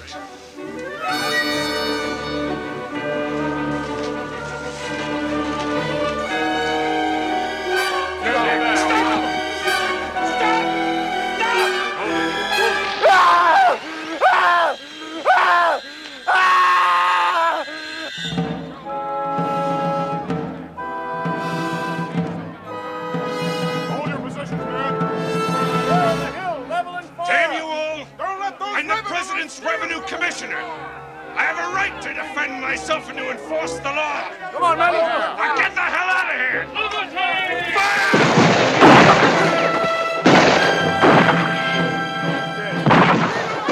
they killed my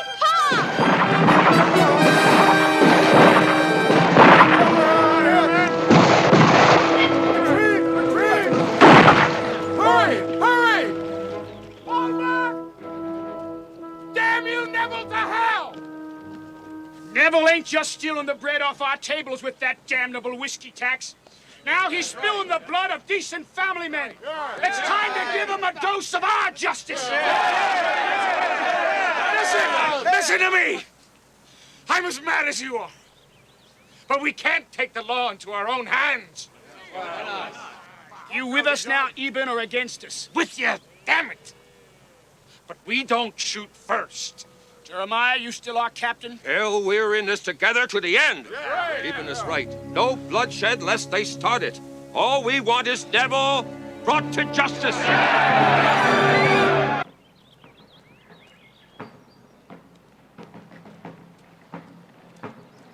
Hold your ranks,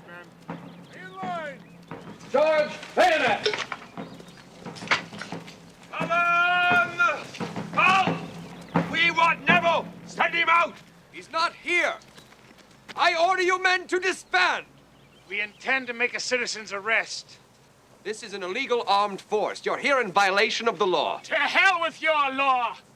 I tell you, Neville left an hour ago. He left here on horseback. Liar, come on! No, men! He's a major in the army! Maybe he's telling the truth. He's lying in his teeth. He's got Neville in there. Let's go get him! No!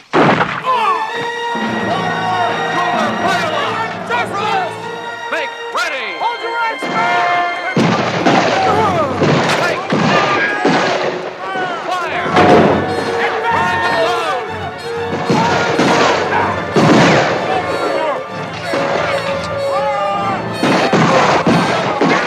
Bradford! You've got the captain killed! This is madness!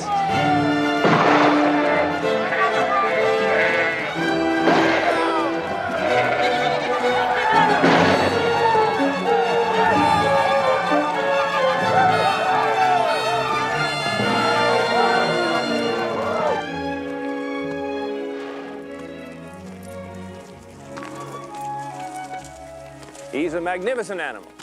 Strong forelegs make a great jumper. I'd buy him, if the price weren't so high.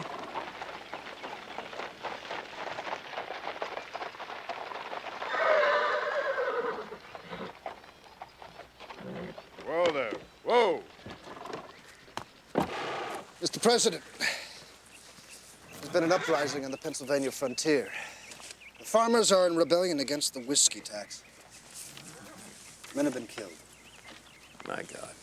These rebels have united to make a formidable army. They've tried to draw Virginia into the revolt. Next down the mountain chain is Kentucky. Who knows where it'll end? Made every effort to right their grievances. We cannot let these rebels defy us, Mr. President, or the nation will fall apart. What's the purpose of becoming a nation if the people don't support their own laws? Too many of our people lack faith in the central government. Yes, but how can we build faith if the laws are not enforced? Federal commissioners must be sent empowered to grant amnesty if they stop now. What if they refuse? I'll raise an army against them.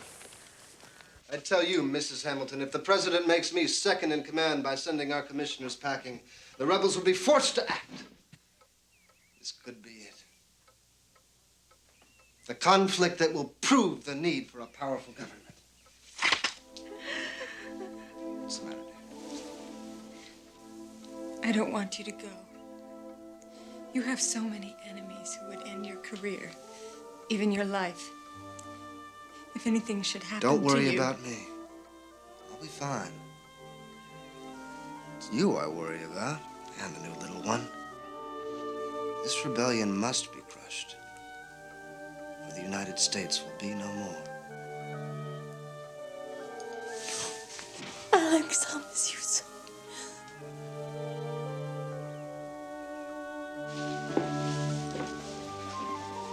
You're more handsome now than when you were on parade at Yorktown. Well, I see the men we lost. I know, dear. But aren't you pleased it still fits? Well, could be let out a little in the frontier here, don't you think? Oh, no, it's not too bad for a man my age. For a man any age. The children were so excited to see their grandfather go off to war. It's not a war. It's a campaign.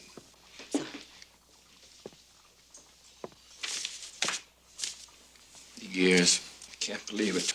20 years ago, we were the rebels. When we reach this Carlisle rendezvous, I'm afraid I'll find only those who support my policies. Instead of an army that represents all of our people. What if the frontiersmen won't back down? It could mean civil war. Well, I'm leaving Mr. Randolph waiting. Be vigilant with young Wash, I know I still indulge him, but this time I promise to keep him at his books. And don't worry so much about Nellie.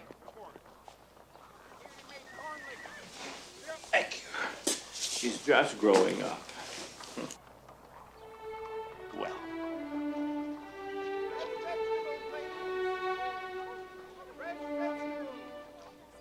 I'll be back before you know it.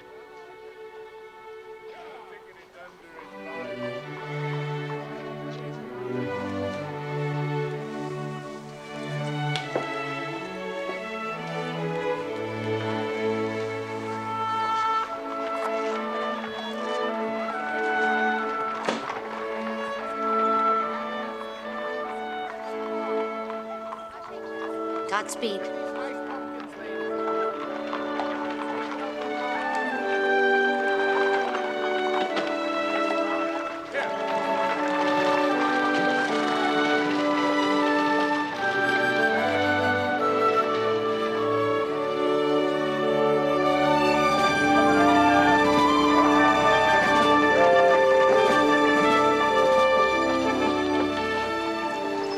Welcome to your new army, Commander-in-Chief Washington. Thank you, Governor Mifflin. Or should I say General Mifflin, commander of the Pennsylvania militia. You will find us honed to a fine edge, sir. Ready for battle. God willing, it won't be necessary. Will you review the troops, sir? Yes, sir.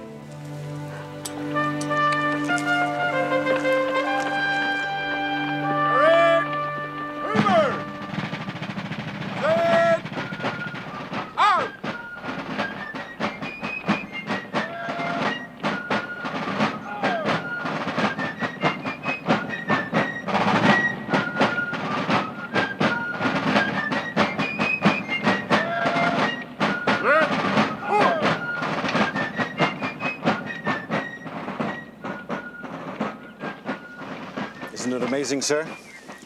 Men of all walks of life, high and low, even the most rabid Jeffersonians, have rallied to support their president. We are a nation again, Mr. Hamilton.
Sure, we had to defend ourselves. What were your orders, Colonel? We were to patrol the flank and make sure the rebels didn't surprise us, sir. The rebels? The rebels are 100 miles away, damn it! General Washington, how are we to know they were not rebels? Look at these uniforms. Well, we don't have society bells to dress us up like toy soldiers, General Mifflin. Enough of this. We're here to awe the rebels, not fight with each other. Reform your men and carry out your orders, Colonel. Yes, sir. Did you, sir, give this order to charge these shadows in the woods? Sir, they did not identify themselves. I cannot fire a governor from command of his own militia, damn it. Sir! Fortunately for all of us, your young men on horseback are such poor marksmen, no one was hurt. If you had had your own flank riders, General, this never would have happened. Sir, No more excuses, General. Get your troops back on the march.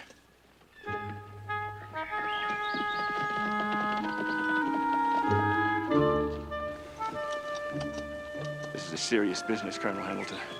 Of course, sir.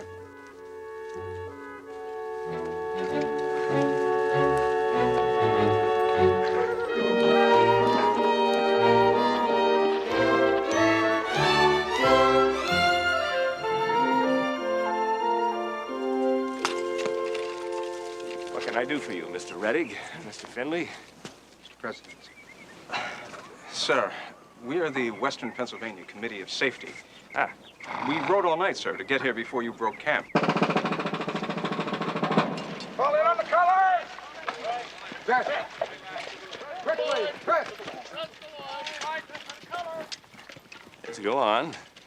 Tell me. We want you to call off the march of your army to the frontier counties.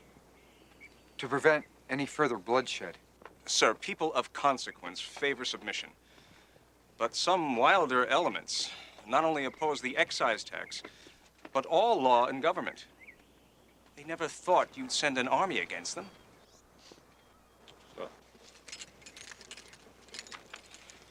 they should have known better. Sir, if an invading army raises resentment, the situation could explode all over again. I understand your concern, gentlemen.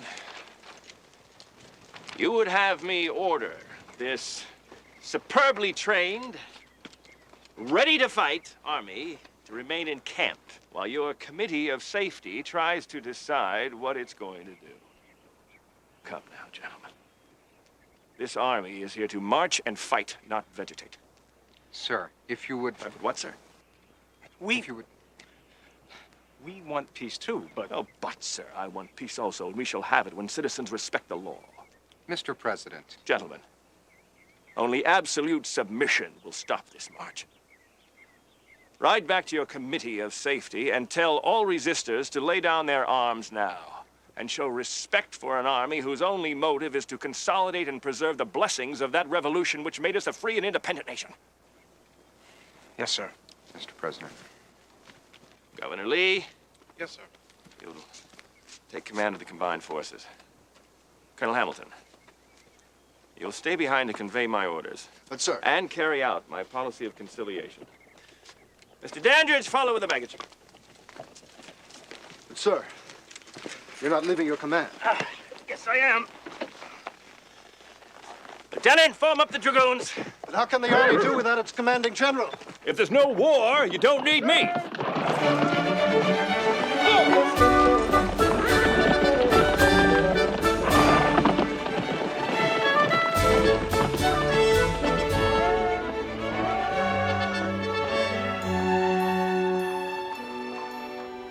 Then where could she be, George? Oh, I'm sure she just met a friend in the market and they went down to look at the ships. I have the most awful feeling something's happened. Excuse me. Christopher, Mrs. Washington is worried about Oni. She's been missing for several hours. Do you know where she might be? No, sir. But she's been acting rather strange lately. Strange? Whispering all the time. With Molly. Would you bring Molly to us, please? Yes, sir. I'm sure she's all right. She hasn't been herself. She used to come to me with all her little concerns and questions. For days now, she's kept to herself. Has it affected her work? She's too conscientious for that. But all I get is yes, ma'am, no, ma'am. I'm afraid for her, George. She didn't want to come right away, sir. Molly, do you know where Oni is? No, sir. I think you do. No, sir. Molly, you must tell us the truth. No, she may be in trouble. Need help? No. No. Please, Molly. She ran away with Gerald, the Frenchman. I warned her at Mount Vernon because he tried with me first. He gonna do her wrong, I know. Oh, George. Molly, do you know where they went? They're long gone now, sir. Where? New England. Freedom. Freedom? He doesn't care about her freedom. He wants her. She'll be ruined and he'll abandon her. Christopher, will you take Molly back inside, please? Yes, sir. I didn't want her to go, ma'am. I swear I didn't. I know. It's all right, Molly. Why? Why would she want to flee a situation where she's treated so well? Where she's loved. I never thought of it that way. I don't know what I feel, except hurt that she didn't come to me. I know how much she means to you. She's so young, George. What will happen to her? Well, I'll notify the customs collectors throughout New England.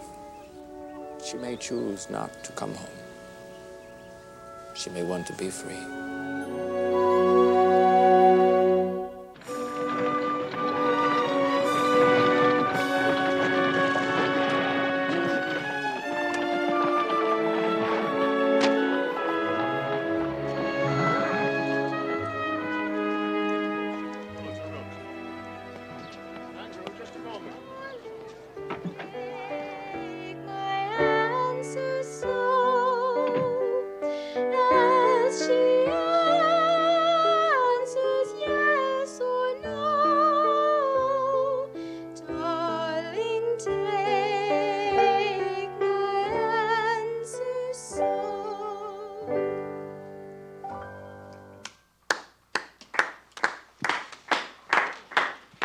Good morning, Mr. Hamilton. Your voice, Miss Custis, is almost as lovely as you are. Thank you, sir. Forgive me for interrupting such a beautiful song sung by such a lovely young lady, but I had to see you. I'm very sorry about Mrs. Hamilton's loss of the baby. It was a loss, yes. My whole life seems to have been a loss.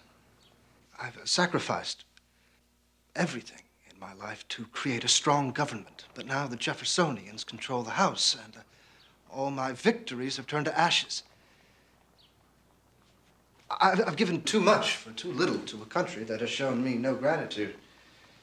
Mr. Hamilton, Now, certainly, I don't refer to you, Mr. President, the one man I'll always place first in my regard. That's why it's so difficult to have to tell you, sir, that I've decided to leave government service forever. Perhaps we should talk about this when Mrs. Hamilton is feeling better. I can't go on. As Treasury Secretary, I've been accused of everything from financial chicanery to moral depravity. Yet I've so little lined my own nest that I'll have to borrow to set up a law practice in New York. You are very important to me, Alex. Your grand design for America's future. That, too, is ashes. Surely you realize what a failure I am as a public man. No, I do not agree. I am. I admit it. I hungered for fame, and what did I get? Scorn. I lack the politician's skill at compromise. Truth is truth and cannot be halved.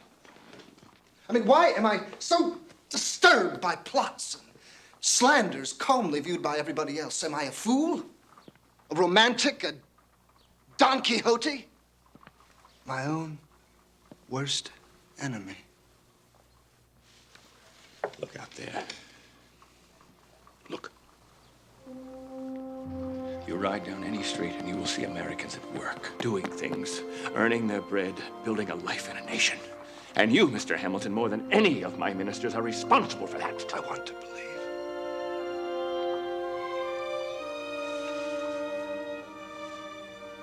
I can't. I must leave. Sir, I'll always be at your service in any way but public. Our friendship is my most treasured possession.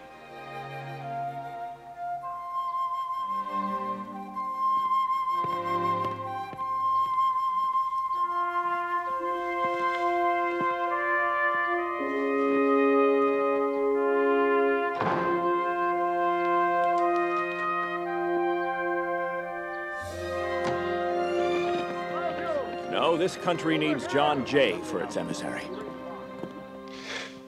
Very well, sir. If you feel that strongly, I will serve as your envoy extraordinary. Good. Good. I am deeply grateful, Mr. Chief Justice. Even our embargo has not stopped the British from bullying our ships. Only your mission can prevent war. Mr. President, the conflict with Great Britain threatens our very existence. My mission has been made far more difficult by those French sympathizers who would have us bait England. Well, twist the lion's tail hard enough to make him wince, but not so hard as to make him pounce. Huh? I find nothing those Jeffersonian scoundrels propose worthy of humor. If you, sir, would only sit on them for a few months, the prospects for peace would be greatly enhanced. Mr. Jay, I want you to understand that you are the President's envoy and thus must represent all of the people, even the Jeffersonians. You will agree to nothing that will violate our existing treaties with France. We're waiting for a shipment.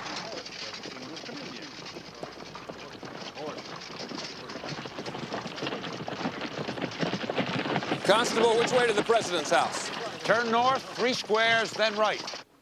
Close your eyes, Mr. President. Close your eyes.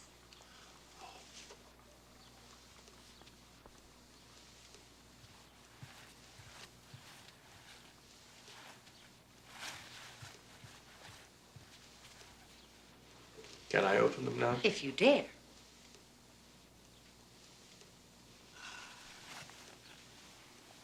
This vision is so magnificent. I'm not sure my old eyes can stand it. Be serious, Grandpapa. Do you like it? It's magnificent. That's the only word, you know, magnificent.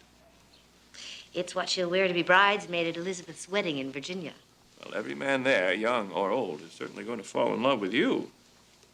I hereby declare myself immune to all masculine charm, except my dashing grandpapa's. I'm afraid, my dear Nellie, that the passions of your sex are more easier raised than calmed. Don't boast too soon of your resistance to its power.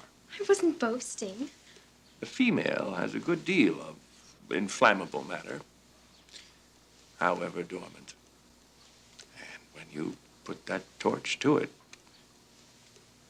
you may burst into flame. Burst into flame? I think I'd like that if it ever happened.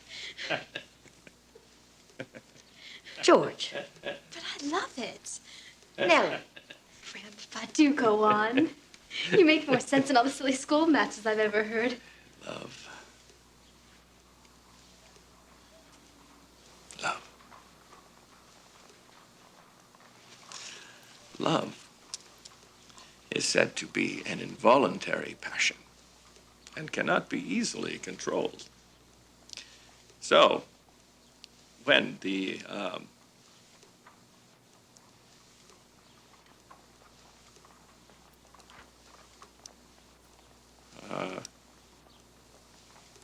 Continue.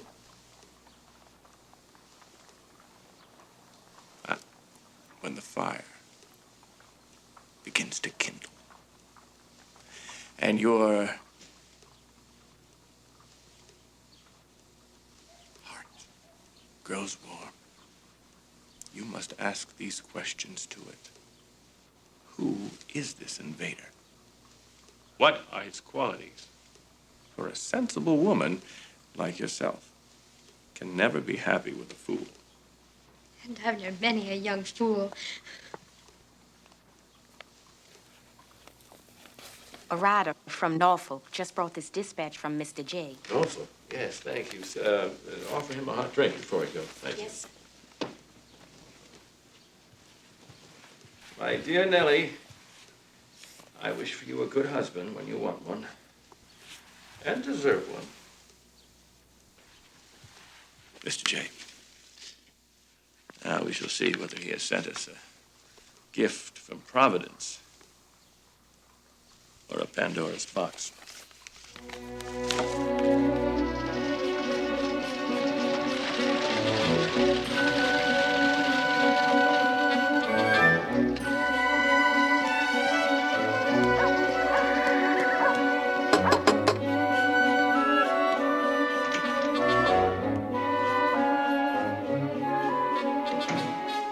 How could Jay agree to let British fur traders cross our boundaries?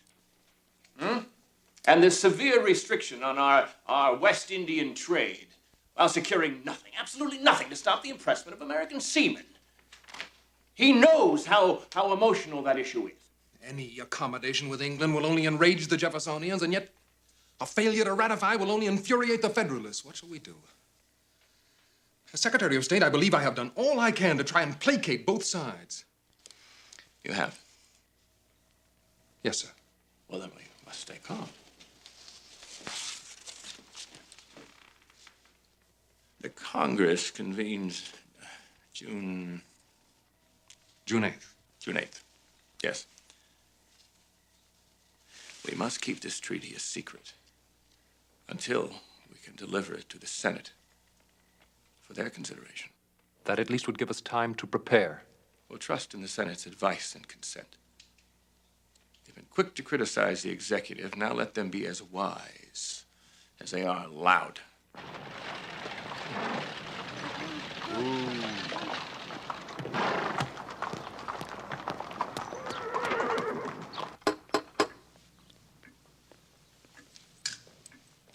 Pickering and Walcott.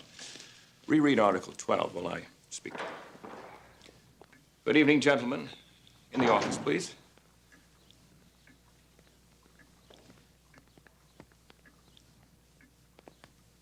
I have further thoughts on how to deal with all of this.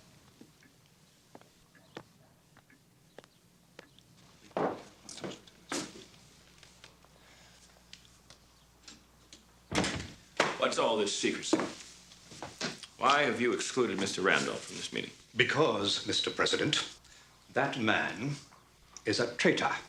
What? You'll know what we mean after you look at this. Now, just tell me. A French diplomatic pouch, retrieved after it had been thrown overboard when a British frigate overhauled a French ship mid-ocean. The British ambassador placed it in our hands. This is the original and a translation. So as not to alert Randolph, I suggest you look at the contents tonight. You will find irrefutable evidence that your Secretary of State has been paid by the French Minister Fauché to supply information on our secret policy deliberations. Oh my God. Randolph may be the mastermind of the violent protests against the treaty and head of the conspiracy to destroy your popularity. Traitor may be too mild a word.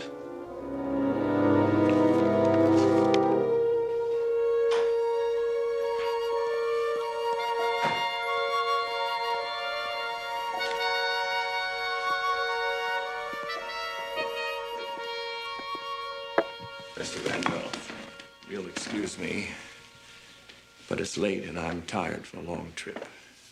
We can resume tomorrow. Rather brief meeting with Mr. Walcott and Pickering. Yes, I asked them to leave also. I reread Article 12. Tomorrow, please. I can't think any more today. Sir, you are not well. I'll be all right. Thank you.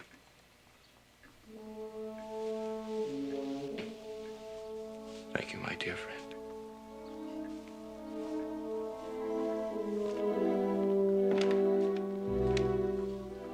Good night, sir. Good night.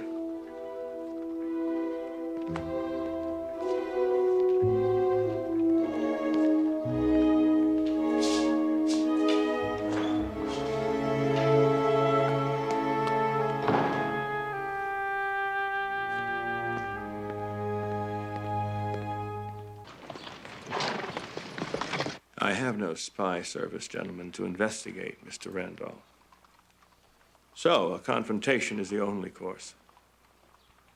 I will present to him the incriminating original documents, since he's fluent in French. How he reacts should reveal whether he is indeed guilty or innocent.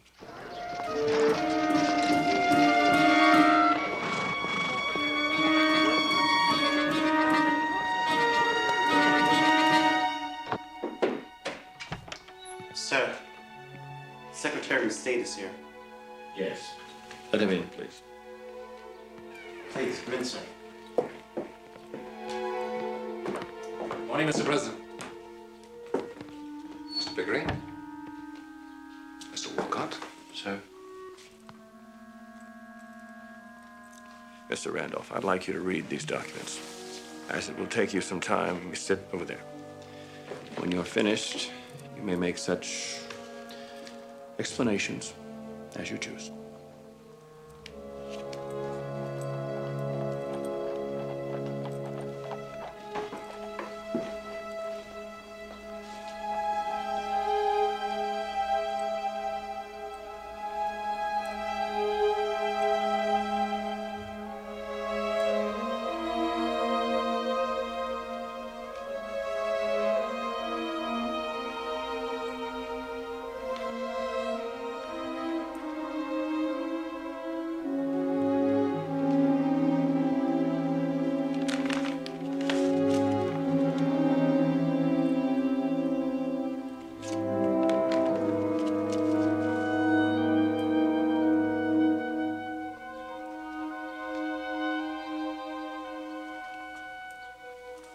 I assume I have been reading a captured dispatch? Yes, you have.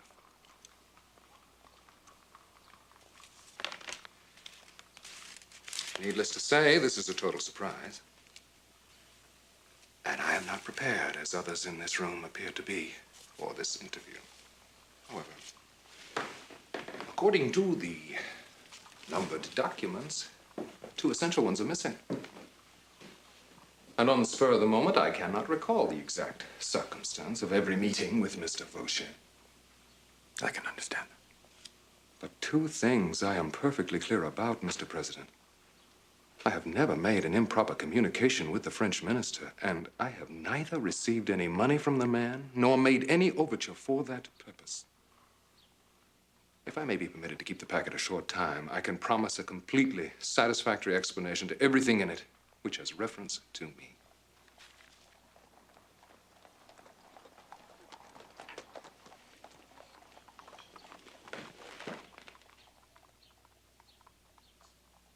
The plot that Fauché mentions, can you tell us, sir, what he referred to?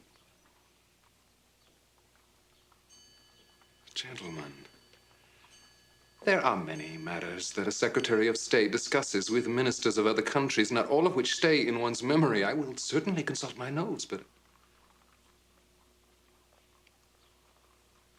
I do remember telling you, Mr. President, of one ominous meeting in New York between Hammond and extreme Federalists. Perhaps you would supplement my recollection.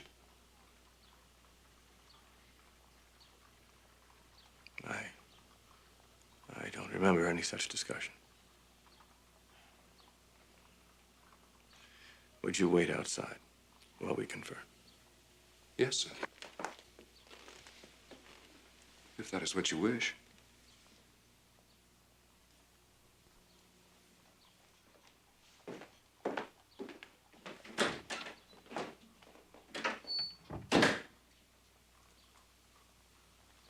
Gentlemen, what is your verdict? He seemed embarrassed at one point, and I thought his smile was forced. The explanation of the bribery passage slightly foolish. But I must admit, sir, that under such emotional duress, Mr. Randolph handled himself with composure. Mr. Pickering? I agree. The man has shown no guilty emotion. I believe he came through it well. And I'm sure that once he's had time to recollect, he will clear himself completely of all of the charges. You, sir, have treated me as a criminal even before giving me a chance to defend myself. Sir. To consult with others who are not my friends, to take their words to mine, who have served you so faithfully for so long. Dispatches are missing. How can I be expected to recall details from so long ago? Are you accusing me of encouraging an insurrection? By God, I will not serve in office 1 second after such treatment. You have betrayed me, Mr. President.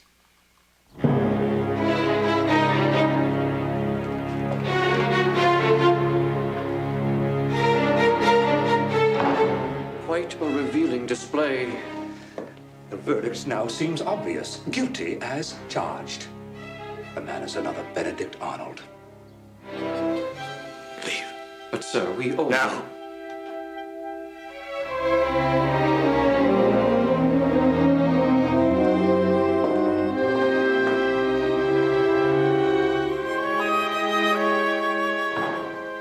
Better his hand up and cut off than he signed that vile treaty.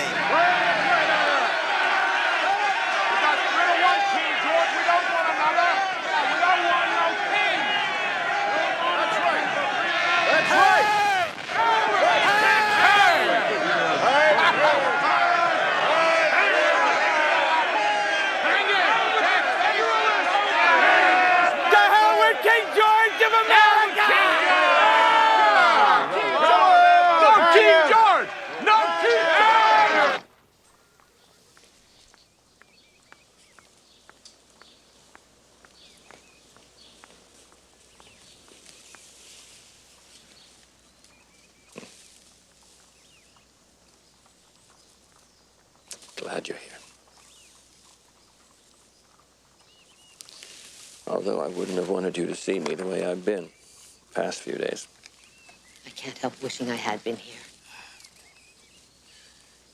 Mr. Randolph has published a vindication, a 100-page letter justifying all of his actions as Secretary of State. Oh, my dear. I feel naked among my enemy. At least with Arnold's treason, I was surrounded by friends, Lafayette, Hamilton, Knox. But now I'm with strangers. Narrow men with crabbed minds that let in no air or light.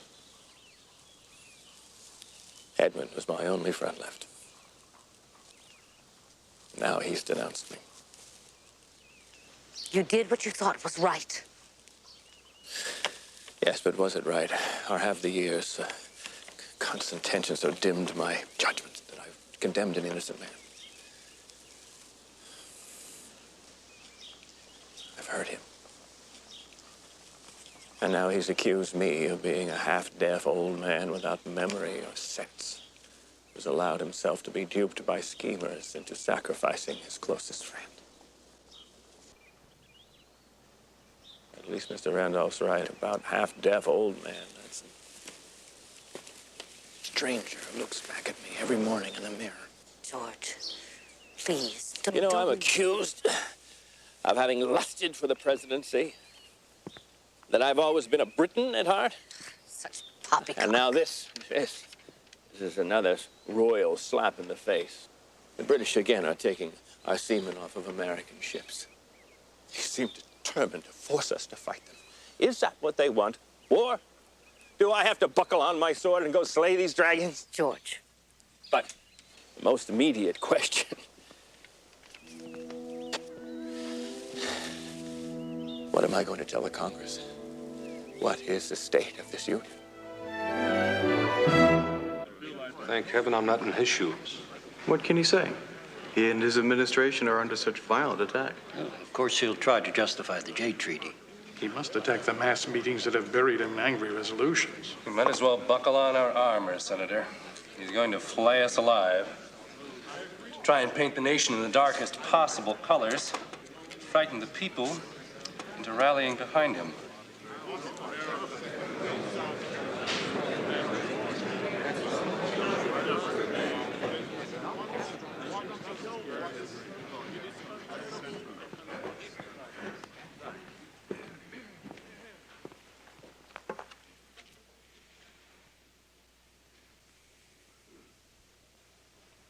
Fellow citizens of the Senate and House of Representatives,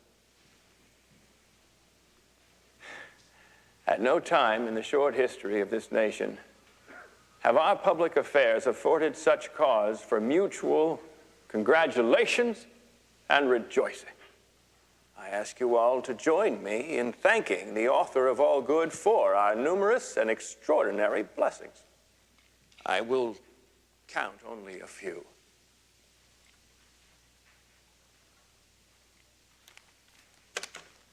General Wayne's peace with the Indians in the Northwest, and accommodations with the Creeks and Cherokees in the Southwest.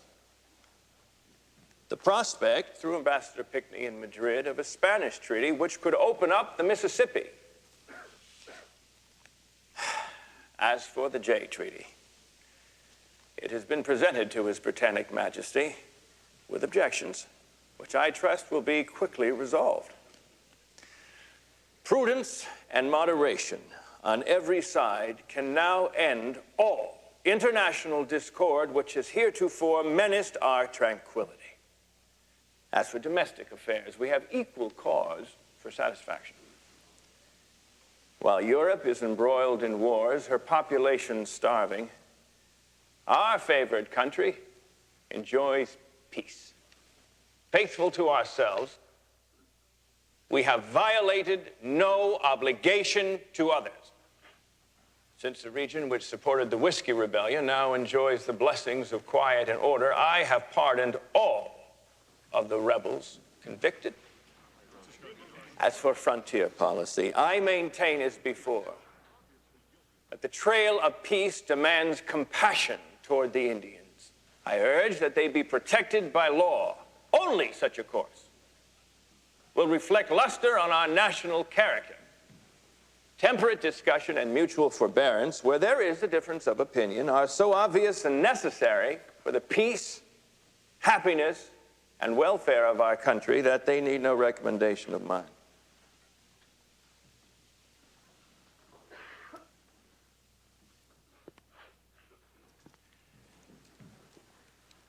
If we but remember the 7 long years of blood and sacrifice that gave us our liberty, then we will surely find the will to rededicate ourselves, not only to peace, but to our noblest aspirations and ideals. It is not too much to say that our country now exhibits a spectacle of national happiness never surpassed, if ever before equaled. And to cooperate with all of you in continuing this great work is the fervent wish of my heart.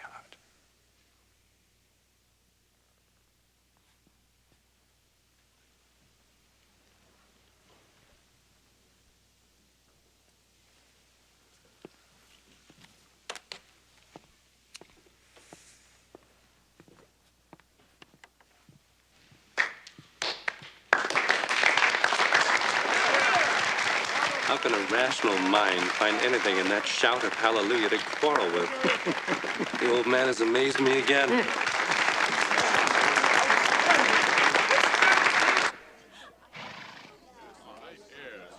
From hence let those be warned who mean to wed, lest mutual falsehood stain the bridal bed.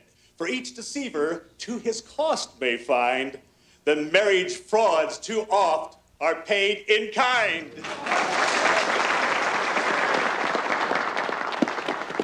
Thank you, Mr. President, for inviting us. These days it takes courage to be seen with the British ambassador. Well, we're not all angry Jaclyn. I'll never forget the cheer you brought to your country with that amazing speech. Well, it cannot compare to the cheer that you just brought to this old man's heart.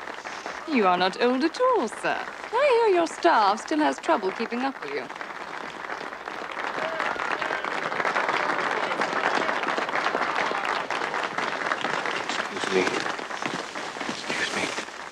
Excuse me, Mr. President. Oh, Mr. Walcott, good evening. I met Mr. Hamilton on my trip to New York, and he made me promise to give you a message. As your second term will soon be over, he urges you not to commit yourself to retirement. To quote my wife's exact words, poppycock. We have a perfectly good replacement in Mr. Adams. You're generous, sir, to think so. You should be ready to contend with Mr. Jefferson in this election. He's being pushed mightily forward, not only by his own faction, but the French. Well, certainly that's the talk.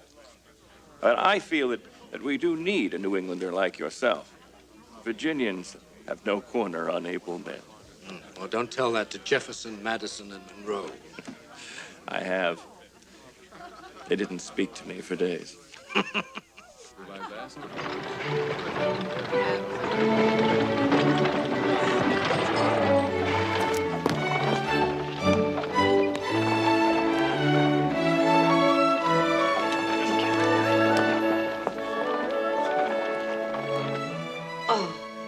dear.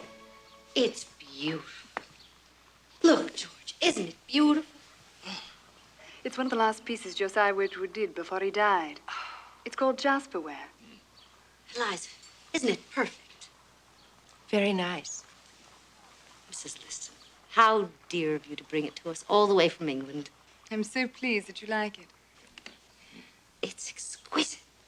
Yes, it's beautiful, but there's something missing. Missing? The flowers. Of course. Well, George, why don't you show Mrs. Liston your garden while Eliza and I see to refreshments? Perhaps you could pick something for the vase.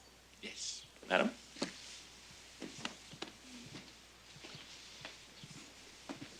Martha, can't you see that woman would kill to be alone with the president? If I let feathers fly over every woman who's flirted with George through the years, I wouldn't have any feathers left. I do enjoy cut flowers. Today, I don't know, they seem too beautiful to touch.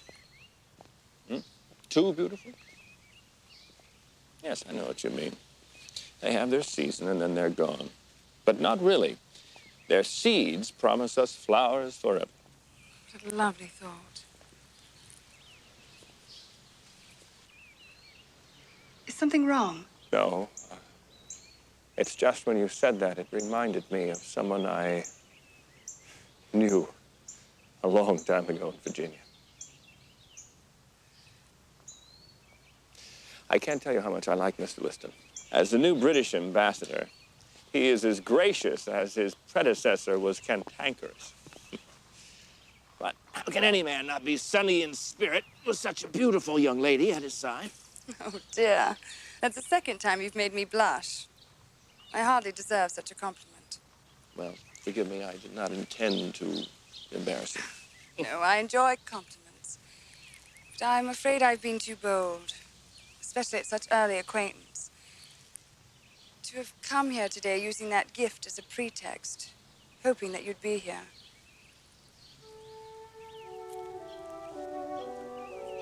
Yes, it's true. I'm fascinated by your greatness. Now you made me blush.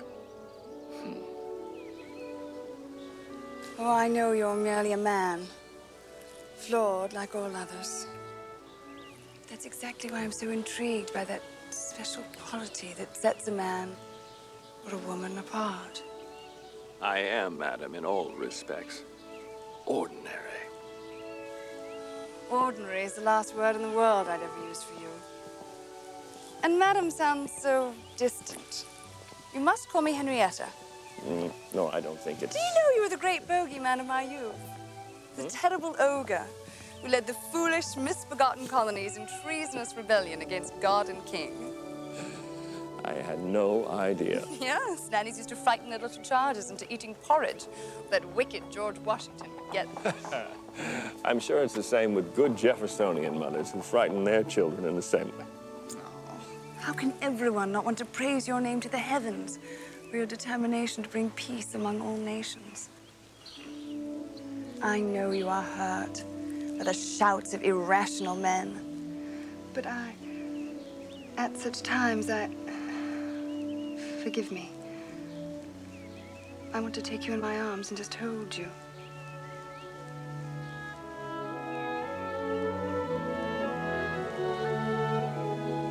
I don't know why I did that. Forgive me. No. Thank you.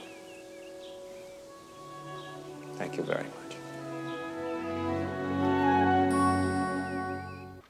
Sir, I'm here not to talk of me, but of your extraordinary farewell address you've written.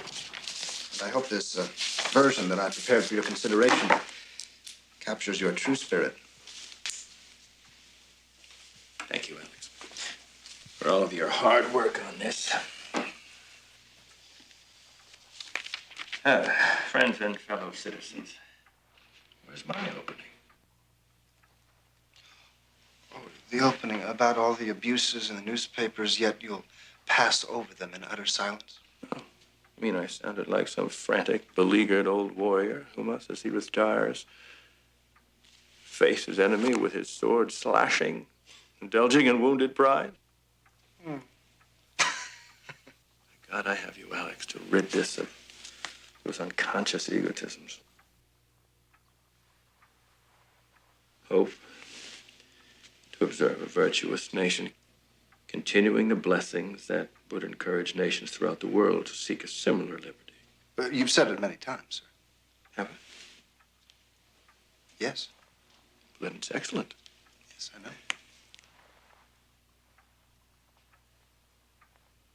No, I'd cut this out here. This smacks too much of affected modesty. And make this here more to the point. Since the Constitution is a rock on which union rests, no branch of government should encroach on any other.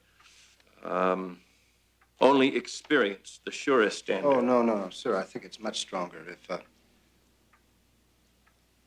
That's it. Experience. You're absolutely right, sir. You kept my warning against partisan politics.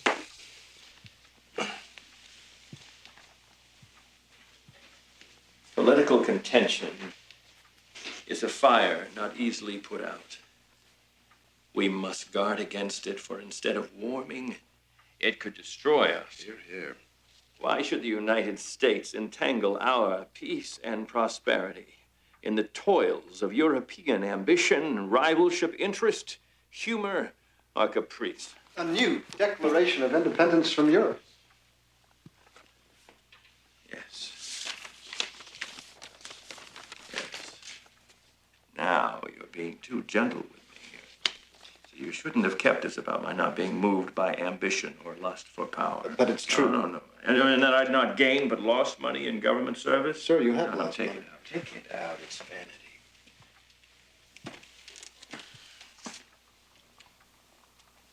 Good. You kept the final words. I anticipate with pleasing expectation a retirement in which I can enjoy, in the midst of my fellow citizens, the benign influence of good laws under a free government, the happy reward of our mutual cares, labors, and dangers.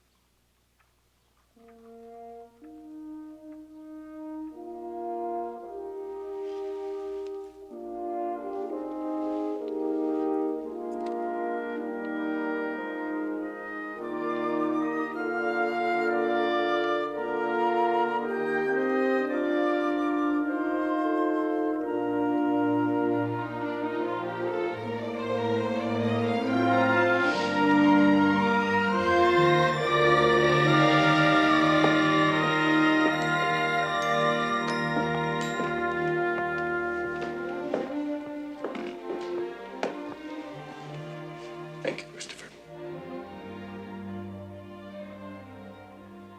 You came from Mount Vernon to be with us here in Philadelphia for the 2 terms of my presidency, and you have served us very well. And now it's time to go home.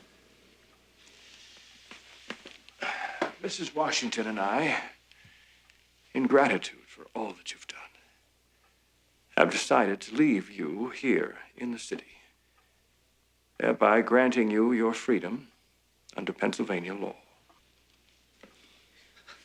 Master Washington, I thank you. There's a wonderful man here named Richard Allen, and a group of your own people called the Free African Society, who will find employment for you as freed men and women. Christopher will give you an envelope tomorrow with money in it to help you in your new way of life. Thank you, sir. Yes, well, we can talk tomorrow.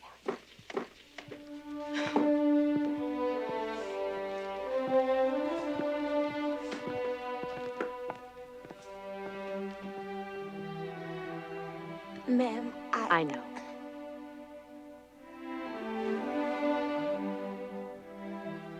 I know. I shall miss you too, Molly. Oh, ma'am. I thank the Lord. You'll find a new life here. And your children won't grow up as slaves now. Molly, should you ever find Only Judge, would you tell her, please, that she can remain free? That Mistress Washington would like very much to see her again someday.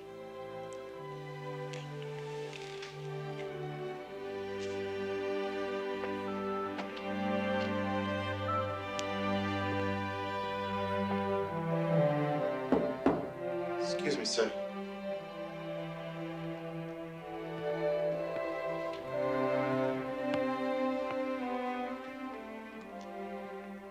I've been thinking.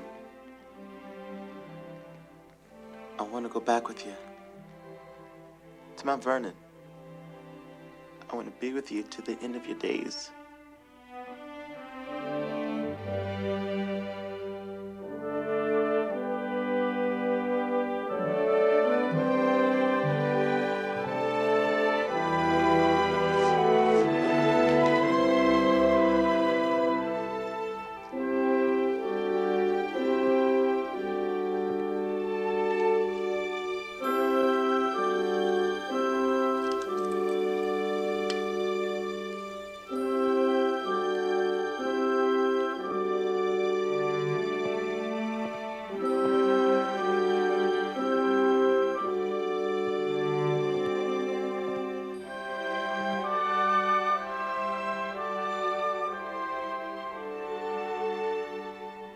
It's difficult to believe.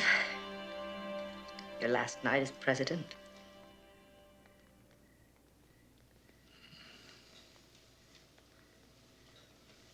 You look sad.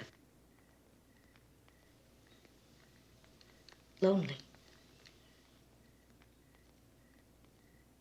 If I am, it's because I don't understand.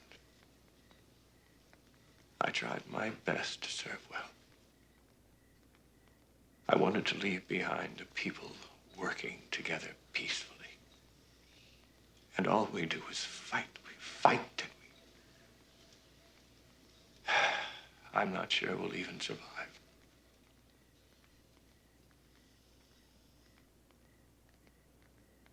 I failed, Martha. I failed.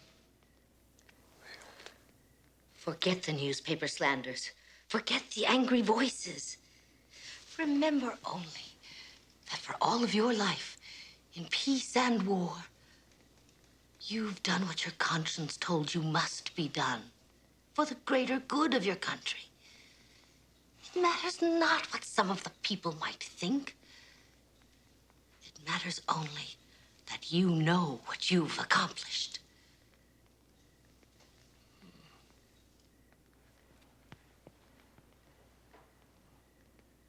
You brought this nation into being. You preserved its freedom. You kept it out of war. God knows, Mr. Washington, you've not failed. You've done magnificently.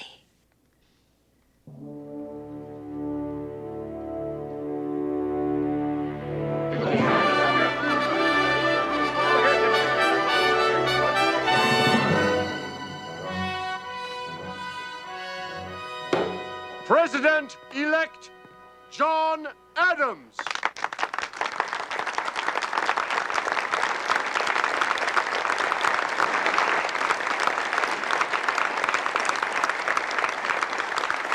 How long has the president been waiting? I'm not sure, sir, but I hear he walked here alone.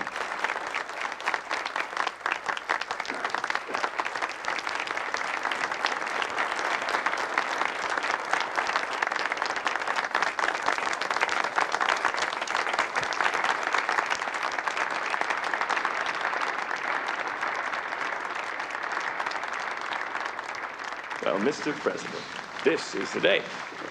You're still officially president, sir. Not for long. I'm nearly out. You're nearly in. See which of us will be the happiest.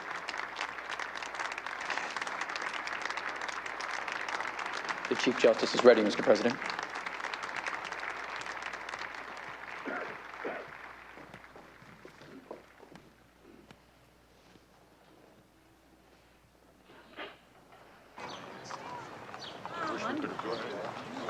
Yeah, it seems like only yesterday. It's something I'll never forget, I'll tell you. I'll never forget it. Remember Trenton?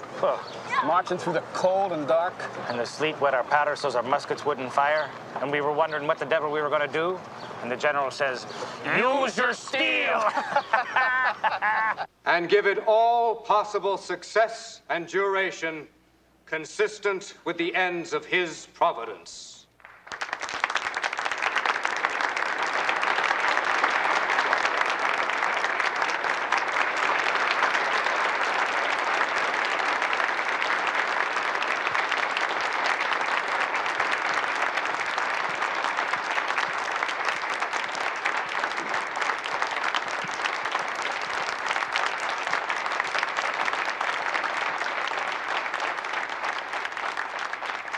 Congratulations. Thank you, sir. I believe this is the most satisfying moment of my career. The torch has been passed without violence, not to a king.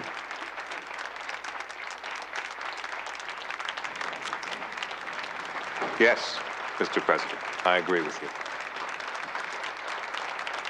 After you, Mr. President. Oh, no. I'm a private citizen now. Mr. Vice President.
Thanks for watching.